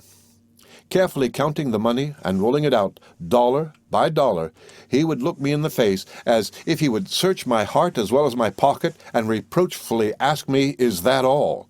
implying that I had perhaps kept back part of my wages, or if not so, the demand was made possibly to make me feel that, after all, I was an unprofitable servant. Draining me of the last cent of my hard earnings, he would, however, occasionally, when I brought home an extra large sum, dole out to me a sixpence or a shilling, with a view perhaps of kindling up my gratitude. But this practice had the opposite effect. It was an admission of my right to the whole sum. The fact that he gave me any part of my wages was proof that he suspected that I had a right to the whole of them. I always felt uncomfortable after having received anything in this way, for I feared that the giving me a few cents might possibly ease his conscience and make him feel himself a pretty honorable robber after all. Held to a strict account and kept under a close watch, the old suspicion of my running away, not having been entirely removed, escape from slavery, even in Baltimore, was very difficult. The railroad from Baltimore to Philadelphia was under regulations so stringent that even free colored travelers were almost excluded. They must have free papers. They must be measured and carefully examined before they were allowed to enter the cars. They only went in the daytime, even when so examined. The steamboats were under regulations equally stringent. All the great turnpikes leading northward were beset with kidnappers, a class of men who watched the newspapers for advertisements for runaway slaves, making their living by the accursed reward of slave hunting. My discontent grew upon me, and I was on the lookout for means of escape. With money, I could easily have managed the matter, and therefore I hit upon the plan of soliciting the privilege of hiring my time. It is quite common in Baltimore to allow slaves this privilege, and it is the practice also in New Orleans. A slave who is considered trustworthy can, by paying his master a definite sum regularly at the end of each week, dispose of his time as he likes. It so happened that I was not in very good odor, and I was far from being a trustworthy slave. Nevertheless, I watched my opportunity when Master Thomas came to Baltimore, for I was still his property, you only acted as his agent, in the spring of 1838 to purchase his spring supply of goods, and applied to him directly for the much-coveted privilege of hiring my time. This request Master Thomas unhesitatingly refused to grant, and he charged me with some sternness with inventing this stratagem to make my escape. He told me I could go nowhere but he could catch me, and, in the event of my running away, I might be assured he should spare no pains in his efforts to recapture me. He recounted with a good deal of eloquence the many kind offices he had done me, and exhorted me to be contented and obedient. "Lay out no plans for the future," said he. "If you behave yourself properly, I will take care of you." Now, kind and considerate as this offer was, it failed to soothe me into repose. In spite of Master Thomas, and I may say in spite of myself also, I continued to think, and worse still, to think almost exclusively about the injustice and wickedness of slavery. No effort of mine or of his could silence this trouble-giving thought or change my purpose to run away. About 2 months after applying to Master Thomas for the privilege of hiring my time, I applied to Master Yu for the same liberty, supposing him to be unacquainted with the fact that I had made a similar application to Master Thomas and had been refused. My boldness in making this request fairly astounded him at first.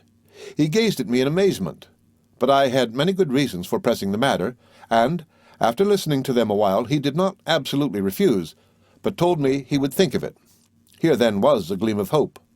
Once master of my own time, I felt sure that I could make, over and above my obligation to him, $1 or $2 every week. Some slaves have made enough in this way to purchase their freedom. It is a sharp spur to industry, and some of the most enterprising colored men in Baltimore hire themselves in this way.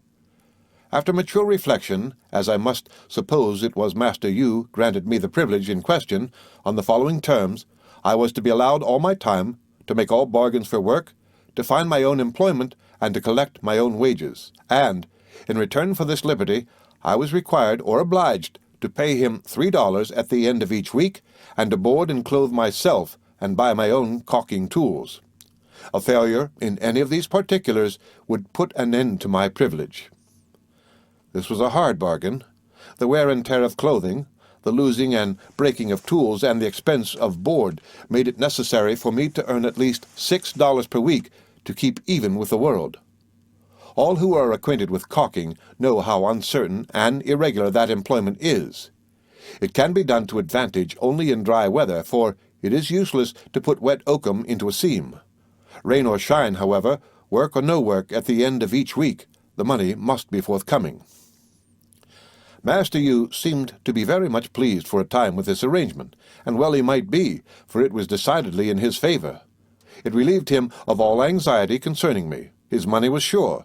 He had armed my love of liberty with a lash and a driver far more efficient than any I had before known, and, while he derived all the benefits of slaveholding by the arrangement without its evils, I endured all the evils of being a slave, and yet suffered all the care and anxiety of a responsible freeman. Nevertheless, thought I, it is a valuable privilege, another step in my career toward freedom. It was something even to be permitted to stagger under the disadvantages of liberty, and I was determined to hold on to the newly gained footing, all by proper industry. I was ready to work by night as well as by day, and being in the enjoyment of excellent health, I was able not only to meet my current expenses, but also to lay by a small sum at the end of each week. All went on thus from the month of May till August. Then, for reasons which will become apparent as I proceed, my much-valued liberty was wrested from me. During the week previous to this, to me, calamitous event, I had made arrangements with a few young friends to accompany them on Saturday night to a camp meeting held about 12 miles from Baltimore. On the evening of our intended start for the campground, something occurred in the shipyard where I was at work which detained me unusually late, and compelled me either to disappoint my young friends or to neglect carrying my weekly dues to Master Yu.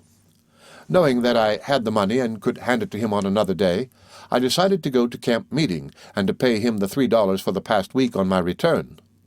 Once on the campground, I was induced to remain 1 day longer than I had intended when I left home.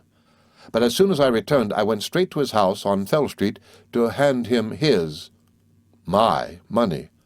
Unhappily, the fatal mistake had been committed. I found him exceedingly angry.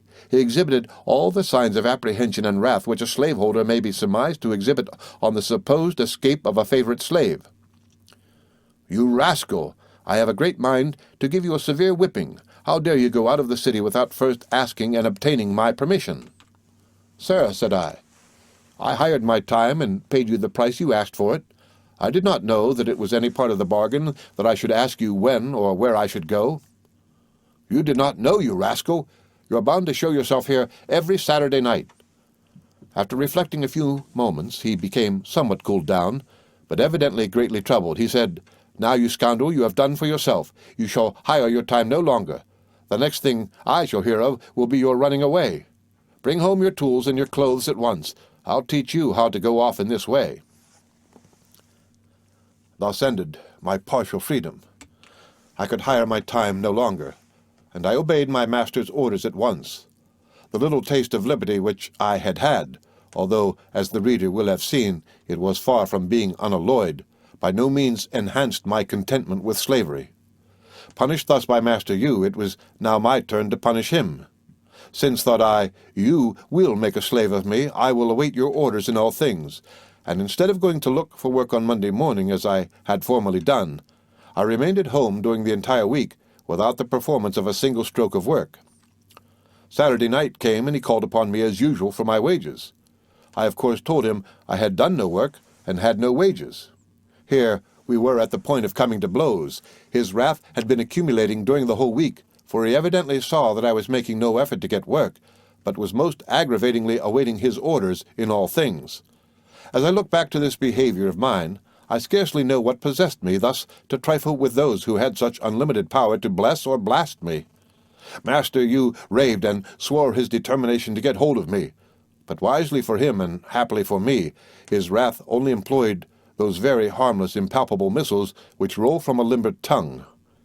In my desperation, I had fully made up my mind to measure strength with Master Yu in case he should undertake to execute his threats.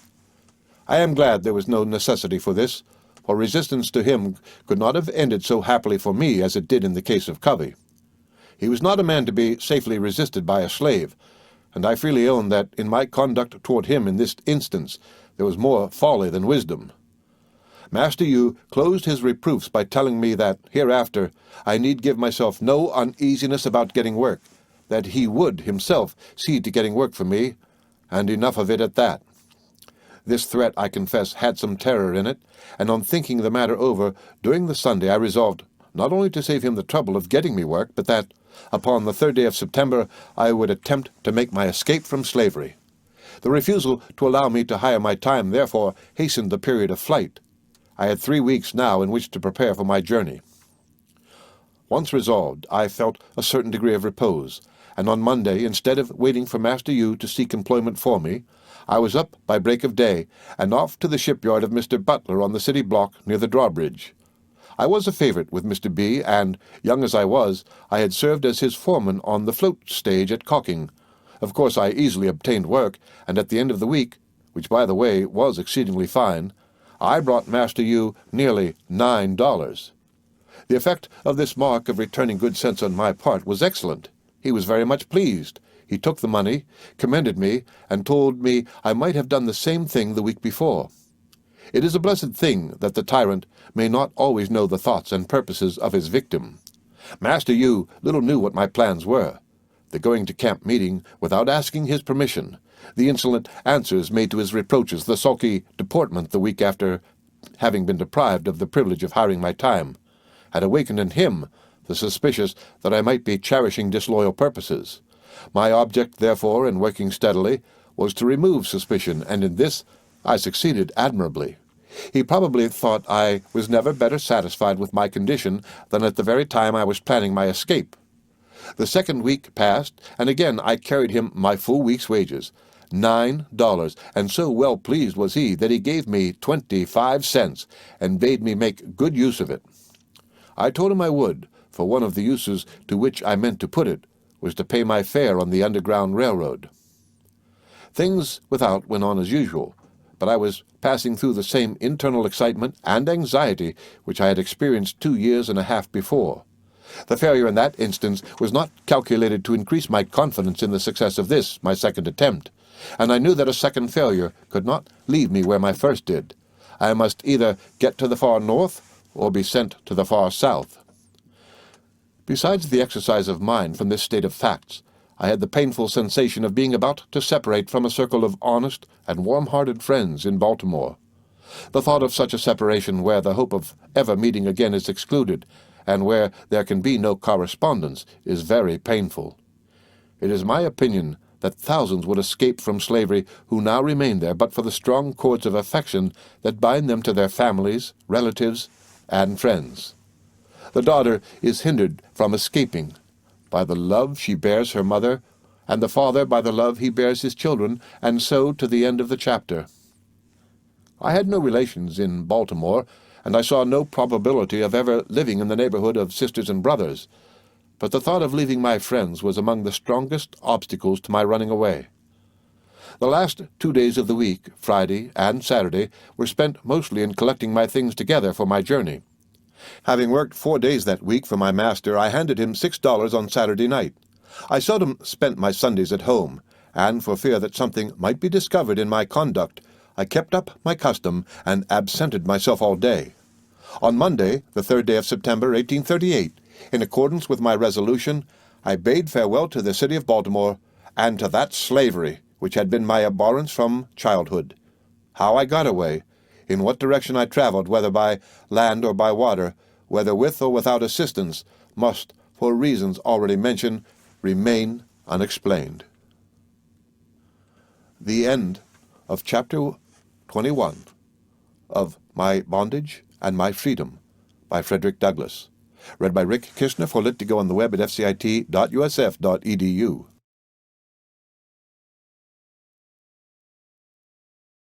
My Bondage and My Freedom by Frederick Douglass. Part 2. Life as a Freeman. Chapter 22. Liberty Attained.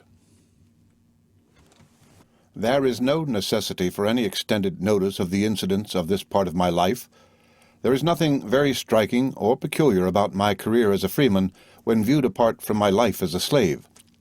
The relation subsisting between my early experience and that which I am now about to narrate is, perhaps, my best apology for adding another chapter to this book. Disappearing from the kind reader in a flying cloud or balloon, pardon the figure, driven by the wind, and knowing not where I should land, whether in slavery or in freedom, it is proper that I should remove at once all anxiety by frankly making known where I alighted.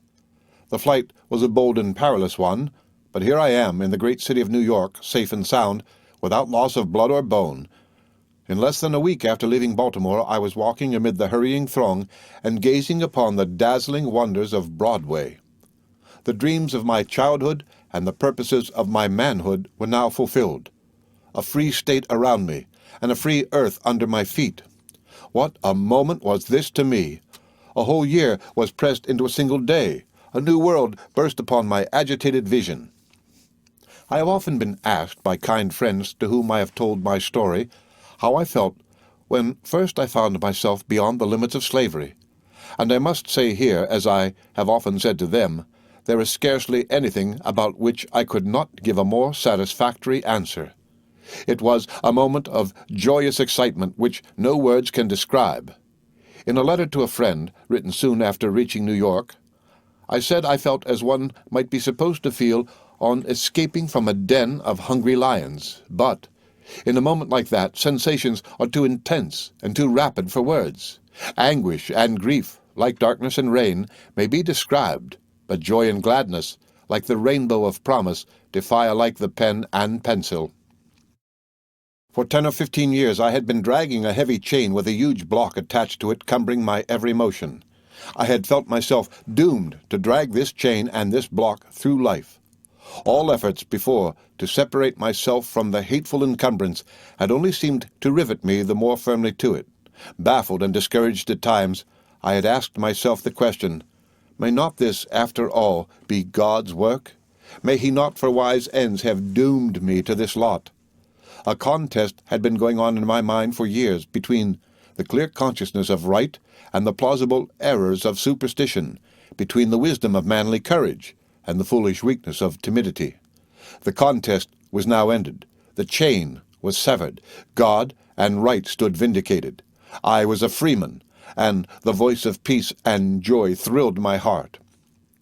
Free and joyous, however, as I was, joy was not the only sensation I experienced. It was like the quick blaze, beautiful at the first, but which subsiding leaves the building charred and desolate. I was soon taught that I was still in an enemy's land. A sense of loneliness and insecurity oppressed me sadly. I had been but a few hours in New York before I was met in the streets by a fugitive slave well known to me, and the information I got from him respecting New York did nothing to lessen my apprehension of danger. The fugitive in question was Allender's Jake in Baltimore. But, said he, I am William Dixon in New York. I knew Jake well, and knew when Tolly Allender and Mr. Price, for the latter employed Master Hugh as his foreman in his shipyard on Fell's Point, made an attempt to recapture Jake, and failed. Jake told me all about his circumstances, and how narrowly he escaped being taken back to slavery, that the city was now full of Southerners returning from the Springs, that the black people in New York were not to be trusted, that there were hired men on the lookout for fugitives from slavery, and who for a few dollars would betray me into the hands of the slave-catchers, that I must trust no man with my secret, that I must not think going either on the wharves to work or to a boarding-house to board, and worse still, this same Jake told me it was not in his power to help me. He seemed, even while cautioning me, to be fearing lest, after all, I might be a party to a second attempt to recapture him. Under the inspiration of this thought, I must suppose it was, he gave signs of a wish to get rid of me, and soon left me his whitewash brush in hand, as he said, for his work. He was soon lost to sight among the throng, and I was alone again, an easy prey to the kidnappers, if any should happen to be on my track. New York 17 years ago was less a place of safety for a runaway slave than now, and all know how unsafe it now is under the new Fugitive Slave Bill. I was much troubled. I had very little money, enough to buy me a few loaves of bread, but not enough to pay board outside a lumber yard. I saw the wisdom of keeping away from the shipyards, for if Master U pursued me, he would naturally expect to find me looking for work among the caulkers. For a time every door seemed closed against me. A sense of my loneliness and helplessness crept over me, and covered me with something bordering on despair. In the midst of thousands of my fellow men, and yet a perfect stranger, in the midst of human brothers, and yet more fearful of them than of hungry wolves, I was without home, without friends, without work, without money, and without any definite knowledge of which way to go or where to look for succor. Some apology can easily be made for the few slaves who have, after making good their escape, turned back to slavery, preferring the actual rule of their masters to the life of loneliness, apprehension, hunger, and anxiety which meets them on their first arrival in a free state. It is difficult for a freeman to enter into the feelings of such fugitives. He cannot see things in the same light with the slave, because he does not and cannot look from the same point from which the slave does. "Why do you tremble?" he says to the slave. "You are in a free state." But the difficulty is, in realizing that he is in a free state, the slave might reply. A freeman cannot understand why the slave-master's shadow is bigger to the slave than the might and majesty of a free state. But when he reflects that the slave knows more about the slavery of his master than he does of the might and majesty of the free state, he has the explanation. The slave has been all his life learning the power of his master, being trained to dread his approach, and only a few hours learning the power of the state. The master is to him a stern and flinty reality, but the state is little more than a dream. He has been accustomed to regard every white man as the friend of his master, and every colored man as more or less under the control of his master's friends, the white people. It takes stout nerves to stand up in such circumstances. A man, homeless, shelterless, breadless, friendless, and moneyless, is not in a condition to assume a very proud or joyous tone, and in just this condition was I, while wandering about the streets of New York City, and lodging at least one night among the barrels on one of its wharves. I was not only free from slavery, but I was free from home as well. The reader will easily see that I had something more than the simple fact of being free to think of in this extremity.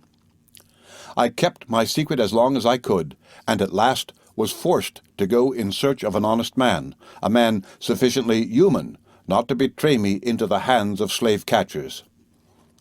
I was not a bad reader of the human face, nor long in selecting the right man, when once compelled to disclose the facts of my condition to someone. I found my man in the person of one who said his name was Stewart. He was a sailor, warm-hearted and generous, and he listened to my story with a brother's interest. I told him I was running for my freedom, knew not where to go, money almost gone, was hungry, thought it unsafe to go to the shipyards for work, and needed a friend. Stewart promptly put me in the way of getting out of trouble. He took me to his house and went in search of the late David Ruggles, who was then the secretary of the New York Vigilance Committee, and a very active man in all anti-slavery works. Once in the hand of Mr. Ruggles, I was comparatively safe. I was hidden with Mr. Ruggles several days. In the meantime, my intended wife, Anna, came on from Baltimore, to whom I had written informing her of my safe arrival at New York, and in the presence of Mrs. Mitchell and Mr. Ruggles, we were married by Reverend James W.C. Pennington. Mr. Ruggles was the first officer on the Underground Railroad with whom I met after reaching the North, and indeed the first of whom I ever heard anything. Learning that I was a caulker by trade, he promptly decided that New Bedford was the proper place to send me. "Many ships," said he, "are there fitted out for the whaling business, and you may there find work at your trade and make a good living. Thus, in 1 fortnight after my flight from Maryland, I was safe in New Bedford, regularly entered upon the exercise of the rights, responsibilities, and duties of a freeman. I may mention a little circumstance which annoyed me on reaching New Bedford. I had not a cent of money, and lacked $2 toward paying our fare from Newport, and our baggage, not very costly, was taken by the stage driver and held until I could raise the money to redeem it. This difficulty was soon surmounted. Mr. Nathan Johnson, to whom we had a line from Mr. Ruggles, not only received us kindly and hospitably, but on being informed about our baggage, promptly loaned me $2 with which to redeem my little property. I shall ever be deeply grateful both to Mr. and Mrs. Nathan Johnson for the lively interest they were pleased to take in me in this hour of my extremest need. They not only gave myself and wife bread and shelter, but taught us how to begin to secure those benefits for ourselves. Long may they live, and may blessings attend them in this life and in that which is to come. Once initiated into the new life of freedom, and assured by Mr. Johnson that New Bedford was a safe place, the comparatively unimportant matter as to what should be my name came up for consideration. It was necessary to have a new name in my new relations. The name given me by my beloved mother was no less pretentious than Frederick Augustus Washington Bailey. I had, however, before leaving Maryland, dispensed with the Augustus Washington and retained the name Frederick Bailey. Between Baltimore and New Bedford, however, I had several different names, the better to avoid being overhauled by the hunters, which I had good reason to believe would be put on my track. Among honest men, an honest man may well be content with one name, and to acknowledge it at all times and in all places. But toward fugitives, Americans are not honest. When I arrived at New Bedford, my name was Johnson, and finding that the Johnson family in New Bedford were already quite numerous, sufficiently so to produce some confusion in attempts to distinguish one from another, there was the more reason for making another change in my name. In fact, Johnson had been assumed by nearly every slave who had arrived in New Bedford from Maryland, and this much to the annoyance of the original Johnsons, of whom there were many in that place. Mine host, unwilling to have another of his own name added to the community in this unauthorized way, after I spent a night and a day at his house, gave me my present name. He had been reading The Lady of the Lake, and was pleased to regard me as a suitable person to wear this, one of Scotland's many famous names. Considering the noble hospitality and manly character of Nathan Johnson, I have felt that he, better than I, illustrated the virtues of the great Scottish chief. Sure I am that had any slave-catcher entered his domicile with a view to molest any one of his household, he would have shown himself like him of the stalwart hand. The reader will be amused at my ignorance when I tell the notions I had of the state of northern wealth, enterprise, and civilization. Of wealth and refinement I supposed the North had none. My Columbian Orator, which was almost my only book, had not done much to enlighten me concerning northern society. The impressions I had received were all wide of the truth. New Bedford, especially, took me by surprise in the solid wealth and grandeur there exhibited. I had formed my notions respecting the social condition of the free states by what I had seen and known of free, white, non-slaveholding people in the slave states. Regarding slavery as the basis of wealth, I fancied that no people could become very wealthy without slavery. A free white man holding no slaves in the country I had known to be the most ignorant and poverty-stricken of men, and the laughing-stock even of slaves themselves, called generally by them in derision, poor white trash. Like the non-slaveholders at the South, in holding no slaves, I supposed the northern people, like them also, in poverty and degradation. Judge, then, my amazement and joy when I found, as I did, the very laboring population of New Bedford living in better houses, more elegantly furnished, surrounded by more comfort and refinement than a majority of the slaveholders on the eastern shore of Maryland. There was my friend, Mr. Johnson, himself a colored man who, at the South, would have been regarded as a proper marketable commodity, who lived in a better house, dined at a richer board, was the owner of more books, the reader of more newspapers, was more conversant with the political and social conditions of this nation and the world than 9/10 of all the slaveholders of Talbot County, Maryland. Yet Mr. Johnson was a working man, and his hands were hardened by honest toil. Here, then, was something for observation and study. Whence the difference? The explanation was soon furnished in the superiority of mind over simple brute force. Many pages might be given to the contrast and in explanation of its causes, but an incident or two will suffice to show the reader as to how the mystery gradually vanished before me. My first afternoon on reaching New Bedford was spent in visiting the wharves and viewing the shipping. The sight of the broad brim and the plain Quaker dress which met me at every turn greatly increased my sense of freedom and security. I am among the Quakers, thought I, and am safe. Lying at the wharves and riding in the stream were full-rigged ships of finest model, ready to start on whaling voyages. Upon the right and the left I was walled in by large, granite-fronted warehouses crowded with the good things of this world. On the wharves I saw industry without bustle, labor without noise, and heavy toil without the whip. There was no loud singing, as in southern ports where ships are loading or unloading, no loud cursing or swearing, but everything went on as smoothly as the works of a well-adjusted machine. How different was all this from the noisily fierce and clumsily absurd manner of labor life in Baltimore and St. Michael's. One of the first incidents which illustrated the superior mental character of northern labor over that of the South was the manner of unloading a ship's cargo of oil. In a southern port, 20 or 30 hands would have been employed to do what 5 or 6 did here with the aid of a single ox attached to the end of a fall. Main strength, unassisted by skill, is slavery's method of labor. An old ox worth $80 was doing in New Bedford what would have required $15,000 worth of human bones and muscles to have performed in a southern port. I found that everything was done here with a scrupulous regard to economy, both in regard to men and things, time and strength. The maidservant, instead of spending at least a 10th part of her time in bringing and carrying water, as in Baltimore, had the pump at her elbow. The wood was dry and snugly piled away for winter. Woodhouses, indoor pumps, sinks, drains, self-shutting gates, washing machines, pounding barrels were all new things, and told me that I was among a thoughtful and sensible people. To the ship-repairing dock I went, and saw the same wise prudence. The carpenters struck where they aimed, and the caulkers wasted no blows in idle flourishes of the mallet. I learned that men went from New Bedford to Baltimore and bought old ships and brought them here to repair and made them better and more valuable than they ever were before. Men talked here of going whaling on a 4 years' voyage with more coolness than sailors where I came from talked of going a 4 months' voyage. I now find that I could have landed in no part of the United States where I should have found a more striking and gratifying contrast to the condition of the free people of color in Baltimore than I found here in New Bedford. No colored man is really free in a slave-holding state. He wears the badge of bondage while nominally free, and is often subjected to hardships to which the slave is a stranger. But here in New Bedford it was my good fortune to see a pretty near approach to freedom on the part of the colored people.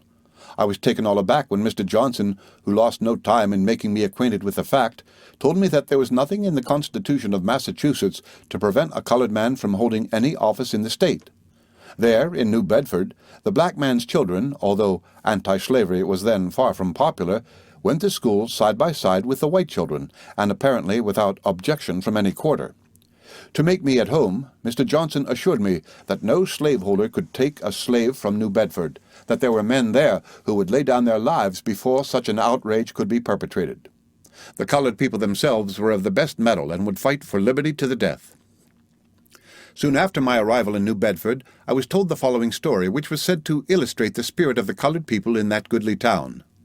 A colored man and a fugitive slave happened to have a little quarrel, and the former was heard to threaten the latter with informing his master of his whereabouts. As soon as this threat became known, a notice was read from the desk of what was then the only colored church in the place, stating that business of importance was to be then and there transacted.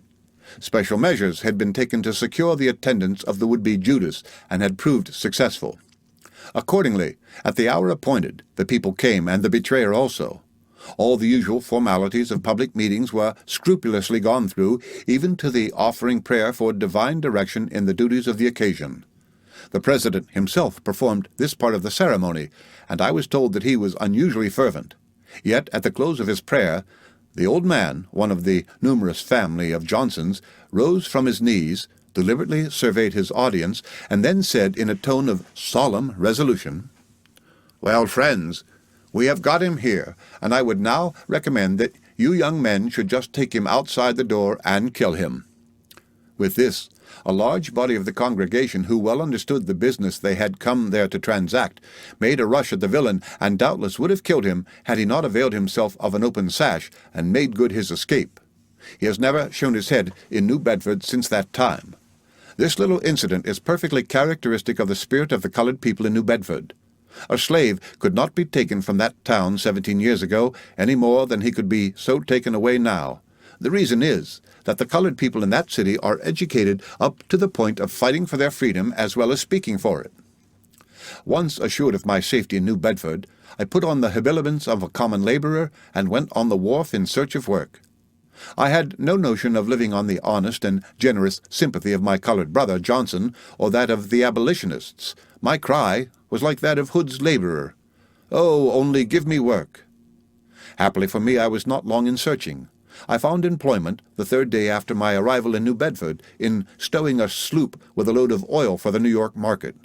It was new, hard, and dirty work, even for a caulker, but I went at it with a glad heart and a willing hand. I was now my own master, a tremendous fact, and the rapturous excitement with which I seized the job may not be easily understood, except by someone with an experience like mine. The thoughts, "I can work for a living, I am not afraid of work, I have no master you to rob me of my earnings," placed me in a state of independence beyond seeking friendship or support of any man. That day's work I considered the real starting point of something like a new existence. Having finished this job and got my pay for the same, I went next in pursuit of a job at caulking.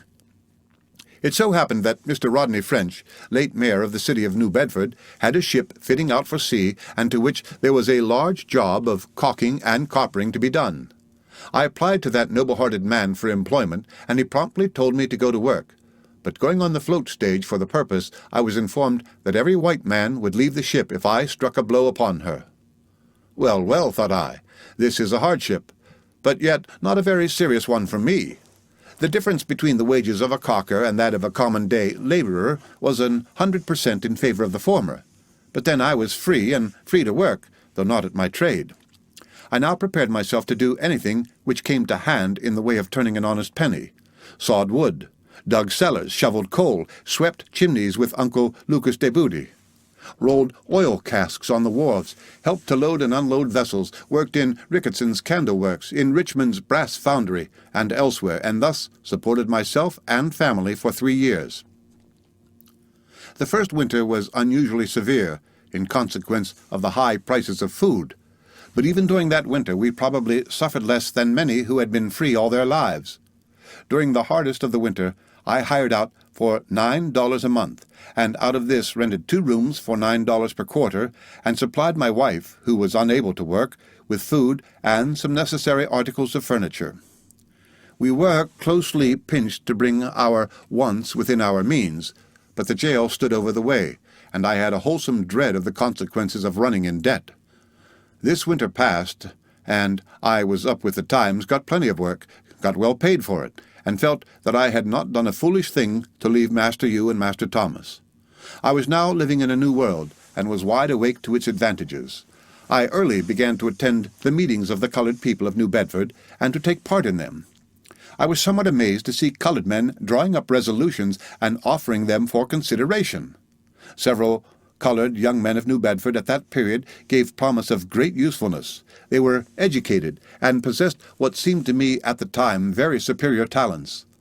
Some of them have been cut down by death, and others have removed to different parts of the world, and some remain there now, and justify in their present activities my early impressions of them.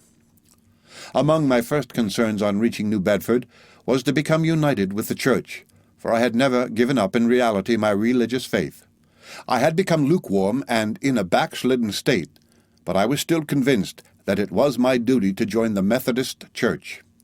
I was not then aware of the powerful influence of that religious body in favor of the enslavement of my race, nor did I see how the northern churches could be responsible for the conduct of southern churches, Neither did I fully understand how it could be my duty to remain separate from the church because bad men were connected with it. The slaveholding church, with its Coveys, Whedons, Aulds, and Hopkins, I could see through at once. But I could not see how Elm Street Church in New Bedford could be regarded as sanctioning the Christianity of these characters in the church at St. Michael's. I therefore resolved to join the Methodist Church in New Bedford and to enjoy the spiritual advantage of public worship.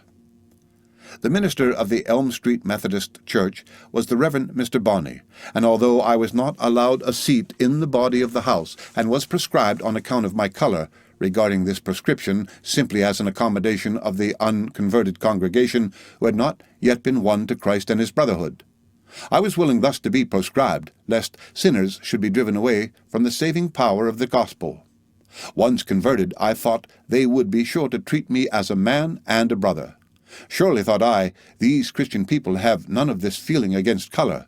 They, at least, have renounced this unholy feeling. Judge then, dear reader, of my astonishment and mortification when I found, as soon as I did find, all my charitable assumptions at fault. An opportunity was soon afforded me for ascertaining the exact position of Elm Street Church on that subject. I had a chance of seeing the religious part of the congregation by themselves, and although they disowned in effect their black brothers and sisters before the world, I did think that where none but the saints were assembled, and no offense could be given to the wicked, and the gospel could not be blamed, they would certainly recognize us as children of the same Father and heirs of the same salvation on equal terms with themselves. The occasion to which I refer was the sacrament of the Lord's Supper, that most sacred and most solemn of all the ordinances of the Christian Church. Mr. Bonney had preached a very solemn and searching discourse, which really proved him to be acquainted with the inmost secrets of the human heart. At the close of his discourse, the congregation was dismissed, and the church remained to partake of the sacrament. I remained to see, as I thought, this holy sacrament celebrated in the spirit of its great founder. There were only about half a dozen colored members attached to the Elm Street Church at this time. After the congregation was dismissed, these descended from the gallery and took a seat against the wall most distant from the altar. Brother Bonney was very animated and sung very sweetly, "Salvation 'tis a joyful sound," and soon began to administer the sacrament. I was anxious to observe the bearing of the colored members, and the result was most humiliating. During the whole ceremony they looked like sheep without a shepherd. The white members went forward to the altar by the benchful, and when it was evident that all the whites had been served with the bread and wine, Brother Bonney, pious Brother Bonney, after a long pause, as if inquiring whether all the white members had been served, and fully assuring himself on that important point, then raised his voice to an unnatural pitch, and, looking to the corner where his black sheep seemed penned, beckoned with his hand, exclaiming, "Come forward, colored friends, come forward. You too have an interest in the blood of Christ. God is no respecter of persons. Come forward and take this holy sacrament to your comfort." The colored members, poor, slavish souls, went forward as invited.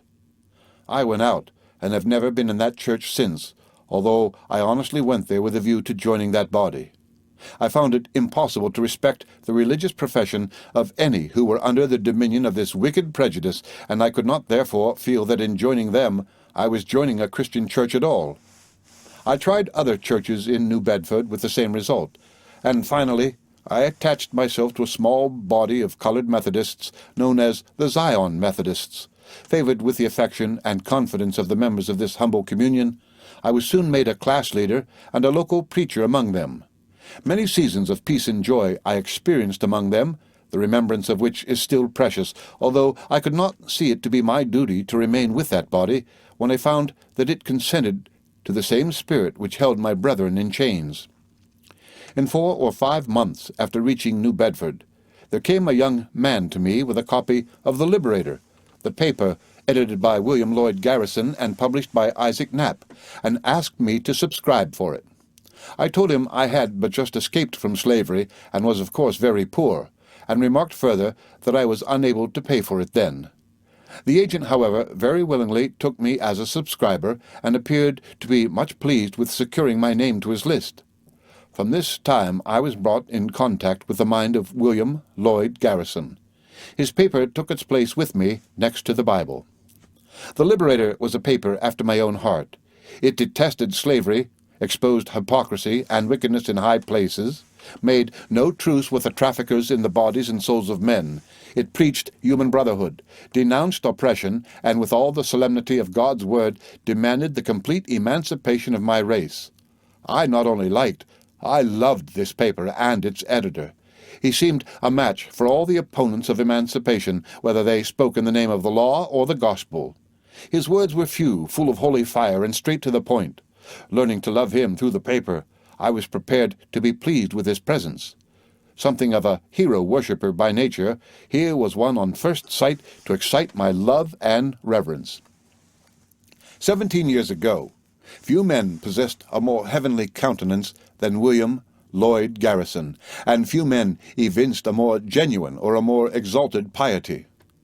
The Bible was his textbook, held sacred as the word of the eternal Father, sinless perfection, complete submission to insults and injuries, literal obedience to the injunction, if smitten on one side, to turn the other also. Not only was Sunday a Sabbath, but all days were Sabbaths, and to be kept holy. All sectarism false and mischievous, the regenerated throughout the world, members of one body, and the head Christ Jesus. Prejudice against color was rebellion against God. Of all men beneath the sky, the slaves, because most neglected and despised, were nearest and dearest to his great heart. Those ministers who defended slavery from the Bible were of their father the devil, and those churches which fellowshipped slaveholders as Christians were synagogues of Satan, and our nation was a nation of liars, never loud or noisy, calm and serene as a summer sky, and as pure. You are the man, the Moses, raised up by God to deliver his modern Israel from bondage, was the spontaneous feeling of my heart, as I sat away back in the hall and listened to his mighty words, mighty in truth, mighty in their simple earnestness. I had not long been a reader of the Liberator and listener to its editor, before I got a clear apprehension of the principles of the anti-slavery movement. I had already the spirit of the movement, and only needed to understand its principles and measures. These I got from the Liberator and from those who believed in that paper. My acquaintance with the movement increased my hope for the ultimate freedom of my race, and I united with it from a sense of delight as well as duty. Every week the Liberator came, and every week I made myself master of its contents. All the anti-slavery meetings held in New Bedford I promptly attended, my heart burning at every true utterance against the slave system and every rebuke of its friends and supporters. Thus passed the first 3 years of my residence in New Bedford. I had not then dreamed of the possibility of my becoming a public advocate of the cause so deeply embedded in my heart. It was enough for me to listen, to receive and applaud the great words of others, and only whisper in private among the white laborers on the wharves and elsewhere the truths which burned in my breast. The end of Chapter 22 of My Bondage and My Freedom by Frederick Douglass. Read by Rick Kissner for Lit to Go on the web at fcit.usf.edu.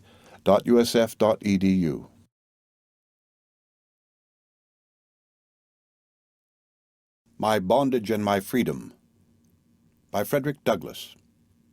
Chapter 23. Introduced to the Abolitionists.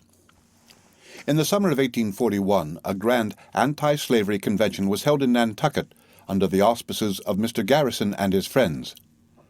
Until now I had taken no holiday since my escape from slavery. Having worked very hard that spring and summer in Richmond's brass foundry, sometimes working all night as well as all day, and needing a day or two of rest, I attended this convention, never supposing that I should take part in the proceedings. Indeed, I was not aware that anyone connected with the convention even so much as knew my name. I was, however, quite mistaken. Mr. William C. Coffin, a prominent abolitionist in those days of trial, had heard me speaking to my colored friends in the little schoolhouse on 2nd Street, New Bedford, where we worshipped. He sought me out in the crowd and invited me to say a few words to the convention. Thus sought out and thus invited, I was induced to speak out the feelings inspired by the occasion and the fresh recollection of the scenes through which I had passed as a slave. My speech on this occasion is about the only one I ever made of which I do not remember a single connected sentence. It was with the utmost difficulty that I could stand erect, or that I could command and articulate 2 words without hesitation and stammering. I trembled in every limb. I am not sure that my embarrassment was not the most effective part of my speech, if speech it could be called. At any rate, this is about the only part of my performance that I now distinctly remember. But excited and convulsed as I was, the audience, though remarkably quiet before, became as much excited as myself. Mr. Garrison followed me, taking me as his text, and now, whether I had made an eloquent speech in behalf of freedom or not, his was one never to be forgotten by those who heard it. Those who had heard Mr. Garrison oftenest, and had known him longest, were astonished. It was an effort of unequaled power, sweeping down like a very tornado every opposing barrier, whether of sentiment or opinion. For a moment he possessed that almost fabulous inspiration often referred to but seldom attained, in which a public meeting is transformed, as it were, into a single individuality, the orator wielding 1,000 hearts and heads at once, and by the simple majesty of his all-controlling thought, converting his hearers into the express image of his own soul. That night there were at least 1,000 Garrisonians in Nantucket. At the close of this great meeting, I was duly waited on by Mr. John A. Collins, then the general agent of the Massachusetts Anti-Slavery Society, and urgently solicited by him to become an agent of that society, and to publicly advocate its anti-slavery principles. I was reluctant to take the proffered position. I had not been quite 3 years from slavery, was honestly distrustful of my ability, wished to be excused, publicity exposed me to discovery and arrest by my master, and other objections came up. But Mr. Collins was not to be put off, and I finally consented to go out for 3 months, for I supposed that I should have got to the end of my story and my usefulness in that length of time. Here opened upon me a new life, a life for which I had had no preparation. I was a graduate from the peculiar institution, Mr. Collins used to say when introducing me, with my diploma written on my back. The 3 years of my freedom had been spent in the hard school of adversity. My hands had been furnished by nature with something like a solid leather coating, and I had bravely marked out for myself a life of rough labor suited to the hardness of my hands as a means of supporting myself and rearing my children. Now, what shall I say of this 14 years' experience as a public advocate of the cause of my enslaved brothers and sisters? The time is but as a speck, yet large enough to justify a pause for retrospection, and a pause it must only be. Young, ardent, and hopeful, I entered upon this new life in the full gush of unsuspecting enthusiasm. The cause was good. The men engaged in it were good. The means to attain its triumph good. Heaven's blessing must attend all, and freedom must soon be given to the pining millions under a ruthless bondage. My whole heart went with the holy cause, and my most fervent prayer to the Almighty Disposer of the hearts of men were continually offered for its early triumph. Who, or what, thought I, can withstand a cause so good, so holy, so indescribably glorious? The God of Israel is with us. The might of the Eternal is on our side. Now let but the truth be spoken, and a nation will start forth at the sound. In this enthusiastic spirit, I dropped into the ranks of freedom's friends and went forth to the battle. For a time I was made to forget that my skin was dark and my hair crisped. For a time I regretted that I could not have shared the hardships and dangers endured by the earlier workers for the slaves' release.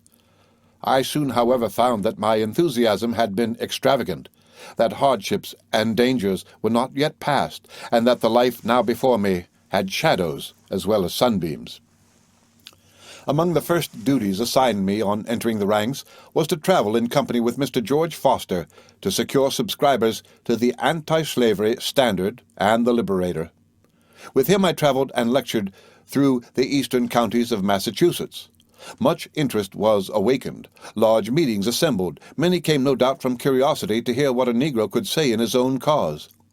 I was generally introduced as a chattel, a thing, a piece of Southern property, the chairman assuring the audience that it could speak.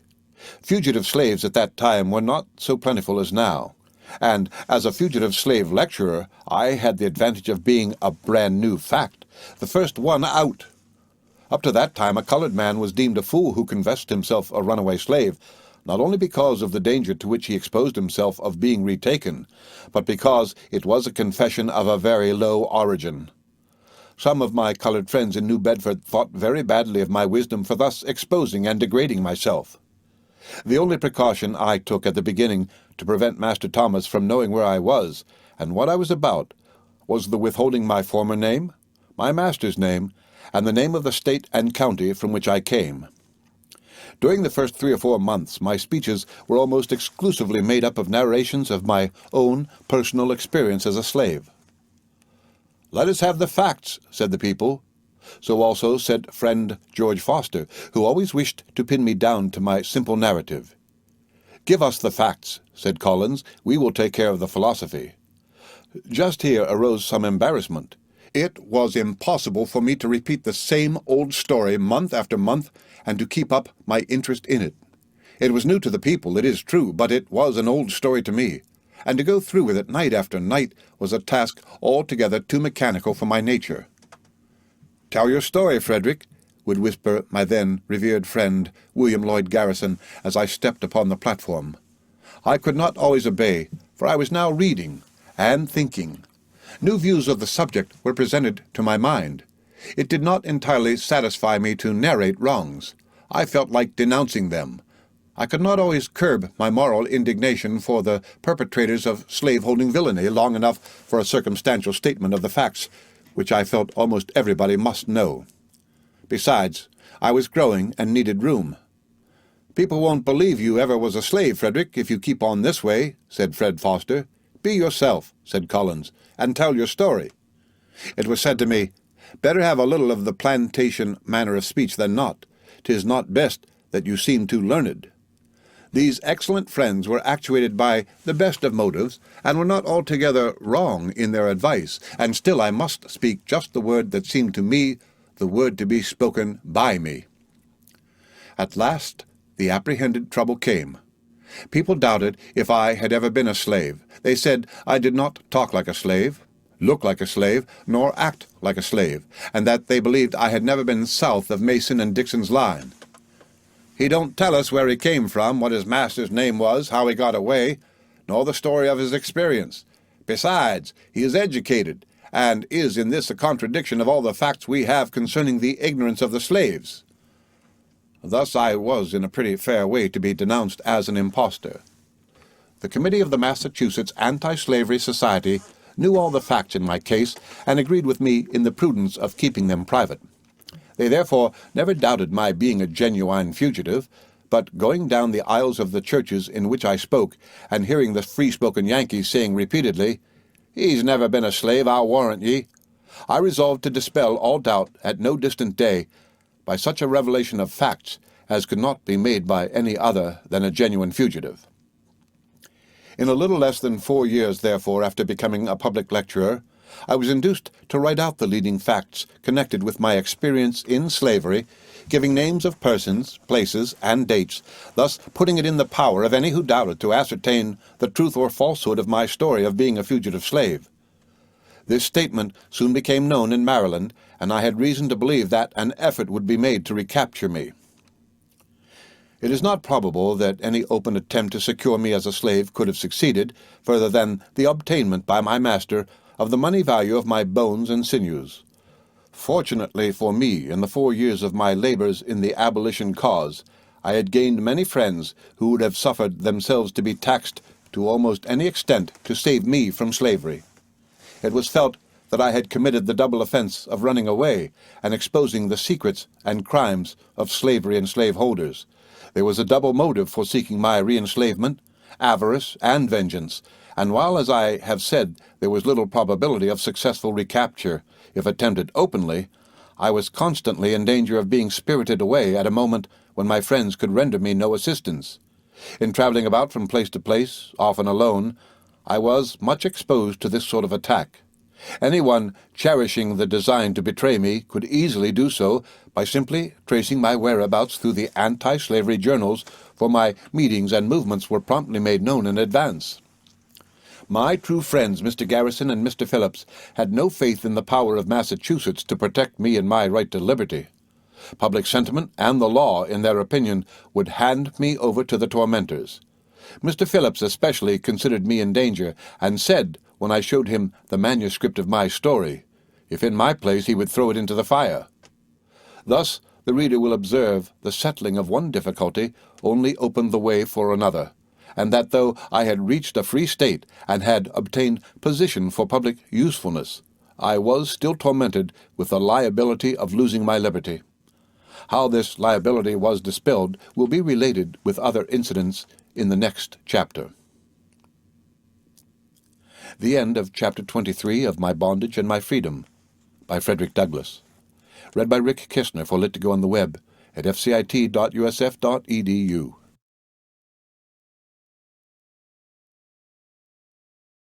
My Bondage and My Freedom by Frederick Douglass. Chapter 24. 21 Months in Great Britain. The allotments of Providence, when coupled with trouble and anxiety, often conceal from finite vision the wisdom and goodness in which they are sent, and frequently what seemed a harsh and invidious dispensation is converted, by after experience, into a happy and beneficial arrangement. Thus the painful liability to be returned again to slavery, which haunted me by day and troubled my dreams at night, proved to be a necessary step in the path of knowledge and usefulness. The writing of my pamphlet in the spring of 1845 endangered my liberty and led me to seek a refuge from republican slavery in monarchical England. A crude, rude, uncultivated fugitive slave was driven by stern necessity to that country to which young American gentlemen go to increase their stock of knowledge, to seek pleasure, to have their rough democratic manners softened by contact with English aristocratic refinement. On applying for a passage to England on board the Cambria of the Cunard Line, my friend James N. Buffum of Lynn, Massachusetts, was informed that I could not be received on board as a cabin passenger. American prejudice against color triumphed over British liberality and civilization, and erected a color test and condition for crossing the sea in the cabin of a British vessel. The insult was keenly felt by my white friends, but to me it was common, expected, and therefore a thing of no great consequence whether I went in the cabin or in the steerage. Moreover, I felt that if I could not go into the first cabin passengers could come into the second cabin, and the result justified my anticipations to the fullest extent. Indeed, I soon found myself an object of more general interest than I wished to be, and so far from being degraded by being placed in the second cabin, that part of the ship became the scene of as much pleasure and refinement during the voyage as the cabin itself. The Hutchinson family, celebrated vocalists, fellow passengers, often came to my rude forecastle deck and sung their sweetest songs, enlivening the place with eloquent music, as well as spirited conversations during the voyage. In 2 days after leaving Boston, one part of the ship was about as free to me as another. My fellow passengers not only visited me, but invited me to visit them on the saloon deck. My visits there, however, were but seldom. I preferred to live within my privileges, and kept upon my own premises. I found this quite as much in accordance with good policy as with my own feelings. The effect was that with the majority of the passengers all color distinctions were flung to the winds, and I found myself treated with every mark of respect from the beginning to the end of the voyage, except in a single instance, and in that I came near being mobbed for complying with an invitation given me by the passengers and the captain of the Cambria to deliver a lecture on slavery. Our New Orleans and Georgia passengers were pleased to regard my lecture as an insult offered to them, and swore I should not speak. They went so far as to threaten to throw me overboard, and but for the firmness of Captain Judkins, probably would have, under the inspiration of slavery and brandy, attempted to put their threats into execution. I have no space to describe this scene, although its tragic and comic peculiarities are well worth describing. An end was put to the melee by the captain's calling the ship's company to put the saltwater mobocrats in irons. At this determined order, the gentlemen of the lash scampered, and for the rest of the voyage conducted themselves very decorously. This incident of the voyage, in 2 days after landing at Liverpool, brought me at once before the British public, and that by no act of my own. The gentlemen, so promptly snubbed in their meditated violence, flew to the press to justify their conduct and to denounce me as a worthless and insolent negro. This course was even less wise than the conduct it was intended to sustain, for, besides awakening something like a national interest in me and securing me an audience, it brought out counterstatements and threw the blame upon themselves which they had sought to fasten upon me and the gallant captain of the ship. Some notion may be formed of the difference in my feelings and circumstances while abroad from the following extract from one of a series of letters addressed by me to Mr. Garrison and published in the Liberator. It was written on the 1st day of January, 1846.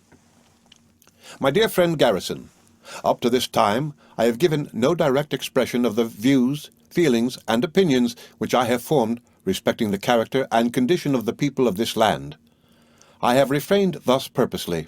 I wish to speak advisedly, and in order to do this, I have waited till, I trust, experience has brought my opinions to an intelligent maturity. I have been thus careful, not because I think what I say will have much effect in shaping the opinions of the world, but because whatever of influence I may possess, whether little or much, I wish it to go in the right direction and according to truth. I hardly need say that, in speaking of Ireland, I shall be influenced by no prejudices in favor of America. I think my circumstances all forbid that. I have no end to serve, no creed to uphold, no government to defend, and as to nation, I belong to none. I have no protection at home or resting place abroad. The land of my birth welcomes me to her shores only as a slave, and spurns with contempt the idea of treating me differently, so that I am an outcast from the society of my childhood and an outlaw in the land of my birth. I am a stranger with thee and a sojourner as all my fathers were. That men should be patriotic is to me perfectly natural, and as a philosophical fact I am able to give it an intellectual recognition. But no further can I go. If ever I had any patriotism or any capacity for the feeling, it was whipped out of me long since by the lash of the American soul drivers. In thinking of America, I sometimes find myself admiring her bright blue sky, her grand old woods, her fertile fields, her beautiful rivers, her mighty lakes and star-crowned mountains. But my rapture is soon checked. My joy is soon turned to mourning, when I remember that all is cursed with the infernal spirit of slave-holding, robbery, and wrong, when I remember that with the waters of her noblest rivers the tears of my brethren are borne to the ocean disregarded and forgotten, and that her most fertile fields drink daily of the warm blood of my outraged sisters, I am filled with unutterable loathing and led to reproach myself that anything could fall from my lips in praise of such a land. America will not allow her children to love her. She seems bent on compelling those who would be her warmest friends to be her worst enemies.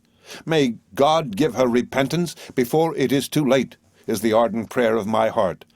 I will continue to pray, labor, and wait, believing that she cannot always be insensible to the dictates of justice or deaf to the voice of humanity. My opportunities for learning the character and condition of the people of this land have been very great. I have traveled almost from the Hill of Howth to the Giant's Causeway, and from the Giant's Causeway to Cape Clear. During these travels I have met with much in the character and condition of the people to approve, and much to condemn, much that has thrilled me with pleasure, and very much that has filled me with pain. I will not in this letter attempt to give any description of those scenes which have given me pain. This I will do hereafter.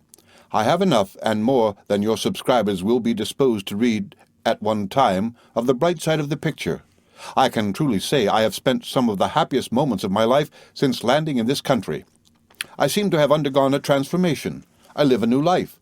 The warm and generous cooperation extended to me by the friends of my despised race, the prompt and liberal manner with which the press has rendered me its aid, the glorious enthusiasm with which thousands have flocked to hear the cruel wrongs of my downtrodden and long enslaved fellow-countrymen portrayed, the deep sympathy for the slave and the strong abhorrence of the slaveholder everywhere evinced, the cordiality with which members and ministers of various religious bodies and of various shades of religious opinion have embraced me and lent me their aid, the kind of hospitality constantly proffered to me by persons of the highest rank in society, the spirit of freedom that seems to animate all with whom I come in contact, and the entire absence of everything that looked like prejudice against me on account of the color of my skin, contrasted so strongly with my long and bitter experience in the United States that I look with wonder and amazement on the transition.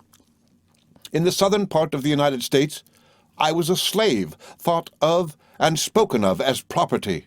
In the language of the law, quote, held, taken, reputed, and adjudged to be chattel in the hands of my owners and possessors, and their executors, administrators, and assigns to all intents, constructions, and purposes whatsoever, close quote.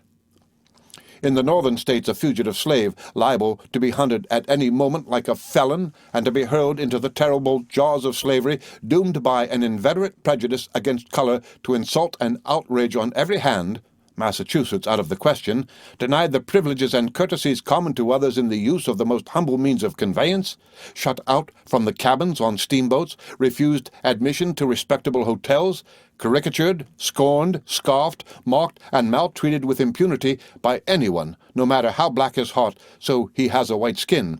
But now behold the change. 11 days and a half gone, and I have crossed 3,000 miles of the perilous deep. Instead of a democratic government, I am under a monarchical government. Instead of the bright blue sky of America, I am covered with a soft gray fog of the Emerald Isle. I breathe, and lo, the chattel becomes a man. I gaze around in vain for one who will question my equal humanity, claim me as his slave, or offer me an insult. I employ a cab. I am seated beside white people. I reach the hotel. I enter the same door. I am shown into the same parlor, I dine at the same table, and no one is offended. No delicate nose grows deformed in my presence. I find no difficulty here in obtaining admission into any place of worship, instruction, or amusement on equal terms with people as white as any I ever saw in the United States. I meet nothing to remind me of my complexion. I find myself regarded and treated at every turn with the kindness and deference paid to white people. When I go to church, I am met by no upturned nose and scornful lip to tell me, "We don't allow niggers in here." I remember about 2 years ago there was, in Boston, near the southwest corner of Boston Common, a menagerie. I had long desired to see such a collection as I understood was being exhibited there. Never having had an opportunity while a slave, I resolved to seize this, my first since my escape. I went, and as I approached the entrance to gain admission, I was met and told by the doorkeeper in a harsh and contemptuous tone, "We don't allow niggers in here." I also remember attending a revival meeting in the Reverend Henry Jackson's meeting house at New Bedford and going up the broad aisle to find a seat.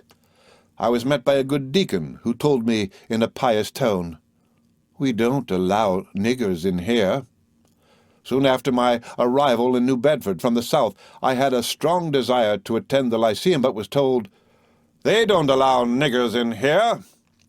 While passing from New York to Boston on the steamer Massachusetts, on the night of the 9th of December, 1843, when chilled almost through with the cold, I went into the cabin to get a little warm. I was soon touched upon the shoulder and told, "We don't allow niggers in here."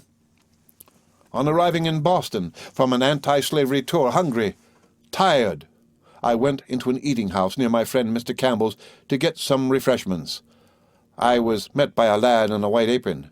"We don't allow niggers in here." A week or two before leaving the United States, I had a meeting appointed at Weymouth, the home of that glorious band of true abolitionists, the Weston family, and others. On attempting to take a seat in the omnibus to that place, I was told by the driver, and I shall never forget his fiendish hate, "I don't allow niggers in here." Thank heaven for the respite I now enjoy. I had been in Dublin but a few days when a gentleman of great respectability kindly offered to conduct me through all the public buildings of that beautiful city, and a little afterward I found myself dining with the Lord Mayor of Dublin. What a pity there was not some American democratic Christian at the door of his splendid mansion to bark out at my approach, "They don't allow niggers in here." The truth is, the people here know nothing of the Republican Negro hate prevalent in our glorious land. They measure and esteem men according to their moral and intellectual worth, and not according to the color of their skin. Whatever may be said of the aristocracies here, there is none based on the color of a man's skin. This species of aristocracy belongs preeminently to the land of the free and the home of the brave. I have never found it abroad in any but Americans. It sticks to them wherever they go. They find it almost as hard to get rid of as to get rid of their skins. The second day after my arrival at Liverpool, in company with my friend Buffum and several other friends, I went to Eaton Hall, the residence of the Marquis of Westminster, one of the most splendid buildings in England. On approaching the door, I found several of our American passengers who came out with us in the Cambria waiting for admission, as but one party was allowed in the house at a time. We all had to wait till the company within came out, and of all the faces expressive of chagrin, those of the Americans were preeminent. They looked as sour as vinegar and as bitter as gall when they found I was to be admitted on equal terms with themselves. When the door was opened, I walked in on an equal footing with my white fellow citizens, and from all I could see, I had as much attention paid me by the servants that showed us through the house as with any a paler skin. As I walked through the building, the statuary did not fall down, the pictures did not leap from their places, the doors did not refuse to open, and the servants did not say, "We don't allow niggers in here." A Happy New Year to you and all the friends of freedom. It is true I was not in the possession of my claimants, and could have easily remained in England, for the same friends who had so generously purchased my freedom would have assisted me in establishing myself in that country. To this, however, I could not consent. I felt that I had a duty to perform, and that was to labor and suffer with the oppressed in my native land. Considering, therefore, all the circumstances, the fugitive slave bill included, I think the very best thing was done in letting Master Hugh have the £150 sterling and leaving me free to return to my appropriate field of labor. Had I been a private person having no other relations or duties than those of a personal and family nature, I should never have consented to the payment of so large a sum for the privilege of living securely under our glorious republican form of government. I could have remained in England, or have gone to some other country, and perhaps I could even have lived unobserved in this. But to this I could not consent. I had already become somewhat notorious, and withal quite as unpopular as notorious, and I was therefore much exposed to arrest and recapture. The main object to which my labors in Great Britain were directed was the concentration of the moral and religious sentiment of its people against American slavery. England is often charged with having established slavery in the United States, and if there were no other justification than this for appealing to her people to lend their moral aid for the abolition of slavery, I should be justified. My speeches in Great Britain were wholly extemporaneous, and I may not always have been so guarded in my expressions as I otherwise should have been. I was 10 years younger then than now, and only 7 years from slavery. I cannot give the reader a better idea of the nature of my discourses than by republishing one of them delivered in Finsbury Chapel, London, to an audience of about 2,000 persons, and which was published in the London Universe at the time. Those in the United States who may regard this speech as being harsh in its spirit and unjust in its statements, because delivered before an audience supposed to be anti-republican in their principles and feelings, may view the matter differently when they learn that the case supposed did not exist. It so happened that the great mass of the people in England who attended and patronized my anti-slavery meetings were in truth about as good Republicans as the mass of Americans, and with this decided advantage over the latter, they are lovers of republicanism for all men, for black men as well as for white men. They are the people who sympathize with Louis Kossuth and Mazzini, and with the oppressed and enslaved of every color and nation the world over. They constitute the democratic element in British politics, and are as much opposed to the union of church and state as we in America are to such a union. At the meeting where this speech was delivered, Joseph Sturge, a worldwide philanthropist and a member of the Society of Friends, presided, and addressing the meeting, George William Alexander, another friend who has spent more than an American fortune in promoting the anti-slavery cause in different sections of the world, was on the platform, and also Dr. Campbell, now of the British Banner, who combines all the humane tenderness of Melanchthon with the directness and boldness of Luther. He is in the very front ranks of nonconformists, and looks with no unfriendly eye upon America.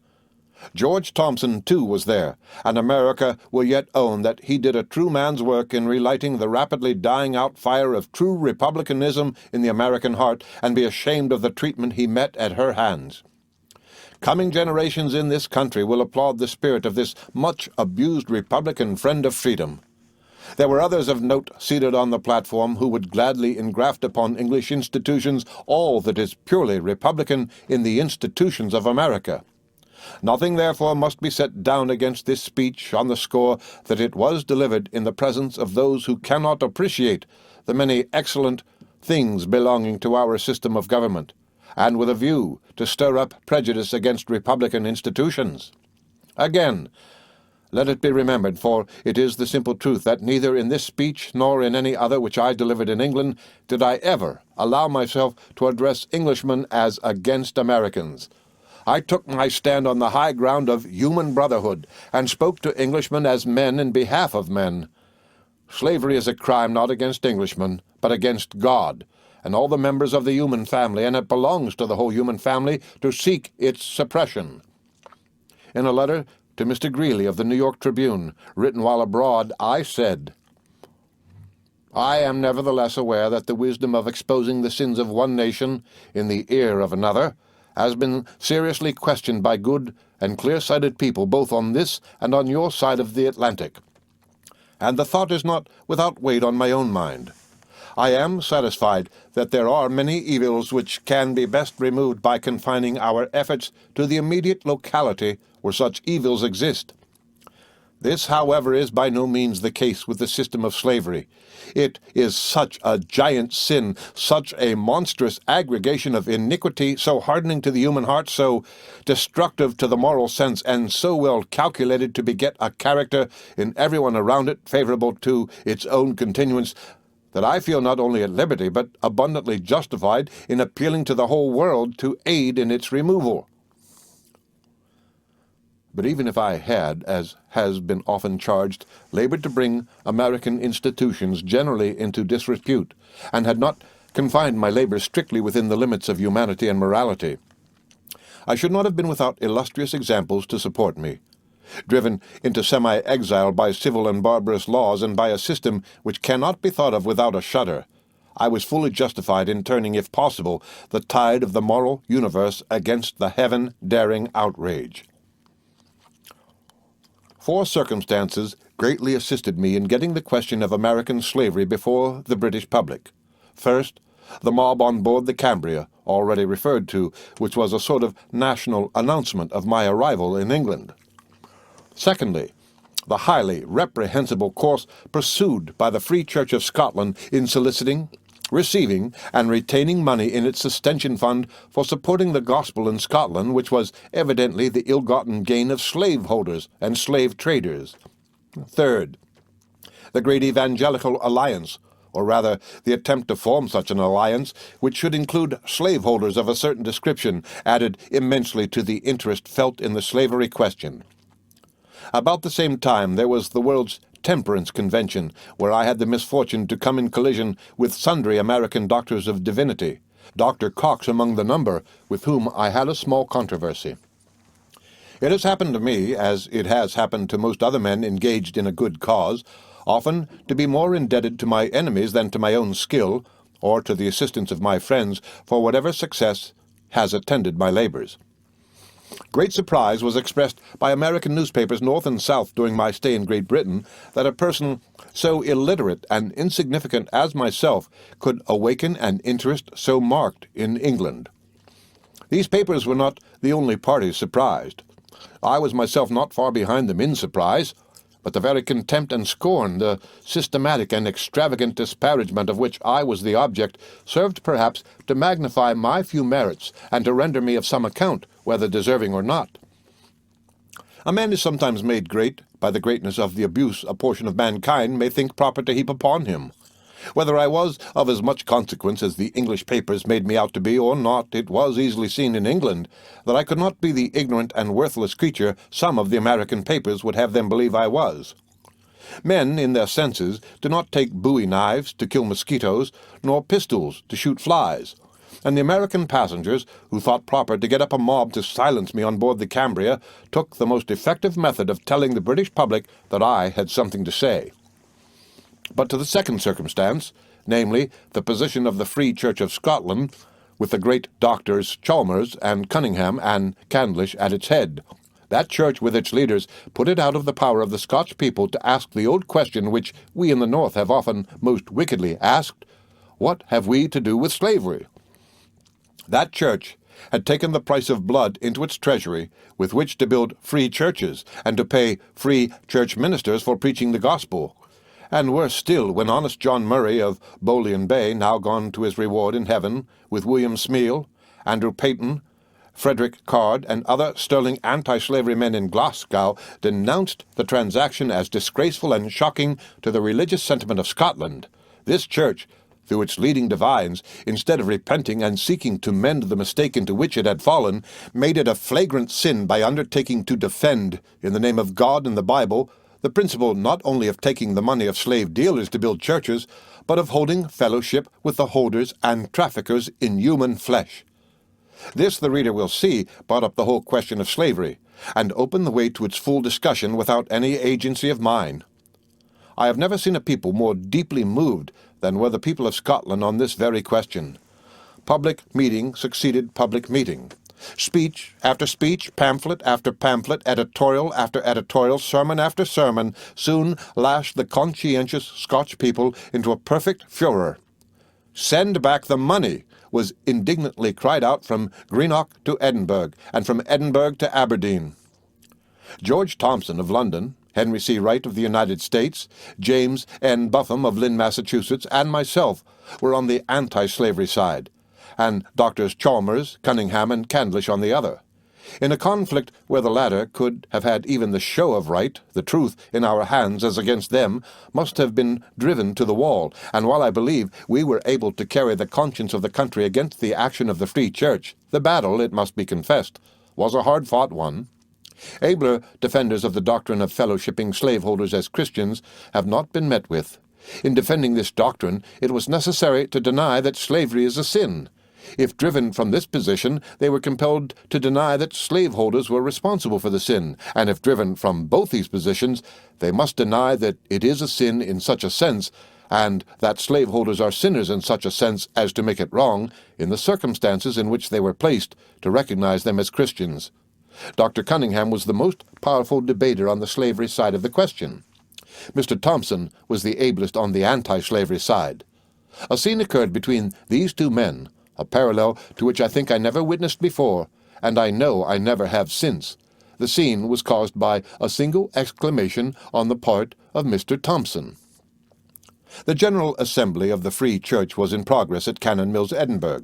The building would hold about 2,500 persons, and on this occasion it was densely packed, notice having been given that Doctors Cunningham and Candlish would speak that day in defense of the relations of the Free Church of Scotland to slavery in America. Messrs. Thompson, Buffum, myself, and a few anti-slavery friends attended, but sat at such a distance and in such a position that perhaps we were not observed from the platform. The excitement was intense, having been greatly increased by a series of meetings held by Messrs. Thompson, Wright, Buffum, and myself in the most splendid hall in that most beautiful city, just previous to the meetings of the General Assembly. "Send back the money," stared at us from every street corner. "Send back the money," in large capitals adorned the broad flags of the pavement. "Send back the money," was the chorus of the popular street songs. "Send back the money," was the heading of leading editorials in the daily newspapers. This day at Cannon Mills, the great doctors of the church were to give an answer to this loud and stern demand. Men of all parties and all sects were most eager to hear. Something great was expected. The occasion was great, the men great, and great speeches were expected from them. In addition to the outside pressure upon Doctors Cunningham and Candlish, there was wavering in their own ranks. The conscience of the church itself was not at ease. A dissatisfaction with the position of the church touching slavery was sensibly manifest among the members, and something must be done to counteract this untoward influence. The great Dr. Chalmers was in feeble health at the time. His most potent eloquence could not now be summoned to Cannon Mills as formerly. He, whose voice was able to rend asunder and dash down the granite walls of the established Church of Scotland, and to lead a host in solemn procession from it, as from a doomed city, was now old and enfeebled. Besides, he had said his word on this very question, and his word had not silenced the clamour without, nor stilled the anxious heavings within. The occasion was momentous, and felt to be so. The Church was in a perilous condition. A change of some sort must take place in her condition, or she must go to pieces. To stand where she did was impossible. The whole weight of the matter fell on Cunningham and Candlish. No shoulders in the Church were broader than theirs, and I must say, badly as I detest the principles laid down and defended by them, I was compelled to acknowledge the vast mental endowments of the men. Cunningham rose, and his rising was the signal for almost tumultuous applause. You will say this was scarcely in keeping with the solemnity of the occasion, but to me it served to increase its grandeur and gravity. The applause, though tumultuous, was not joyous. It seemed to me, as it thundered up from the vast audience, like the fall of an immense shaft flung from shoulders already galled by its crushing weight. It was like saying, "Doctor, we have borne this burden long enough, and willingly fling it upon you. Since it was you who brought it upon us, take it now, and do what you will with it, for we are too weary to bear it." Dr. Cunningham proceeded with his speech, abounding in logic, learning, and eloquence, and apparently bearing down all opposition. But at the moment, the fatal moment, when he was just bringing all his arguments to a point, and that point being that neither Jesus Christ nor his holy apostles regarded slaveholding as a sin, George Thompson, in a clear, sonorous, but rebuking voice, broke the deep stillness of the audience, exclaiming, "Hear! Hear! Hear!" The extent and the effect of this simple and common exclamation is almost incredible.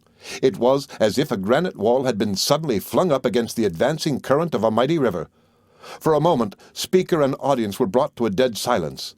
Both the doctor and his hearers seemed appalled by the audacity as well as the fitness of the rebuke.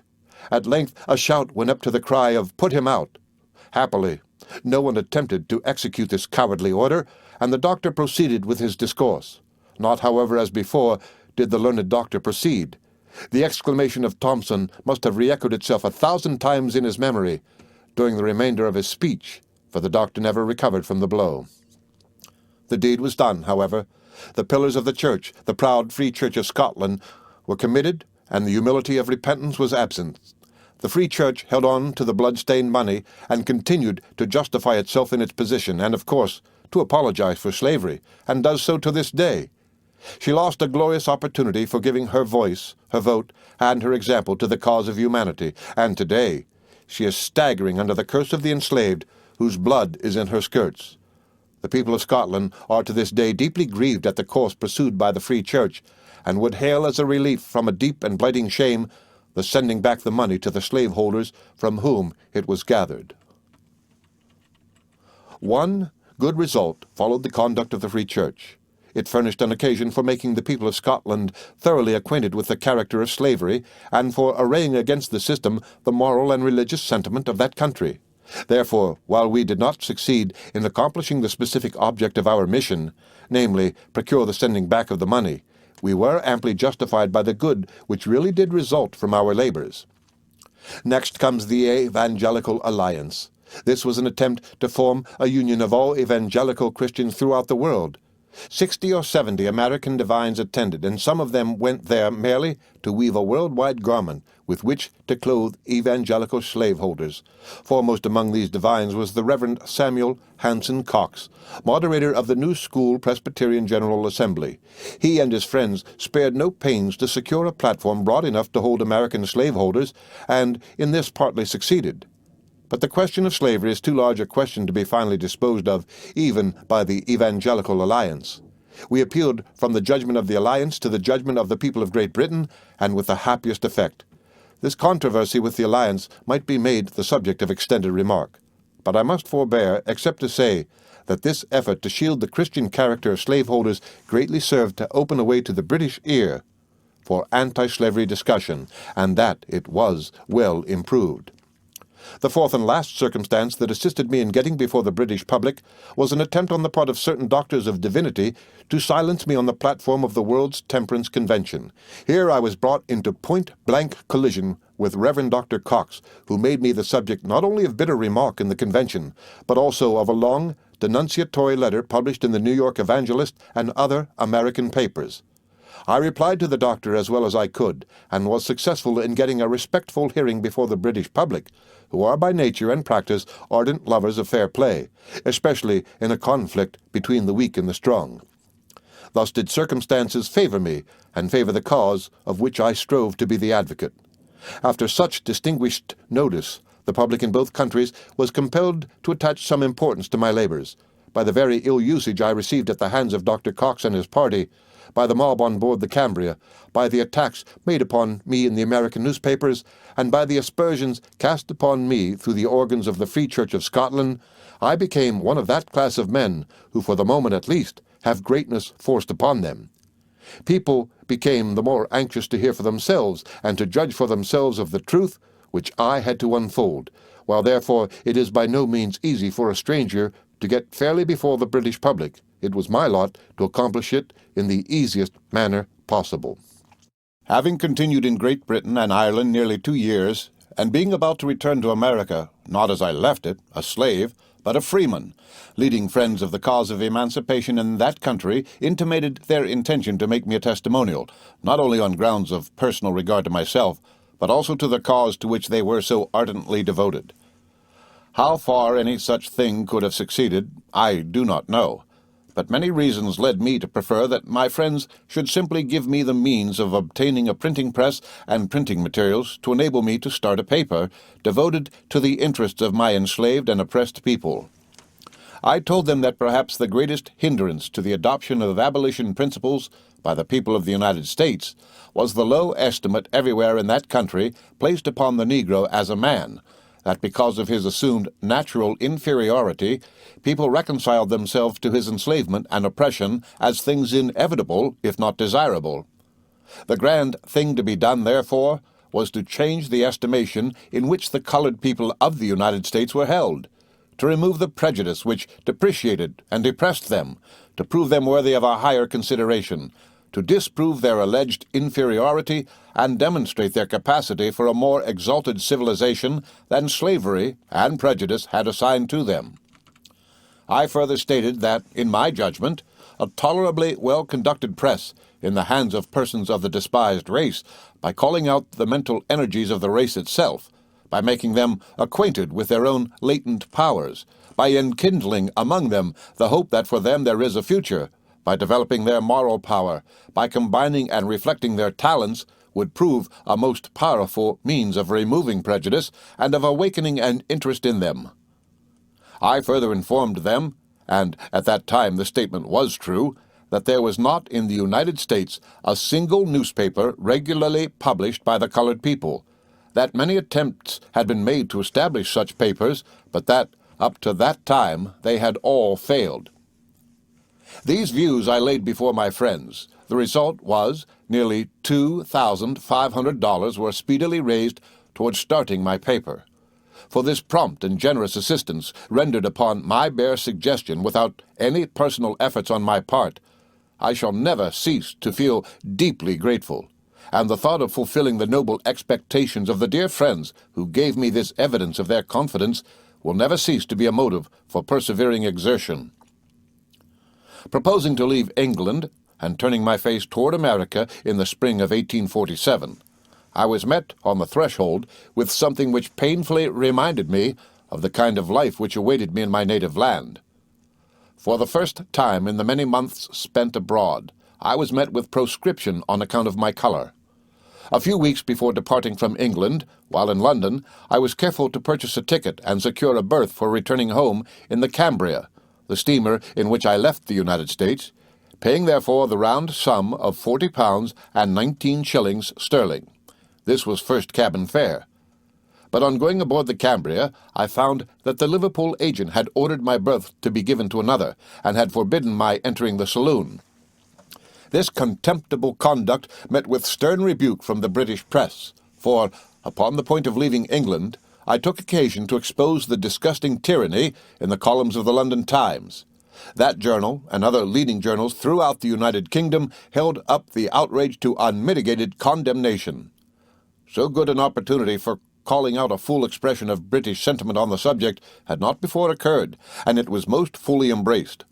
The result was that Mr. Cunard came out in a letter to the public journals, assuring them of his regret at the outrage and promising that the like should never occur again on board his steamers, and the like, we believe, has never since occurred on board the steamships of the Cunard line. It is not very pleasant to be made the subject of such insults, but if all such necessarily resulted as this one did, I should be very happy to bear patiently many more than I have borne of the same sort. Albeit the lash of proscription to a man accustomed to equal social position, even for a time, as I was, has a sting for the soul hardly less severe than that which bites the flesh and draws the blood from the back of the plantation slave. It was rather hard, after having enjoyed nearly 2 years of equal social privileges in England, often dining with gentlemen of great literary, social, political, and religious eminence, never, during the whole time, having met with a single word, look, or gesture which gave me the slightest reason to think my colour was an offence to anybody. Now, to be cooped up in the stern of the Cambria, and denied the right to enter the saloon, lest my dark presence should be deemed an offence to some of my democratic fellow-passengers. The reader will easily imagine what must have been my feelings. The end of Chapter 24 of My Bondage and My Freedom by Frederick Douglass. Read by Rick Kissner for Lit2Go on the web at fcit.usf.edu.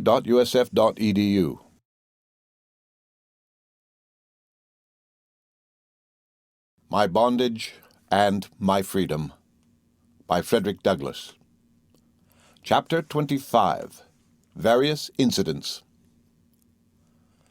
I have now given the reader an imperfect sketch of 9 years' experience in freedom, 3 years as a common laborer on the wharves of New Bedford, 4 years as a lecturer in New England, and 2 years of semi-exile in Great Britain and Ireland. A single ray of light remains to be flung upon my life during the last 8 years, and my story will be done. A trial awaited me on my return from England to the United States, for which I was but very imperfectly prepared. My plans for my then future usefulness as an anti-slavery advocate were all settled.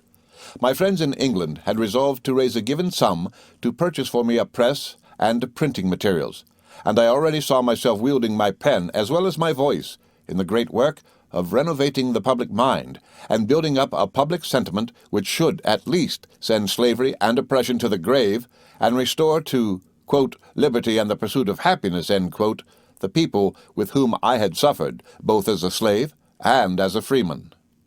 Intimation had reached my friends in Boston of what I intended to do before my arrival, and I was prepared to find them favorably disposed toward my much-cherished enterprise. In this, I was mistaken. I found them very earnestly opposed to the idea of my starting a paper, and for several reasons. First, the paper was not needed. Secondly, it would interfere with my usefulness as a lecturer. Thirdly, I was better fitted to speak than to write. Fourthly, the paper could not succeed. This opposition, from a quarter so highly esteemed, and to which I had been accustomed to look for advice and direction, caused me not only to hesitate, but inclined me to abandon the enterprise. All previous attempts to establish such a journal having failed, I felt that probably I should but add another to the list of failures, and thus contribute another proof of the mental and moral deficiencies of my race. Very much that was said to me in respect to my imperfect literary acquirements I felt to be most painfully true. The unsuccessful projectors of all the previous colored newspapers were my superiors in point of education, and if they failed, how could I hope for success? Yet I did hope for success, and persisted in the undertaking. Some of my English friends greatly encouraged me to go forward, and I shall never cease to be grateful for their words of cheer and generous deeds. I can easily pardon those who have denounced me as ambitious and presumptuous in view of my persistence in this enterprise.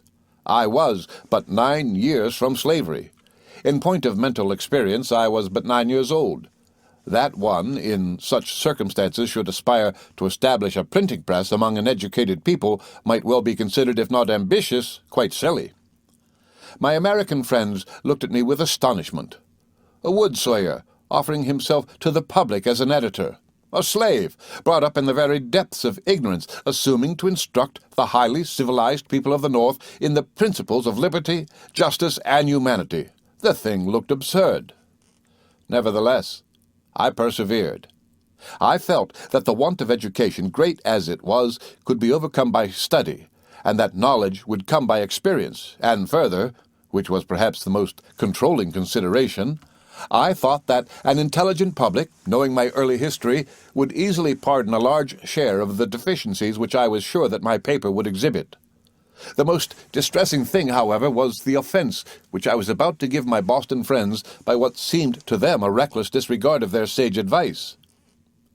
I am not sure that I was not under the influence of something like a slavish adoration of my Boston friends, and I labored hard to convince them of the wisdom of my undertaking, but without success. Indeed, I never expect to succeed, although time has answered all their original objections. The paper has been successful.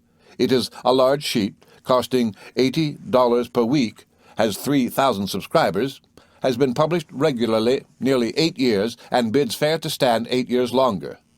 At any rate, the 8 years to come are as full of promise as were the 8 that are past. It is not to be concealed, however, that the maintenance of such a journal under the circumstances has been a work of much difficulty, and could all the perplexity, anxiety, and trouble attending it have been clearly foreseen, I might have shrunk from the undertaking. As it is, I rejoice in having engaged in the enterprise, and count it joy to have been able to suffer in many ways for its success, and for the success of the cause to which it has been faithfully devoted. I look upon the time, money, and labor bestowed upon it as being amply rewarded in the development of my own mental and moral energies, and in the corresponding development of my deeply injured and oppressed people. From motives of peace, instead of issuing my paper in Boston among my New England friends, I came to Rochester, western New York, among strangers where the circulation of my paper could not interfere with the local circulation of the Liberator and the Standard. For at that time I was, on the anti-slavery question, a faithful disciple of William Lloyd Garrison, and fully committed to his doctrine touching the pro-slavery character of the Constitution of the United States, and the non-voting principle of which he is the known and distinguished advocate. With Mr. Garrison, I held it to be the first duty of the non-slaveholding states to dissolve the union with the slaveholding states, and hence my cry, like his, was, "No union with slaveholders." With these views, I came into western New York, and during the first 4 years of my labor here I advocated them with pen and tongue, according to the best of my ability. About 4 years ago, upon a reconsideration of the whole subject, I became convinced that there was no necessity for dissolving the union between the northern and southern states, that to seek this dissolution was no part of my duty as an abolitionist, that to abstain from voting was to refuse to exercise a legitimate and powerful means for abolishing slavery, and that the Constitution of the United States not only contained no guarantees in favor of slavery, but, on the contrary, it is, in its letter and spirit, an anti-slavery instrument, demanding the abolition of slavery as a condition of its own existence as the supreme law of the land. Here was a radical change in my opinions, and in the action logically resulting from that change. To those with whom I had been in agreement and in sympathy, I was now in opposition. What they held to be a great and important truth, I now looked upon as a dangerous error. A very painful and yet a very natural thing now happened. Those who could not see any honest reasons for changing their views, as I had done, could not easily see any such reasons for my change, and the common punishment of apostates was mine. The opinions first entertained were naturally derived and honestly entertained, and I trust that my present opinions have the same claims to respect. Brought directly, when I escaped from slavery, into contact with a class of abolitionists regarding the Constitution as a slave-holding instrument, and finding their views supported by the united and entire history of every department of the government, it is not strange that I assumed the Constitution to be just what their interpretation made it. I was bound not only by their superior knowledge to take their opinions as the true ones in respect to the subject, but also because I had no means of showing their unsoundness. But for the responsibility of conducting a public journal, and the necessity imposed upon me of meeting opposite views from abolitionists in this state, I should, in all probability, have remained as firm in my disunion views as any other disciple of William Lloyd Garrison. My new circumstances compelled me to rethink the whole subject, and to study with some care not only the just and proper rules of legal interpretation, but the origin, design, nature, rights, powers, and duties of civil government, and also the relations which human beings sustain to it. By such a course of thought and reading, I was conducted to the conclusion that the Constitution of the United States, inaugurated to form a more perfect union, establish justice, ensure domestic tranquility, provide for the common defense, promote the general welfare, and secure the blessings of liberty, could not well have been designed at the same time to maintain and perpetuate a system of rapine and murder like slavery, especially as not one word can be found in the Constitution to authorize such a belief. Then, again, if the declared purposes of an instrument are to govern the meaning of all its parts and details, as they clearly should, the Constitution of our country is our warrant for the abolition of slavery in every state in the American Union. I mean, however, not to argue, but simply to state my views. It would require very many pages of a volume like this to set forth the arguments demonstrating the unconstitutionality and the complete illegality of slavery in our land, and, as my experience, and not my arguments, is within the scope and contemplation of this volume, I admit the latter and proceed with the former. I will now ask the kind reader to go back a little in my story while I bring up a thread left behind for convenience sake, but which, small as it is, cannot be properly omitted altogether. And that thread is American prejudice against color and its varied illustrations in my own experience.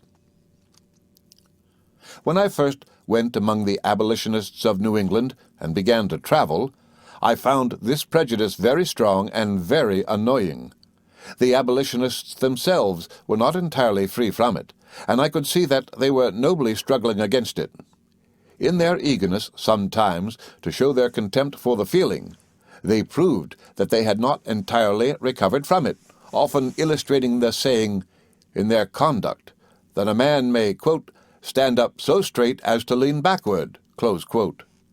When it was said to me, "Mr. Douglas, I will walk to meeting with you. I am not afraid of a black man," I could not help thinking, seeing nothing very frightful in my appearance, and why should you be? The children at the North had all been educated to believe that if they were bad, the old black man, not the old devil, would get them, and it was evidence of some courage for any so educated to get the better of their fears. The custom of providing separate cars for the accommodation of colored travelers was established on nearly all the railroads of New England a dozen years ago. Regarding this custom as fostering the spirit of caste, I made it a rule to seat myself in the cars for the accommodation of passengers generally. Thus seated, I was sure to be called upon to betake myself to the Jim Crow car. Refusing to obey, I was often dragged out of my seat, beaten, and severely bruised by conductors and brakemen. Attempting to start from Lynn one day for Newburyport on the Eastern Railroad, I went, as my custom was, into one of the best railroad carriages on the road. The seats were very luxuriant and beautiful. I was soon waited upon by the conductor and ordered out, whereupon I demanded the reason for my invidious removal. After a good deal of parleying, I was told that it was because I was black. This I denied, and appealed to the company to sustain my denial. But they were evidently unwilling to commit themselves, on a point so delicate, at requiring such nice powers of discrimination, for they remained as dumb as death. I was soon waited on by half a dozen fellows of the baser sort, just such as would volunteer to take a bulldog out of a meeting house in time of public worship, and told that I must move out of that seat, and if I did not, they would drag me out. I refused to move, and they clutched me, head, neck, and shoulders. But, in anticipation of the stretching to which I was about to be subjected, I had interwoven myself among the seats. In dragging me out on this occasion, it must have cost the company $25 or $30, for I tore up, seats and all. So great was the excitement in Lynn on the subject that the superintendent, Mr. Stephen A. Chase, ordered the trains to run through Lynn without stopping while I remained in that town. And this ridiculous farce was enacted. For several days the trains went dashing through Lynn without stopping. At the same time that they excluded a free colored man from their cars, this same company allowed slaves, in company with their masters and mistresses, to ride unmolested.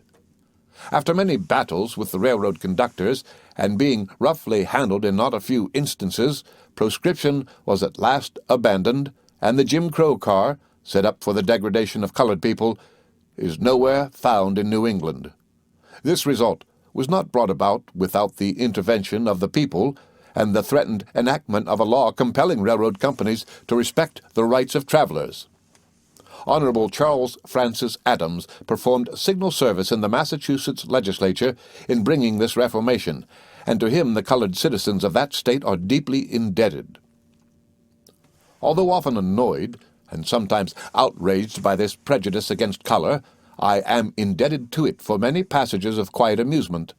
A half-cured subject of it is sometimes driven into awkward straits, especially if he happens to get a genuine specimen of the race into his house. In the summer of 1843, I was traveling and lecturing in company with William A. White, Esquire, through the state of Indiana. Anti-slavery friends were not very abundant in Indiana at that time, and beds were not more plentiful than friends. We often slept out, in preference to sleeping in the houses at some points. At the close of one of our meetings, we were invited home with a kindly disposed old farmer who, in the generous enthusiasm of the moment, seemed to have forgotten that he had but one spare bed, and that his guests were an ill-matched pair. All went on pretty well till near bedtime, when signs of uneasiness began to show themselves among the unsophisticated sons and daughters. White is remarkably fine-looking, and very evidently a born gentleman. The idea of putting us in the same bed was hardly to be tolerated, and yet there we were, and but the one bed for us, and that, by the way, was in the same room occupied by the other members of the family. White, as well as I, perceived the difficulty, for yonder slept the old folks, there the sons, and a little farther along slept the daughters, and but one other bed remained. Who should have this bed was the puzzling question.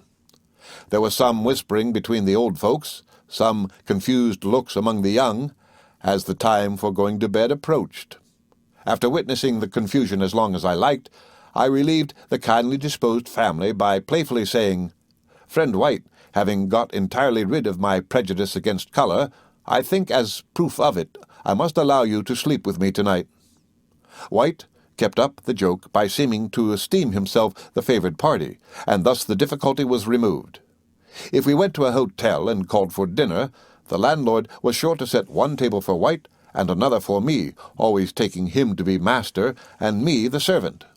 Large eyes were generally made when the order was given to remove the dishes from my table to that of White's.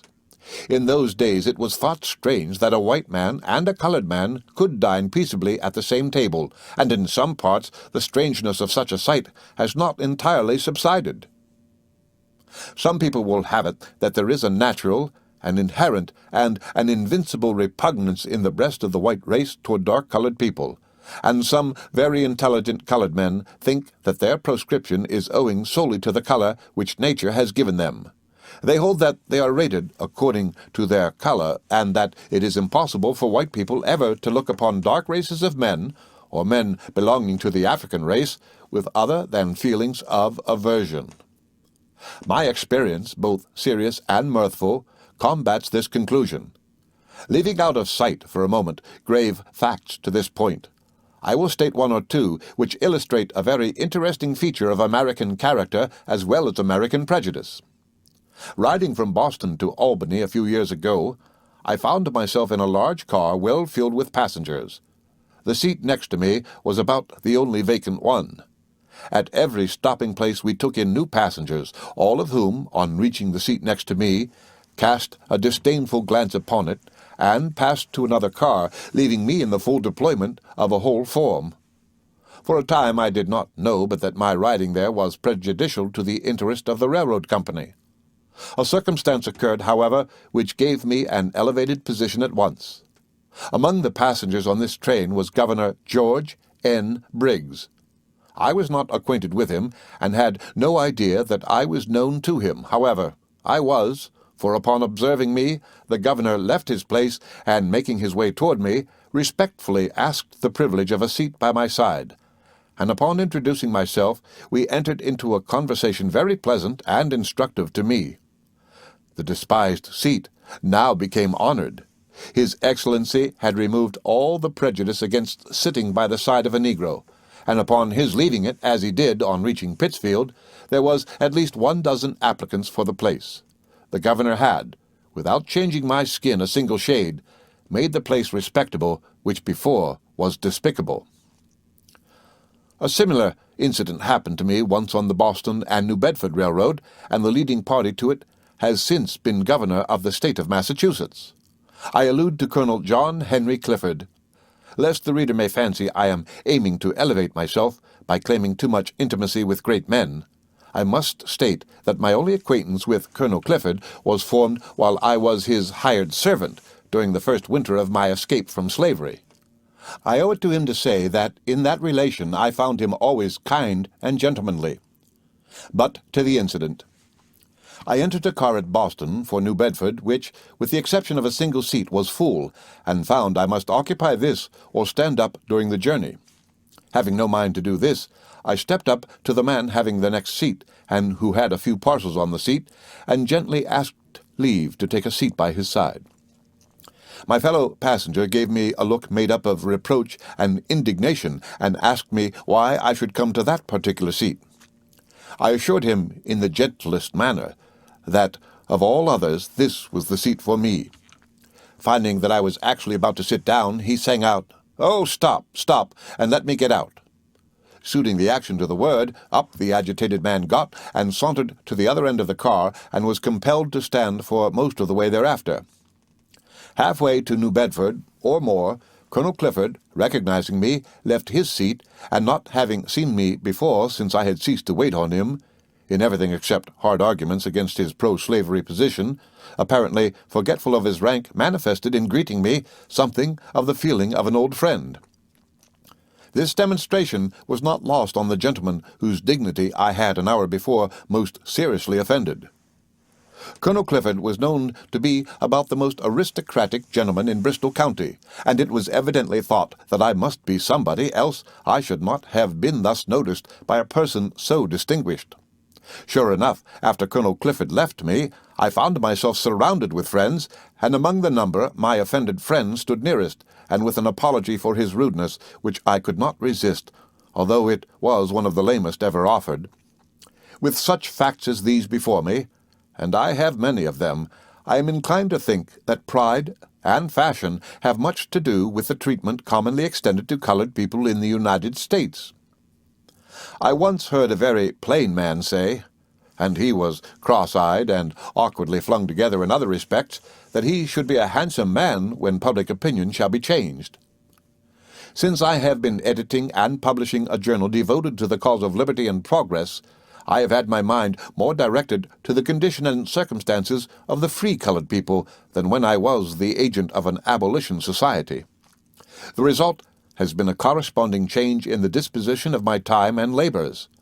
I have felt it to be a part of my mission, under a gracious providence, to impress my sable brothers in this country with the conviction that, notwithstanding the 10,000 discouragements and the powerful hindrances which beset their existence in this country, notwithstanding the blood-written history of Africa and her children from whom we have descended, or the clouds and darkness, whose stillness and gloom are made only more awful by wrathful thunder and lightning, now, overshadowing them, progress is yet possible, and bright skies shall yet shine upon their pathway, and that Ethiopia shall yet reach forth her hand unto God. Believing that one of the best means of emancipating the slaves of the South is to improve and elevate the character of the free colored people of the North, I shall labor in the future, as I have labored in the past, to promote the moral, social, religious, and intellectual elevation of the free colored people, never forgetting my own humble origin, nor refusing, while heaven lends me ability, to use my voice, my pen, or my vote to advocate the great and primary work of the universal and unconditional emancipation of my entire race. The end of Chapter 25 of My Bondage and My Freedom by Frederick Douglass. Read by Rick Kissner for Lit to Go on the web at fcit.usf.edu.